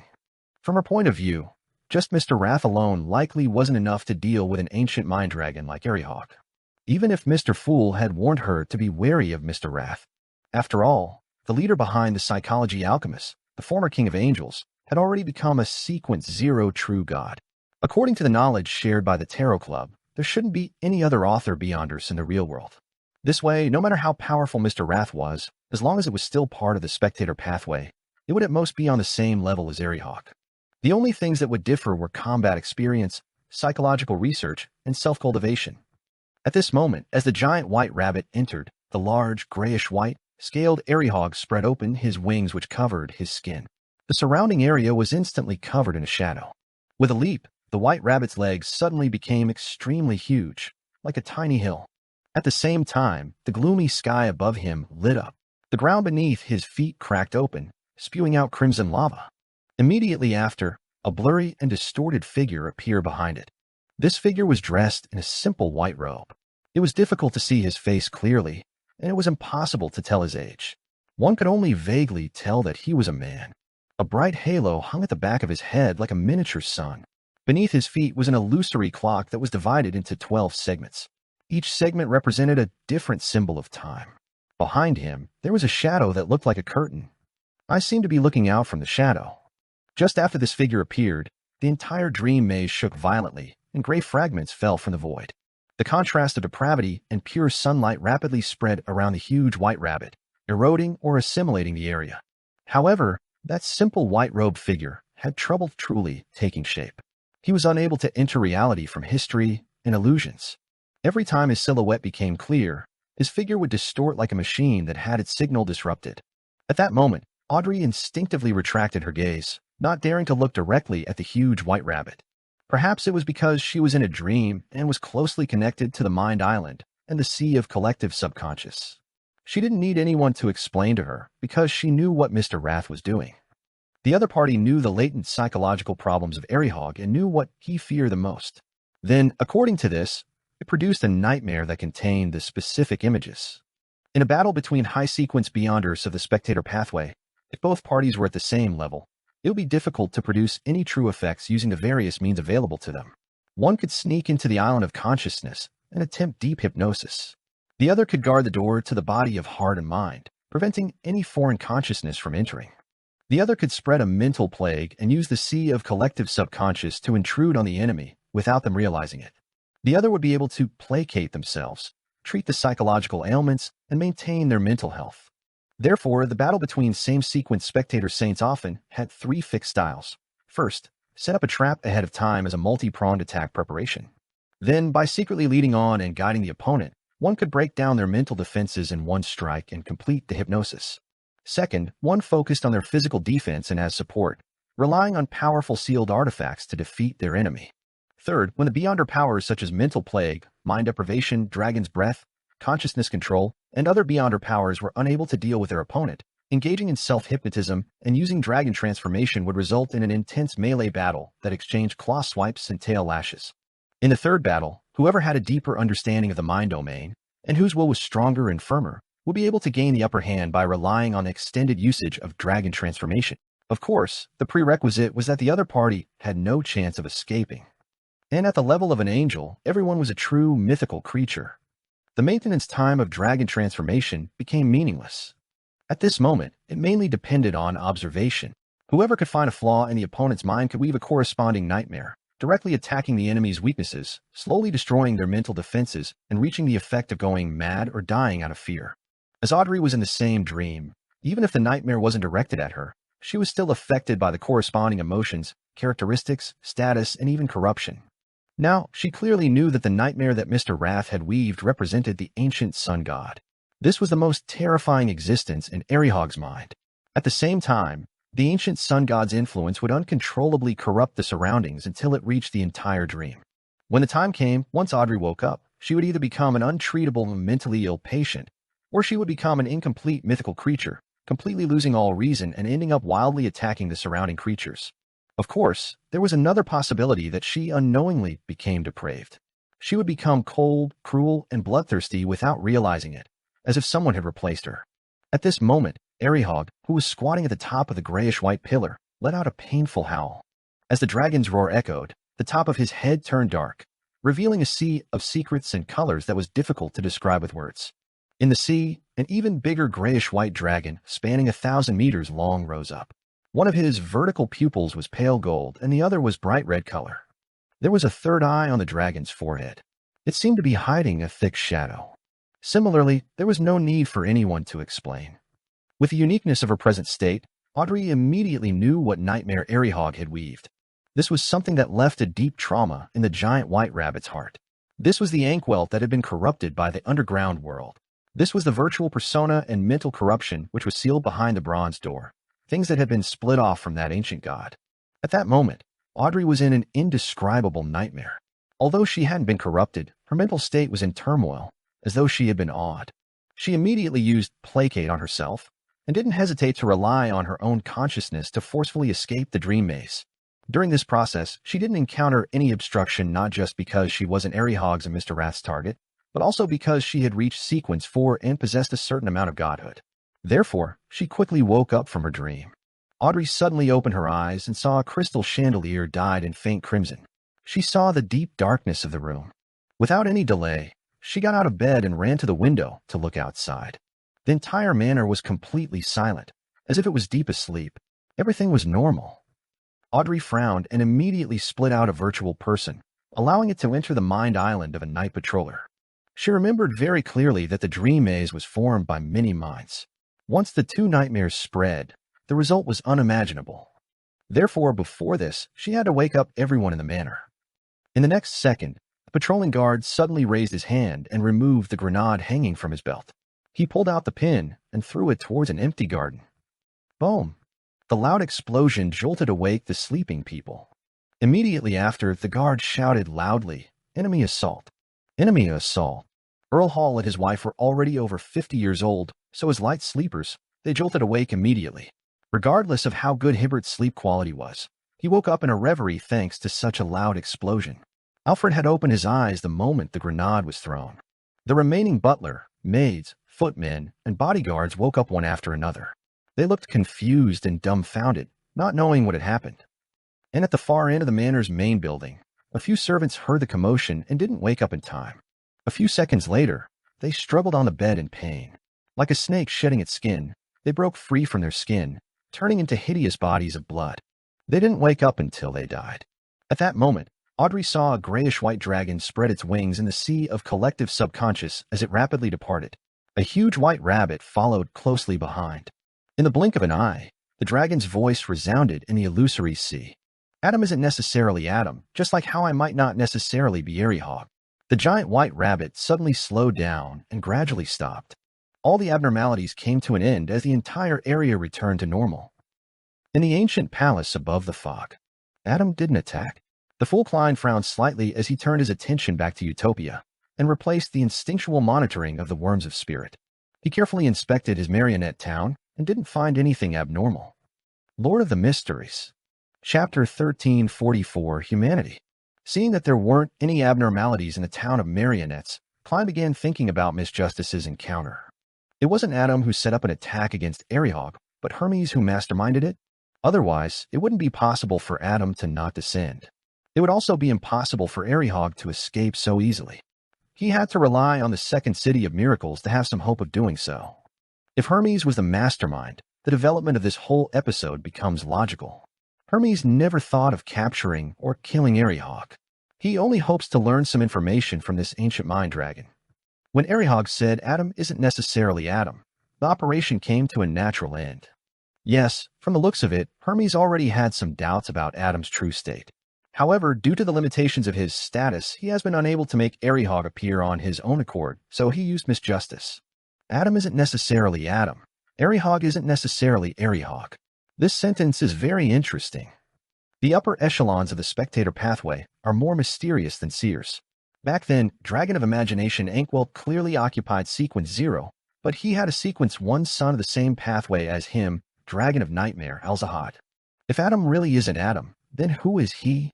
Is it that Adam from the myth in the time before the first epoch, or part of the primordial one? Or is he related to the resurrection of the ancient sun god? From the looks of it, the meaning behind why Medici addresses him as a zealot has a far more profound meaning. Klein quickly conjured a gold coin and flicked it into the air, making a divination. The results of the divination indicated that today's development was nothing dangerous. Klein immediately dispersed the gold coin and prepared to descend his consciousness into his body beneath St. Ariana Cathedral. At this moment, his actions became slightly sluggish. The moment Miss Justice met Hog and Hermes was almost simultaneous as the moment the MI9 personnel returned to Utopia to testify in court.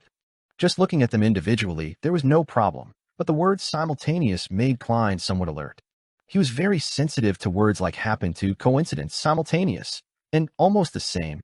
This was a mark left behind by his past experiences. He tapped his finger on the edge of the long modeled table and decided to make preparations for his worries. He quickly condensed a light that contained certain words and some kind of will, and he threw it into a prayer light. After doing this, Klein made his consciousness sink and left Sapphira Castle, allowing his mind to return to his original body. Immediately after, he began to influence Utopia. He planned to use all sorts of arrangements to temporarily make all the foreigners leave. This way, even if anything happened, it wouldn't affect the innocent. This also meant that Klein was prepared to abandon Utopia and change locations to rebuild his marionette town.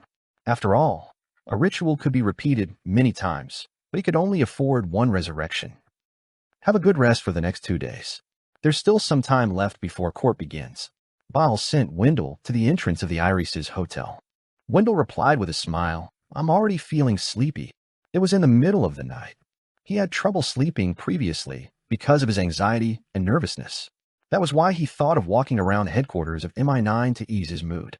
However, when he heard the conversation between his colleagues at night, it triggered an eruption in his emotions, and he decided to return to Utopia and face the problem. After checking in, Wendell took his luggage and went to the 3rd floor. When he passed through the door, he vaguely felt that his surroundings were abnormally dark.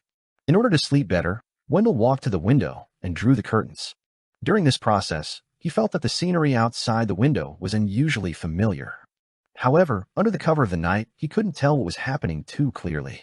Thinking that it might have been the scene he had seen in Utopia previously, he covered his mouth with his hand and yawned. He took off his clothes and walked towards the bed. Monica slept until midnight when she suddenly needed to pee. Unable to hold it in any longer, she eventually got out of bed and walked towards her room's attached bathroom. When she pushed the bathroom door open, she found it a little heavier. Rubbing her eyes that were almost unable to open, Monica didn't care about this small change. She quickly relieved herself and ran out of the bathroom to her bed. When she entered the covers, she felt that the temperature was much lower, and she had no choice but to wrap herself up tightly in layers. It didn't take long for her to fall asleep again. About 15 minutes later, Patrolling Biles rubbed his hands and turned towards the street where the police station was. He was about to hand over duties with his colleagues. Suddenly, his body froze in the alley. The black and dense spirit body threads on his body peeled off at the same time as they floated upwards. A pruned and exquisite paper figurine landed and connected to the spirit body threads, quickly turning into another Biles. At the same time, a torrent of mixed knowledge surged over and reassembled him into a man wearing gorgeous clothes with long chestnut hair. The man had blue eyes, a high-nosed bridge, and thin lips. It was Roselle Gustav's Sequence 1 historical projection. Right on the heels of that, the projection reached out and sucked all the information in the surroundings into its palm, forming an illusory ball of light. This information included all the details that involved Biles. In the next second, Roselle Gustav's historical projection forged a piece of information that was completely normal, allowing it to follow the spirit body threads connected to the paper figurine to the St. Ariana Cathedral in the municipal square, moving straight underground of the cathedral. After this series of actions, another torrent of information surged in midair. With Roselle's help, they were formed into 3 figures. A middle-aged man wearing a black robe and a hood with a long, thick, white beard. Another, who was draped in a cloak, had black hair, blue eyes, and a rather squarish face. He was a middle-aged man with a dignified bearing. On one of the trees, there was a huge tree that seemed to be drenched with petroleum. On the tree, there were arms with all sorts of strange protruding objects that rolled with bloodshot eyes. They were the leader of the secret order, Zeradol. Lone's protector, the first king, William Augustus I's historical projection. A historical projection of Abomination Sua. After making the necessary preparations, Zeradol used the location provided by the historical projection to sneak into Utopia. He didn't waste any time. He reached out with his right hand and used the law of convergence of Beyonder characteristics to suck out the worm of spirit in Biles. Elsewhere, the palm of Abomination Sua's historical projection made an ugly doll the size of a palm appear. The doll was wet and sticky. It had no eyes, ears, or nose. It only had a pinhole-like mouth that emitted and sucked grayish-white fog. As the worm of spirit and the doll approached, the black and white eyeballs that rolled out on the Sua tree trunk looked at them at the same time. Silently, the worm of spirit fused with the ugly doll, causing it to distort as it squirmed, growing out eyes, nose, and ears, making it look like Klein Moretti. At this point, Zeradol no longer did any concealment, nor could he do so. He took out a black shroud and abruptly wrapped Klein's doll up. All the marionette's spirit body threads in Utopia were severed at the same time. They were unable to connect to the true body. This wasn't because there was something wrong with them, but that the true body was isolated from them. All of a sudden, the duty personnel in the police station, tenants in the hotel, Tracy and the thieves in the cell, Anderson in another apartment, Alzu, and the other citizens all stopped breathing and turned stiff. Regardless of whether they were sleeping or doing something else, it was as if a pause button had been pressed. Klein, who was at the bottom of St. Ariana Cathedral, suddenly woke up. He knew that an accident had happened. He didn't hesitate. With a thought, he returned to Sapphira Castle. With the level and strength of a king of angels, he was able to resist enemies that had shown or had yet to show themselves. This was the best choice in the current situation. Even if he wasn't able to protect his true body, Klein still had a chance to revive. At that moment, his floating consciousness touched an invisible, dark barrier, making it difficult to penetrate it and enter Sapphira Castle. Klein's heart tightened, believing that the enemy might be more troublesome than he had imagined. Few high-level existences knew he could return to Sapphira Castle with thought. In the next second, the thick petroleum-slathered tree had arrived above St. Ariana Cathedral. In addition, a deep and dignified voice resounded. Wandering is prohibited here. Teleportation is prohibited here. Klein wasn't led by his emotions. Seeing that he couldn't return to Sapphira Castle at the moment, he immediately changed his strategy and leaped towards the fog of history. The moment the grayish-white fog entered his eyes, it turned into a whirlpool formed by countless transparent maggots. The vortex extended out slippery tentacles covered with strange patterns. Unlike previously, the vortex emitted a powerful suction force, causing Klein's figure to speed up and be entangled by countless tentacles. Law of Beyonder characteristics convergence. The law of Beyonder characteristic convergence between angels.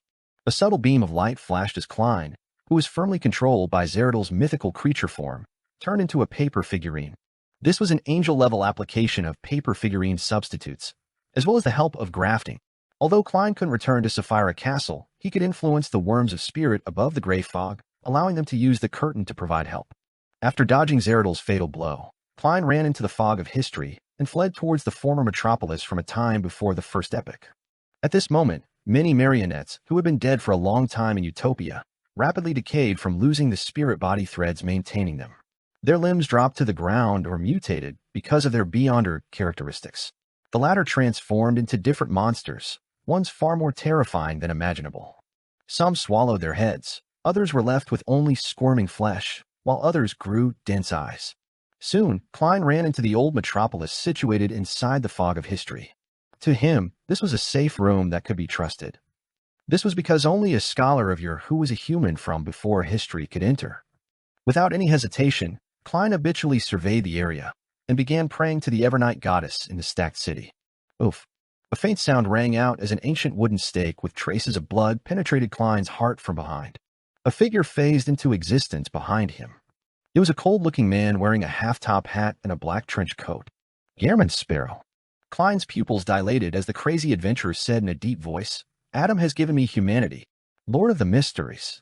Chapter 1345, Meeting Again. Klein turned around and looked at the familiar yet unfamiliar figure. He had imagined all kinds of attacks on Utopia, but he had never expected such a scene to occur. If Amon had parasitized the marionette Gehrman Sparrow, then with Klein's current status and the spirit worms on Sapphira Castle, he definitely would have immediately discovered the problem.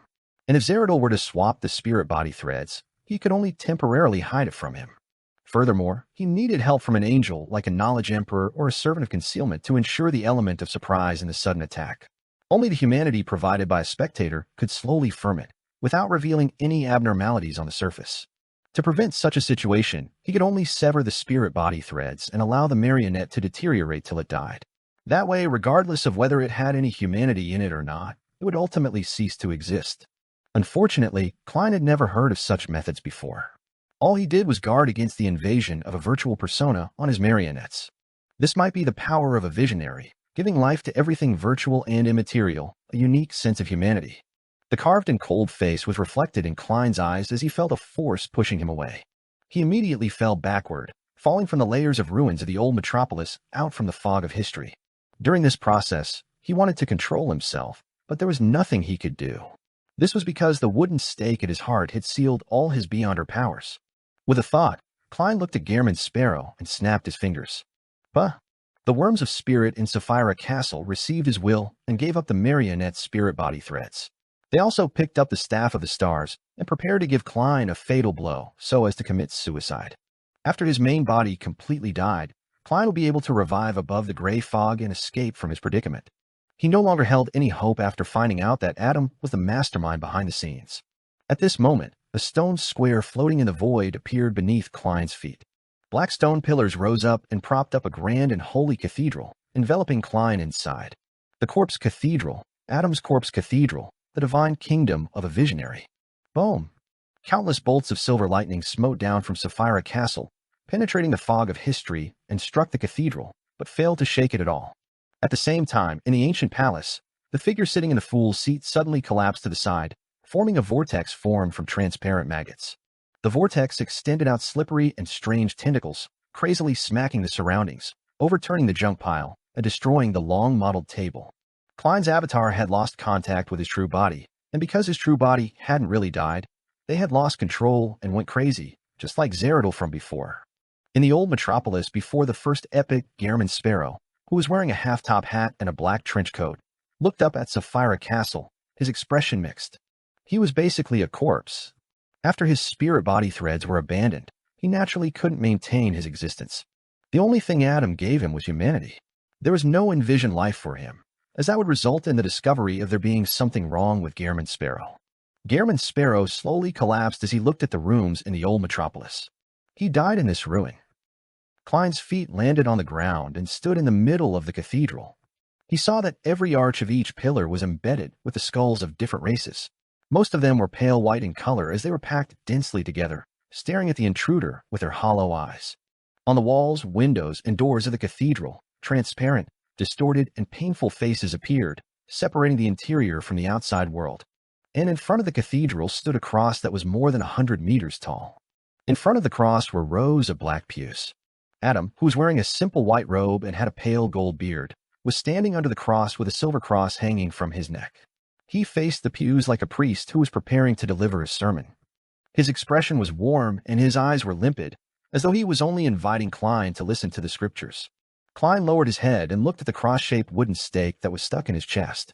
He slowly walked to the first pew and sat in the middle. For a true mythical creature formed from many worms of spirit, the wound on its chest wasn't fatal. The main purpose of the ancient bloody cross stake was to seal his beyonder powers. If not for the true god standing in front of him, Klein could have used his physical strength to pull out the wooden stake and remove the seal. At this moment, he didn't make any attempts because he was afraid that he would turn the thought of not daring to not willing to. I didn't expect you to directly interfere in this matter. If you wanted to deal with me, you didn't have to wait until today. Klein looked at his blood-stained shirt and seriously voiced his doubts. He wasn't afraid at all, as if he was certain that Adam wouldn't kill him. Adam held the silver cross pendant with one hand and calmly said, "Before now, you were able to be of quite some use in many ways." He took 2 steps forward and continued with limpid eyes. "When Amon came to steal the corpse cathedral, I made a deal with him. By helping me obtain the first blasphemy slate, I'll help him capture you." "Is that so?" Klein was instantly enlightened. On the one hand, Adam didn't wish to be obstructed by existences like the true creator when he became a god, and on the other hand, he wanted to obtain the first blasphemy slate. Therefore, he used the unshadowed crucifix and other methods to give Klein an impetus to head for the giant king's court, open the door to the chamber where Sasra was sleeping, and attract the attention of the true creator and other existences. On the other hand, he used his brother, Amon, to steal the first blasphemy slate at the critical moment. And to capture Klein, who was about to obtain preliminary control of Sapphira Castle, it would definitely be most appropriate to have a visionary arrange the developments for him. Although Amon and Adam usually appear distant, they are still brothers and can work together more easily. Klein nodded slightly and looked at the stained glass that had distorted faces. "I also didn't expect Zeradol to cooperate with you. Isn't he afraid of becoming food for Amon?" When Klein established Utopia, he had considered Amon's attack and Zeradol's destruction. However, he never expected that they would work together in a certain way. From his point of view, the chances of Zeradol completely siding with the Mother Tree of Desire were higher than this, unless Adam had unknowingly arranged such a development for him. Adam's limpid eyes showed sympathy. To him, you becoming a great old one means that he will definitely perish. However, if Amon becomes one, as long as he expresses his loyalty, he can still retain his present level and status. A Lord of Mysteries still requires an attendant of mysteries. Therefore, he chose to cooperate with me. During this process, if he can seize the opportunity and turn you into a marionette before I do, using you to enter Sapphira Castle and become the owner of the Sapphira, then it has the right to demand an opportunity to face Antigonus at Everknight's place and have an ultimate showdown with Amon. On the contrary, he will completely admit defeat and pledge allegiance to Amon. On this point, he was very decisive. "It doesn't seem like your style to explain so much," Klein replied casually before frowning. "You don't need all the sequence 1 beyonder characteristics of the corresponding pathway to become a great old one." He had deduced this from the relationship between the ancient sun god and the 8 kings of angels. However, he believed that one had to first become a great old one or a quasi-one before dividing the characteristics. Adam replied gently, "For neighboring pathways, all that's needed is a uniqueness and a sequence 1 beyonder characteristic. It's easy to lose control if one forcefully occupies more. Therefore, after Zeradol pledged allegiance to Amon, he still has the chance to become a king of angels. And he isn't able to pledge allegiance to you because he can't separate a sequence 2 avatar like those from the Marauder pathway, and then stealing his main body's spirit body, consciousness, and psyche over, turning the avatar into the main body. This was the qualitative difference between a seer's marionette and a marauder's worm of time. The former involved spirit body threads, while the latter relied on themselves. Furthermore, the reason the Marauder Angel could do this was because their sequence 2 was Trojan Horse of Destiny. Just as Klein nodded, he suddenly saw Adam turn his body, revealing something beneath the cross. It was a gray stone slab. There were many mottled marks on its surface, making it look rather ancient. This was very similar to the first blasphemy slate, but it didn't have that abnormally ancient feeling to it. It also had words that looked like the source of all languages. They were written with the names of sequences and potion formulas. "The second blasphemy slate?" Klein asked in surprise. His gaze quickly swept across the stone slab. He didn't read the first few paragraphs, but instead looked at the last few lines. His intuition told him that there was a very important piece of information there. There's no need to rush. Amon has to complete the ritual and become a sequence 0 before stealing your fate. Otherwise, he wouldn't be able to withstand the identity as Sapphira Castle's owner. And before that, it's best to let you continue staying in my kingdom. Adam acted as though he was consoling a repentant. Kill me, Klein muttered inwardly. At this moment, he figured out the last few lines. God Almighty, Creator, Maker, the Omnipotent and Omniscient, Lord of the Astral World. Sea of Chaos plus Visionary Uniqueness plus the Sun Uniqueness plus Tyrant Uniqueness plus White Tower Uniqueness plus the Hangman Uniqueness plus one Author Beyonder Characteristic plus one White Angel Beyonder Characteristic plus one Thunder God Beyonder Characteristic plus one Omniscient Eye Beyonder Characteristic plus one Dark Angel Beyonder Characteristic. Lord of Mysteries, King of Space-Time, Beacon of Destiny, Embodiment of Sapphira Castle, Dominator of the Spirit World. Sapphira Castle plus the Fool Uniqueness plus Error Uniqueness plus Door Uniqueness plus one Attendant of Mysteries Beyonder Characteristic plus one Worm of Time Beyonder Characteristic plus one Key of Stars Beyonder Characteristic. Upon seeing this, Klein turned his head to look at Adam and asked in puzzlement, "Why are you showing me these? Wouldn't it be safer to hypnotize me and put me to sleep until Amon becomes a god?" Adam's eyes were clear as he said with a warm expression, "To be frank, if the other party wasn't Amon, then I'd be more willing to help you become the dominator of the spirit world. We have too many things in common. In a sense, we are old friends who have met before." With that said, he smiled and said, "We meet again, Mysteries." Lord of the Mysteries. Chapter 1346. The Specialness of a Visionary. Mysteries. The last time Klein heard this title was from the consciousness of the true creator that had descended. The penultimate instance was from the ancient sun god from history, the City of Silver's creator. In a sense, the two of them were equal. The true creator was equivalent to the ancient sun god Evil Spirit, after retrieving Sasra's personality. However, unlike before, Klein wasn't flustered when he heard this manner of addressing him.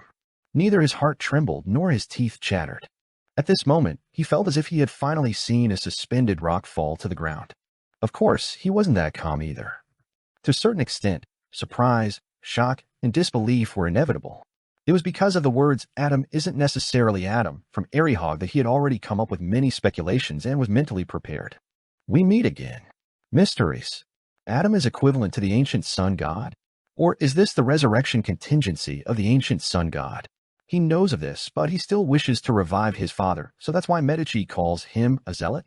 Thoughts flashed through Klein's mind as he gained a brand new understanding of certain matters. It was no wonder Adam never promoted teachings about himself. He only spread what was left of the ancient sun god. Klein originally believed that this was due to the special trait of a visionary, and how he could use his uniqueness to create a bunch of realistic believers as anchors. This way, he didn't need to build a congregation, but from the looks of it, this was probably only one of the reasons. After 2 seconds of silence, he looked into Adam's pure eyes and said, "You are the ancient sun god?" Adam maintained his warm smile and said in an illuminating tone, "Don't you think I'm the most unique among the 8 kings of angels?" After reading the contents of the second blasphemy slate regarding the great old ones, you should be able to clearly understand this point. Indeed, Klein nodded, indicating that he could tell. Of the 5 kings of angels related to omnipotence and omniscience, you are the only one with a uniqueness. According to the mysticism knowledge that Klein currently possessed, when the City of Silver's creator was still alive, the 8 kings of angels were in the same state. Dark Angel Sasra digested 2 sequence 1 characteristics of the Hangman pathway and controlled the first blasphemy slate, allowing him to use a portion of the power of the Chaos Sea. Therefore, he was heaven's deputy, the left hand of God, a king among kings of angels. White Angel Laucuses contained 2 sequence 1 characteristics of the Sun pathway. Wind Angel Leodoro, Angel of Wisdom Haraburgen, Angel of Fate Ouroboros also possessed 2 sequence 1 Beyonder characteristics of their respective pathways. Angel of Time Amon, Red Angel Medici were the ones with the uniqueness of their own pathway and the corresponding sequence 1 Beyonder characteristic. Angel of Imagination Adam had the spectator pathway's uniqueness and 2 sequence 1 Beyonder characteristics. This didn't seem problematic at first glance, but it appeared strange on careful thought. Angel of Time Amon and Red Angel Medici didn't belong to the 5 pathways of omnipotence and omniscience, and there was no problem about the ancient sun god using different methods to give them their uniqueness. However, Adam was different. Visionary belonged to one of the 5 pathways of omnipotence and omniscience, and the corresponding uniqueness was one of the foundations needed by the ancient sun god to become a great old one. In other words, this was equivalent to one of the 3 sequence 1 Beyonder characteristics needed of a sequence 0. How could it be randomly separated? After all, Sasra, as the deputy of heaven, the left hand of God, didn't obtain the uniqueness of the Hangman pathway much less Wind Angel Leodoro, Angel of Wisdom Haraburgen, and White Angel Aucasus.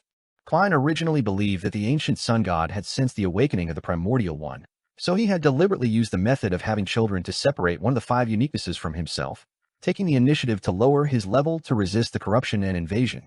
This was probably the thoughts of other deities and kings of angels back then. When he heard Arihog say Adam isn't necessarily Adam, Klein felt that there might be a deeper secret hidden in this matter and came up with some guesses. After witnessing the last few lines of the second blasphemy slate, he found it even stranger. This was because a uniqueness was one of the foundations of becoming a great old one. If the Sapphira was the foundation, then the corresponding uniquenesses were weight-bearing columns. It would be deeply problematic no matter which one was lost. If the ancient sun god wanted to lower his level, the better choice would be to separate the sequence 1 beyonder characteristics. That would be relatively safer. Dressed in a simple white robe and wearing a thick golden beard, Adam walked to Klein's side and turned around. He looked at the blasphemy slate and said, "A visionary has something very special. Normal sequence zeros are made up of the uniqueness and 3 sequence 1 beyonder characteristics. Missing any one of them prevents them from being considered a true deity. They can only be considered a king of angels. And after becoming a sequence 0, a visionary is able to split 2 sequence 1 beyonder characteristics and replace the corresponding characteristic via envisioning. The object produced by envisioning is real enough. It can work perfectly under the framework of the uniqueness and a sequence 1 beyonder characteristic, allowing a visionary's level and strength to not decrease. The 2 real separated sequence 1 beyonder characteristics can be combined with one's other identity or a certain life form that's envisioned. It can make them become an author with complete freedom. When necessary, one can use a certain method or some mediums to transform him into the true form. And for the omnipotent and omniscient, he can create a uniqueness that borders between reality and illusory to maintain his estate, as long as it doesn't exceed the necessary limitations. This is the relationship between Dragon of Imagination Ankwelt and his child, Dragon of Nightmare Alzahad. I once thought that the Seer and Marauder pathways were the most bizarre. From the looks of it, they can't compare to a spectator. Sigh, be careful of the spectator. Klein completely resolved the question on his mind.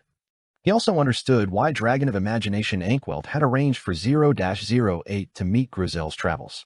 Once they met, the 0-08 quill, which originated from the Dragon of Nightmare Alzahad, would awaken and become the Dragon of Imagination Ankwelt at a lower level. Then, this resurrected ancient god would use the negative persona seal behind the bronze door to activate the Chaos Sea's power, instantly reaching the level of the strongest king of angels below that of true deities. With such a foundation, he had the chance to compete with Adam for the position of visionary and completely revive. It's simpler, neater, and cleaner compared to the Black Emperor's resurrection. Klein nodded slightly and said, "The relationship between Dragon of Imagination and the Dragon of Nightmare?" Adam sat down beside Klein. Yes. However, the Dragon of Imagination had been corrupted, and he had characteristics of other pathways, putting him in a poor condition. All he could do was separate an author. Otherwise, he would have directly lost control. Klein ignored Adam beside him and looked at the second blasphemy slate in front of him. What's the difference between this and a Marauder's avatar? If Amon can become an error, he too can create at least 2 sequence 1 avatars. Adam leaned forward and simply explained, the avatar and the main body are still the same, but they are located in different areas. Does that mean that the sequence 1 that's envisioned is completely separated from the real body and can be considered another person? Only by using some method or using some medium can one awaken.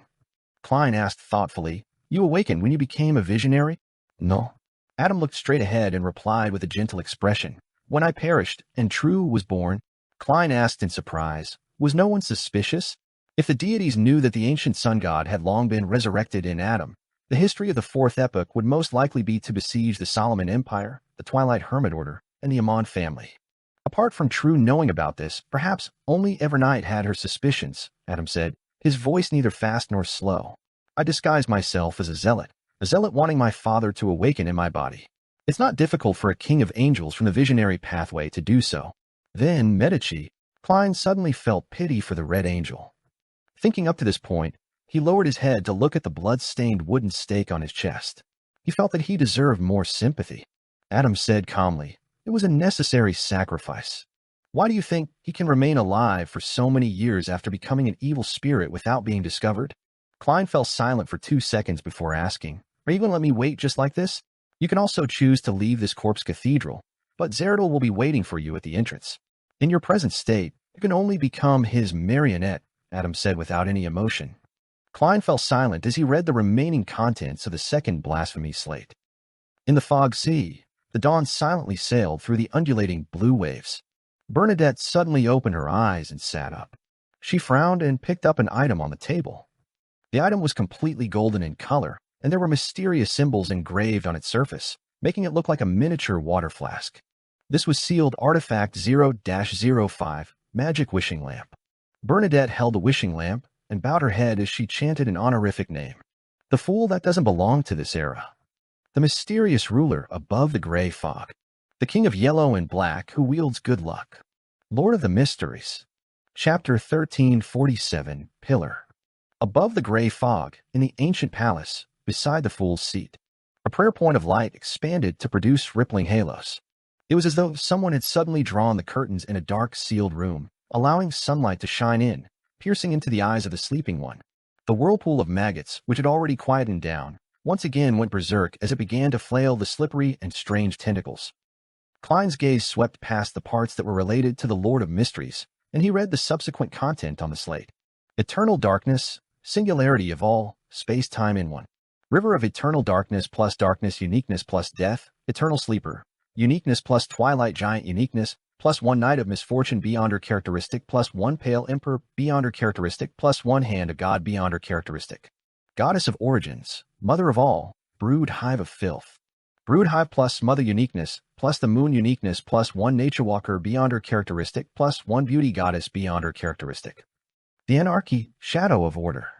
Nation of disorder plus black emperor uniqueness, plus justiciar uniqueness, plus one prince of abolition beyond her characteristic, plus one hand of order beyond her characteristic.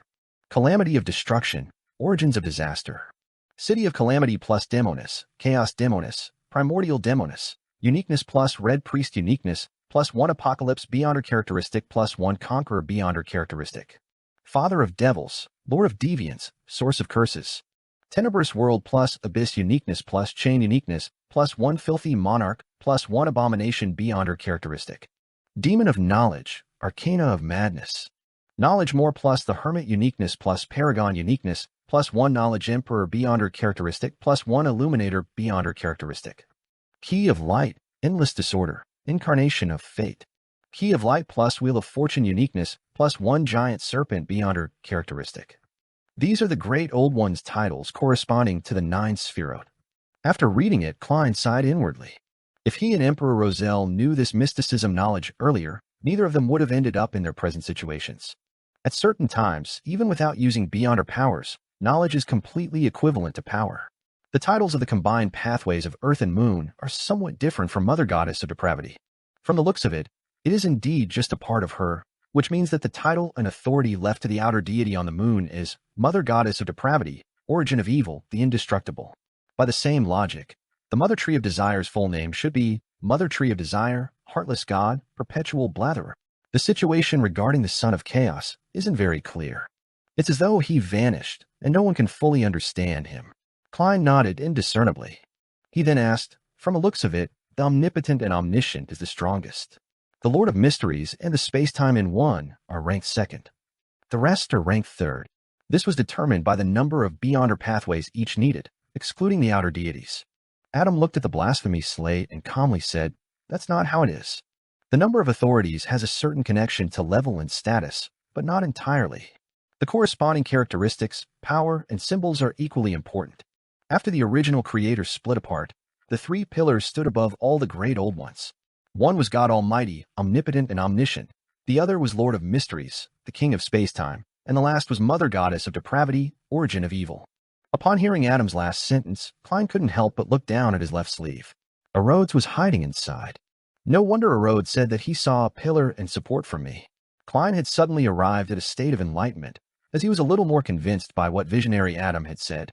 At this moment, Adam added at an adequate pace. Currently, the first 2 pillars only exist in the form of Sphirot. And after the Mother Goddess of Depravity had the brood hive and 2 beyonder pathways separated from her, she became not much different from the other outer deities. Only her symbol as a pillar remains. If it wasn't for the blood-stained stake in his chest, Klein definitely would have felt that the ambience was great for a conversation. In moments when his mind trailed, He even imagined that he and Adam were friends and were happily discussing some mysticism knowledge, waiting for his child, Amon, to return home for dinner. Of course, I'm dinner. I have to say that a spectator's ability to influence others' knowledge, experience, and state is really too powerful. As Klein told himself to be on guard, he asked in puzzlement, I thought that the outer deities like the mother goddess of depravity, who has 2 or even 3 spherod, are considered pillars. Adam looked down at the silver cross pendant hanging across his chest and said, she only has 1 sapphira. Under normal circumstances, the spherod can't be separated. Only when the original creator split and created an embodiment of convergence and separation did the spherod tear apart, allowing some of them to be sucked into our planet. In other words, the present Sapphira the mother goddess of depravity has is incomplete. The future great old one, mother of all, won't be a complete great old one.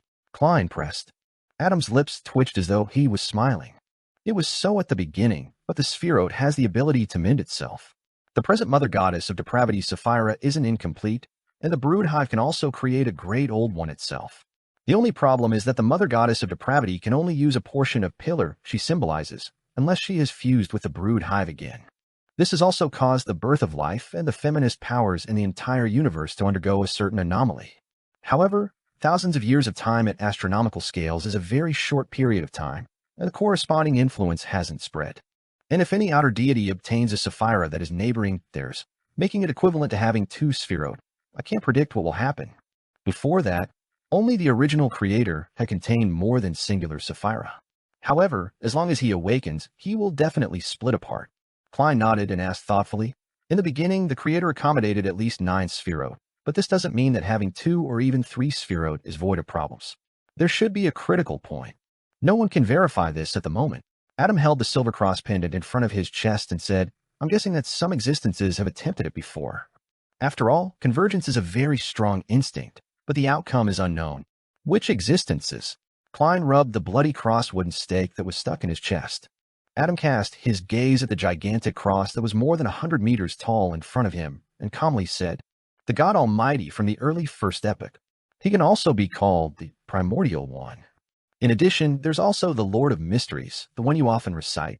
As he spoke, Adam turned to look at Klein and said in an imitating manner, the celestial worthy of heaven and earth for blessings. These 2 seem to have vanished. The outcome of their attempts doesn't seem too good. Klein hadn't thought of what he wanted to say when Adam turned his head and looked at the second blasphemy slate. What I can be sure of is that some spherod cannot be accommodated at the same time. In this universe, there is a hidden 4th pillar. It represents all matter and events, including the end of the great old ones and the universe itself. It corresponds to the 2 spherod, river of eternal darkness and city of calamity.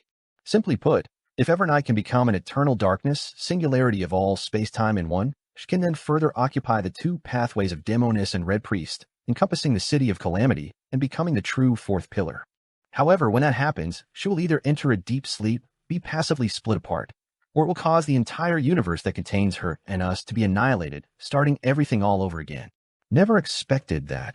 Once the above the sequences level is reached, the symbolism is more important than authority. Adam, no, the ancient sun god's mysticism knowledge is simply too terrifying. As expected of a quasi-great old one. Klein sighed when he heard that.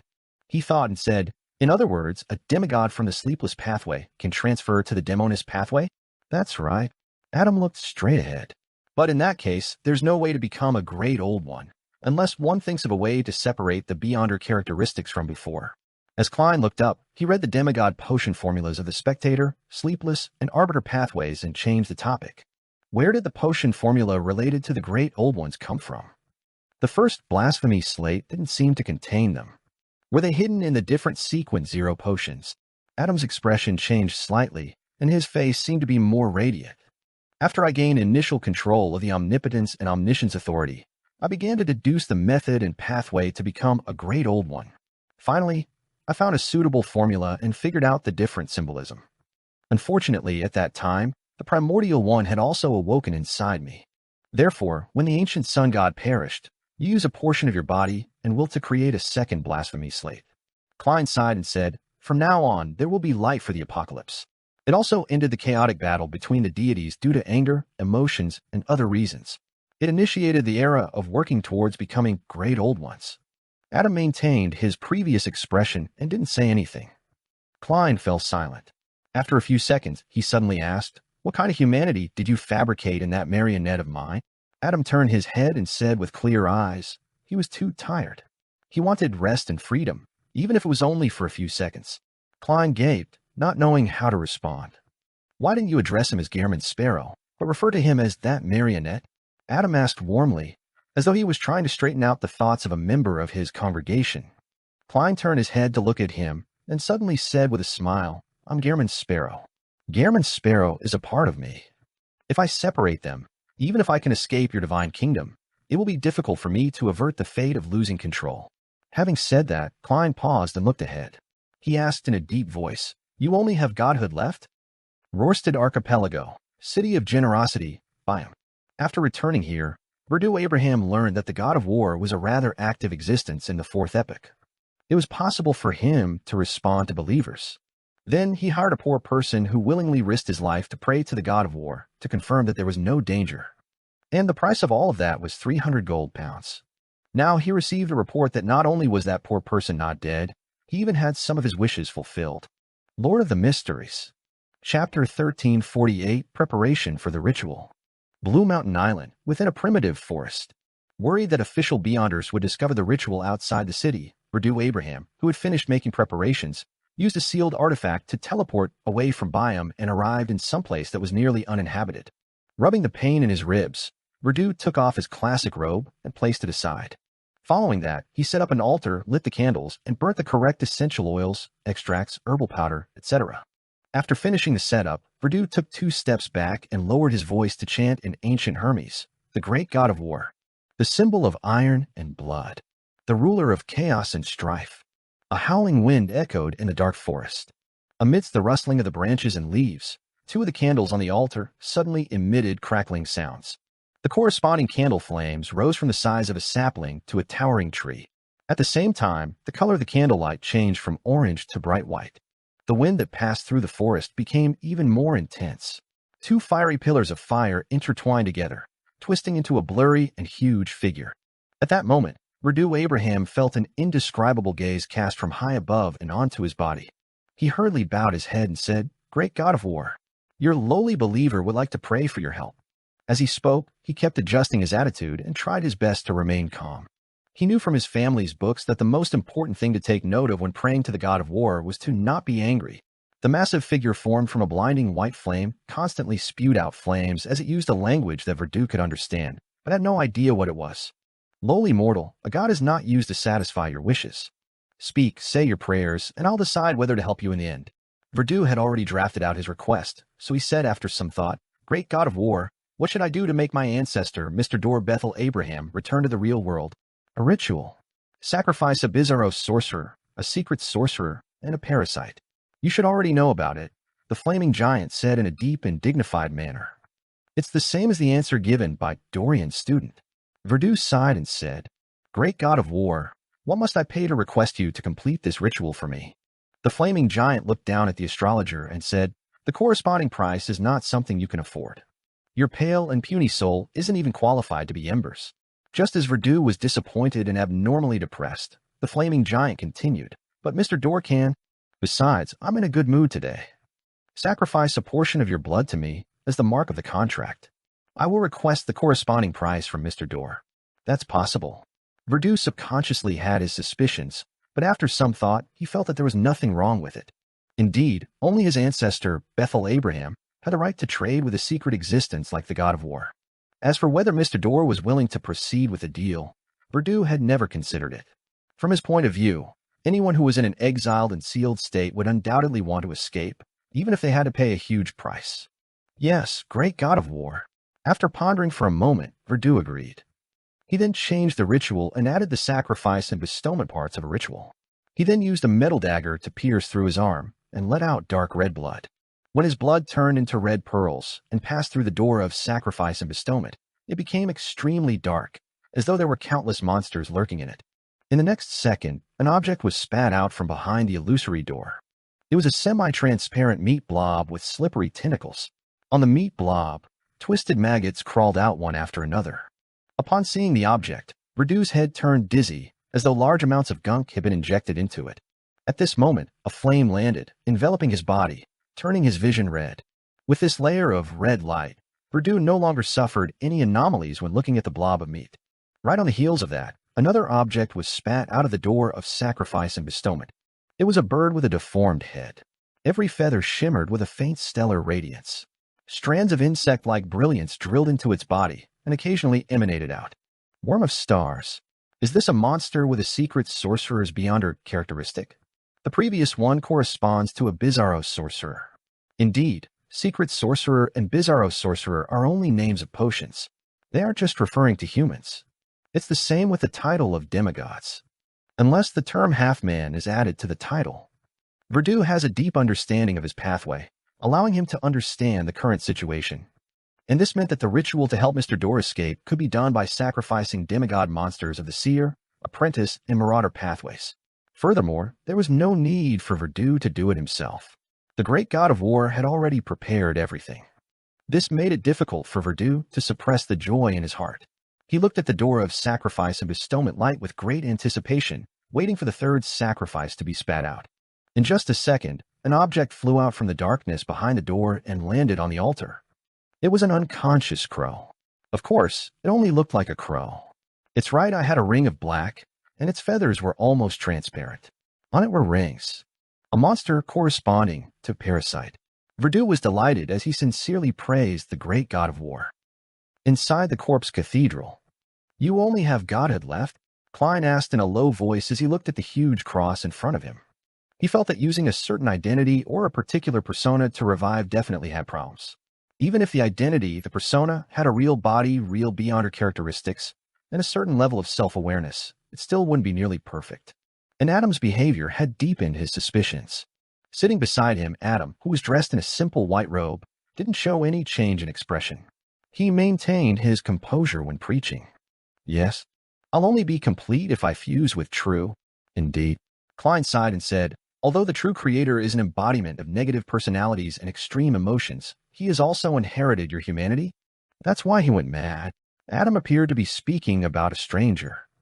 Klein thought for a moment before interpreting the remaining contents of the second blasphemy slate. He asked, if the two of you really fuse as one, who among you will take center stage? This is what we have been competing for after we awakened, Adam said as he released the hand holding the silver cross pendant. Therefore, you obtained the first blasphemy slate through Amon, hoping to use it to gain control of the Chaos Sea and gain the upper hand? Klein was enlightened as he nodded with a frown. All of you seem to have a tacit understanding regarding this matter. The true creator has never made an issue out of your identity or used external forces to deal with you. This is between us, Adam replied calmly. Klein fell silent for a few seconds before staring at the blasphemy slate. I have a nagging feeling that the Red Angel's death and many of the things that happened during the fourth epoch weren't that simple. Klein kept asking and probing. Apart from trying to understand more secrets and gain more knowledge, he was stalling for time and maintaining their present interaction. Compared to being hypnotized by Adam and turning muddle-headed or sleeping directly, he wished to stay awake. With this in mind, Klein lowered his head to look at the blood-stained wooden stake embedded in his chest. He felt that the pain it brought was so real. Why do you say that? Adam asked in return, as if he would begin praying at any moment. Klein deliberated over his words and said, before the Black Emperor returned, the Solomon Empire only had one true god, the true creator, and the Red Priest's uniqueness. The nobles and powers who supported a listed tutor occupied the four uniquenesses of Visionary, Door, Error, the Fool. Together, even adding on the King of Angels or Ouroboros, they wouldn't be able to fend off the six orthodox deities like Evernight and company. Furthermore, they still had the Justiciar uniqueness on hand.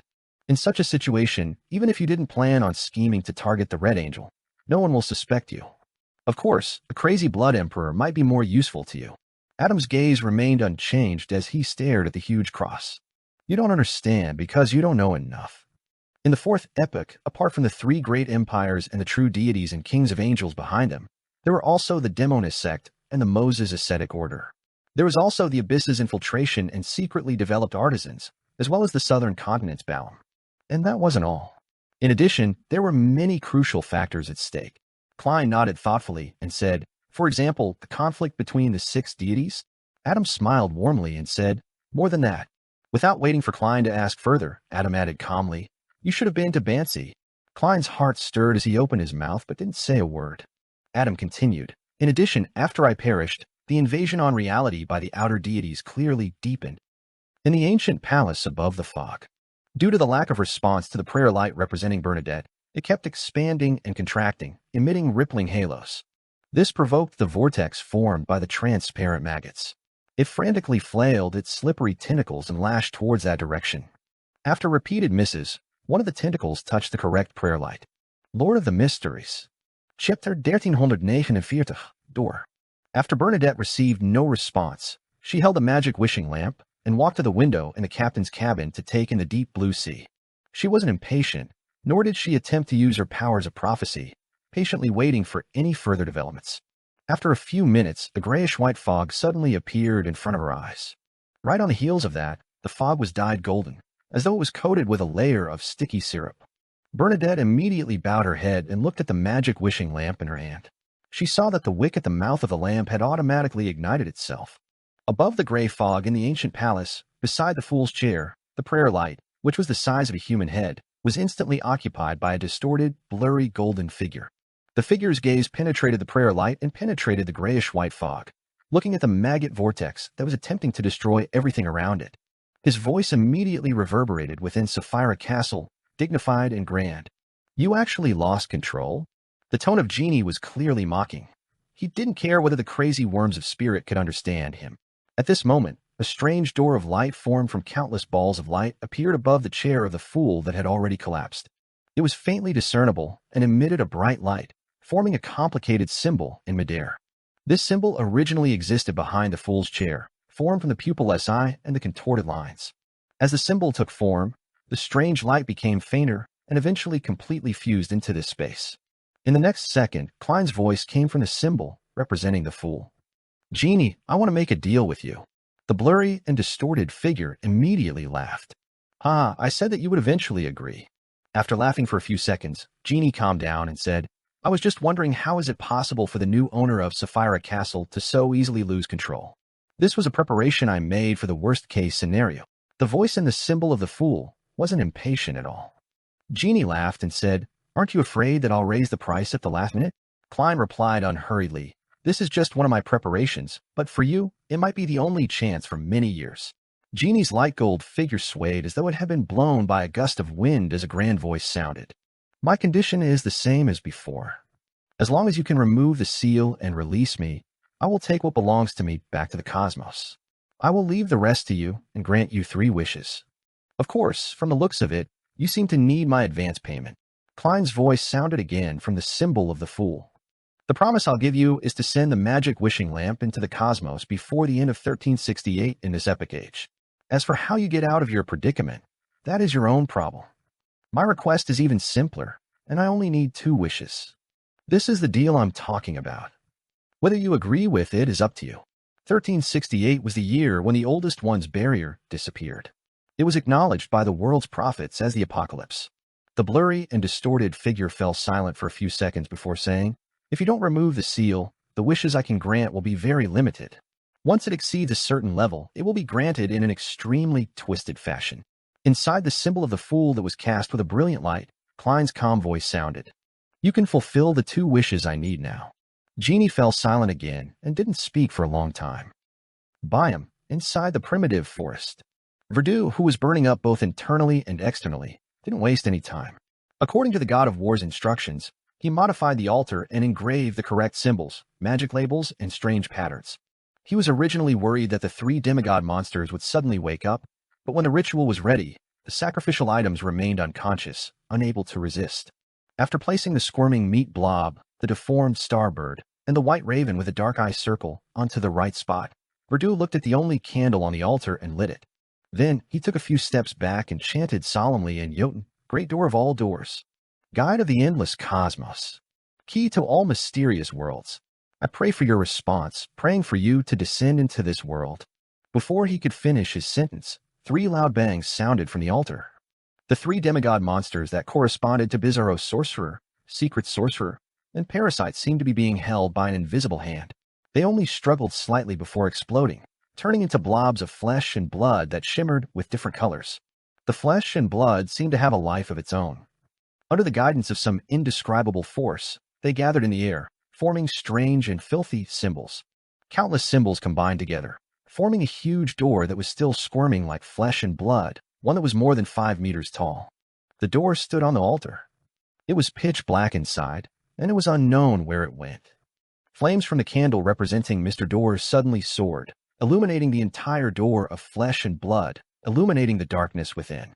In the darkness, there were tiny balls of stellar light condensing into spherical lights. On closer inspection, they looked like strange insects with bent bodies. The spherical light rapidly rose, forming a gigantic arm that passed through the doors of flesh and blood. This arm, which clearly didn't belong to a human, pressed against the altar and forcefully squeezed out, causing the entire door of blood and flesh to shake. Even the forest and the entire island began to shake as though it was an earthquake. Verdu watched this scene happily, and his vision suddenly blurred. Bah! Something fell from his face into the bushes. Verdu subconsciously lowered his head and saw an eye with bulging blood vessels rolling around. Pa. His nose, ears, and remaining eye, as well as his muscles, plopped to the ground one after another, each seeping with a stellar radiance. His body collapsed as his flesh and blood completely collapsed. At that moment, the arm finally squeezed through the door of flesh and blood and attempted to pull out the rest of its body. Boom! In the darkness behind the door, thick lightning bolts formed a storm and descended, but they were swallowed by the sudden appearance of a blood-colored tide. Finally, a gigantic figure formed from pure spherical lights passed through the door of flesh and blood. In the next second, the spherical light began to collapse and fold, as though they were going to undergo a qualitative change. Following that, dark cracks appeared out of the void in the surrounding forest. These cracks directly engulfed the different parts of the trees, turning them into strange shapes.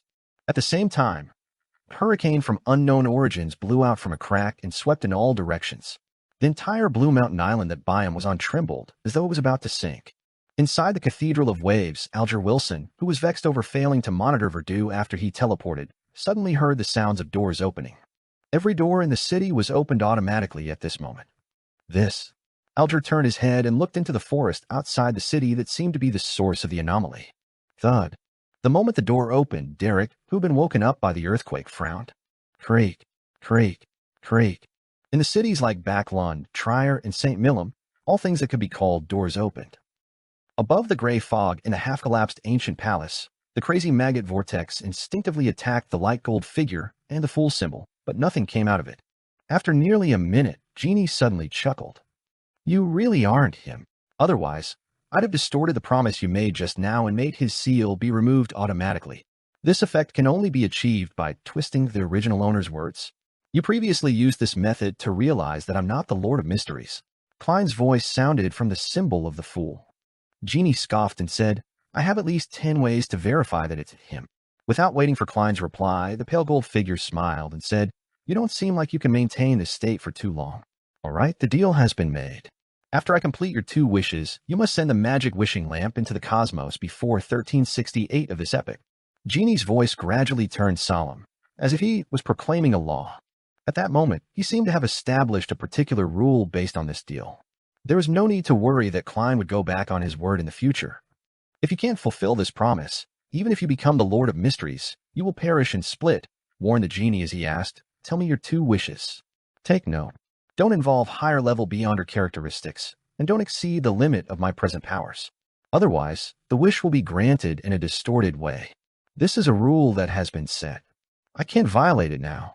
In the symbol of the fool that was outlined by the bright light, Klein's voice calmly said, The first wish, the 2 wishes that Bernadette Gustave previously made are to be brought under my name. This should be very simple for you. Genie immediately said with a smile, Indeed, you want to make use of the terrible outcome for making a 3rd wish to deal with your current predicament. Not bad, this is something that stems from my level. I will satisfy your wish and let you die in pain. Klein's voice sounded again.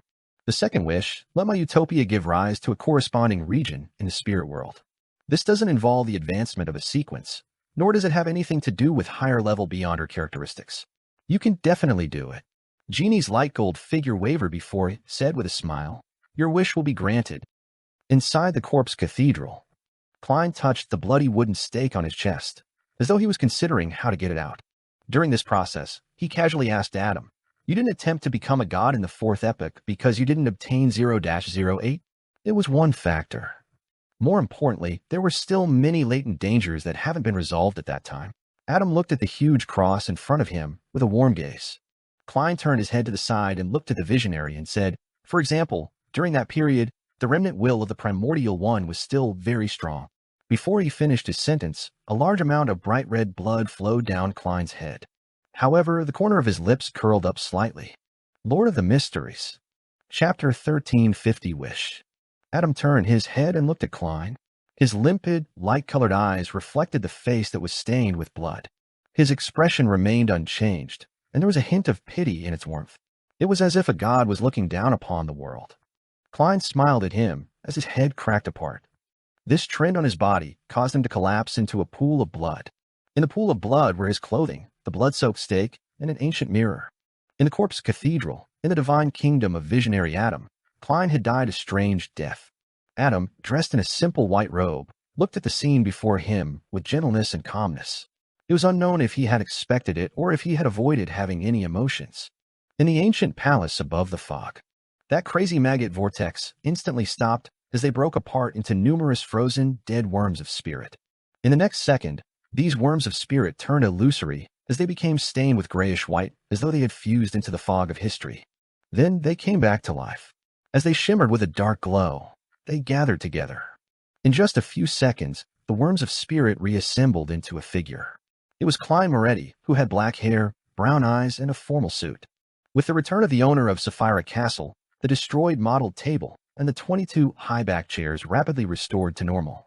The junk scattered all over the floor was piled up again. Klein picked up the staff of the stars embedded with various gems and sat on the seat belonging to the fool. The entire space above the gray fog quaked as boundless and mighty invisible forces surged out. Klein immediately nodded at the golden figure that occupied Bernadette's prayer. "I will fulfill my promise." Jeannie laughed and said, "It looks like you haven't inherited his cunningness and shamelessness." "Very good." As soon as he said that, the blurry and distorted golden figure rapidly receded, no longer projecting itself on Bernadette's prayer light. "Well done." As Klein separated a worm of spirit to respond to Queen Mystic's prayers, he lowered his head and made a wish to himself. "I wish to be restored to how I was like before tonight." When his main body died, he had only taken away the core portion of the miracle invoker Beyonder characteristic, leaving behind the remains in Adam's corpse cathedral. He was unable to retrieve them. Of course, Klein still had a large portion of the characteristics in the worms of spirit in his body above the gray fog and the remaining marionettes in Utopia. Zeradol didn't need any additional Beyonder characteristics, nor did he want them to end up affecting his condition.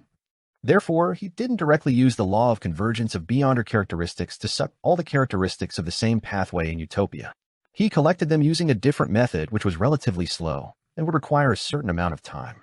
After making this wish, Klein summoned the curtain, draped it behind him, and snapped his fingers. Inside the junk pile, the seer pathways sequenced 9 to 3 Beyonder characteristics that were separated from the curtain previously floated up at the same time, transforming into pure light dots that drilled into Klein's body. His condition instantly returned to the time when he was almost done digesting the miracle invoker potion. Apart from the lack of a physical body, he was no different from when he was attacked. Right on the heels of that, Klein cast his gaze at Utopia, which was closely connected to him. Inside Utopia, the hooded, black-robed Zeral, whose face was covered in white whiskers, stood in a roof of St. Ariana Cathedral. Beside him were Roselle Gustav's, William Augustus's, and Abomination Sua's historical projection. They patiently waited for the door to the corpse cathedral to open and for Gehrman Sparrow to walk out. He controlled some of his marionettes, dealing with a few of the mutated utopian marionettes, leaving the remaining portion of marionettes which remained normal to the end. At that moment, dense illusory spirit body threads suddenly floated up from the rigid utopian marionettes into an infinitely high hideaway. They instantly came to life and turned around, looking at Zeradol and his historical projections. The pairs of eyes sparkled in the darkness. At the same time, a huge shadow descended from the faint grayish-white fog, enveloping the entirety of Utopia. Zeradol and his historical projections instinctively raised their heads and looked up at the sky that suffused a faint gray fog. Sealing is prohibited here. In the next second, William Augustine's historical projection raised the sword in his right hand and solemnly made an announcement. The shadow that enveloped Utopia immediately shook as many gaps appeared. It was unable to completely isolate the marionette town from the outside world. Roselle Gustav's historical projection immediately transformed into a torrent of information that surged towards Klein's remaining marionettes in an attempt to interfere with their movements. As for the historical projection of Abomination Sua, it attacked the shadow that appeared like a curtain in a bid to expand the corresponding gaps. Zeradal extended his hand and grafted the void in front of him to another island in the Berserk Sea that he had previously fixed. Following that, as long as he took a step forward, he would be able to leave Utopia. At that moment, Klein's marionettes snatched the opportunity before the torrent of information entered their spirit bodies. At the same time, they opened their mouths and chanted in Jotun, Leotaro. In the forsaken land of the gods, with the remnant divine powers of a tyrant, Klein could directly trigger the power of a deity based on this name alone, but that wasn't the case in the outside world. As for whether or not he wanted to punish the fellow for calling out his true name, it was decided by the Lord of Storms. Klein had his marionettes recite the honorific name at the same time, only to get the Lord of Storms to cast his gaze over. As one of the members of the 5 pathways of omnipotence and omniscience, the Lord of Storms was probably one of the true deities that didn't wish for Adam's plot to succeed. If Amon became the Lord of Mysteries, the King of Spacetime, this tyrant would be in a very dangerous situation.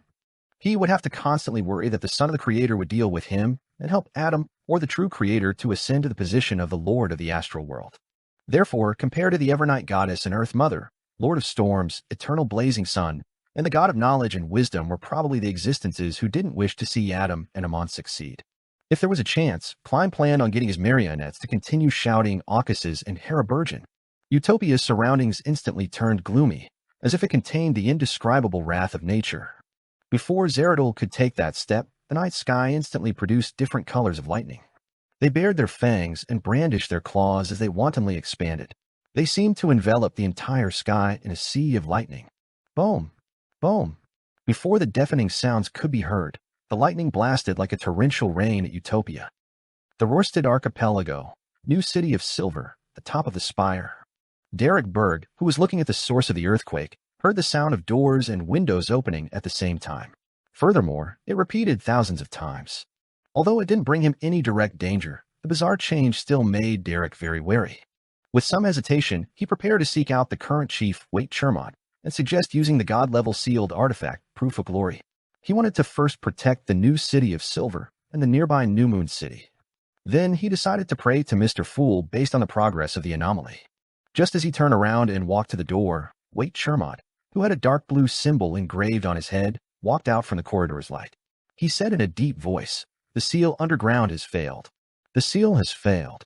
Derek instinctively believed that it had something to do with the anomaly in Blue Mountain Island. Compared to doors and windows opening, the consequences of the seal's failure were extremely terrifying. "Immediately use the Proof of Glory," Derek said without hesitation. This was a god-level sealed artifact that could be used for a short period of time. It had once helped the City of Silver avert repeated disasters in the forsaken land of the gods, allowing them to persist until the present era and obtain salvation. Derek's thoughts were very clear. He was using the Proof of Glory to suppress the other god-level sealed artifact, Gift of the Land. The suppression effect would soon affect the saint-level sealed artifacts that would have negative effects on the surroundings. Wait Chermont didn't say anything else. He immediately made up his mind and brought Derek underground using the light as concealment. Proof of Glory required at least 2 saints before it could be utilized. This was also the reason why Wait Chermont didn't immediately head underground and came to find Derek first. Of course, if he wanted to make use of it simply, there were tricks to do so, but he had to be prepared in advance to brand the corresponding mark on his body. Biome, Cathedral of Waves. A bolt of lightning shot into Alger Wilson's room, turning into a hurried voice. "Your Eminence, most of the underground seals have failed. Only certain items remain in a balanced state thanks to their effects." Alger's brows twitched as he combined it with the phenomena of opening doors and windows in Biome City happening at the same time. He sensed that something was amiss. He immediately said to the Void, "All of you immediately form groups of 3. Take out the grade 2 and 3 sealed artifacts that won't cause immediate danger, or those with living characteristics from underground to prevent any chain reactions. This way, the underground area would become uninhabited. The dangerous sealed artifacts wouldn't be able to cause casualties within a short period of time. With the passage of time, when the anomaly of the seals losing their effects passed, the mandated punishers would have the time to deal with the items. However, the premise was that they hadn't lost control of the 3 grade 1 sealed artifacts. Once there was a problem with them, the negative effects would soon affect the entirety of Biome. However, with the seal no longer working, it was very difficult for the 3 items to remain without problems. The first thought that flashed through Alger's mind was to bring along the one whose negative effects had the greatest range. Then, using his own powers to make temporary restrictions, he would fly to the sea and away from Biome. This wasn't too dangerous for him for a short period of time. After all, he was a demigod. The biggest problem was that the remaining 2 Grade 1 sealed artifacts would undoubtedly cause serious damage to Biome. At least I did my best. Alger felt that this method was safe and could handle the subsequent investigations from the Church of the Lord of Storms. It was pretty good. His gaze subconsciously looked out of the window. It corresponded to the few schools and the workhouses near the cathedral. Alger retracted his gaze and fell silent for 2 seconds before sighing. He continued, "Leave the rest to me." His words transformed into electric waves that transformed into silver lightning that flew underground.